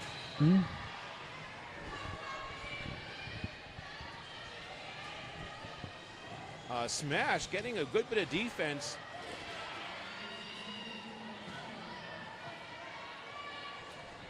Scary Poppins is in there trying to open up a hole for Smash, but Smash has all 4 Pixies blockers. So Smash tries to sneak through on the inside, coming around the pivot line, but is sent out of bounds. And Smash. Oh, and the Pixies come to help Little Miss Savage. Yeah, Smash called Break off it on up. Smash is taking a seat in the penalty box, so not what Philly needs right now is to have a jammer in the box. Okay, lead to the Pixies with the power jam. And what do we say about one good jam turns the game around? So Yeah, it was a 16-point game at the beginning of this jam. Little Miss Savage decides the better part of discretion is valor. Plus, she can start off with gives Pixies a power start. Even if it's only a few seconds, it ices Smash in the box and gives Rubik's Dude or Trisket. I can't see till he turns around and shows me his hair. That would be Rubik's Dude. Yeah, okay, so the thing that's throwing me with these two jammers is I think they are wearing an identical jersey, except Trisket has a 7 blocked out. It looks like Oive tried to bait a track cut on Rubik's Dude. And here But it comes. was a legal pass, so no penalty was called. So everything looks to have been good with that.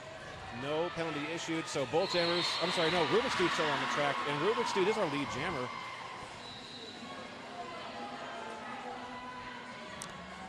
Smash is back at it, looking for a way through, and there is a star pass to TIE Fighter.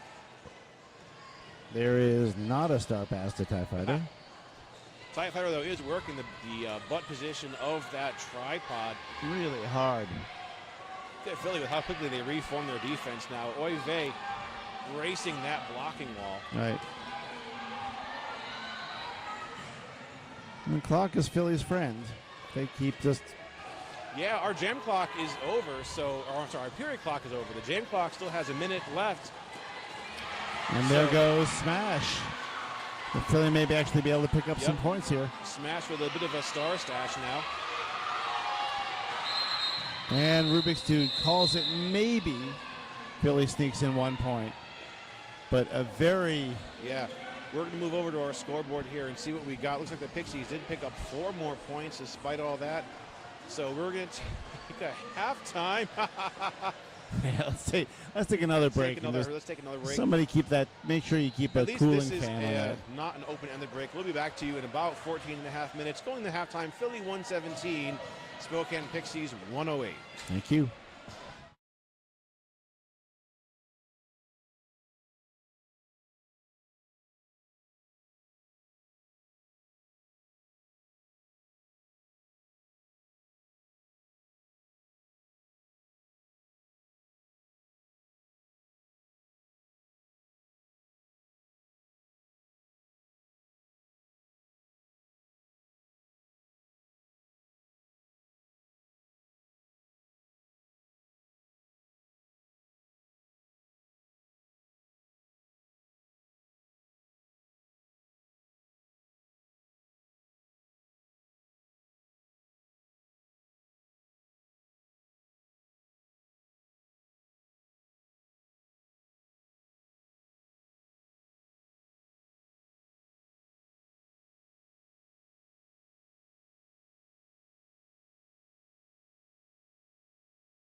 Okay, we are coming back. This is Carnage coming back to you live from Rockville, Maryland at the 2023 JRDA Championships. We're moving into the final half of our final game. This is Philly versus the Spokane Pixies for the championship game for the Open Division. We've got about a minute left to our halftime, 117-108. For those watching, we are aware of the scoreboard not showing up on the feed. That has happened since the computer issue we had a few moments ago. It's being worked on. We're not sure if we're going to have a resolution to that during the remainder of the game. So we will kind of keep everybody informed as to the score as we see it here, even if it's not being displayed. I am being joined by Pops Anarchy, who stepped aside for a moment. He should be back with us shortly.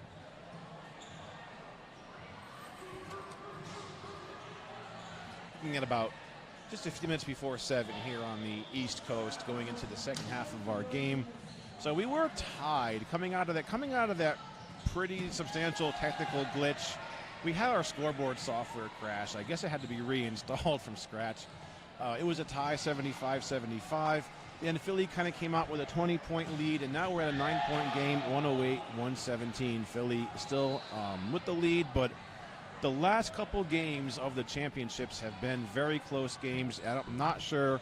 Hopefully, many of our spectators were watching the Columbia Juniors versus Des Moines game, where we ended that game at 199-201.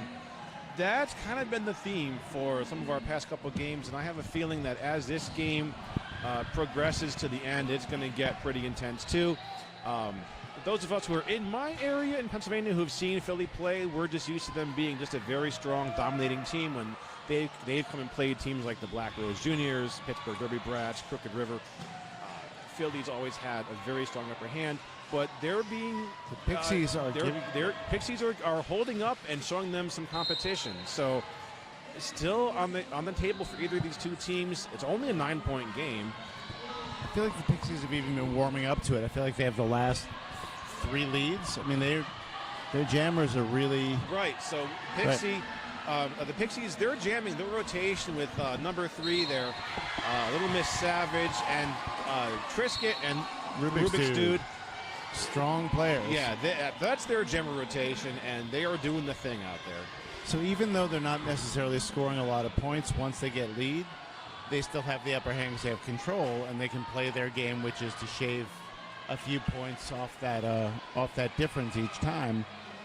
Philly is content to score the same number of points, stay ahead, and run the clock out. Okay, Philly blocker to the box. So our third game here today was Santa Cruz versus West Coast. And Santa Cruz, they were really good at scoring those 4 points and calling off the jam before the jammer could even hack. Barely got any playing time. Yeah, that was tight time control.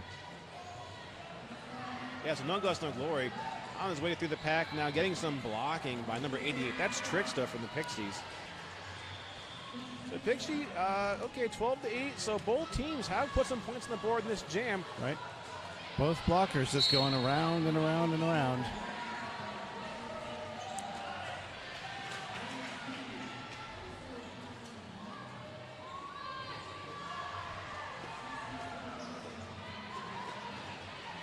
Again, something that breaks it wide open is if there's a jammer penalty and one team gets to score unanswered points, that's going to change it all around. Rubik's Dude crashing into a tripod there. Oy Vey and TIE Fighter working that defense. I am not quite at the point of losing my voice yet, but I can kind of feel I can feel it. Feel it coming on. I've got the lozenges here. My official Pittsburgh Derby Brats water bottle is officially empty. So bring this man some water. We must hydrate. Okay. 4 to 5 jam there. Pixie's down on blocker in the box. Philly with the pack advantage. Beasting on the jammer line. We haven't seen them jam now in quite a couple jams.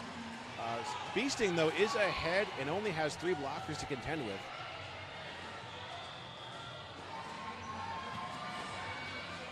Bad Blood taking down Trisket. Trisket run to the back of the pack by Oy Vey.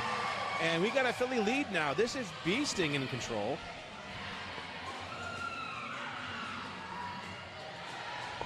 Beasting gets almost by. Yeah, Beasting coming to Philly with 8 years of experience under them, showing a lot of talent. Philly blocker to the box. Is that Oive? Yeah, another. looks like they're down Oive and Bad Fighter. Yeah, bad blood, I think that's 26. So Ooh, either okay. way, being down 2 blockers while Rubik's Dude has a jammer star for the Pixies does not put Philly in a pretty good position. No. Now, Look at Beasting could call off the jam. Yeah. I'm sort of curious as to why they don't. But Rubik's Dude had a pretty good hole there coming around the apex to score that, right. complete that scoring pass.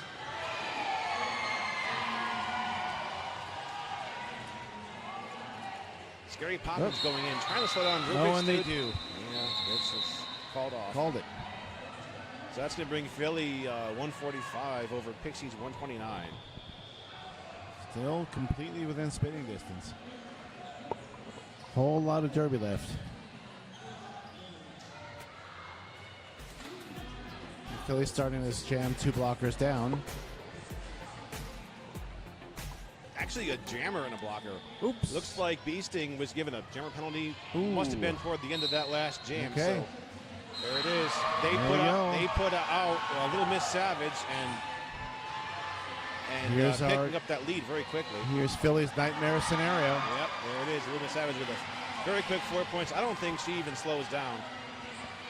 Philly's going to have to do some There it is. really hard work on. Ooh, and that's not going to be it. Oh. Okay. She calls it off. 8-point jam from Little Miss Savage. 145 now, 137. And I believe did she call in time to ice the jammer in the box? No, it looks like Oive was released. Now we're down to an 8-point game, 25 minutes to go. And let's see, so our skaters are leaving the track, so we're not seeing, this might be either this is a team timeout. Okay, so only got a minute here till we get back to our game.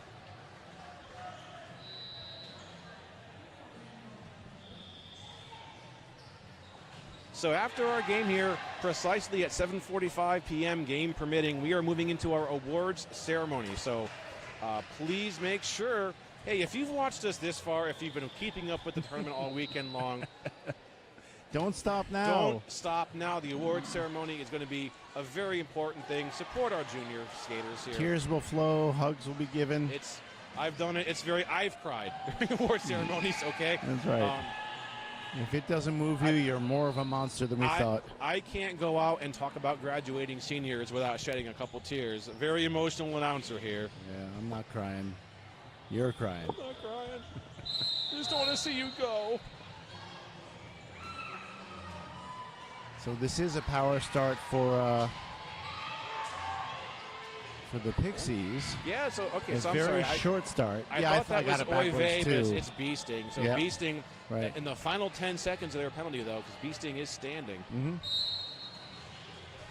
Just have to kill about 10 seconds worth of penalty, and oh no, that's lead right out. There it is. Right out of the box. Yep, that's number 00 Trisket in control of the jam. Only 8 points behind Philly, so anything possible. Philly throwing their entire defense at Trisket. Look at that. A tripod and a catch kind of working the front of that pack. Oh, TIE Fighter sending Trisket completely down. Beasting coming back out, so our box is vacated, so we're back to a 5-on-5 jam. Yeah, so the jam called Trisket off. calls it off. Yeah, Trisket did not run out the clock. Nope. Just keeping that down to just 3 points. So 145-40, Philly still in the lead. Penalty box is empty. No Gus, no Glory on the line. I think I would have expected Trisket to just run the clock out. I think he's thinking ahead that time is with 5 points down. Kind of like the Rolling Stones song, you know. Time is on not on my side, right. No Gus, no Glory, and Little Miss Savage, the captain for the Pixies out there on the jammer line. Oh, no. Yeah, but Nicula guarding that line, and it's effective. forcing Little Miss Savage to recycle and restart that initial pass, and No Guts, No Glory is our lead jammer.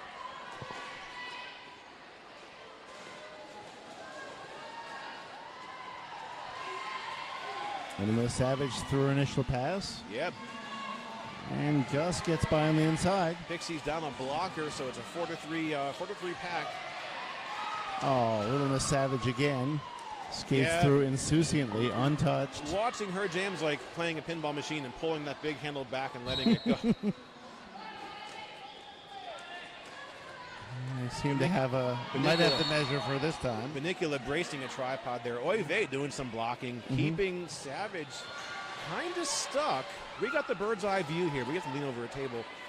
Yeah, so Oy vey forcing Savage out of bounds. Oh, we're down. Oh, my. I didn't realize Pixies are down 2 blockers. And so Gus is just going to run it out and look for points. They're going to do their best to keep Savage occupied.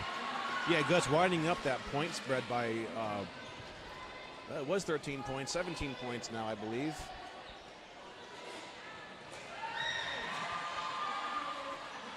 Yeah, No Gus, No Glory got a hold of that speed, and now he's just running out power, scoring pass after scoring pass. Benicula takes care of the Pixies blocker. 24-point jam so far by No Gus, No Glory. And No Gus, No Glory not running out of steam. There's still 13 seconds up to our jam, and Gus is out. Four more. Another 4. So Philly, 28 points, 6 seconds left to the jam. Let's see if Gus squeeze out 4 more. Not nope. quite. A couple more seconds though. Still 28 points for Philly. Not too shabby. Compliments of No Gus, No Glory. That brings Philly up to 173. 8-point jam for the Pixies. They're at 148. 21 and a half minutes to go to our game. We have Mayday on the line. Looks like Mayday. Walks, talks. So I see a timeout, hand signal, and Mayday skating forward. Just Mayday rejoining their team. It's either Trisket or Rubik's Dude wearing the star for Pixies this time. I just won't be able wonder if those two skaters are related. They clearly share a wardrobe, right? They do. They do. The 7 is taped off. Yeah. I had the same thing happen when they came for the hoagie roll at a couple months ago. I remember them, and I was having trouble distinguishing those two skaters. Same size, same shape. Same skating style. Yeah. Different hair. Always comes down to the hair.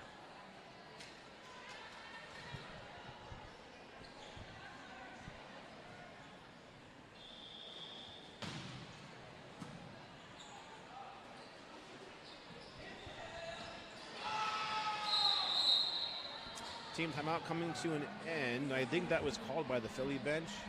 I think so. I think that was their first timeout. First timeout of the half. I will, just again, experimental reminder that 20 minutes is in a game of this quality and velocity, 20 minutes is an eternity. And 25 points is not a lot of points. We were at a tie, and we've seen each team reclaim lead in the game. Again, we know what those jammer penalties can do. So, yeah, number 11, Mayday, has a start. I think this might be Mayday's first time jamming in quite a few months. 247, Nacho Friend guarding the front of that pack like a gatekeeper. But Mayday has a lead for Philly. Okay. And Rubik's Dude still tied up in the Philly pack. Star pass, attempted star pass, trying to reach the Pixies pivot. Yep. Who takes it and goes, That's but Nacho Friend. Oh. So Nacho Friend now has that star for the Pixies.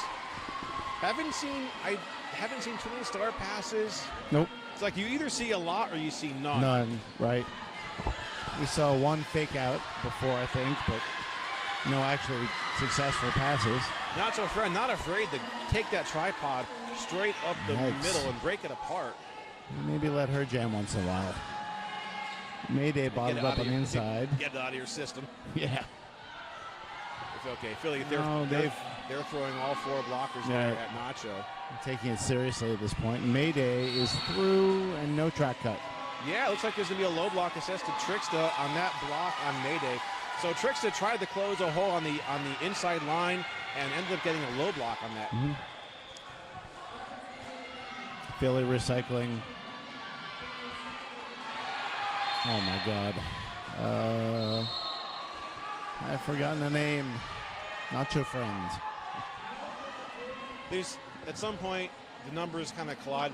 When I think 247, I'm thinking Mad Max from another junior skater, but this is actually Nacho Friend. I have to get the internal monologue in my head to stop saying Mad Max.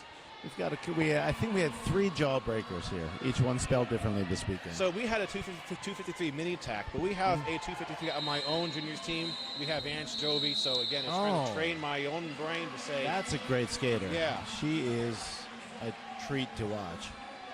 Well, actually, Jovi's here. We have a couple Black Rose Junior. Okay. We have our coach, Olive Havoc and Rage, and Ange Jovi is here with Twig, number 2026. They're here watching.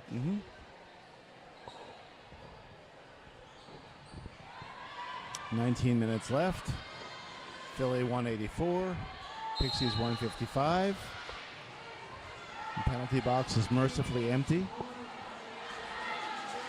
Gus finds his way through the Pixies wall. This is also the point in the game at which conditioning starts to show, especially if you're running the taps full on like these folks are. We just saw an apex jump there by No Guts, No Glory. Stuck the landing.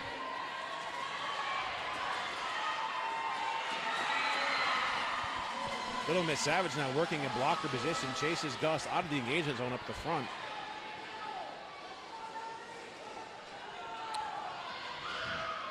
Pixies are making Gus work for it every time. Pixies 3-wall against Gus. He may be getting through, but Mad Hatter taking his spill. Can't press for it. Yeah, Gus gets by. Except for that time. No Gus, No Glory now in the midst of a 16-point jam. 55 seconds left to go to our jam. Philly at the 200-point mark now. And a star pass over to Rubik's Dude from Trisket. Philly walls up, looking for the dude. No, I'm sorry, looking for Trisket. Yeah, no, I'm mistaken. mistaken. Right. It's Trisket now in possession of the star. From this angle, you can see the ponytail and you know who it is. Right. There's a track cut being assessed. Let's see who's going off. So Gus still jamming for Philly. Okay, eye roll from Philly going off on the track cut. That's a blocker.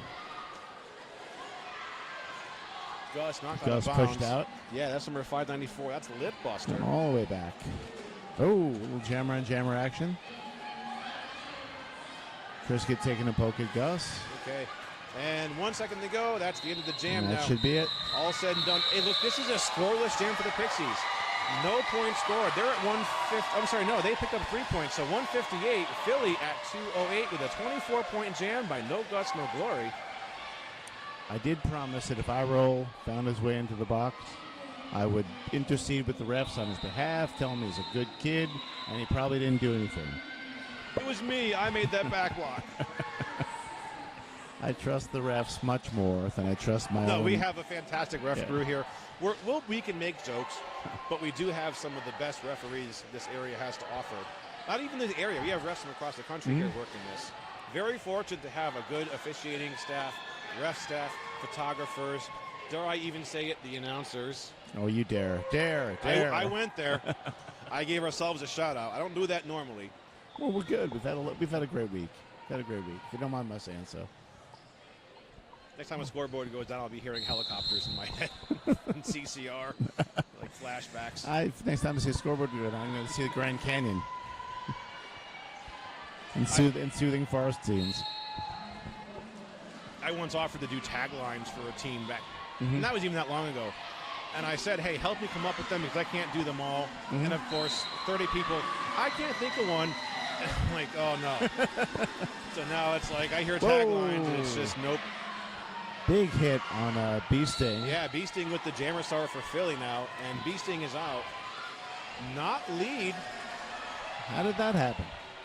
Well, so Bee Sting took the star off their helmet. Oh, Yeah. gotcha. You saw a little bit of a star sash there. Gotcha. Yeah. So Glitter Bomb picks up a few. Yep, 16 minutes left. Now Pulls it's it off. 208, 162. No Gus, No Glory back out. Oh, this is going to be a good matchup here. This is going to be Little Miss Savage taking on No Gus, No Glory, and a 4-3 pack. Philly with the advantage. Is that Haywire? That's Haywire sitting down there as a blocker. Now, we saw Haywire jam quite a bit. Yeah, I was about to say, I wonder why they're... We have not seen him jam at all. Yeah. I mean, they may be going with what they think is their A-line, but I'm not speaking in the past tense, or maybe they just need him as blocker. I mean, again, I'm never going to second-guess a coach. No Gus, No Glory has lead for Philly. Little Miss Savage, though, dances on the line with those toe Right stops. through. Oh, looks like it's going to Track be... cut. There it is. I mean, from up here, it looked like she stayed it in. was definitely on the line. If Right. it was over, it was a matter of a hair, but those refs are a lot closer to it. You know, they're in the position to make those calls. So, Yep. you know, as we know, if your skate goes out of bounds, you Right. get that track cut. Oh, and there's why we need Haywire back in the blocking.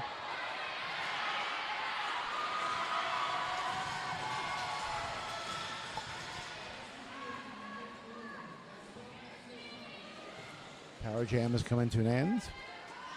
Jammer is standing. Yeah, Gus kind of coming into a tripod of Pixie's blockers. And does he get... No, he keeps his feet in. Yep, that's 4 more points. So Gus certainly proving to be the highest scoring jammer of the game. This is a 16-point jam for Philly. So far, Pixies have yet to put any points on the board. So let's see. There it is. 4 points there. Compliments of Little Miss Savage. Little Miss Savage. Miss Savage getting rocked as she makes her way through the Philly pack, but stays on her feet and gets through, scores the points. Yeah, Oy Vey and Cookies and Stream working the back of that defensive wall against Savage. There's someone called for something. No, I think it was the Pixies pivot. Savage came over to help. Certainly proving to be very good at taking those hip checks while keeping their feet still planted in bounds and not getting pushed out. No, doesn't go down a lot, which is why the track cut was a little surprising, maybe, just because we've seen her skate that way the entire time. From up here, it looked like it was very, very close. Yep. So, hey, if it's a hair length of your toe stop goes out of bounds, you are still out of bounds. That's right. And okay, with 13 minutes to go, Philly All-Stars 236, the Pixies 172. And this is the final bits where I'm suggesting that team conditioning, we're wondering how it's warm in here. This is the end of a long weekend. Everybody's been Pixies have had 2 games. Philly's only had 1. But everybody's going to be exhausted, a little afraid, a little on edge. When it comes to this point, when you're in the final quarter, the exhaustion is going to show. Usually the bulk of the penalties are going to be scored in these last couple moments as people just, they want to do the thing, and overlooking something like, did my toe stops go out of bounds, could prove to be a game changer. So once again, 7:45 p.m. is going to be our awards ceremony. So you're going to want to stick around for that. If you've been watching Junior Derby all weekend, this is the part that's going to be the most important. This is our award ceremony for first, second, and third place for this year's JRDA champs. You lived with us. You loved with us. You laughed with us. Now you'll cry with us. There's our officiating crew there. Yeah, Miss boom. Ty. Yeah, it looks like Ty might be getting some... Ty had a nosebleed in an earlier round, and I think we've opened up the waterworks there again. Yeah, so definitely no call-off for an injury. So whatever Ty is at the Paradox, where it's nothing major that just happened in the jam. So it's just precautionary would be my guess. Yep. That'd be a nosebleed. Nobody wants to get blood all over him. Not even in the dark uniforms.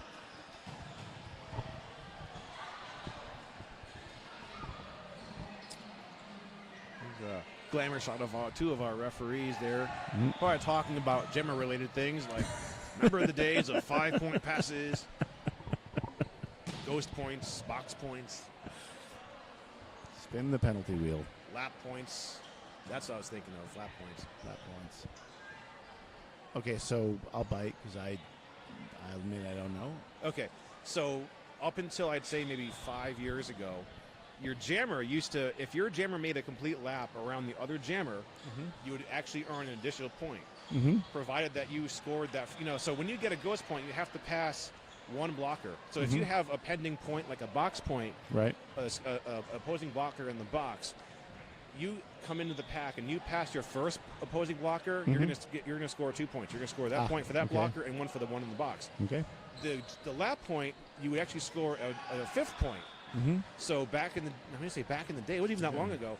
A jammer could score on a power jam could score 5 points if they made a lap around the other jammer, or if the other jammer was in the box.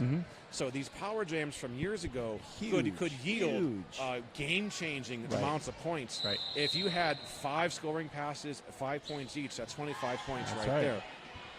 Plus that lap point. So instinctively, if I jam ref, I still knock at the back of my helmet to signal the other jam referee lap point, and they look at me like, "What are you doing?" Sorry, I'm old.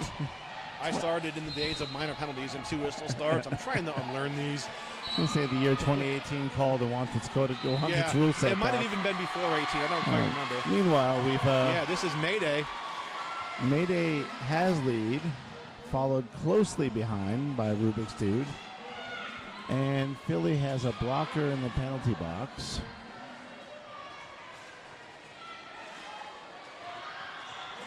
Yeah, Mayday dragged all the way back to the pack by 594, a lip buster.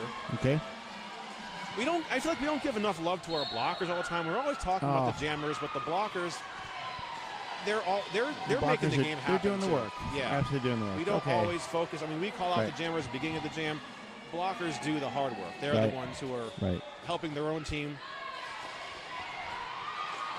So Mad Hatter Mayday. there. Mad Hatter Mayday sending back, Mayday back. Yep. Rubik's Dude just keeps rolling. Let's see if we can put a stop to him this time, Philly. Mad Hatter and Glitter Bomb there. We've been seeing Glitter Bomb skate around with the Pixie wings. Attack. Yeah. Working some blocking position there. That jam is over. 240, 185. Philly still in the lead. I'm sorry, 244, 185. 13-point jam for the Pixies, 8 points for Philly. 12 minutes left to our game. Knock on wood, we are still relatively on schedule for our award ceremony at 7:45.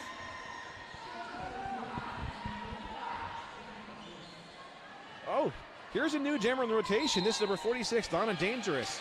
Oh, she got some jam time before, and she had a couple of really nice nice performances. I'm not sure if we've seen Donna jam in this game. No, we've seen her. I would dollars to donuts. We have not. But Right. in the earlier games, she's in the rotation. And there she goes.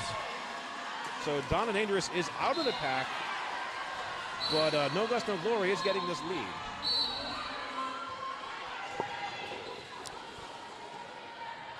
Same issue for Donna as before.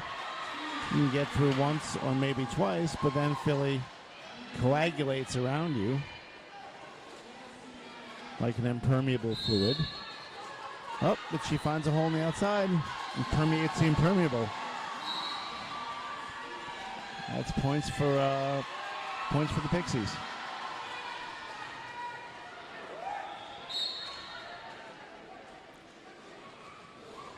Oy Vey working some defense there against Donna Dangerous. Oy Vey, we've seen Oy Vey and Cookies and Scream kind of working as a 2-wall at the back of the pack pretty consistently throughout the game. In a very quiet, unassuming manner, Gus has just put up 20 points. Nice hit by Cookies and Scream. Okay, no, not a nice hit. Looks like Cookies and Scream going to the box. Oops. It looked nice from up here, but we have a table blocking our view.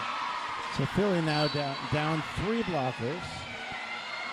Cookies and Scream returning to the track, 2 blockers.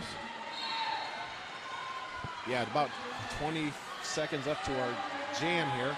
Trisket wearing the pivot lid, the pivot marker for the Pixies. We'll sit this one. Oh. Nice hit by Donna. Yeah, Donna Dangerous certainly proving her worth as a jammer in this game. And Gus is just still rolling along. All right. So that clock, they ran the jam out for the full 2 minutes. 32-point jam for No Gust, No Glory.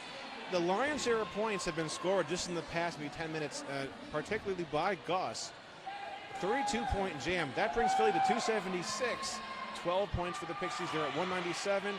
Just under 10 minutes left to our game. Is this Haywire? Haywire on the line now? All right, so we got some whistles going there. Okay, so Philly calling for a team timeout. Okay. Well, if they're taking a timeout, I'm taking a timeout. Oh, why not? Announcers timeout. What do announcers do for the timeout? Let's have it go for 60 seconds. How's that sound? They just keep talking. There's our refs in the middle. There's our one of our photographers, Tina Donovan, formerly known as Tina Letter Photography. Believe this is Tina's debut back after some COVID. I don't think she's done a whole lot since taking a break. Might be her first tournament back. I believe this is one of her first juniors events. So certainly if you want to capture some of the moments here, follow our photographers on social media, Tina Donovan Photography, Andrew Keys, and of course Hit Squad TV. Idea. Hit Squad TV is always worth a follow. Lloyd puts together some fantastic videos of all kinds of derby. We've seen Lloyd at juniors, Murda, Wolftada, always around for some of the higher end stuff. Okay, Haywire on the line for the Pixies, and okay, so we jinxed it. We talked about not seeing Haywire jam, and no, this is good. Now Haywire's on the jammer line. This is a treat. Haywire versus Bee Sting. It's going to be a pretty good jam. We got our penalty box occupied 2-2, so ooh, not a lot of bodies on Skeleton Crew on the track.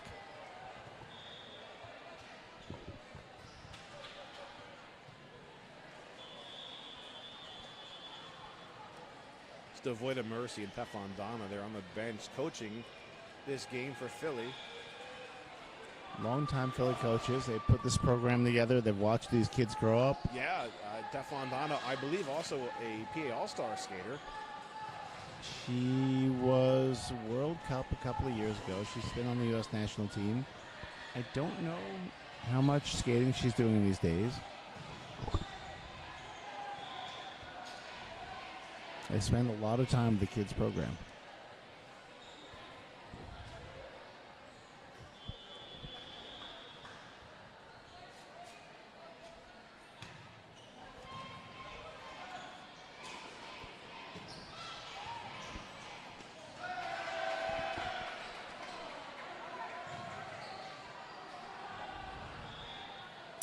Not sure what this timeout is about. Is this? Did we migrate? Okay, so we are now went from a team timeout to an official timeout. Oh, they're waving. You can't hear me. We should have learned. We should have learned to read lips. This is where we need to read lips. I don't know. Are we okay? Oh, Tina's giving us some hand signals. I'm not sure what that was. All right. Yes. We're starving. We're hungry. Okay, so Tina's giving us a thumbs up. I think that means we're getting pizza. I assume that means that food is on the way. Yeah, large pepperoni. This is good news, yeah. And a large pepperoni for me too, please.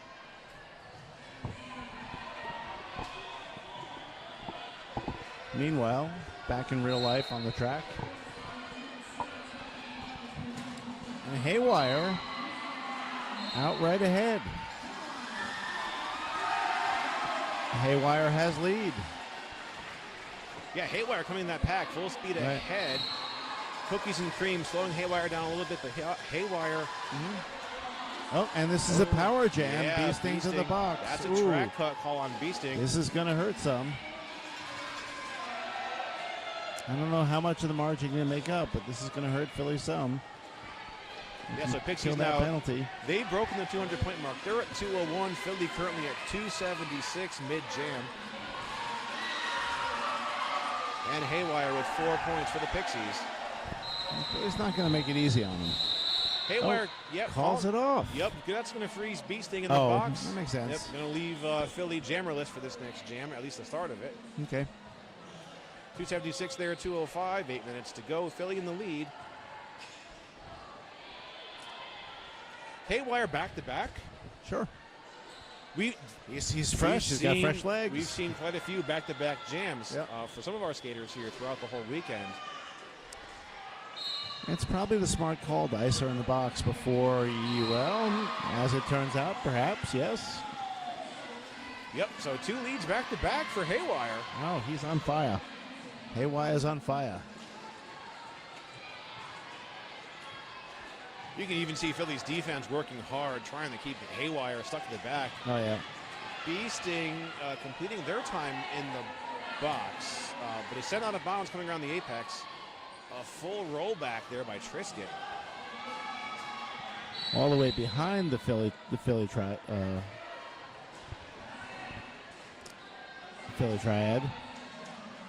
Haywire is still bottled up, getting some help from his blockers.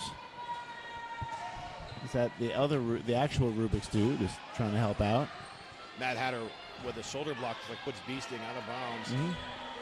And recycled all the way back. Yep. Bull Chamber is actually being recycled.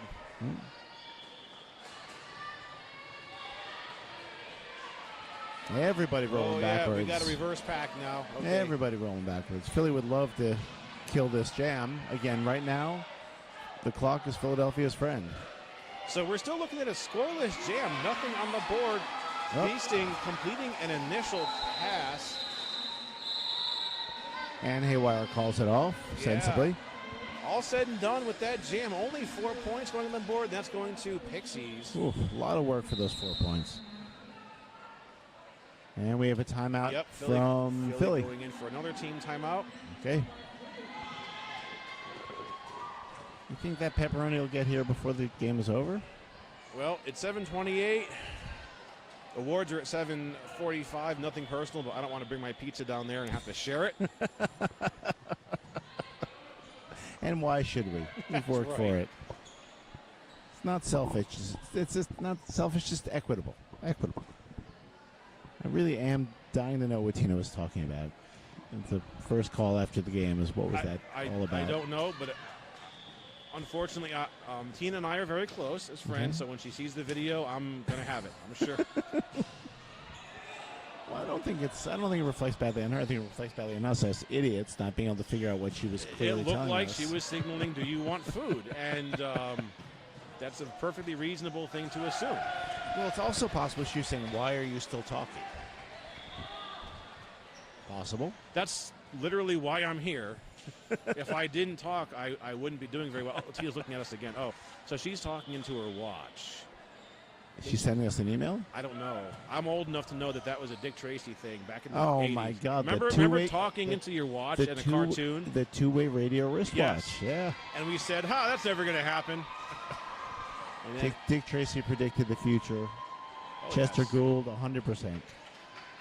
The brow, the mole, mumbles, shaky. That's happening. B.O. plenty. Sparkles plenty. I know my Dick Tracy like I know the back of my insect hand. Okay, looks like we're moving into an official review now. Something. Yeah, so now I do see the official review hand signal. We're not sure who called it. That's why we need our eye on the floor. Again, if we could read lips, we'd have something here. Well, we can't read the ref, so we see our captains Oive and Little Miss Savage up there. If we had slightly better technology, we could read the reflection on Oive's visor and see the ref talking. Maybe that's a technique, is using the face shield. Yeah, absolutely. As a reflective tool. Absolutely. Yeah. Put it on the list for next year. Okay, it looks like we're... Okay, so we're being kind of told now that the official review is called by the Philly bench. That's all we know, unfortunately.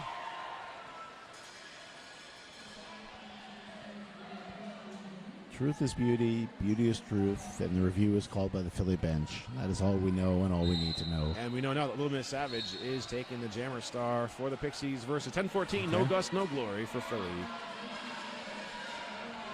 Well, Gus is through. Like Philly losing Oive to a penalty, so they're going to be down a blocker. Little Miss Savage is through her initial. Yeah, both Jammers now in point scoring positions. Pixies, though, they have their full defensive strength on the track. again, skates through unscathed, untouched almost. Yeah, Brutal Beauty, number 9, blocking for the Pixies. Actually does put Gus out of bounds there for a brief moment. Oh, a forearm being called on Little Miss Savage. Oh, no, 2 penalties back-to-back, a forearm and the insubordination.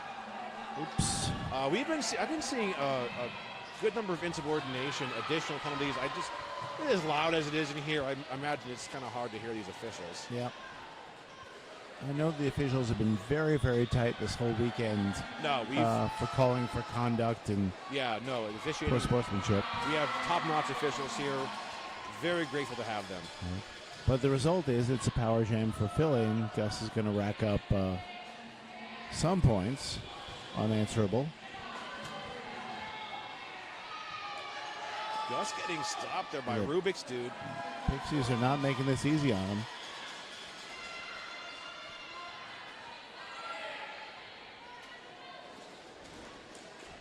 All right, 23 seconds left to our jam. It's a 12-point jam so far for No Gus, No Glory. Little Miss Savage standing in the box, so she's actually going to be frozen in there for the next jam. 4-point jam for the Pixies. So 292 Philly, Pixies 213, and 4.5 minutes left to our game.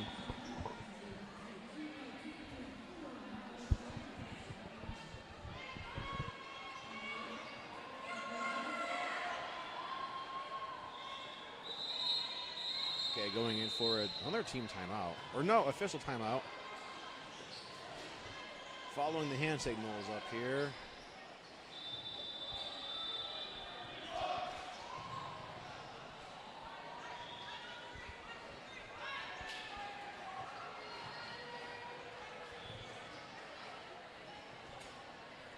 Again, acknowledging our officials working this evening's game, our NSOs and our referees. Our NSOs, we have Quick Grayson, Anya Arson, non-player character, Miss Overwatch, Scarbuck, Rocket Chop, Pterodactyl, Fred Thwarter, and Butter Popcorn. Our referees with the stripes and skates, Admiral Mayhem, Recordian, Bon Appetit, Whiskey Smash, Boom, Colin Unfairly, Tim the Ref, and Peter. And there's a rolling whistle, so we are moving on into our next jam. As we said, about 4.5 minutes left to our game. And it is a power start in the hands of Philly. They've got number 11 Mayday out there. Now, Little Miss Savage has only seconds left to that penalty, and she is actually being released. Yep.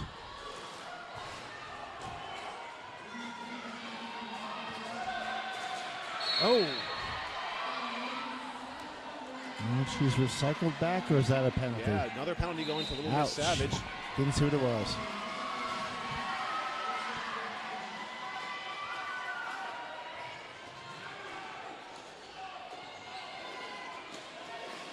Trisket just knocking Philly players out of the way. He's trying to clear a path for his blockers, I guess.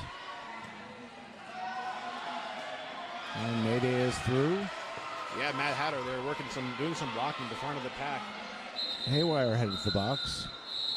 And did we call it off? All right, so a little bit of a correction here. We've been talking about Tina and her photography. It's actually my mistake here. The full name to follow is Tina D Photography. That is who you want to look for online to get some of the pictures from this weekend's action. And we are moving into another official review.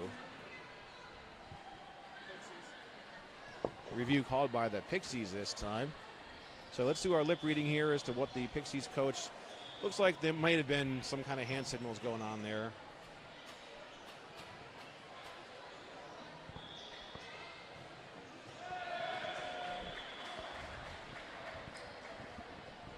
The rest will confer, make their determination based on the information presented. Kind of amazing exercise in collaborative thinking. They take everything they know about Derby, which is considerable. They listen to the story that the coaches tell. It is very helpful to have the ability to take a moment and each official discuss the specific details of what they've seen. And we've all seen these officials go either way, where either, they can say, okay, I specifically saw this, therefore the penalty will stand, right. or I did not say, or could right, not say. It's questionable, so we're going to let it go. So it's a great thing to offer our teams here. Mhm.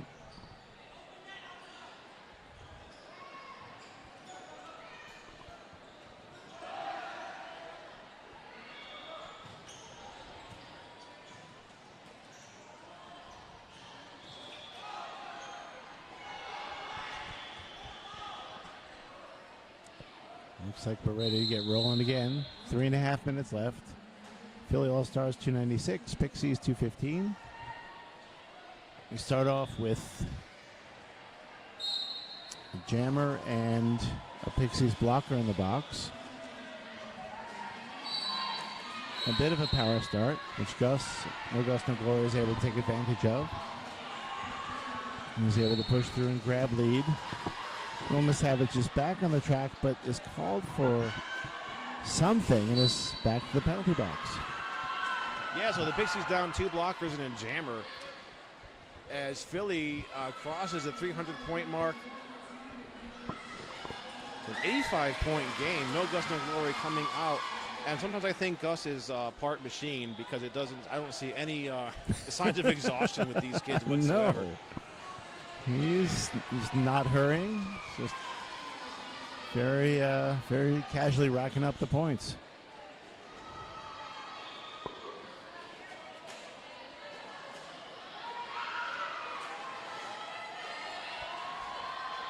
Here comes Little Miss Savage again.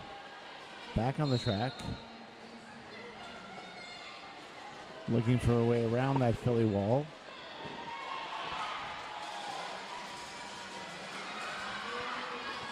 Another clean 4-point pass by No Gus, No Glory. We're down to the 2-minute mark of our game.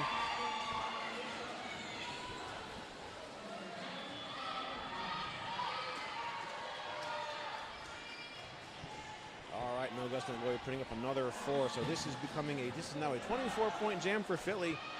Apex jump complete.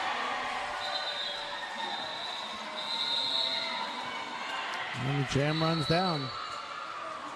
We are in final jam territory. And there's a timeout being called by the Pixies. If Philly runs true to form and they get lead on this will be the last jam because they will run it until the clock runs down. So funny story, as we're talking about Tina and Tina D photography. One of the last tournaments we worked together was in Rockport, Maine, at a tournament called Coastal Chaos, and we did 2 of those back to back. Mm-hmm. And in 2018, there was a time at the end of the tournament where we were doing MVPs, and I was with another announcer, Gretchen, Mm-hmm.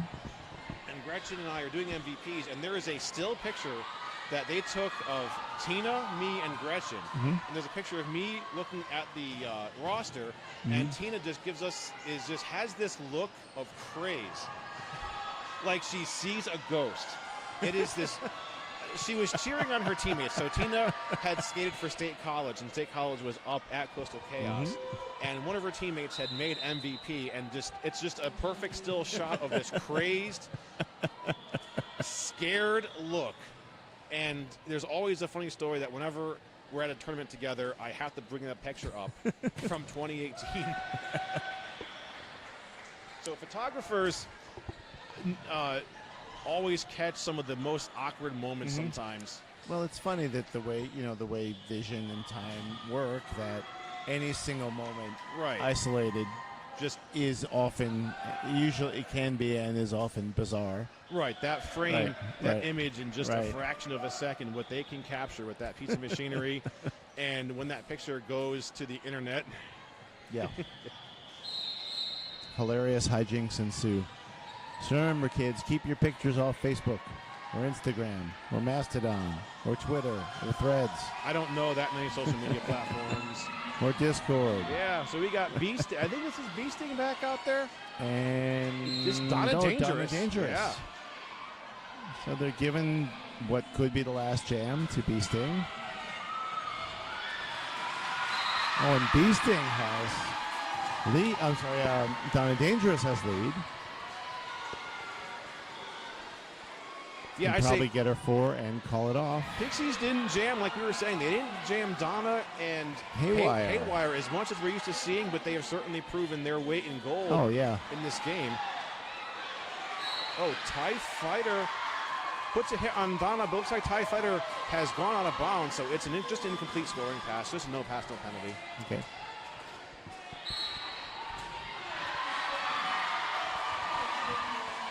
Donna Danger is racking up the points. This is an 8-point jam. Philly unable to put any points on the board with Beasting. Nope. There's Beasting for the first pass. Yeah, initial pass complete now for Philly. And this does look like it'll be the last jam. 40 seconds left to the official period clock. Oh, nice work keeping her feet in bounds by Beasting. Yeah, Beasting does have 4 points now after that.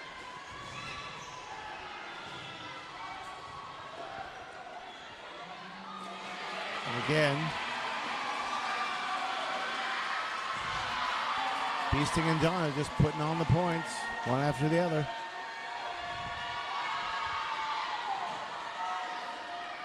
Beasting getting sent out of bounds coming around the straightaway. They were going into turn 3 and is drawn all the way to the back of the pack. Our period clock has expired, so this is the last jam. 15 seconds to go. Pixies with the bulk share of points in this jam, 16-8 with 7 seconds left.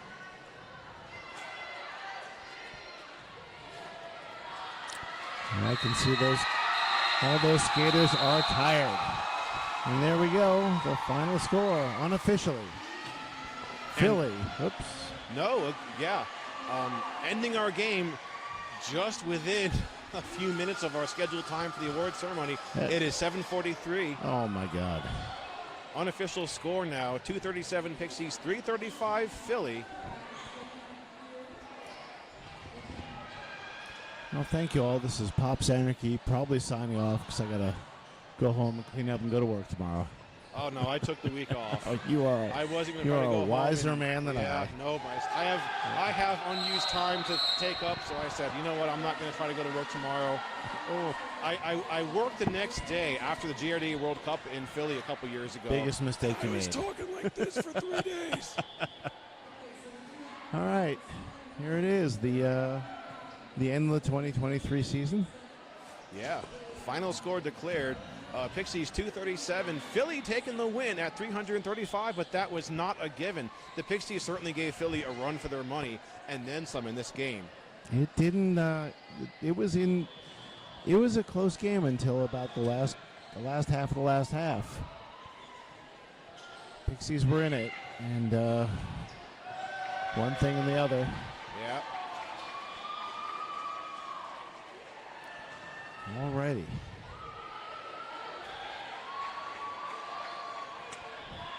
Feel like giving out some medals? Yeah, let's go ahead and move forward with our award ceremony. Okay. So I am signing off. Pops Anarchy and Carnage saying thank you. Yeah. And look below. Oh, that's beautiful. For those who tuned in for the weekend, thank you very much for supporting our junior skaters. The future of roller derby right here on the track in the course of 2 days. JRDA moving on to the World Cup here at the end of this week. Our tournament is over. Wait till next year. JRDA will be back.